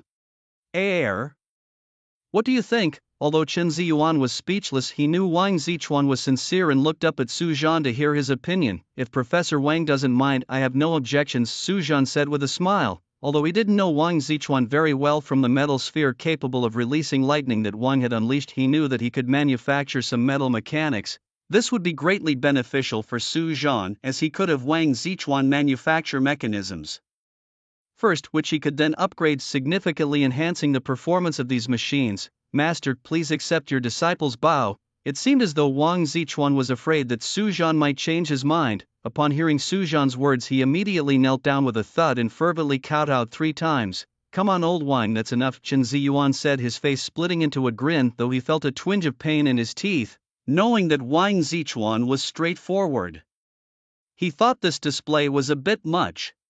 Professor Wang, please get up now, Su Zhan urged, clearly startled as he quickly helped Wang Zichuan to his feet. You could have just agreed to be a disciple, why the need to kneel so suddenly? Who can stand this? Master, now that I have kowtowed, I am your disciple from now on. Please don't call me Professor Wang, just call me Little Wang, Wang Zichuan said earnestly, correcting Su Zhan. All right, Little Wang, please get up, Su Zhan said with a sigh, a vein of exasperation appearing on his forehead as he finally called out Little Wang. Yes, Master. Wang Zichuan beamed with joy, quickly standing up from the ground. This calls for a triple celebration, let's head upstairs, Chen Ziyuan chuckled. Indeed, having Wang Zichuan take Su Zhan as his master was beneficial for Southern University. Although Su Zhan was the honorary president of Southern University, his attachments there were not deep due to his short time at the university. However, Wang Zichuan had been at Southern University for decades. By taking Su Zhan as his master, he deepened the relationship between Southern University and Su Zhan. Moreover, any improvement in Wang Zichuan's abilities would also benefit Southern University, creating a win-win situation. By the way, I have a piece of machinery I'd like your help modifying. Su Zhan suddenly remembered the Z300 dual-mode off-road vehicle. This vehicle, already enhanced beyond its original capabilities through mechanical improvements, still fell short compared to models like Deep Blue, Dangerous Wanderer and Majestic. Master, whatever you need to modify, leave it to me, Wang Zichuan eagerly assured, patting his chest. It's a Z300 dual-mode off-road vehicle, I want to upgrade and modify it, Su Zhan explained, waving his hand and causing the vehicle to appear before them in a flash of red light. This is an old mechanical product, so the modifications should be simple. Do you have any specific requirements, Master, like what kind of weapons to add? Wang Zichuan quickly assessed the structure of the Z300, turning to ask Su Zhan. No specific modifications, just make it as strong as possible, Su Zhan instructed. Understood, Master, leave it to me, I'll have it ready for you in 3 days, Wang Zichuan replied confidently. Thank you, I appreciate it, Su Zhan smiled. It's no trouble at all to help, Master, Wang Zichuan quickly responded. Subsequently, Su Zhan and Chen Ziyuan left the underground warehouse. They had intended to invite Wang Zichuan to join them for tea upstairs, but Wang Zichuan declined, saying he needed to start working on modifying the Z300 dual-mode off-road vehicle immediately. After returning to the ground, Chen Ziyuan went back to his tasks, while Su Zhan returned to his villa. Barely had he sat down when he received a call from Zhang Sanjia. Su Zhan, the deathmatch in Medicine Mountain will start in half a month. We need to set off at least 10 days early. What preparations do you need? Su Zhan thought for a moment. I want to visit the warehouse at the headquarters of the professionals to see if there are any machines suitable for me. Although my abilities are already strong, who wouldn't want to be stronger? For me, powerful machinery is the foundation of my strength enhancement. The Southern University has huge machines like the Deep Blue No.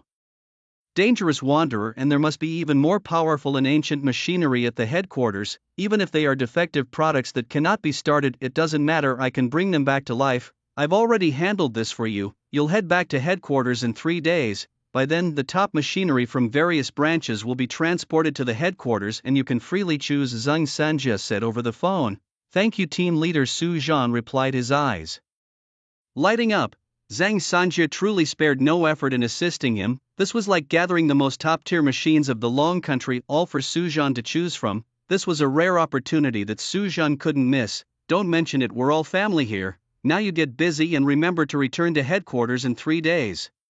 By then your skill books and such should also be mostly sold, Zhang Sanjia said with a laugh. I understand. After hanging up, Su Zhan lay on the sofa closing his eyes to rest. With Zhang Sanjia's help in finding new machinery and the resources from selling skill books, he shouldn't have to worry about money for a while. Now it was time to see how the Z300 dual-mode off-road vehicle modified by Wang Zichuan turned out. If it was still usable, he would continue with it. If not, it would be time to discard it. Time slowly passed, and in the blink of an eye 3 days had gone by. Wang Zichuan had also emerged from the basement, personally delivering the modified Z300 dual-mode off-road vehicle. Master, how do you like my modifications? Wang Zichuan called Su Zhan out with confidence. In the yard, a 10-meter-tall piece of machinery stood, mysteriously covered with a black cloth. Old Wang, stop with the suspense, just pull off the cloth, Chen Ziyuan, who had been brought over by Wang Zichuan, also said. At that moment Xiang Wen and Zhuge Xuanyue came over from a distance and greeted Chen Ziyuan, looking curiously at the large object covered with the black cloth. Who are they? Wang Zichuan asked, eyeing the two suspiciously. They're my friends. It's fine. Su Zhan stepped forward and said. Seeing this, Xiang Wen explained, Su Zhan, Zhuge Xuanyue is going home for a while. Before she leaves she wants to have dinner with you to thank you. My parents heard about the Shanghai group and wanted to come see me, but I didn't let them come. Instead, they asked me to come home for a while. Zhuge Xuanyue felt a bit embarrassed. Being an adult, her parents still treated her like a child. I might not have time for dinner, maybe next time, she said. Su Zhan also felt a bit awkward. Previously, when he had rescued Gao Ming and the others, they had offered to treat him to a meal, but he had gone to the headquarters for professionals. This time was the same. He was about to head to the headquarters to select some machinery and then directly go to Medicine Mountain to familiarize himself with the situation there. Are you leaving again? Upon hearing this, both Zhuge Xuanyue and Xiang Wen showed a look of disappointment on their faces. Alright, let's hold off on the romance and love talk for now and take a look at my masterpiece, said Wang Zichuan, unable to contain himself and almost bursting into complaints. Who's talking about romance and love?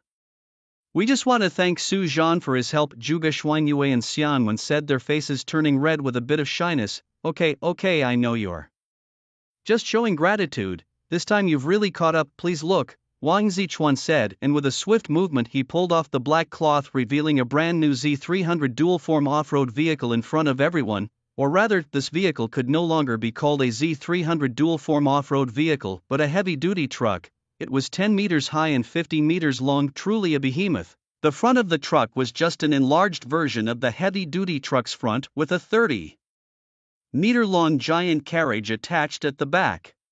The body was sealed, showing nothing special at a glance. I've completely modified this vehicle. The front is the original one, just enlarged, and I've added laser cannons to the headlights. The tires have been modified into mechanical flying knives with an automatic flight mechanism capable of detaching and being used as flying knives. But the most impressive part is the carriage. It looks like a single unit, but it actually transforms into a robotic form clad in A-grade metal armor. Indestructible, it can also release an electric charge of up to 10,000 volts for attacks. Most importantly, I've installed an S-type Xian bird thruster inside, allowing it to fly at speeds up to Mach 4. I've also added many small designs inside, making this vehicle a trifibian combat vehicle equivalent to an army of thousands. Wang Zichuan excitedly explained the new features of the Z300. Amazing, Chen Ziyuan said with a slight smile, giving a thumbs up in praise. However, since he had seen Su Zhan's mechanical modifications before, he wasn't very excited. The most excited were Xiang Wen and Zhuge Xuanyue, as they were seeing such impressive machinery for the first time. Very nice, Su Zhan said, walking up to the Z300 and nodding his head. Wang Zichuan's capabilities are indeed commendable. To be able to transform the Z300 into this in such a short time takes great effort. Master, how is it? Did I not disappoint you?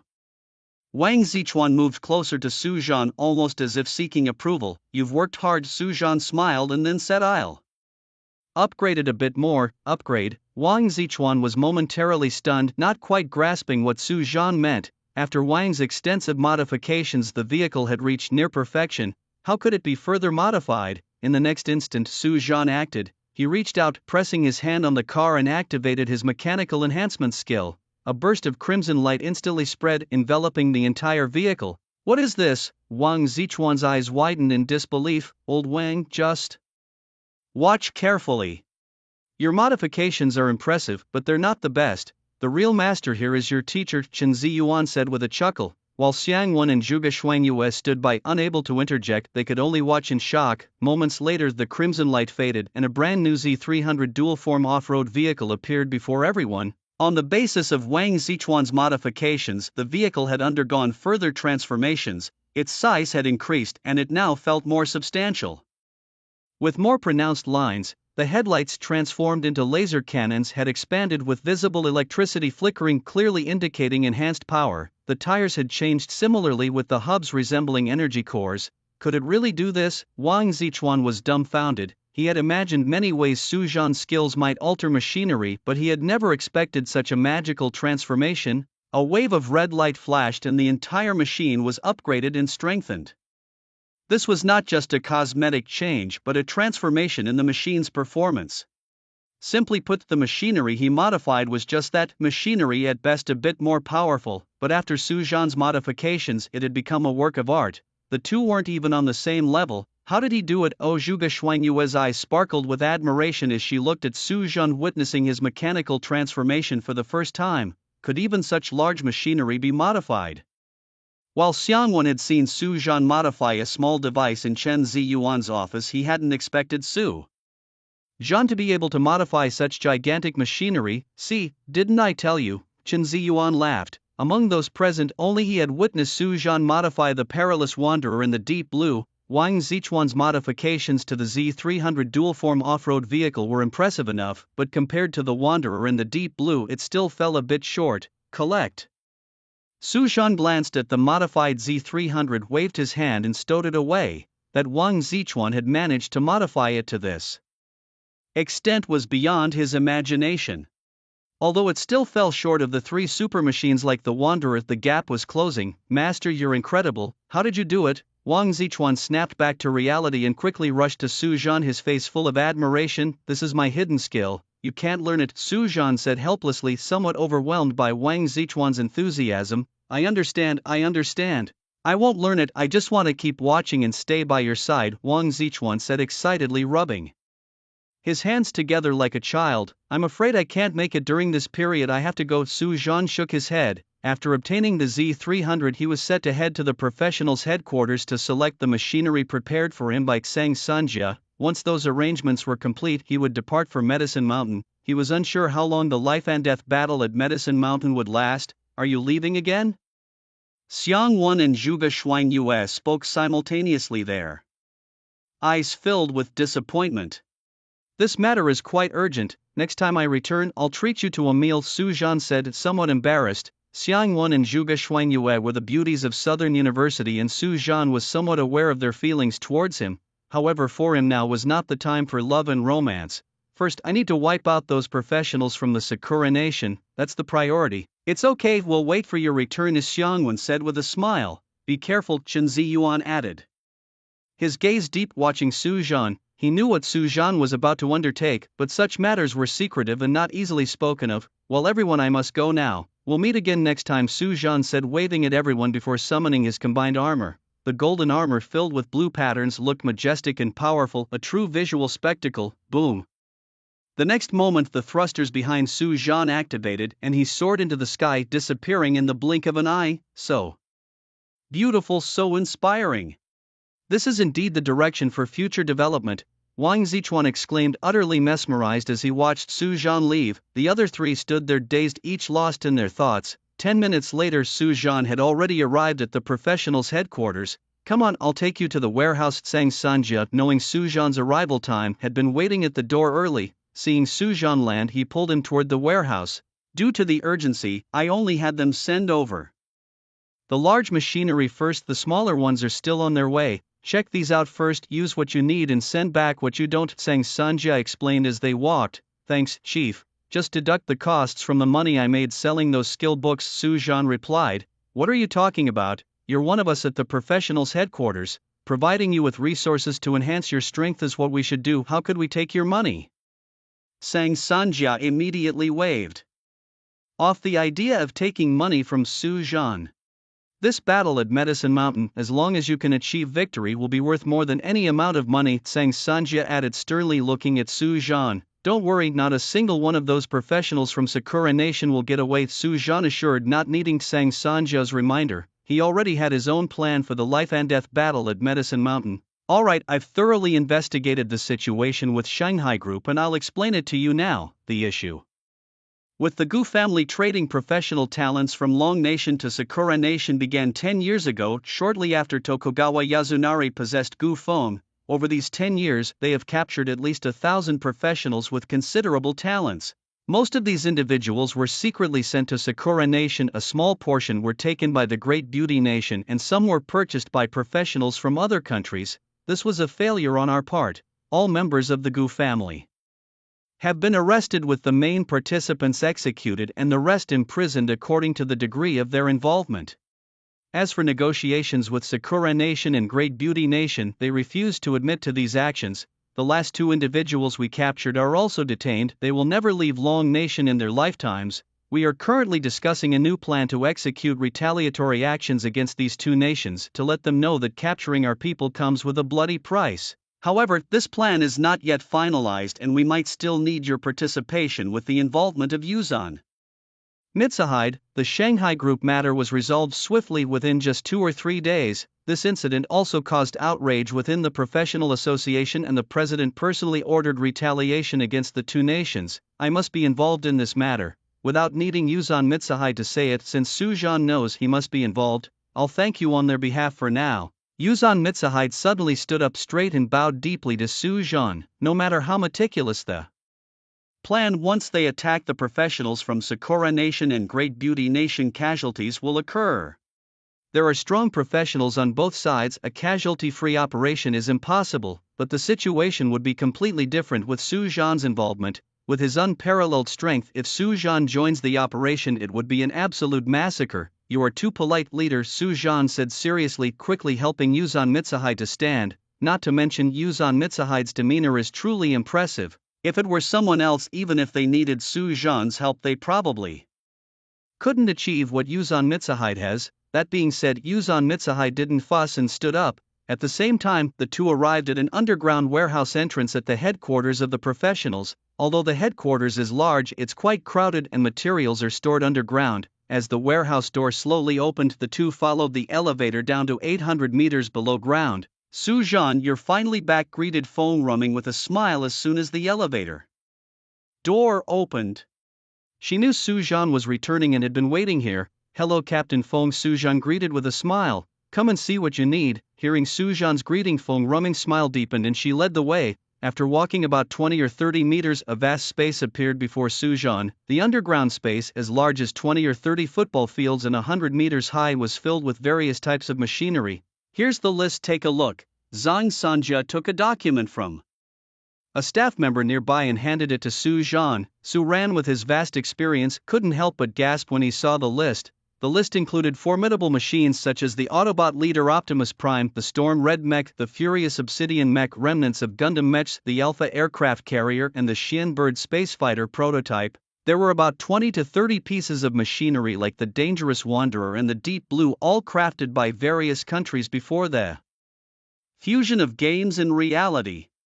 However, as games and reality merged, these machines lost their original functions and turned into piles of scrap metal abandoned in warehouses or buried under the soil in the wild. How about it? Is it okay? Zhang Sanjia asked carefully, seeing Su Zhan's silence. Absolutely. Su Zhan suddenly looked up, his eyes radiating excitement. In the eyes of others, these machines might seem like crippled junk, but for Su Zhan, they were absolute treasures. With his skills in mechanical modification and lifeform transformation, Su Zhan could restore their glory. It was hard to imagine that Su Zhan's combined armor, which currently integrated only 4 types of machinery, was already so powerful. If he could combine all these 30 or more machines, his power would grow to a terrifying extent. His current form could easily kill a level 8, and if he merged all the machines, a mere flick of his finger could crush a level 8. That's good, Zhang Sanjia sighed in relief, worried that Su Zhan wouldn't find them useful. I'll need about a day to modify these armors. You don't need to stay here with me, I can handle it alone. Okay, you do your thing, we won't disturb you, said Zhang Sanjia, who then left with Han Lumeng, leaving the space entirely to Su Zhan. My treasures, get ready to live a second life. Su Zhan excitedly dived into the group of machines, starting his modification work. Meanwhile, Zhang Sanjia took Feng Rumeng to the office where Huating and Bai Zizai were already waiting. Once the team leaders come out, we should head to Medicine Mountain. Are you all ready? Zhang Sanjia placed his hands on the table, his expression solemn, sweeping his gaze over everyone. We've been ready. With Su Zhan here, it's time to give the Cherry Blossom country a taste of their own medicine, said Huating and Bai Zizai, their faces showing a hint of murderous intent towards the professionals from the Cherry Blossom country. Good, let's have them assemble. Zhang Sanjia nodded firmly. They've been waiting, it's just up to us to go there. This time, not many people were going, only one person from each group plus Feng Rumeng, and with Su Zhan that made 6, Huating said, that's enough. These were the candidates discussed and selected by Zhang Sanjia. All of them were among the elite of the 8th rank professionals, but this time they were not the main characters. The main role belonged to Su Zhan. Their task was to help Su Zhan by resolving any potential concerns he might have. Early the next morning, Su Zhan emerged from the underground warehouse. Zhang Sanjia and the 4 group leaders had been waiting there early. How is it? Zhang Sanjia couldn't help but ask. Excellent, these items have increased my strength several times over, Su Zhan replied. Increased your strength several times? Really? Huating and the others gasped in astonishment. They all knew Su Zhan's original strength. To increase it several times over was beyond their imagination. My skills are unique, so as long as I have special machinery I can quickly enhance my strength, Su Zhan explained. It's somewhat of a shortcut. Ha, others can't even take this shortcut if they wanted to. Zhang Sanjia laughed heartily, overjoyed. Who would have thought that those pieces of iron lying in the warehouse slowly rusting away would have a chance to shine again? By the way, a third of your items have already been sold. They fetched 300 billion and have been deposited into your account. The rest are skill books and items that cannot be measured with money. We plan to hold an auction to maximize the profits from these items, Zhang Sanjia added. You can take care of these matters, Su Zhan said, no longer concerned about these issues. Who could have imagined that just a few months ago Su Zhan was worrying over a few tens of thousands of gold coins, and in the blink of an eye he became a billionaire. At this level he would rank among the top in the entire dragon country. Alright. Then you should set off. Zhang Sanjia nodded, knowing that Su Zhan didn't care much for these matters, but still felt it needed to be said to show his stance. Su Zhan, we are counting on you this time. Feng Rumeng smiled. Leave it to me, Su Zhan assured, thumping his chest. Subsequently, the group passed through the teleportation array and left the headquarters of the professionals. Among the 5 people who left together, besides Feng Rumeng, there were 2 people he knew, Old Xiao and Su Dongsheng, whom he had previously accompanied to the Coffin Mountain to find the fairy secret realm. The other 2 were members of the True Dragon Group and Phoenix Group, respectively. Husan, a member of the True Dragon Group, an 8th rank level 60 shaman reportedly capable of inviting 5 spirits from the northeast to possess him simultaneously. Chen Shi, a member of the Phoenix Group, an 8th rank level 50 single peak swordsman. She was a girl with a cold demeanor, carrying a 3-foot-long sword on her back, much like the heroines from ancient times. A few minutes later, the 6 emerged from the teleportation array. Group leader Feng Yuve arrived, a man in his 40s, greeted with a smile, shaking hands with Feng Rumeng.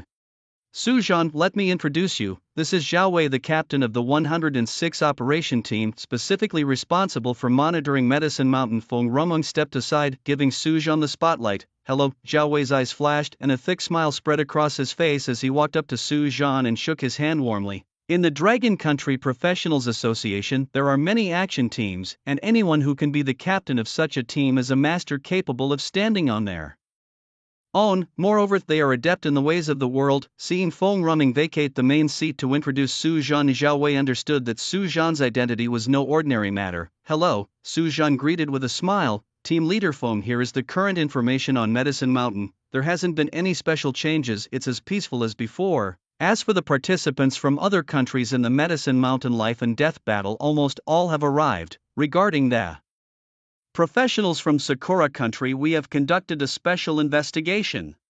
This time, the group is primarily from Misty Mountain, led by their 8th level leader Tokugawa Eiichi. Here are the details, Zhao Wei said, handing over a document to Feng Rumeng. He added with a slightly serious tone, Misty Mountain has borrowed a professional from the Jingyi family for this event. It is said that this individual is skilled with a sword and once killed an 8th level professional with a single strike, terrifyingly powerful. Handing the document to Feng Ruming Zhao Wei. Continued, that must be Jingyi's demon blade, let's make sure they lose it forever this time. Feng Ruming sneered, confident in Su Zhan's presence. With Su Zhan here, no matter how formidable the opponent, it will be futile. After speaking, Feng Ruming handed the documents to Su Zhan and began to explain about the Jingyi family. The Jingyi is a family name in Sakura country, originally not very prominent but rose to prominence over the last 100 years. The rise was due to their family members awakening to a particular profession called demon blade wielders. The awakening for everyone in the Jingyi family involves finding their own demon blade, which completes their professional awakening. Their method of increasing strength is also quite bloody, soul devouring by the demon blade. The more souls it consumes, the stronger the blade becomes. Moreover, once a demon blade kills another swordsman, it can absorb their skills for its own use. As for why a demon blade can absorb the techniques of swordsmen, you should know the reason. In Sakura country, swords and blades are indistinguishable. A blade is called a sword and a sword is called a blade. Feng Ruming explained specifically to Su Zhan. Zhao Wei, standing by, looked surprised and even more curious about Su Zhan. He knew very well who Feng Ruming was, one of the 4 leaders of the Dragon Country Professionals headquarters, an absolute high-ranking official. Yet he was being so courteous to a young man, which definitely indicated a serious matter. However, Zhao Wei knew clearly that such matters involved secrets not meant for him to know. The professionals from Sakura country are indeed despicable. Su Zhan's eyes grew colder with the thought of a profession that grew stronger by killing. Such a profession is rare, and if it were in Dragon Country, it would definitely be eradicated by the Dragon Country Professionals Association. But in Sakura country, it is celebrated and revered as a great family, which is truly detestable. Captain Zhao, is the ship ready? Feng Ruming nodded and looked towards Zhao Wei. The teleportation formation was set up on the shore, about 3 days' journey from the overseas Medicine Mountain, and everything was ready. Zhao Wei said this as he led the way. It was only after leaving the room that Su Zhan realized they had been inside a big mountain, and outside was a port where numerous large ships were docked. Although it was now the era of professionals, many old modes of travel were still preserved, as not everyone could advance their levels to the 7th or 8th rank, and the lives of these people remained much the same as before. 10 minutes later, Su Zhan and the others had boarded a ship and left the shore. Leaning back in his chair, Su Zhan reviewed Zhao Wei's upgraded information. Many countries were participating in the Medicine Mountain Life and Death battle, including the Dragon Kingdom, Sakura Kingdom, Great Beauty Kingdom, Black Bear Kingdom, Black and White Cow Kingdom, Great Camel Kingdom, Great Brahma Kingdom, and others, totaling over 20 countries. Su Zhan roughly calculated that if each country sent 5 professionals, there would be at least 150 participants, all of them experts from their respective countries. No wonder this battle was known as the Medicine Mountain Life and Death battle. That meant that aside from his own country, all other countries were enemies, a 1 against 10 situation. However, this was only the worst-case scenario, as there were also alliances between countries. Allied with the Dragon Kingdom were the Black Bear Kingdom, the Great Camel Kingdom, and a few smaller nations, while others were led by the Great Beauty Kingdom and the Sakura Kingdom. Although the Sakura Kingdom was small, its people were proud. Since the fusion of games and reality, they aligned with whoever was beneficial to them. If you were of no use, they simply kicked you out. Initially, the Sakura Kingdom had a good relationship with the Great Beauty Kingdom, but due to repeated sneak attacks by the Sakura Kingdom's professionals on those of the Great Beauty Kingdom during the Medicine Mountain battle, now the professionals of the Great Beauty Kingdom would not stay with those from the Sakura Kingdom and would attack them on sight. Each country had its experts. After reviewing the information about the countries, Su Zhan shifted his gaze to the personnel list. Those above the 8th rank were clearly marked. From the Great Beauty Kingdom, there were 2 people to be wary of: Charles Wang, an 8th rank Dragon Tamer, and Aizen, an 8th rank Thunder Warrior. Su Zhan paid special attention to the professionals from the Sakura Kingdom. They had sent many people, a total of 12. Half of them were 8th rank, with 4 of them marked as key figures, including a professional from the previously mentioned Well family. The other 2 were named Tokugawa Infant and Fei Fei Z, both 8th rank professionals. Tokugawa Infant was a blood spirit sorceress skilled in blood attacks, and Fei Fei Z was a 5 elements escapist adept in 5 elements escape techniques. Another was their team leader, Tokugawa Ryochi, whose profession was similar to Tokugawa Yazunari, known as a Shikigami manipulator. too few had come. Su Zhan frowned inwardly, feeling that the number of experts from the Sakura Kingdom was too small, hardly enough for a real challenge. Although these individuals were all 8th rank and perhaps very strong against others of the same rank, they were insignificant to Su Zhan. Time slowly passed, and before long 3 days had elapsed. A mountain towering 10,000 meters high appeared before everyone's eyes. Su Zhan, standing at the bow, couldn't help but let out a gasp of amazement. Even from a great distance, the scenery on the mountain was visible. It was truly a mystical mountain, lush and enshrouded in mist. Glimpses of numerous birds and beasts darting through the forests could be seen. In areas where the trees were sparse, the ground was covered with many rare and exotic flowers and herbs. On some cliffs, one could even spot lingji mushrooms as large as millstones. The entire mountain was enveloped by a radiant halo of 7 colors, looking extremely magnificent. It was this halo that kept everyone at bay. To enter and seek treasures, one had to wait for the once-in-a-decade moment when the entrance would open. Suddenly, a series of tremendous explosions erupted, unleashing terrifying power that whipped up massive waves. The entire ship was blasted, flipping over to one side. "There are traps, everyone be careful." Feng Ruoming rushed out from the cabin, her face grim. Before their journey, this route had been scouted and was supposed to be safe. It could only mean that the traps were set after their inspection. Wild beasts from the water had been lured here. A 7th-tier sea shark beast. "I'm going in," Lao Shao said coldly and leapt directly from the ship. "I'll help." Su Dongxing followed suit, flipping himself overboard. "Merge." Su Zhan's gaze swept around as he summoned his combined armor, transforming into a streak of light that plunged into the side of the ship, single-handedly steadying the vessel that was about to capsize. Scan. At the same time, Su Zhan activated the scanning function and discovered that apart from some wild beasts in the water, there were no other people around. Such a strange tactic. Su Zhan frowned. From the start of the explosion to when he activated the scan, only a few seconds had passed. If someone had set the trap up close, he would have definitely noticed. If it was from a distance, it proved their adversary's profession was formidable. With this thought, Su Zhan flew back to the ship. Lao Shao and Su Dongxing had also returned. Normal 8th-tier wild beasts were no match for them and were quickly dealt with. Which country's professionals could have these abilities? Su Zhan asked Feng Ruoming. Hard to say. There are many professionals who could achieve this level. Feng Ruoming sighed, her expression helpless. Although they had prepared, they still fell into the trap. Once they entered the Medicine Mountain, their presence would inevitably be exposed. The chill in Su Zhan's eyes grew colder. Meanwhile, the ship continued its journey. Simultaneously, 100 miles away in the southeastern waters, a large ship bearing the flag of Misty Mountain was anchored on the surface of the sea. Ryoichi Tokugawa stood at the bow of the ship, gazing in the direction of Su Zhan and his companions, waiting silently. Splash! Suddenly, a burst of water erupted from the sea and a blood-red fish leapt out, assisted by a woman not even 5 feet tall. The attempt failed. The boat did not capsize. They had strong people on board who forcibly righted it. The woman grasped the crimson fish, gently exerted pressure, and the fish dissolved into a stream of blood that merged into her body.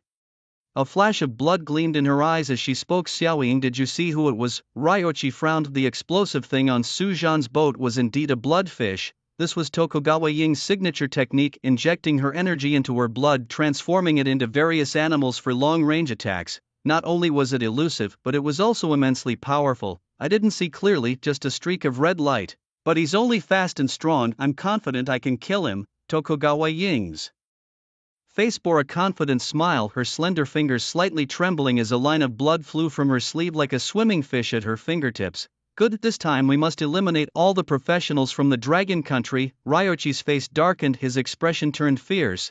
Tokugawa Yazunari was his ancestor, and he was also the one dealing with Gu Feng and the trade of professionals. When he learned that the Gu family had been completely captured and his ancestor arrested, Ryoichi wished he could storm into the headquarters of the Dragon Country professionals to rescue Tokugawa Yazunari. However, the terrifying strength of the Dragon Country Professional Association made him fearful. Thus he aimed to vent his anger on those from Dragon Country who came to participate in the Medicinal Mountain deathmatch. Meanwhile, Su Zhan's ship slowly approached the outskirts of Medicinal Mountain. Several ships had already docked there, each flying the flags of different countries. Medicinal Mountain was usually inaccessible, opening only when entry was permitted. Those participating in the deathmatch would follow the entrance into the mountain to begin the event. Su Zhan, the people from the Alliance want to discuss the details of the Medicinal Mountain deathmatch. Are you attending? Feng Rume looked at Su Zhan. They had just arrived and representatives from the Black Bear Country and Great Camel Country had already sent messages, each requesting a meeting on board. In fact, the countries had communicated beforehand, but upon arrival it was customary to gather a way to foster relations. I'll pass, let them coordinate with me when it's time to act. Su Zhan shook his head, disinterested in what he considered a pompous gathering full of insubstantial talk. All right, I'll let them know. Feng Rume nodded and turned to leave. Time slowly passed, and in the blink of an eye 7 days had gone by. All those prepared to participate in the Medicinal Mountain deathmatch gathered at the bow looking towards Medicinal Mountain ahead. The opening of Medicinal Mountain was a spectacle in itself. Moments later, the multicolored lights on the mountain seemed to come alive, beginning to flow. The lights whirled around the mountain at increasing speeds, eventually intertwining violently like a yin-yang fish twisting madly. As the lights continued to twist, a transparent passage emerged before everyone's eyes. As the passage appeared, a visible mist sprayed out, shrouding the area for dozens of miles. Is this energy so dense it has turned to mist? Su Zhan was startled. All professionals needed to consume their own energy when using skills, and there were many ways for them to replenish their energy. Some took medicinal pills, others used energy crystals, and some absorbed the subtle energies contained in the heavens and earth directly. The mist before his eyes was the energy of the heavens and earth condensed to a certain extent and liquefied. No wonder so many spiritual items could grow on Medicine Mountain with such concentrated energy. Even a wild grass could grow into a towering tree. Su Zhan, I'll wait here for your triumphant return, Feng Rumeng said as she looked at Su Zhan. Not everyone was going inside, someone needed to stay outside for support. Don't worry, Su Zhan smiled, his eyes brimming with confidence. Then a flash of red light passed by and his armor suit instantly assembled. The propulsion system at his back activated and he flew towards Medicine Mountain first. Lao Shao, Su Dongsheng and others took off and followed Su Zhan into the mountain. From a distance, the entrance to Medicine Mountain didn't look very big, but upon approaching it was found to be quite large, over 100 meters, ample enough to accommodate professionals from various countries entering and exiting simultaneously. Closer up, Su Zhan noticed that the entrance was similar to encountering immortals at Coffin Mountain. There was a layer of light curtain like water ripples. Passing through it would take one into Medicine Mountain. Swoosh, swoosh, swoosh. While Su Zhan was observing professionals from other countries dove in. Hurry, hurry, the first ones in can find the treasures first. A professional from Black Bear Country flew past Su Zhan, who was standing at the entrance in a daze, and reminded him. You go ahead, Su Zhan said with a smile, waving at them. It's not about who finds the treasure first here, it's about whether you can keep it after finding it. Only if you can hold on to it, it truly becomes yours. A few minutes later, professionals from Cherry Blossom Country flew into the entrance. Then Su Zhan, along with the people from Dragon Country, flew in, only to be met with a rush of dense energy. What a paradise! Su Zhan couldn't help but exclaim in amazement. It was shocking. Enough from the outside, but only upon entering could one truly feel the vast energy contained here. The air was filled with a faint energy mist, and here one didn't even need to worry about energy consumption, as energy was constantly flowing into one's body every moment. Only a place like this could nurture so many treasures of heaven and earth. Simultaneously, the countdown appeared in the air before Su Zhan. 7 days, 23 hours, 59 minutes. When the countdown ended, regardless of where they were, they would be forcibly teleported out, but the exact location of their arrival on the island was random. Beep beep. This is Old Shao, I'm currently behind the mountain. Su Zhan, what should we do now? Suddenly a notification sound rang next to Su Zhan's ear, carrying Old Zhao's voice. This was similar to the situation in the Coffin Mountain encounter with immortals. Everyone who entered was randomly teleported to different locations within the secret realm. However, there was no signal blocking here, so direct phone communication was possible. Everyone be careful, you can collect treasures while looking for traces of professionals from Sakura Country, Su Zhan said. Before entering, they had all been ordered to follow Su Zhan's lead. Without any objections, Old Shao and Su Dongsheng raised their hands in agreement. Wu-san and Chen Shi, although they had not seen Su Zhan's strength firsthand, had been entrusted by their leaders and also agreed to follow the orders. Received, responded Old Shao and others quickly. Su Zhan glanced around and headed straight for the mid-mountain. The best items were all on the mountain, but generally all professionals would only start heading upwards in the last 2 or 3 days. Although the treasures on the mountain were desirable, many powerful monsters dwelled there and one could lose their life if not careful. was someone already heading up the mountain. Below Suzhan, in a dense forest, Tokugawa Ing leaned against a thick tree and looked up as Suzhan flashed by, a mocking smile appearing on his lips. Then a burst of blood light emanated from his body, moving at an extremely fast and eerie speed along the ground, chasing in the direction Suzhan had gone. 3 minutes later, Suzhan had reached the airspace above the mid-mountain. Below him, a white-browed fierce tiger with hanging eyes was napping on the ground. This tiger looked no different from an ordinary one, but it had a pair of small fleshy wings on its back, chubby and cute. However, upon seeing the attributes of this tiger, Suzhan couldn't help but be astonished. Flying tiger, level, 8th tier, level 90, skills, tiger's roar. Wind command, white tiger's shout, adding wings to a tiger, wind wing strike, and more. Note, this white tiger, possessing the bloodline of the mythical beast Xiangqi due to the special environment of Medicine Mountain, has grown fleshy wings on its back. If these wings fully develop, it will evolve into the legendary fierce beast Xiangqi. Seeing the small fleshy wings on the tiger's back, Suzhan sensed something was amiss. It turned out this creature had the Xiangqi bloodline and could evolve into Xiangqi. He decided to kill it first. Zhan's gaze sharpened and the thrusters on his back fully opened, instantly landing on the flying tiger. His left hand, shaped like a palm, a concentrated electric current formed a sharp electric blade. With a gentle wave of his hand, the electric blade silently slashed across the flying tiger's neck. Without any struggle, the flying tiger was killed in its sleep by Suzhan. As the flying tiger died, the pair of fleshy wings detached and fell to the ground.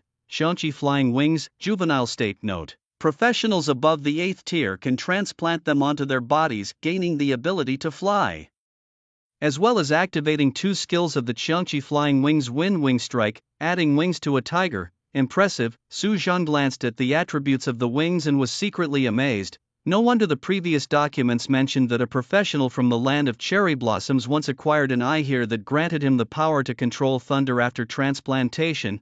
The capabilities of this Xiangqi wing meat are no less impressive than that pair of eyes. This item could definitely fetch a good price, Suzhan said as he collected the Xiangqi wing meat and the corpse of the flying tiger. Every wild beast that grows here is a treasure. Their fur can be used to refine leather armor, their bones to craft bone knives, or even used in medicine. After securing his loot, Suzhan continued forward. He had only taken a few steps when a red snake burst out from the grass beside him, moving as fast as lightning, biting towards Suzhan's neck.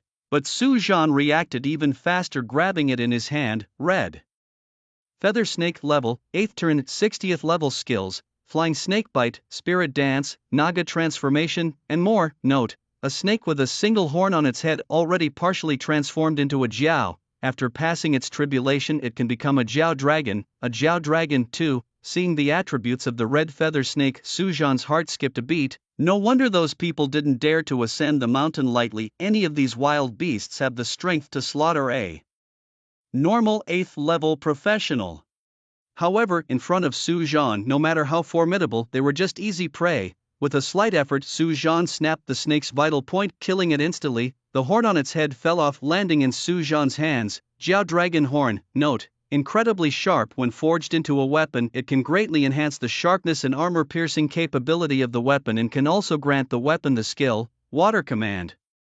Water Command allows one to control a certain range of water flow at will. Amazing. This Jiao Dragon Horn and the recently acquired Xiangqi Wing are of the same level and from certain aspects even stronger than the Xiangqi Wing. Because the skill Water Command is a conceptual skill, it allows arbitrary control of water flow, meaning the way the water attacks is entirely up to your imagination. However, using the Water Command skill consumes a huge amount of energy. By Suzhan's estimates, even an 8th turn professional could use it only 3 or 4 times before their energy was depleted.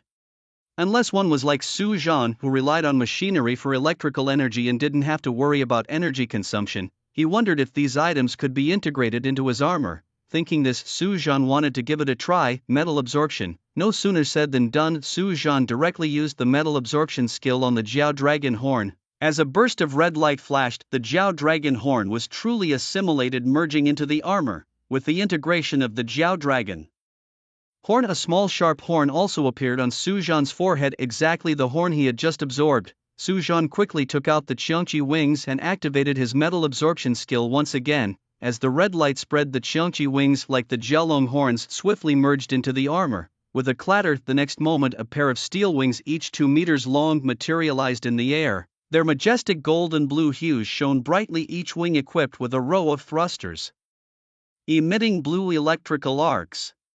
Excellent, Su Zhan couldn't help but exclaim. The Jiaolong horns and Xiangqi wings were essentially bone and feather, containing certain metals but not strictly metallic. He had never expected that anything containing metallic properties could be absorbed by his skill. Let's head to the mountaintop and see. Su Zhan was somewhat excited, his gains far exceeding his expectations. If such treasures could be found halfway up the mountain, he wondered what surprises awaited him at the summit. Just as Su Zhan was about to set off, his armor detected a professional rapidly approaching from behind. Su Zhan, this is Husan. I'm with Su Dongxing and we've run into some trouble here and need support. We've found a Lingji mushroom 10 meters in diameter and we're about to harvest it when people from the Black and White Cow country discovered us and are now attacking us. As Su Zhan was preparing to leave, he heard Husan's call for help and simultaneously received a live video from him. On a cliff edge, Su Dongshang, wielding a blood-red greatsword, was fighting a man in golden armor armed with a long sword. Su Zhan knew that this was a professional known as a Round Table Knight from the Black and White Cow country. Their profession was different from those in Dragon country. Those who wielded swords were called Round Table Sword Knights and those with spears were Round Table Spear Knights. Nearby, 2 other figures, one with a spear and another wielding a heavy sword, were eyeing Husan menacingly. I'm on my way. After confirming their location, Su Zhan leapt into the air and flew towards them. Meanwhile, 10 miles away in a forest, Tokugawa Ing stomped her foot in frustration as she watched Su Zhan turn into a streak of light and disappear. Su Zhan was too fast, she had been catching up slowly, and just when she was about to reach him, he flew away again. Lucky you, Tokugawa Ing sneered, deciding not to chase Su Zhan anymore and instead turned to search for treasures. Back at the cliff base, 1, 2, 3. The Spear Knight and the Heavy Sword Knight stood facing each other, each raising their right hand and counting. At the count of 3, both hands came down, Spear Knight showing fist and Heavy Sword Knight showing scissors. Haha, John, I win, this one's mine. The Spear Knight laughed excitedly. The reason they hadn't attacked immediately was astonishingly because they were deciding through rock paper scissors who would confront Husan. Joy, if he dies he's yours, John muttered, visibly upset. If I can't kill him in 3 moves, I'll let you have him, Joy said confidently, turning to face Husan and provocatively waving his long spear. Come on, this is too much. Husan's face turned ashen. After all, he was an 8th level professional and being underestimated like this was a humiliation indeed. Husan, the 21st disciple of the Hu family, implores the great Hu Tianbiao to possess him, he exclaimed. In the next moment, Husan clasped his hands together in front of his chest, his head swaying madly from side to side while his left foot stamped heavily on the ground. A cold, dark energy surged from his body, enveloping him completely.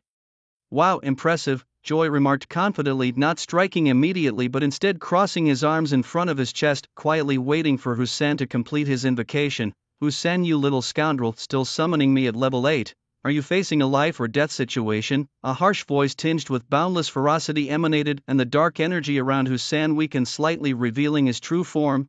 At this moment, Husan looked markedly different. His eyes turned a beast-like crimson and his mouth protruded forward, his sharp fangs glinting coldly. Great, who you are aware of the life and death battle at Medicine Mountain, and this guy is from the nation of Black and White Cows. Husan's voice followed. So you've come to participate in the Medicine Mountain life and death battle, I see, Hu Tianbiao said, his expression turning solemn upon hearing these words.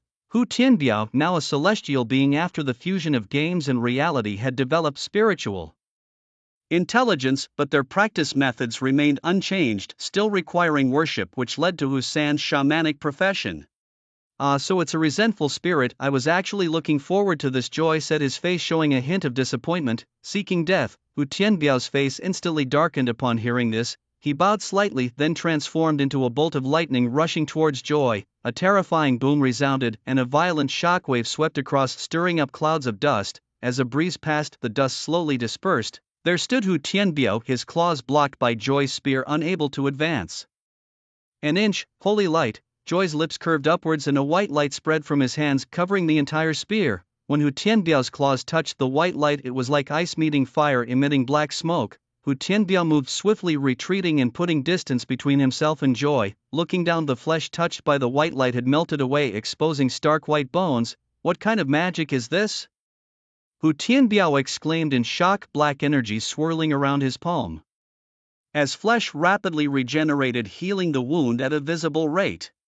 The white holy light seemed to contain a purifying force highly effective against his spiritual form. All evil spirits will be worn down by the holy light. Encountering me is just your bad luck, Joy said, his face brimming with a confident smile. He held his spear across, slightly bowed, and then transformed into a golden lightning bolt, his spear thrusting straight at Hu Tianbiao's face. Arrogant boy! Hu Tianbiao's heart was seething with rage. With a low growl, his palm filled with a dark mist, shaping into a gigantic claw that swiped towards the front, yet it was futile. The long spear in Joy's hands burst forth with a blinding holy light, melting away the dark mist wherever it touched. Unyielded, Joy charged forward to Hu Tianbiao, thrusting the spear heavily into him. Hu Tianbiao's protective aura crumbled like paper as the terrifying energy poured into him, sending him flying backward. Big brother Hu, how are you? Hu San's worried voice sounded from beneath Hu Tianbiao. From the moment they encountered these knights of the Round Table, Hu San knew they were in trouble. These knights from the Black and White Bull Kingdom possessed the power to summon holy light capable of dispelling all evil and sin, not just against ghosts but against all spirits. Hu San, being a shaman who summoned celestial spirits to enhance his strength, was completely countered. Had it been any other 8th rank fighter with Hu Tianbiao's capabilities, even if he couldn't defeat his opponent, he surely wouldn't have lost. At worst, it would have been a draw. Shut up, you little brat. I've been cultivating for so many years, I don't believe I can't overcome this foreign lad, Hu Tianbiao cursed, unable to restrain himself. Then energy surged wildly around him, transforming into a colossal rat phantom towering 20 to 30 meters high. Just as he was about to strike, Joy moved, holy light descend. Joy raised his spear high, a beam of white light erupting from him, piercing the sky. Then the light tore through the heavens, falling from above Hu Tianbiao's head, completely enveloping him.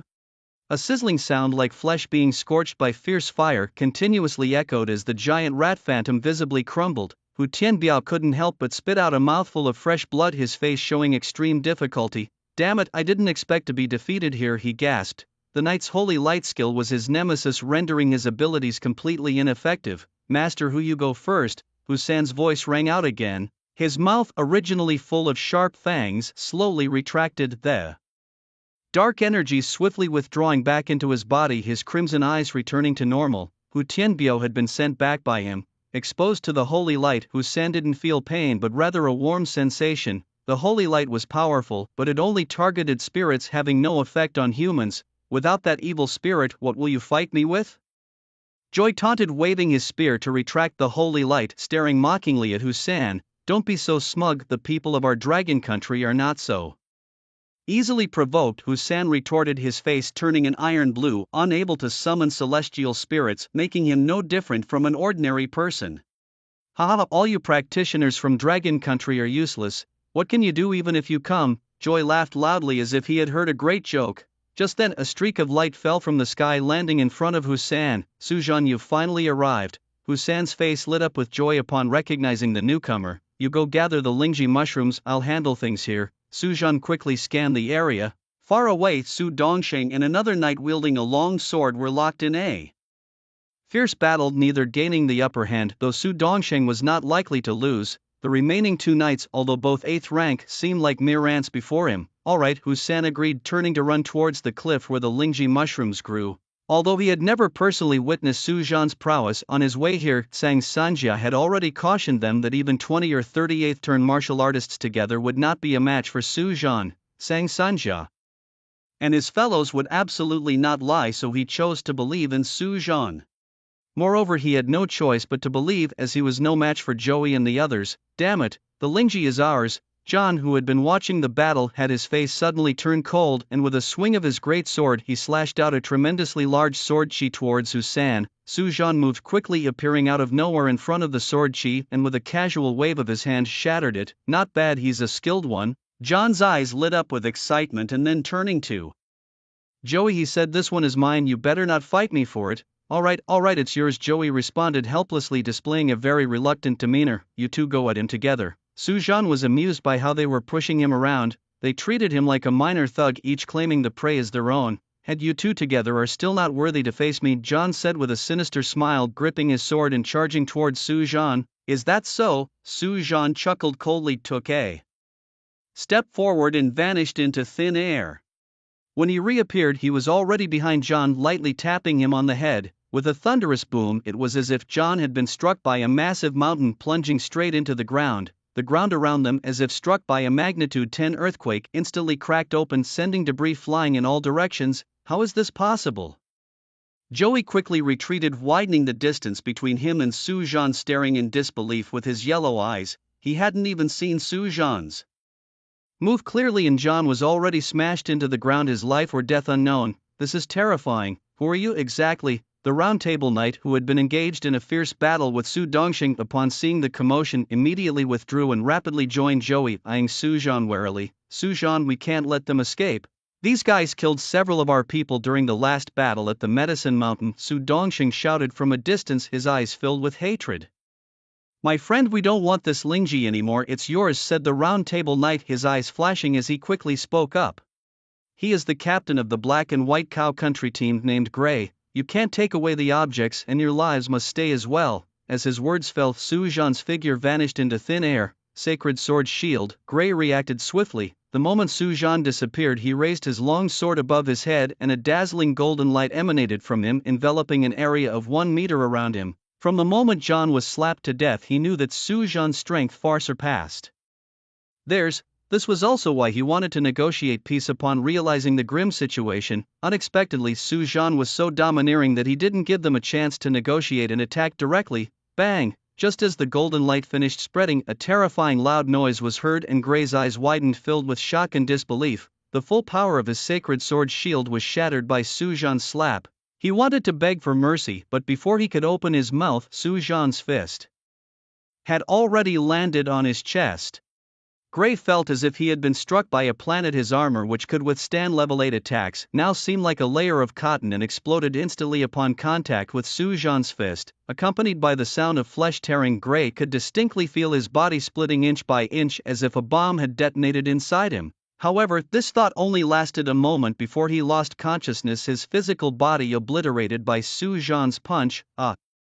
Beside them, Joey stood dumbfounded, staring at the spot where Gray had been standing, which was now just a pool of blood with no trace of Gray left. Your turn. Su Zhan's cold voice rang in Joey's ears, sounding like the king of hell from the deepest abyss. The previously stunned Joey suddenly snapped back to reality, staring at Su Zhan in terror, continuously shouting, Devil, devil, you are a devil.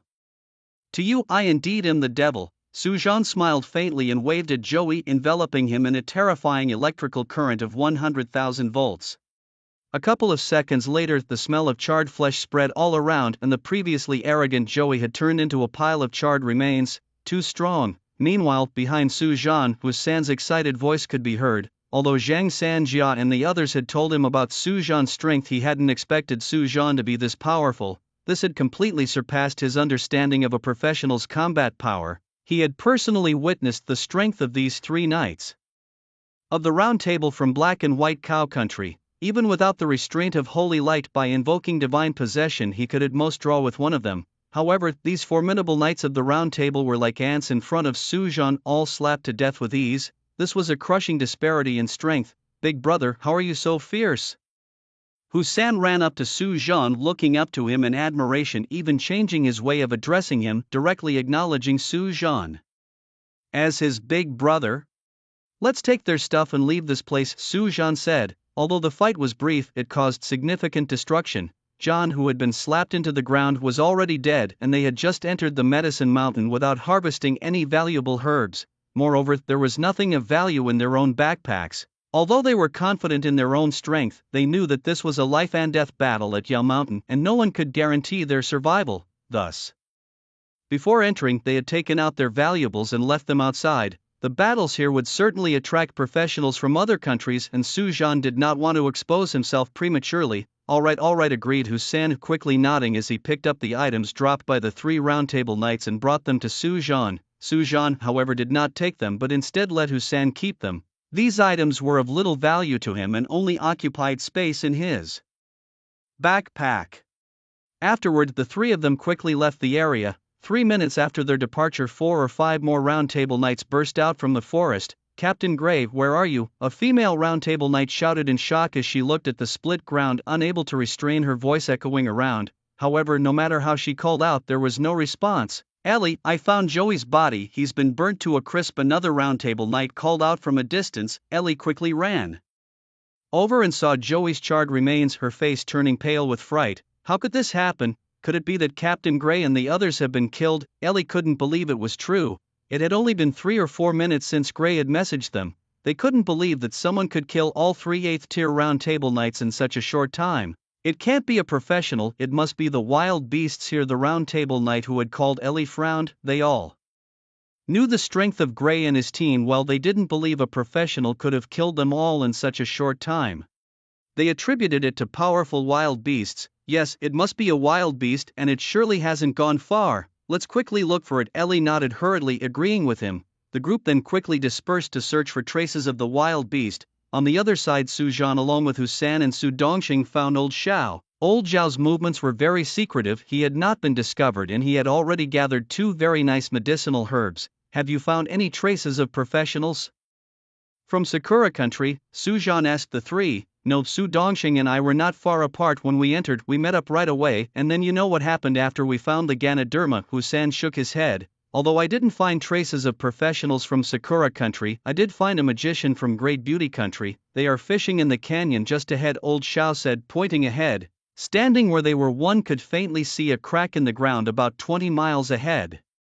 This fissure was quite wide, spanning over 10 miles, and contained a river that was home to a species of fish known as the fire scale fish. Upon being killed, these fish would produce a red pearl the size of a thumb within their bodies. Consuming this pearl could rapidly restore one's energy. Although these pearls had little use here, in the outside world they were considered a vital resource. For professionals engaged in prolonged, high-intensity combat, their energy could deplete swiftly. With these red pearls, their combat endurance could be significantly extended. First, we kill them and collect some interest. Su Zhan's gaze swiftly turned icy. The professionals from the Great Beauty Nation are just as detestable as those from Sakura Nation. In the past battles for survival on Medicine Mountain, they often ambushed the Dragon Nation's professionals. Sometimes they would form temporary alliances with Dragon Nation's fighters, but upon encountering precious treasures they would betray them without hesitation. Since then, Dragon Nation's professionals have never cooperated with them again. You don't need to come with me, just search for herbs around here and message me if you spot anyone else, Su Zhan said, looking up at Lao Xiao and the others. Don't worry, big brother, we definitely won't make a move. Hussan was the first to reply. Understood, understood. Su Dongxing and the others also responded one after another. These individuals were the elites of the Dragon Nation's professional headquarters, each one cunning and fully aware of their own strength as well as that of the professionals from other nations who had come to participate in the Medicine Mountain battle of survival. They knew better than to engage needlessly, preferring to leave it to Su Zhan. Once Su Zhan made a move, those people would crumble like paper. Su Zhan nodded, and a pair of steel wings unfolded behind him. With a loud bang, he shot out, skimming close to the ground. My goodness, that's incredible. Hussan watched Su Zhan's departing figure with admiration. Who would have thought he's a mechanic? Su Dongxing sighed deeply, his eyes filled with envy. What, his profession is a mechanic? Hussan, hearing this, widened his eyes in disbelief.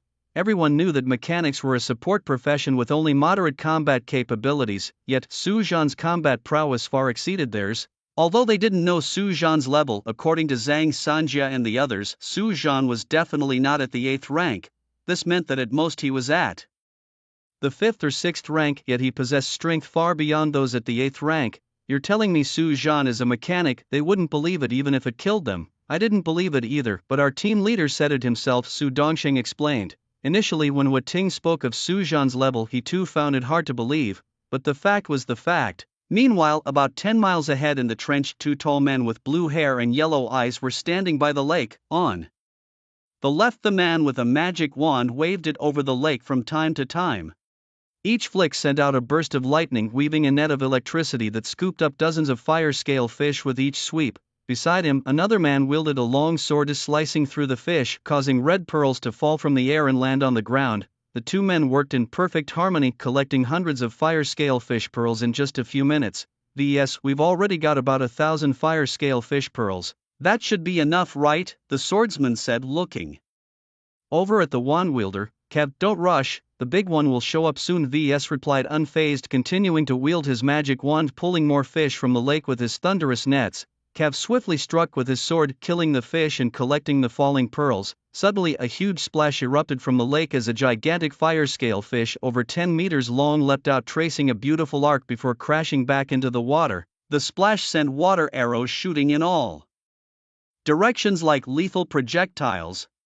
Cav reacted quickly, stepping in front of VES to slice through the incoming water arrows. I didn't expect the king of the fire-scale fish to appear, Cav said, a look of surprise and delight crossing his face. Like the regular fish, the king also condensed all its energy into a pearl upon death, but the pearl of the fire-scale fish king was a permanent item. While regular pearls needed to be consumed to be effective, merely wearing the king's pearl continuously replenished energy, acting like a portable energy reservoir. I got this information from Jarvis, VS said with a hint of pride. He had paid a steep price for this knowledge, but the potential rewards made it insignificant in comparison. His profession as a Thunder Mage meant rapid energy consumption. Possessing a King's Pearl would greatly enhance their sustained combat capabilities. What's the plan now? Cav asked, aware of the potential game-changing effect of the Pearl. We'll draw out the King with my Thunder and then you strike with your strongest blow. VES had already planned it out. The Fire-Scale Fish King, at level 8 tier 70, was tremendously difficult to kill and required precise teamwork. He had chosen Cav for his companion because Cav, a Wind Sword Knight, possessed an extremely fast and powerful skill called Wind Slash. Although it wouldn't kill the king outright, it could severely wound and break its defenses. What Weiss needed was someone to break the Fire-Scale Fish King's defenses, and then he could channel the thunder directly into the body of the Fire-Scale Fish King to blast it to death. Come on, I can't wait, Cav exclaimed excitedly. Clutching his long sword with both hands, a robust energy surged from within him, swirling around his body like a gentle breeze. Thunder, shine your light. Meanwhile, Weiss was ready, raising his magic wand high, enchanting spells. With a gentle tap of his wand towards the river, a web-like thunder burst forth, enveloping the entire water area ahead. The terrifying thunder exploded continuously in the water, blasting numerous fire-scale fish into the air, turning them into fiery fish beads that fell back into the water. Simultaneously, a massive figure leaped from the water under the brutal bombardment of the thunder. As the Fire-Scale Fish King's sword, Cav made his move, wind-slicing slash. His long sword swung and the majestic energy transformed into a series of sword energy tornadoes that instantly swept out, enveloping the Fire-Scale Fish King. The fearsome sword energy like a will continuously churned on the body of the Fire-Scale Fish King, tearing off a large number of scales, scattering them in all directions. Forbidden spell, thunder explosion. Weiss reacted just as swiftly, waving his wand to cast an extremely terrifying spell. A thin bolt of lightning shot from his wand, striking an area on the Fire-Scale Fish King where there were no scales. Although the lightning seemed small, it expanded tens of thousands of times upon impact, forming a huge thunderball that enveloped the Fire-Scale Fish King. With a loud boom, the thunderball exploded, and a bead decorated with golden patterns from the Fire-Scale Fish King floated in the air. Perfect. Weiss couldn't contain his excitement, waving his wand to try and pull the bead towards him. Just then, an unexpected change occurred. A figure suddenly appeared on the lake's surface, grabbing the Fire-Scale Fish King bead in his hand. It was Su Zhan, who had actually arrived earlier but had stayed hidden after hearing Weiss and the others, not revealing himself. Release my Fire Spirit Fish King bead, Weiss demanded, his expression turning fierce as he swiftly waved his wand to cast the Thunderball spell, sending a dozen bull-sized thunderballs flying towards Su Zhan. Thunder. Su Zhan smirked with a hint of mockery. His armor, powered by electricity, not only remained undamaged by thunder, which is also a form of electrical energy, but actually absorbed it to replenish its power. The dozen thunderballs exploded simultaneously, wrapping Su Zhan in a burst of lightning. Humph, trying to steal from me? This is what you get, Weiss sneered, his face showing a cold smile. The Thunderball spell was his most frequently used magic due to its swift execution and tremendous power. The explosion of so many thunderballs at once was immensely formidable, and a typical 8th level wouldn't be able to completely block it without sufficient defensive skills. In Weiss's view, even if Su Zhan didn't die, he would be severely injured. Impossible, how can you be unscathed? Moments later, as the lightning dissipated, Weiss exclaimed in shock, his eyes filled with disbelief. The thunder from the exploding thunderballs had clearly enveloped Su Zhan, and he should have been hit, yet there wasn't even a mark of scorching on Su Zhan's armor. VES, what do we do now? Cav's face showed deep concern, his body's energy storm surging again, ready to strike at any moment. Friend, we are professionals from the great nation of Emeria. which country's professional are you? Why haven't we seen you before? OVS suppressed the anger in his heart, looked up at Su Zhan and asked. Before entering here, professionals from each country had received information about professionals from other countries. Initially blinded by rage, VS now calmed down and realized that the information he had received did not include a professional dressed in armor like Su Zhan. You're called VS, right? Su Zhan put away the fire scale fish. King Pearl looked up at VS and continued without waiting for VS to speak. 20 years ago, in the Medicinal Mountain life and death battle, you were severely injured by a lightning-throwing unicorn wolf beast. It was a professional from Dragonia named Li Xiaoming who saved you, yet you were ungrateful, and for the sake of the unicorn wolf beast's horn you ambushed Li Xiaoming and killed him. If I'm not mistaken, that magic wand in your hand is made from the horn of the unicorn wolf beast that you got after you killed Li Xiaoming, right? Over the years, all the events of the Medicinal Mountain life and death battle have been recorded and archived by the professional headquarters. Before coming here, Zhang Sanjia had already sent all these data to Su Zhan. So the moment he saw VS, Su Zhan had found some information about him. How do you know? V's face changed drastically, a sense of panic inexplicably emerging in his heart. He is a thunder mage, and when he encountered the unicorn wolf beast, a thunder-type wild beast, his strength was suppressed and he nearly died. It was Li Xiaoming who stepped in and killed the unicorn wolf beast, allowing him to survive. Seeing Li Xiaoming about to take away the horn of the unicorn wolf beast, greed arose in his heart. He risked fighting the unicorn wolf beast just to obtain its horn. The wild beasts here, due to the special nature of their environment, all possess some peculiar traits. The horn of the unicorn wolf beast itself contained strong thunder power, and turning it into a magic wand greatly enhanced his ability to cast spells. It was precisely by using this unicorn wolf beast's horn to make the magic wand that he prospered upon returning to the great nation of Emeria. You don't need to worry about how I know this, you can die now, Su Zhan spoke softly, directly sentencing VES to death. Dragonia's professionals are not ones you can just decide to kill. Cav, make your move. Upon seeing the scene, Wes let out a terrified shout. Cav, who had been ready for battle, swiftly swung his long sword as Wes spoke, unleashing the gale slash. A tornado formed by the sword's energy shot out rapidly towards Su Zhan. In the next moment, Su Zhan's figure vanished into thin air. Where did he go? Cav, with a look of panic on his face, searched around but could not find any trace of Su Zhan. Come out, stop hiding like a little mouse, Wes yelled, waving his magic wand. Bolts of lightning shot from the wand, trying to force Su Zhan out of hiding. I'm right here. Just then Su Zhan's voice came from behind Wes. Wes spun around, his eyes wide with fear as a pair of golden eyes met his. He screamed and stumbled backward several steps. When did you get behind me? Wes's face turned pale. Su Zhan's speed was too fast, he hadn't sensed him at all. With your little skills you dare to betray and attempt to kill a professional from the Dragon Nation. You ignorant fool, today you will learn that there are always people beyond you. Su Zhan sneered, then slowly raised his hand, his palm crackling with thunder. Cyclone slash. At the same time Cav roared and charged at Su Zhan with his sword. Crack. Just as Cav reached halfway, a terrifying bolt of lightning erupted from Su Zhan, blasting Cav into the air. Mid-air, Cav was torn into pieces by the fearsome lightning. Seeing this, Wes's body shook violently, his heart filled with terror. He knew Cav's strength well, although slightly less than his. It wasn't easy to kill Cav, yet such a strong man was killed by Su Zhan without him even moving. Who are you? You can't possibly be from the Dragon Nation. Wes stared at Su Zhan and screamed, trying to stifle his fear. They had thoroughly investigated the professionals of the Dragon Nation, and there was no record of a person like Su Zhan. What do you know of the affairs of the Dragon Nation? Su Zhan said mockingly, his palm thunder exploding, engulfing Wes. Wes didn't even have time to grunt before he was melted into charcoal by the terrifying lightning, his remains scattering with the wind. Su Zhan collected the items dropped by the two, quite a few good things. After a quick glance at the items they dropped, Su Zhan was somewhat surprised. Apart from over 1,000 fire scale fish pearls, there were 3 snake eggs covered in red patterns looking extraordinary. Fire dragon snake eggs. Level, Tier 5 Class 1. Note, eggs of the fire dragon snake, which can hatch into fire dragon snake hatchlings that start at Tier 5 and can grow up to Tier 8. It turned out to be fire dragon snake eggs. They were indeed lucky. The fire dragon snake is a unique monster from the Medicine Mountain, capable of reaching level 8 turn 99 as adults. Once they step into the 9th tier, they mutate into fierce flame dragon snakes. However, reaching the 9th tier requires surviving a calamity, a trial that is mostly fatal, and no fire dragon snake has ever successfully transcended to the 9th tier.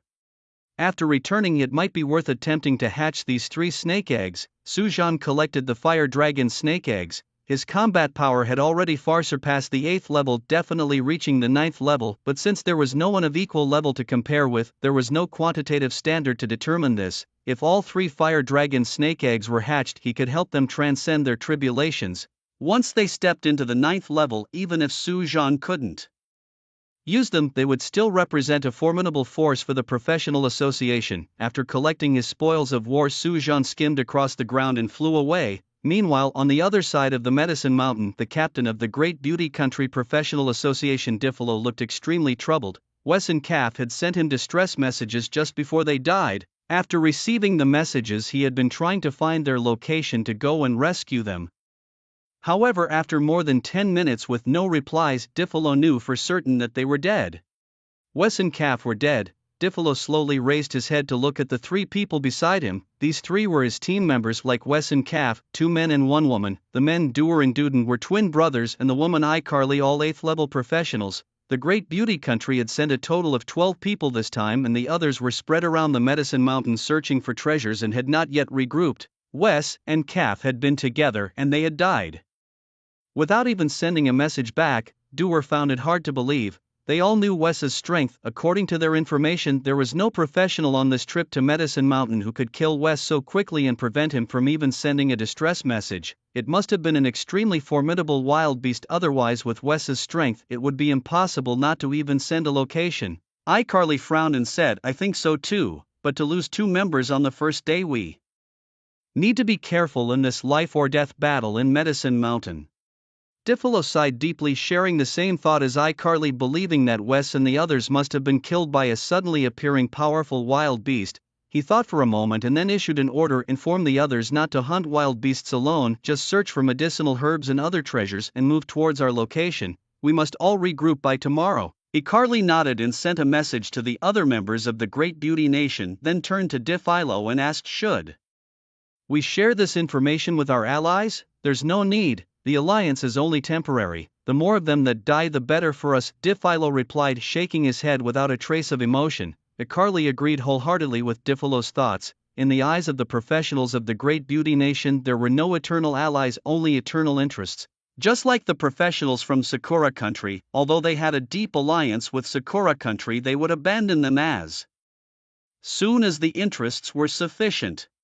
Meanwhile, over 100 kilometers away from Diffilo, Tokugawa Yoichi was questioning his subordinates about any sightings of Dragon Country's professionals. However, all the responses he got were negative. "Damn it, where have all these people gone?" Tokugawa Yoichi cursed angrily. His plan had been to eliminate the professionals from Dragon Country first, but surprisingly he hadn't found a single one. "I don't believe you can hide forever," he scoffed coldly, sending a message to the other professionals from Sakura Country to look for the treasures and to gather on the 5th day. If they encountered any professionals from Dragon Country in the meantime, they should kill them if possible or notify others to join in if not. At the same time, Su Zhan had already met up with Lao Xiao and the others. However, Su Zhan did not move with them but instructed them to slowly look for treasures while ensuring their own safety. He himself headed towards the summit of Medicine Mountain. Since its discovery, Medicine Mountain had been open more than a dozen times, but no one had ever reached the summit. The farthest anyone had gotten was halfway up the mountain. As one ascended, the number of level 8 wild beasts suddenly increased and their numbers grew with the altitude. Even if the professionals from various countries joined forces, they could not break through the massive number of level 8 wild beasts to reach the summit. With iron wings unfurled behind him, Su Zhan turned into a streak of light skimming over the treetops towards the summit. Along the way, several wild beasts attacked him, but Su Zhan simply ignored them and flew past. 10 minutes later, Su Zhan stopped at the mountaintop. "There's not a single beast here." Speed battle scanner Wang was surprised by the environment around him. He had thought that there would be many wild beasts on the summit, but the situation was completely unexpected. There were no wild beasts at all, but instead there was a lake about the size of a soccer field. The azure blue water was like a sapphire embedded in the earth, and faint energy waves visibly radiated from the water, dispersing into the air. Could the majestic energy of Medicine Mountain come from here? Surprised, Su Zhan walked slowly to the edge of the lake, and as the mist before his eyes cleared, his eyes narrowed. in the center of the lake, there was a huge stone about 10 meters in diameter floating on the water surface. The stone emitted a rainbow of light much like a giant gemstone. Wow, this looks a bit like the mythical Nuwa stone.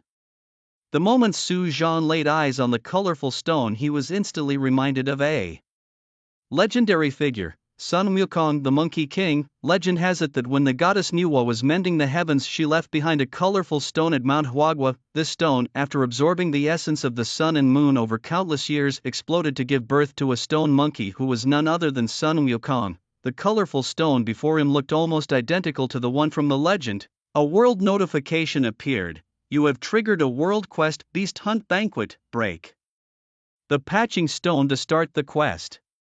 Note: if you fail to break the Nuwa stone, you will be trapped here forever, becoming part of Lake Nuwa. Beast Hunt Banquet. Su Zhan's pupils shrank as he realized this was a staggering opportunity. Not to mention anything else, the mere words World Quest were enough to underscore the dreadful nature of this task. World Quests had only appeared once before, right when the game and reality first merged, in a quest called National Occupation Survival. The task was simple, but due to the recent fusion of the game and the laboratory, monsters had mutated and were aggressively attacking humans. While all job holders needed to awaken their professions and survive, World Quests had no specific rewards. The so-called reward was simply the process of carrying out the task itself. During the last World Quest, all survivors successfully changed their jobs and altered the world structure. This time, the second World Quest appeared after the fusion of game and reality, and it was even more terrifying than before. This time it was called Beast Hunt. This was undoubtedly a mission that could change the global structure, as divine beasts of such caliber had never appeared before, and now a world quest named after hunting these divine beasts indicated that a large number of them would appear for hunting. Needless to say, the materials obtained from hunting these divine beasts would be extremely precious and could quickly enhance everyone's strength, thereby producing a wave of ninth transformations. It had been over 300 years since a ninth transformation had appeared. When they emerged in large numbers, a brutal slaughter was bound to ensue. Thinking this, Su Zhan immediately sent the news to Zhang Sanjia. At that moment, Zhang Sanjia was at the headquarters of the professionals arranging an auction for Su Zhan's skill books. Upon receiving the message, he was stunned. World Quest, Beast Hunt Banquet? Just seeing these words, Zhang Sanjia realized the seriousness of the situation. He sent a message back to Su Zhan asking him to wait a moment. Zhang Sanjia quickly reported the news to the president of the professional association, Long Outyan. At that time, Long Outyan, the president of the Dragon Country Professional Association, was in seclusion at the top of Kunlun Mountains. Upon receiving the message, he immediately left his retreat and quickly returned to the headquarters via a teleportation array. What should we do, President? Zhang Sanjia asked as he saw Long Outyan return swiftly. Tell Su Zhan, he replied, to wait until the last day of the Medicine Mountain life and death battle before attempting to break the Nuwa stone. Long Outyan spoke in a deep voice. He knew that Su Zhan couldn't possibly stay there forever, but the matter was of such significance that they needed time to strategize. Understood. Zhang Sanjia nodded. Issue the top-level summoning order calling all 8th rank members of the professional association to return within a day. Long Outyan continued. Understood. Zhang Sanjia nodded emphatically. You handle these matters, I will go and consult with the 6 Supreme Elders, Long Outyan added. The 6 Supreme Elders are also taking action. Zhang Sanjia expressed surprise. The strength of the Dragon Nation is not just from the professional association. The 6 Supreme Elders are super powerful beings who have lived for over 300 years, each of their levels reaching the 99th level of the 8th rank, even close to the 9th rank. However, since the precise details of the 9th rank were unknown, they had not yet completed their job change tasks, after returning from the last encounter in the Coffin Mountain Celestial Secret Realm. Zhang Sanjia had informed them of the conditions needed to break through to the 9th rank. During this period, the 6 Supreme Elders had left their seclusion to embark on their quests to achieve the 9th rank. This mission involving the Divine Beast was their chance for a breakthrough. Once Dragon Nation has the first 9th rank professionals, other nations will fall far behind us. Tell Su Zhan that Dragon Nation will never forget his contributions. He is a great hero of our nation. Long Outyan said, his eyes filled with excitement about the significance of this for Dragon Nation. A step ahead is a step ahead of the rest. When Dragon Nation first has 9th rank professionals, even if other nations have them, they will be far behind us, he stated. I understand, nodded Sang Sanja heavily and quickly sent a message to Su Zhan before turning to head back to his office to issue the top-level summoning notice. Simultaneously, members of the Dragon Nation Professional Association who were at the 8th rank and scattered around the world received the top-level summoning order. Although they did not know what was happening the moment they saw the top-level summoning order, they dropped whatever they were doing and started heading back to the headquarters of the professionals. The summoning orders of the Dragon Nation Professional Association were divided into 4 levels: junior, intermediate, senior, and top level. When a top-level summoning order was issued, it meant that the matter was related to the life and death of Dragon Nation. Meanwhile, a top medicine Mountain Su Zhan also received Sang Sanja's message. With just a glance, Su Zhan agreed. He then sent a message to Old Xiao and the others, instructing them not to look for treasures during the upcoming period but to find a place to hide and ensure their own safety, as the treasures of Medicine Mountain were trivial compared to the impending world mission. As for the professionals from Sakura Nation, they would all gather at the foot of Medicine Mountain on the last day, so there was no need for Su Zhan to find them one by one. Time slowly passed. And in the blink of an eye, 6 days had gone by. At this time, 50 kilometers away from Medicine Mountain, beneath a pool of space had been created by Old Xiao and his companions. Today marks the 7th day and Yashan is about to close. Unfortunately, Husan has not found any valuable medicinal herbs. He sighed deeply, feeling somewhat helpless. Don't complain, just follow the orders, obediently advised Lao Xiao calmly. Of course I will follow the orders, but seeing those damn people from the Cherry Blossom Country getting so many treasures, I just can't feel at ease, Husan muttered, clearly disgruntled.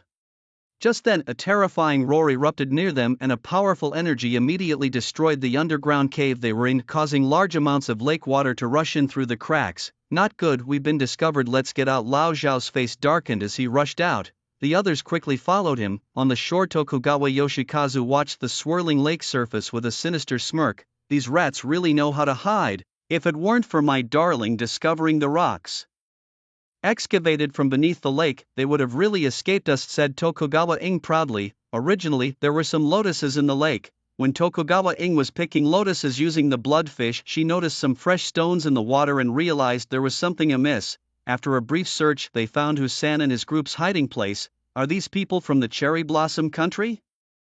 Husan landed on the shore, scanned the area, and his eyes narrowed as he saw dozens of Cherry Blossom Country professionals staring intently at them. Split up, head for the mountains, Su Dongsheng growled lowly, quickly turning and dashing toward the forest behind. The others reacted just as swiftly, using their speed-enhancing skills to race into the forest. They all remembered Su Zhan's words not to engage with professionals from other countries before he arrived. Haha, a bunch of monkeys, they sure run fast, Tokugawa Yoshikazu sneered, waving his hand, and the professionals from the Cherry Blossom Country burst out laughing as they chased after them. Haha, the monkey hunting operation has begun, run faster, they mocked, each choosing their own target to pursue. Meanwhile, at the mountaintop, Su Zhan also received the message from Husan and his group. These bastards.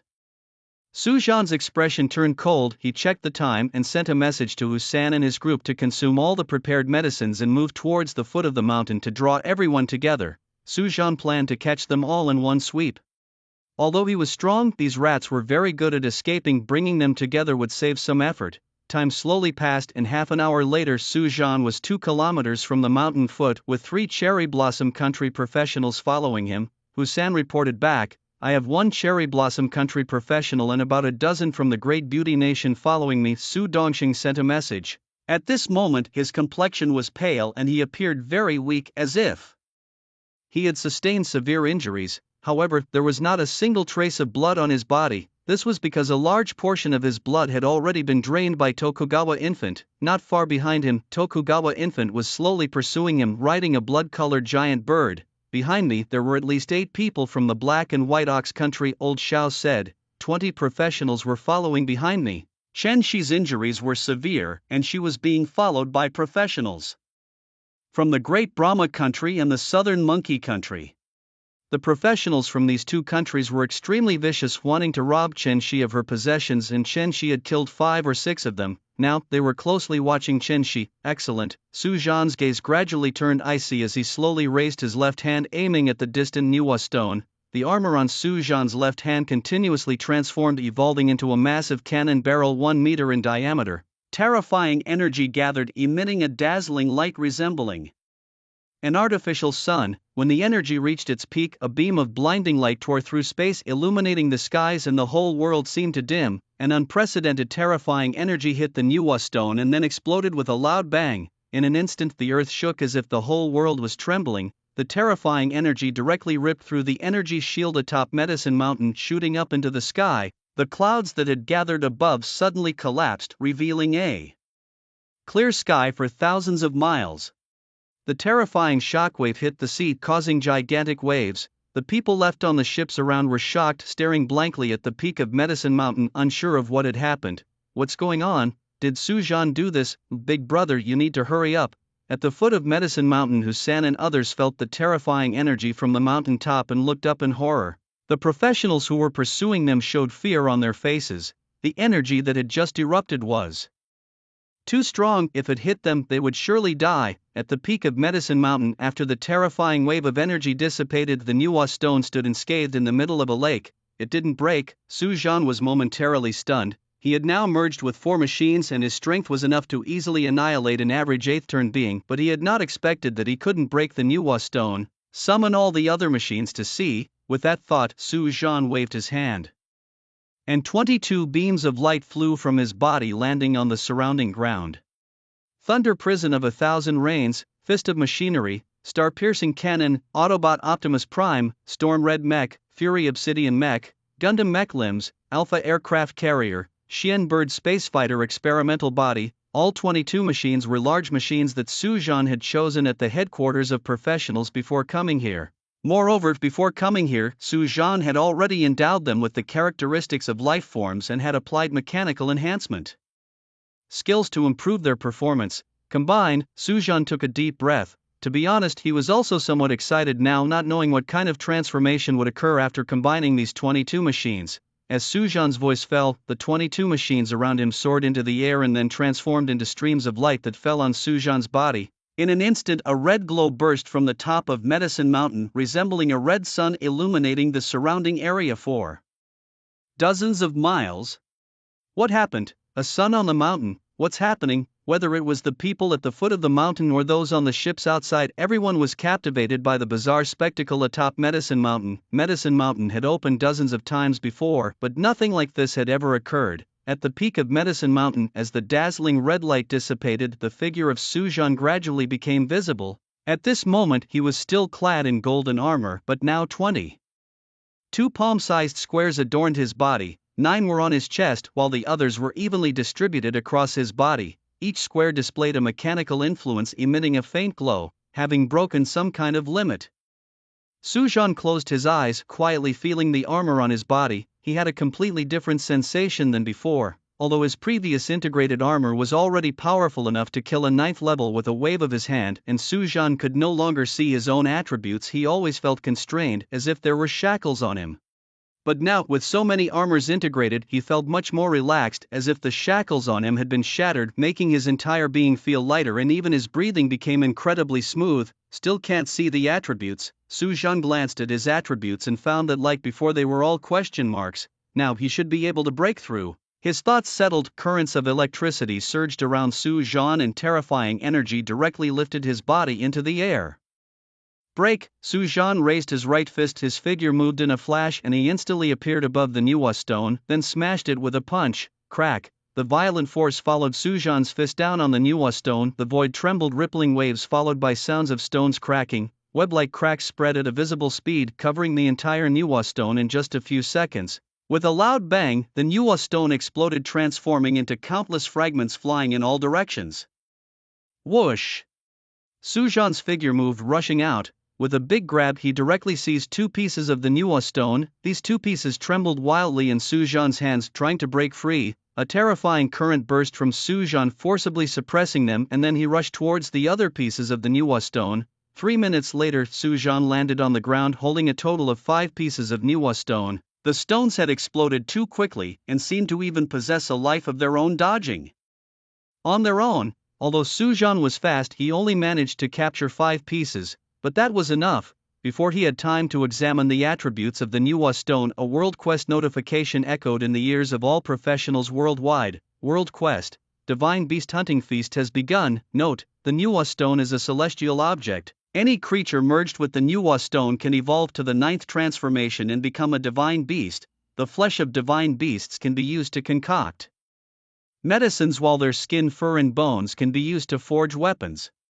Divine beasts are one-off monsters. Once hunted, they do not respawn, and the likelihood of dropping items from these divine beasts will significantly increase. Guaranteed to drop a skill book. Important note: when a certain number of divine beasts have been killed, the second phase of the world quest, Bloodbath of the Divine Soldiers, will commence. The quest's note was straightforward, but the implications were clear to everyone. Hunting divine beasts, whether in the Dragon Country or other nations, represented a mark of honor. Just as there are dragon hunters in the great country of beauty, Dragon Country has its titles. A world quest has appeared. Could this be related to the recent disturbance? Tokugawa Eiichi was visibly shocked. Yes, perfect, I want to control an Eastern divine dragon. Tokugawa Infant clapped his hands excitedly like a child. What's going on? Hu-san was completely baffled. Kid, your chance has come, this is a grand era, whispered Hu Tianbiao. Meanwhile, old Xiao and others were equally stunned. A divine beast hunting feast? Shinxi's lips parted slightly, her mind racing as she quickly grasped the severity of the issue. The world was about to change. They all knew the special nature of a world quest. This was not just a mission but a symbol of the dawn of a new era. The hunt had begun. Atop the mountain, Su Zhan put away the Nuwa Stone, his expression cold, a terrifying intent to kill emanating from him. Bang! The steel wings behind Su Zhan unfolded, and a horrifying energy blasted from the thrusters beneath the wings, accompanied by a loud noise, propelling Su Zhan into the sky, disappearing into the horizon. Just 5 minutes before Su Zhan shattered the Nuwa Stone halfway up the Demon Mountain, Hu-san, in a pathetic state, burst out of the forest and crashed heavily to the ground. Brother Su, you better hurry up. Hu-san lay on the ground, motionless, feeling near death. This was the aftermath of enduring 50% of Hu Tianbiao's strength, his body aching intensely as if all his bones were shattered. This condition was expected to last at least half a month. However, it wasn't entirely without benefit. Once he recovered, he could withstand even more of Hu Tianbiao's power. Hu-san, what the hell happened to you? Then old Xiao and Sudong rose from the forest, scanning the motionless Hu-san, almost thinking he was dead. More and more people arrived. Shenxi landed, wielding a long sword, her gaze coldly scanning the forest. Simultaneously, dozens of figures burst out of the woods, surrounding Hu-san and his group. In moments, a bunch of rats sure can run. In the sky, Tokugawa Infant arrived late on a blood-red giant bird, sweeping a glance and discovering that professionals from the great country of beauty and the black and white cow country had all arrived. Are you all here for them? Eiichi Tokugawa's gaze swept over the professionals from other countries and a smirk involuntarily appeared on his face. It seems that the Chinese professionals have really provoked everyone, managing to unite so many countries' professionals against them. These people are ours, declared Captain DiFiero of the Great American Empire, his eyes fixed on Eiichi Tokugawa. Before the game descended, the Cherry Blossom Country was just a small nation, merely a lapdog of our great and beautiful country, and it's still the same now. Captain DiFiero, I think now is not the time to talk about these matters. Let's capture them first and then think about distribution, Tokugawa replied with a smirk, showing he didn't take DiFiero seriously. This is medicine mountain, not the outside world. I wouldn't care even if the president of the great beautiful country's Magicians Association came here. Upon hearing this, DiFiero's face darkened, and just as he was about to rage, a violent explosion erupted from the top of Medicine Mountain. A terrifying energy swept across, forcing everyone to bow their heads. Then they saw numerous fragments of Nuwa Stone, like meteors, streaking across the sky, flying in all directions. At that moment, the voice of the World Mission prompt echoed in everyone's ears. World Mission Alert! Divine Beast Hunting Feast has begun. A world mission? Divine Beast Hunting Feast? Unexpectedly, a world mission had commenced at this time. Our chance to advance to the 9th transformation has come. We are indeed the chosen ones. I never thought that the second world mission would be to hunt divine beasts. Once a divine beast is slain, surely someone will use the dropped treasures to reach the 9th transformation, Tokugawa said, seeing this as their opportunity. Everyone was stunned for a moment, then realized the changes the world mission could bring. Eiichi Tokugawa's eyes gleamed and he burst into wild laughter. These past few days, they had collected many treasures on Medicine Mountain which could greatly enhance their strength. And now with the Divine Beast Hunting World mission starting, Tokugawa saw it as a heavenly opportunity to use the treasures they obtained from Medicine Mountain to boost their strength for hunting divine beasts. I want to enslave a divine beast. Tokugawa Infant in the Air was especially excited. The more blood his profession controlled, the more massive the energy contained, the stronger his power became. If he could control the blood of a divine beast, his power would reach an extremely terrifying level. Moreover, for him, as long as you possess blood, it would be subdued by his skills. Let's join forces and kill these professionals from the Dragon Country first, then go hunt the divine beast. At this moment, DeFiero had no mood to argue with Tokugawa anymore. He only thought about quickly killing Husan and the others and then leaving Medicine Mountain. Hunting divine beasts, a task of global significance, requires swift action. Whoever is the first to successfully hunt down a divine beast will reap the greatest rewards. It had been decades since any of these individuals reached the 8th level, and their sole aspiration was to advance to the 9th level. Now the opportunity had finally arrived. Everyone be careful and hold on until Xu Zhang arrives, one of them said anxiously. Old Xiao, watching the formidable energy rising from the bodies of Dui Rongi and his comrades, felt a pang of fear and his eyes darted around, hoping to catch a glimpse of Xu Zhang. Professionals from the nations of Sakura, Great Beauty and Black and White Cow, numbering over 30 people, joined forces. Along with professionals from southern Monkey Country, the group totaled over 40, surrounded by more than 48th level fighters. Escape seemed impossible. Ice Frost Great Tengu. Tokugawa Eiichi was the first to act, summoning a giant dog 5 meters tall, radiating an aura of chilling cold. The giant dog bellowed and charged towards Husan and his group, its path instantly frosting the ground with ice. Blazing fire burns the sky, single slash, thousand swords flight. Meanwhile, professionals from other countries, including DeFiero, unleashed their skills. In an instant, the clear sky was blanketed with a myriad of abilities, turning it into a dazzling canvas of colors.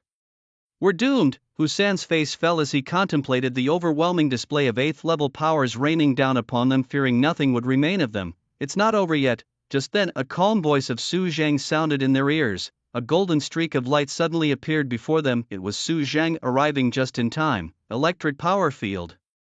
In the next moment, a terrifying surge of electricity spread from Su Zhang's body, forming a circular shield that enveloped Husan and the others. As the skills from DeFiero and others fell, a thunderous roar erupted, and the energy blast swept across the area like fireworks. The solid rocky ground was pulverized into dust in the blink of an eye, and thick smoke billowed up, darkening the sky as if a magnitude 10 earthquake had struck the island. Now that the professionals from Dragon Country are dead, it's time to discuss our own matters, DeFiero said, clapping his hands and looking towards Tokugawa Eiichi as the smoke from the explosion center began to clear.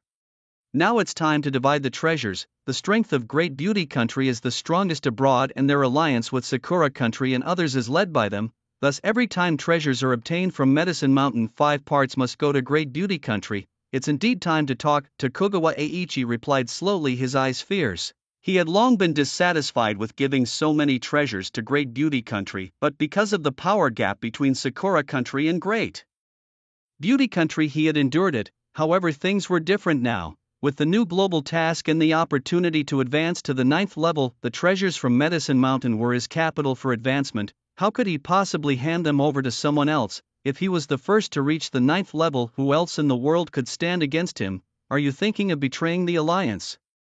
DeFiero instantly sensed a change in Tokugawa Eiichi's demeanor and became alert.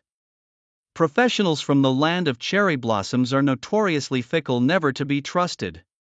This was also why the people from the Great Beauty Nation were after the treasures, to weaken their power and prevent any backstabbing. Look, who is that? Damn, did our attacks do nothing? Who are you? Are you also a professional from the Dragon Nation? The surprised shouts drew the attention of both DeFiero and Tokugawa Eiichi. Where dozens of professionals' terrifying energy should have reduced the area to rubble, not only was it unscathed, but there was also a figure clad in golden armor. Who are you? Sensing trouble, Tokugawa Eiichi no longer argued with DeFiero but instead watched Su Zhang warily. As for DeFiero, the tension between them was quickly forgotten. Facing a professional from the Dragon Nation unified these two countries in a fearful alliance, for both harbored suspicions, preferring to gain no advantage themselves rather than allowing a Dragon Nation professional to benefit. I am Su Zhang, a professional from the Dragon Nation. If you want revenge in your next life, remember my name. Su Zhan's voice was soft yet carried a chilling murderous intent. You escaped the net and didn't hide like a rat, daring to come out and court death. Perfect, I'll send you on your way, Gao Ling. With a cold laugh, Tokugawa Eiichi gestured towards the forest behind him. A shadow burst out from the trees at lightning speed. Dressed in black tight clothes with only his fierce eyes visible and a sword in hand, he was enveloped in a sinister black aura. A demon blade. Defiro's eyes narrowed. In shock, they all knew that among the people from the land of cherry blossoms there was a demon blade wielder of level 8, rank 98. Though his identity had been concealed and he hadn't been seen throughout the journey, other nations' professionals also showed a wary expression upon seeing Gao Ling. Clearly aware of the demon blade wielder's fearsome reputation, Gao Ling killed him, ordered Tokugawa Eiichi. Upon receiving the order, Gao Ling, silent and gripping his demon blade, turned into a black lightning and charged.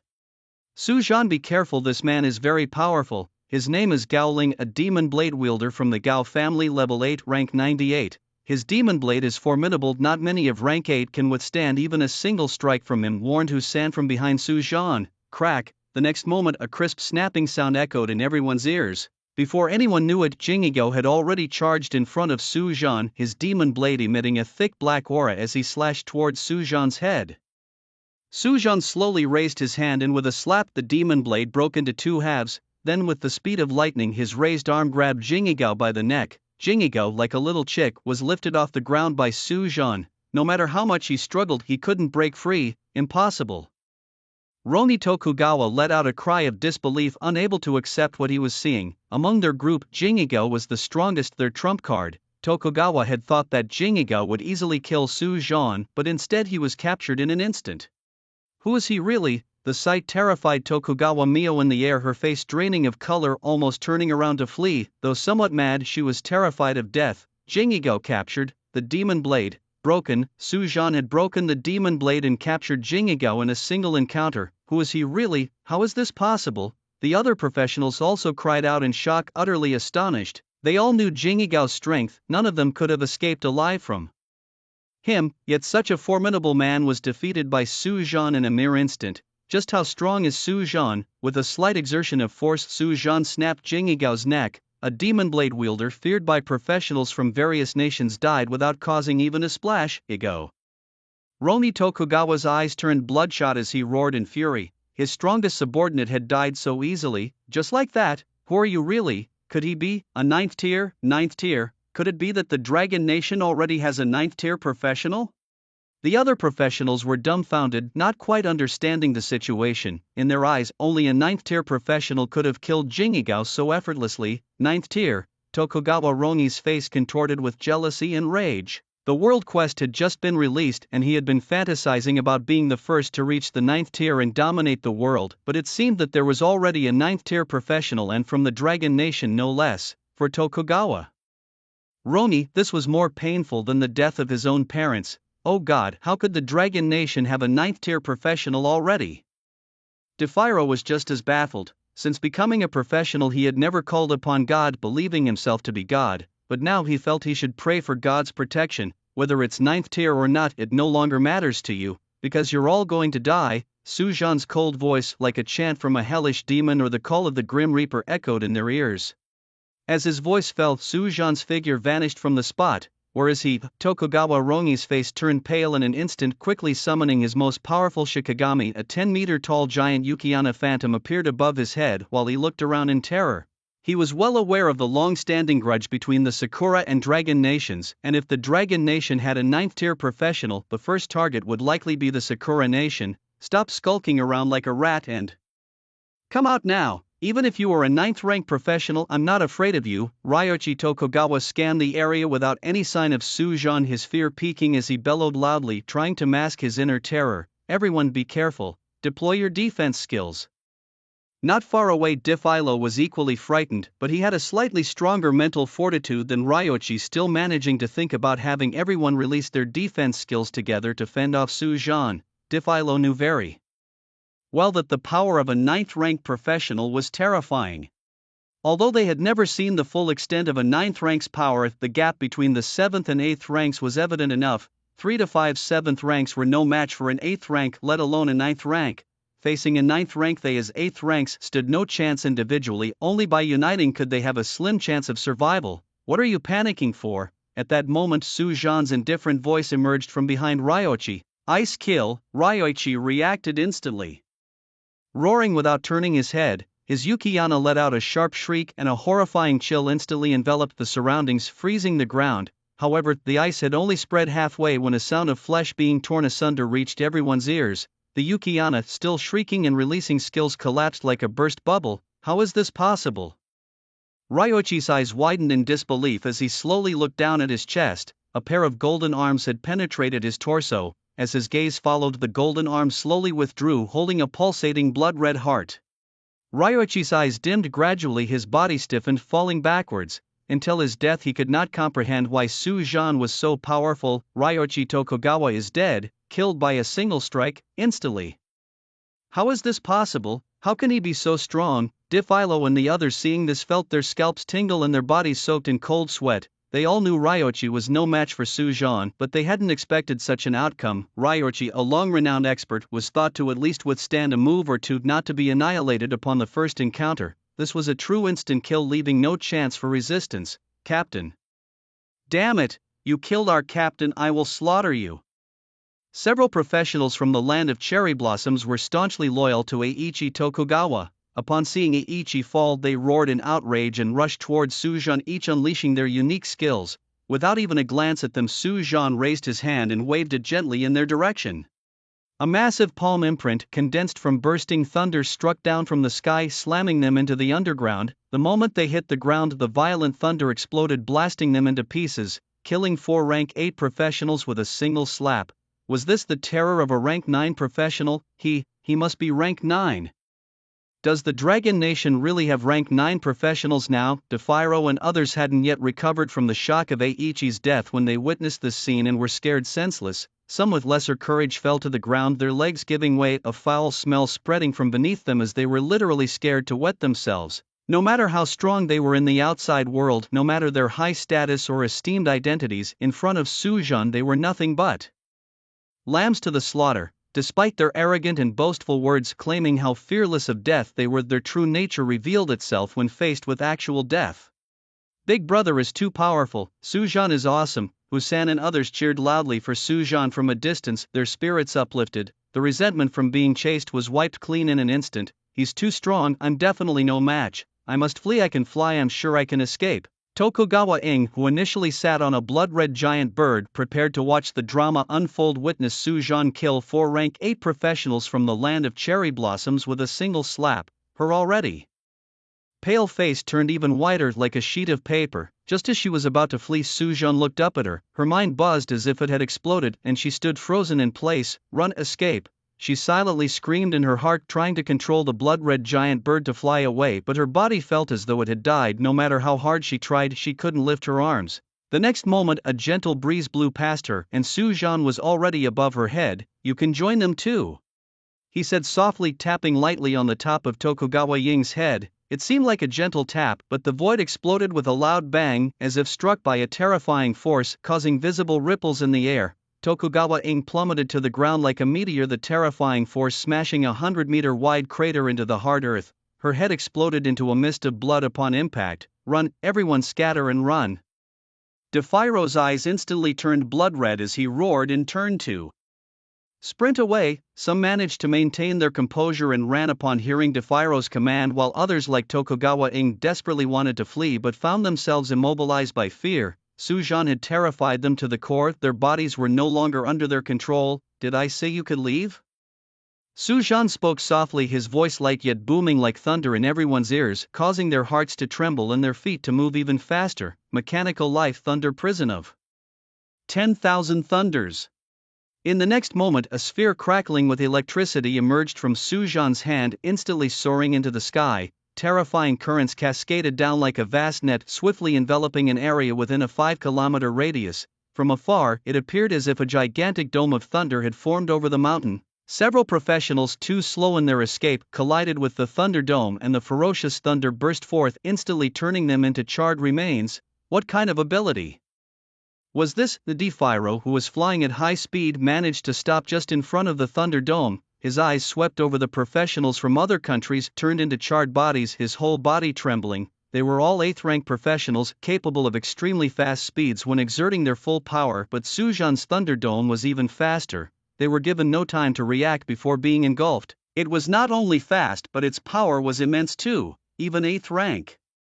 Professionals who deployed their defensive abilities were instantly electrocuted into charred remains upon impact, with the Thunderdome indicating that the electrical energy of the dome was at least 100,000 volts.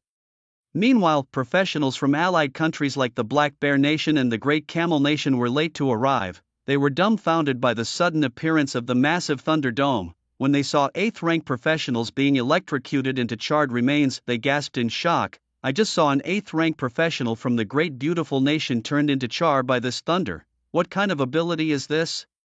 How is it so powerful? People from the Great Empire and the Cherry Blossom Nation were chasing the Chinese volunteers, right? Why are they now fleeing? Could it be that this Thunderdome was released by Chinese volunteers? Weren't the people from the Dragon Nation just being pursued? How could they possibly have such a formidable weapon? Everyone was baffled. In fact, they had long known that professionals from the Cherry Blossom Nation and the Great Beautiful Nation were jointly pursuing the professionals from the Dragon Nation. Although nominally allies with the Dragon Nation, it was really just a transaction of interests. Faced with the treasures of the Medicine Mountain, they would not take the initiative to help the professionals from the Dragon Nation until they had gathered enough treasures for themselves. Let's go and see, said Ager, the leader of the professionals from the Black Bear Nation, his face changing colors before he finally muttered and led his people toward the Thunderdome. Inside the Thunder Prison, Su Zhan moved swiftly towards D-Fyro. This Thunder Prison was a device gathered from other professional associations by Zhang Sanjia. Originally, it was a giant iron box with a diameter of 10 meters that, upon being powered, could release a powerful electric current, forming a cage. However, due to the enormous electricity consumption, even at the lowest output it consumed 10,000 volts per second, it was somewhat of an impractical tool for the professionals in the guild. Even in the hands of Su Zhan, this device couldn't fully unleash its potential until it was enhanced by the energy output of blue gold, allowing Su Zhan to maximize its power. Where do you think you're going? Within less than a second, Su Zhan had already flown behind DeFilo, his voice calm yet cold as it reached DeFilo's ears. You can't kill me, you can't kill me. I am an elder of the Great Beautiful Country's Magic Association. Killing me would be tantamount to declaring war on the Great Beautiful Country. DeFilo, spinning around and facing Su Zhan, who was now close at hand, involuntarily swallowed, invoking the name of the Great Beautiful Country in his defense. Do you think I would be afraid? A sneer formed on Su Zhan's lips. The era of the 9th turn is coming, the true golden age. When all the 9th turners rise, the power of the Great Beautiful Country will be insignificant. Moreover, the Great Beautiful Country, with its severe oppression of professionals from other nations, is bound to become a target swallowed by the torrent of history. As for the Dragon Country, it is leading in this era of the 9th turn, destined to be the country that leads the 9th turn era.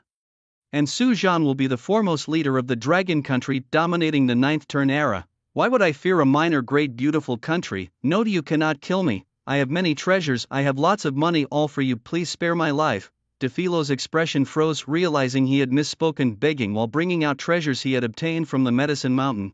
Facing a 9th turn professional trying to oppress Su Zhan with the power of the Great Empire was simply impossible. As the first 9th turn professional to emerge in the 300 years since the integration of game and reality, he was invincible, no one could subdue him. Killing you, these things will also be mine. Su Zhan's lips curled in a mocking smile, raising his hand pointing skyward. A bolt of lightning thick as a bucket descended from the heavenly prison of myriad thunders above, striking DeFilo precisely. You can't. DeFilo's eyes widened with rage, attempting to speak, but the terrifying power of the thunderbolt, reaching 200,000 volts, cut him off mid-sentence, turning him into charred remains. This was also one of the effects of the heavenly prison of myriad thunders. It had an automatic enemy locking feature capable of striking a targeted subject with lightning within its range. Meanwhile, outside the heavenly prison of myriad thunders, Ager of the Black Bear Country and others flew over, witnessing DeFilo being turned to ashes right before their eyes, their faces showing fear and confusion. May I ask who you are? Ager asked bravely, looking at Su Zhan. Su Zhan glanced at him indifferently, then turned to look back at the interior of the heavenly prison of myriad thunders. The farce should end. Then, terrifying electric energy surged from Su Zhan's body, shooting into the sky and ultimately flowing into the heavenly prison of myriad thunders. Crack, crack. In the next moment, thunderbolts fell like raindrops from the sky prison of thunder, striking with precision those professionals from the Great Beauty and other nations who were hidden in the forest. Spare my life, please. I beg you, spare me. I don't want to die yet.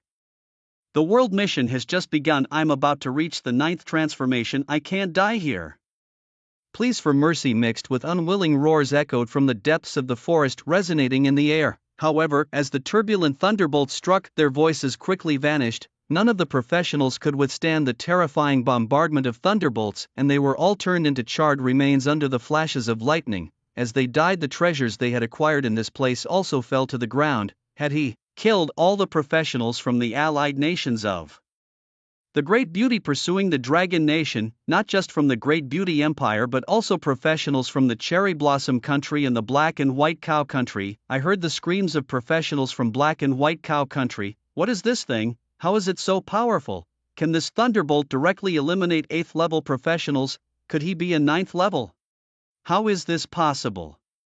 Ager and others watched as the lightning from the sky prison of thunder continued to fall, hearing the wails around them, each feeling a chill down their spine and looking at Su Zhan with fear and horror. Big brother, you're fierce. Ha, well done. Hu-san laughed wildly, the wails around him sounding like music every second, bringing him extreme pleasure. Such strength, definitely at the 9th level. Chen Shi looked excited, his gaze towards Su Zhan filled with admiration. Old Shao and the others felt the same. The strength displayed by Su Zhan was overwhelming, making their scalps tingle and even causing a slight feverish sensation on their bodies. They were all aware of the world mission and understood that this was their chance to step into the 9th level. Now, with the combat power shown by Su Zhan, he had definitely reached the 9th level. This meant that once they stepped into the 9th level, they would possess this kind of strength. This is the true power of a strong being, with thunderbolts swirling with a wave of his hand. Below the 9th level, all are mere ants. This is the real technique of an immortal. Hu-san, you and the others go collect the items dropped by those people. I'll wait for you at the exit. Su Zhan's figure appeared suddenly before everyone. His speed was so fast that to Hu-san and the others it almost seemed like teleportation.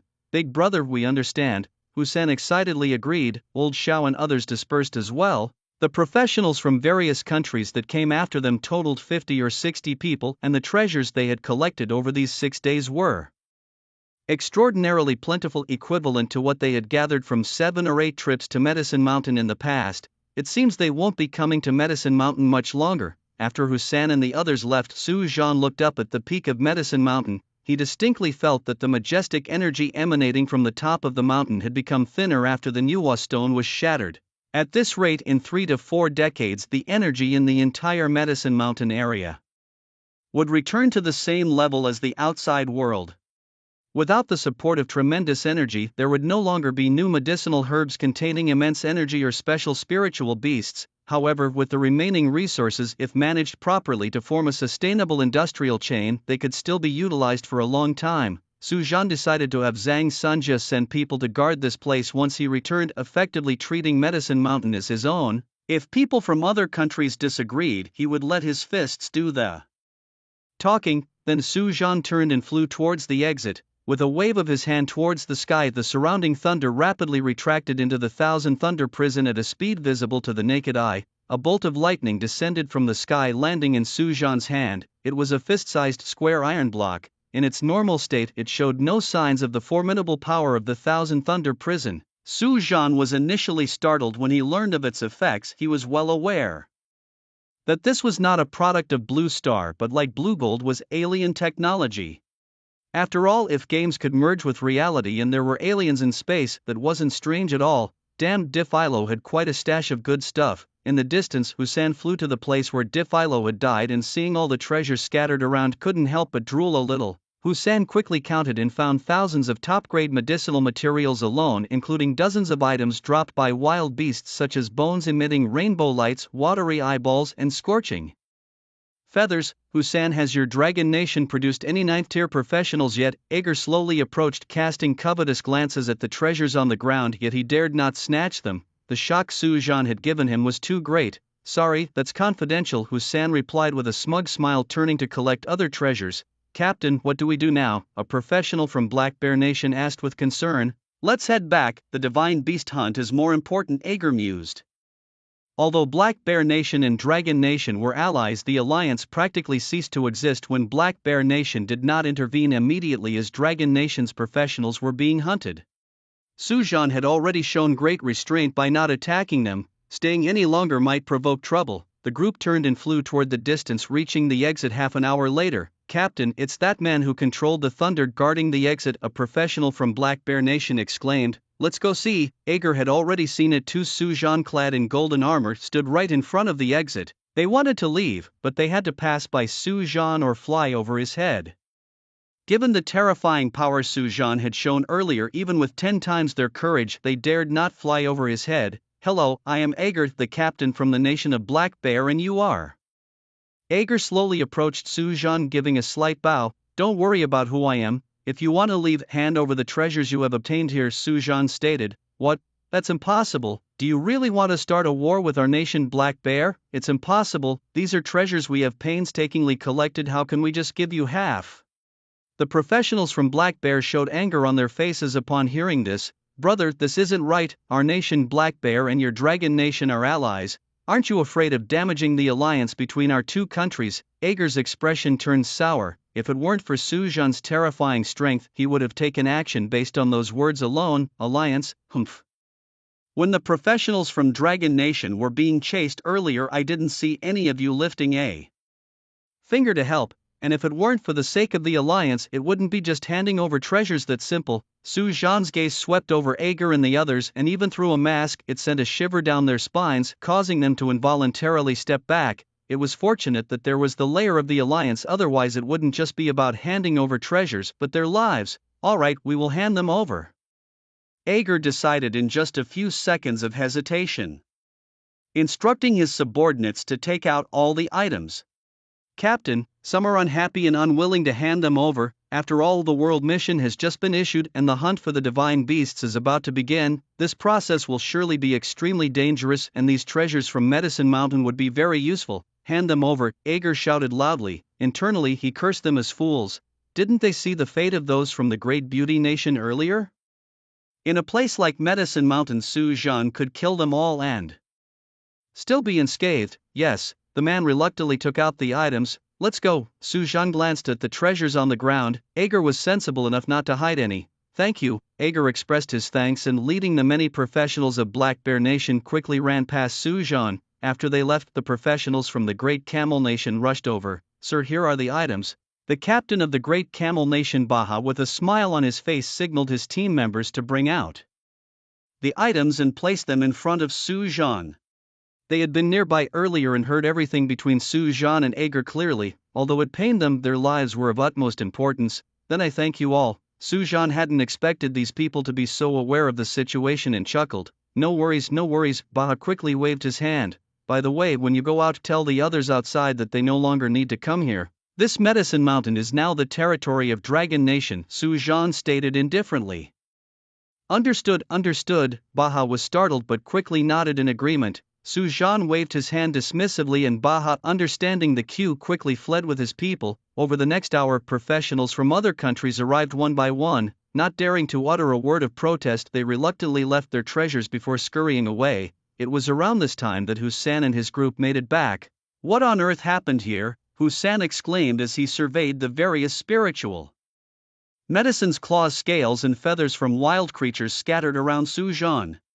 They had just plundered these items from the professionals of the Great Beauty Nation, thinking they had gathered quite a haul, but the treasures surrounding Sujan were even more abundant, all left behind by professionals from other countries. "From now on, the Medicine Mountain is solely for the Dragon Nation. No other country's people may come here," Sujan stated calmly, as if he was discussing a trivial matter. This statement, however, shocked Hussein and the others deeply. It was well known that when Medicine Mountain was first discovered, everyone wanted to claim it for themselves, leading to fierce disputes and countless casualties. Eventually, the current rules were established through battle. No one could have imagined that Sujan would now simply declare the mountain's ownership with a single sentence. "Big Brother is mighty." Hussein couldn't help but cheer. Including Lao Shao and the others, no one found anything amiss with Sujan's declaration. The rules of medicine Mountain were forged through combat, and now Su Zhan claimed it for the Dragon Nation through his strength alone.